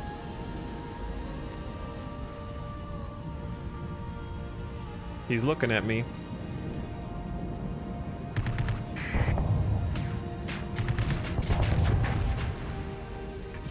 Go, my minions. That's satisfying.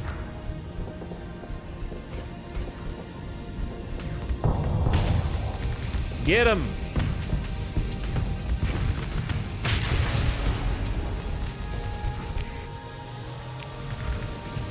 Watch out. Easy, boys.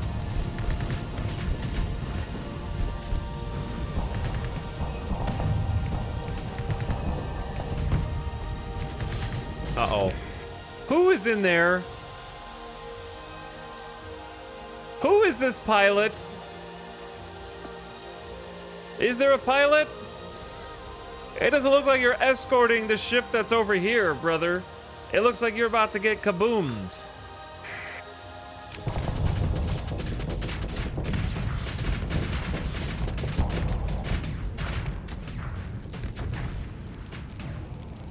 Shoot him while he's stuck spinning.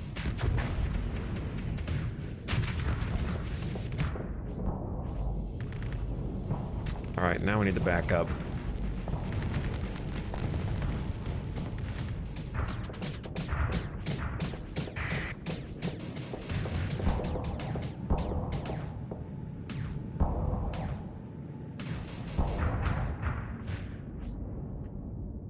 I'm a little busy over here. All right, let's say engage the strike destroyer.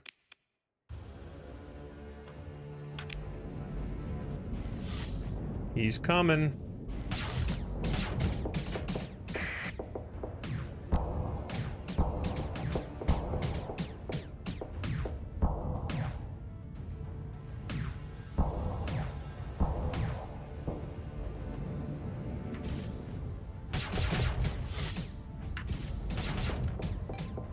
Get him, boys. Yeah, get him, boys. I'm in my own little world over here. I hope the other guys are okay. I got another one. I'm just back here behind enemy lines.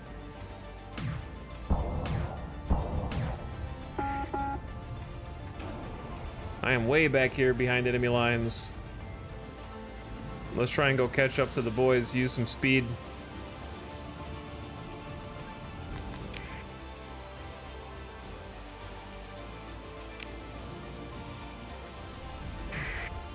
I'm helping.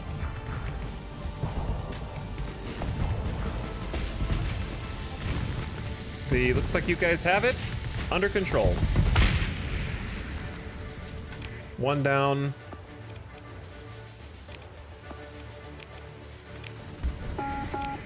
All right, you guys don't need assignments anymore. You can dive if you want.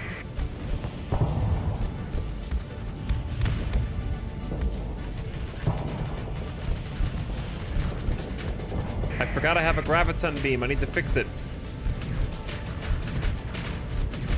It hasn't been doing anything.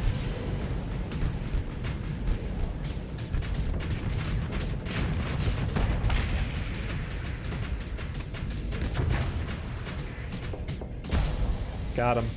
Yo, my favorite thing is actually using the drones as missiles, and then the drone missiles go in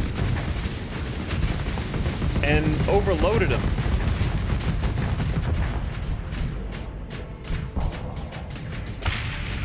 Which was pretty sick.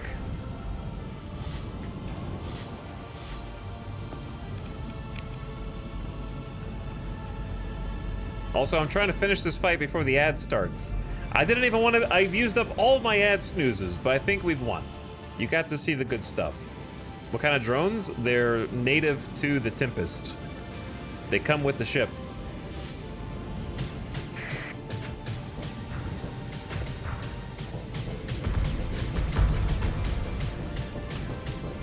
He's trying to escape. All right, the ad's starting in 3, 2, 1, and we won. Perfect timing. Perfect timing. One got away, but GG. Took some combat readiness hits, but otherwise we're okay.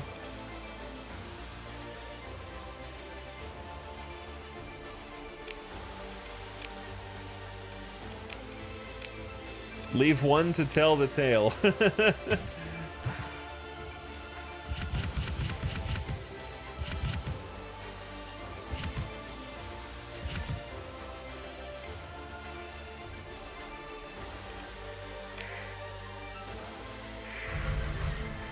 Okay, chat. I was gonna stop streaming anyways. I think this is as good a time as any to do it. I'm sorry I couldn't finish it before the ad started, so if you're gonna get an ad, good night. Thank you for watching. Thank you for hanging out. You don't have to stay through the ad. I hope they heard me. I hope they heard me. The ad just started. Is future me gonna remember? Is future me gonna remember that there are other pirates here? And that we have to go fight them. Hopefully. With the cruiser. But now we got some destroyers to back us up. But we might not have enough crew for all of them, so we might end up having to tow one, but that's okay. Alright, sorry that I didn't finish before the ad started, but I stalled it for as long as I could and we got through the fight. So nice little fight there to end things. I hope you guys had a nice Friday night. Into the weekend. I'll probably see you guys again on Monday, because I've been streaming a lot these last 3 weeks. And so I will probably just take an actual weekend, spend some time with Alice and chill. But you might see me on the weekend. I don't know. You never know what's going to happen. So depends on how we wake up. I wake up and I'm like, yep, I need to do this. There's also some games coming out that I'm interested in.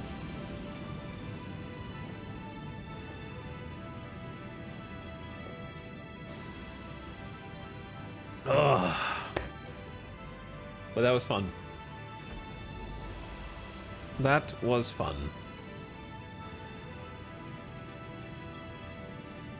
But thanks for hanging, thanks for chilling. I'm gonna send you guys on a raid.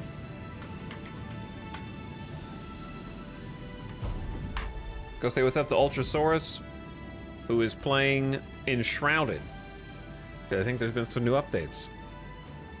So go check out Ultrasaurus, toss a follow to a streamer maybe you haven't followed already, and also give a nice strong raid. I know that you're EP and it's after yup time now, but go say hi to Ultrasaurus. Let the other chat know that you're here and that you're there, even if you just want to pop in and say hi before moving on to the next sleep, probably, in some of your cases. Okay, I know that only the subs can hear me right now. But good night, everybody. Have a great one. Enjoy your weekend. And I will catch you all here in the next couple days. GG, good night. And we'll do it again. Bye for now. Don't forget to sign up for notifications for the RimWorld shirts. All right, I'm going to go get some food. I'm hungry. Ad is almost over. I feel bad for those guys. All right, good night. Bye-bye. Leave.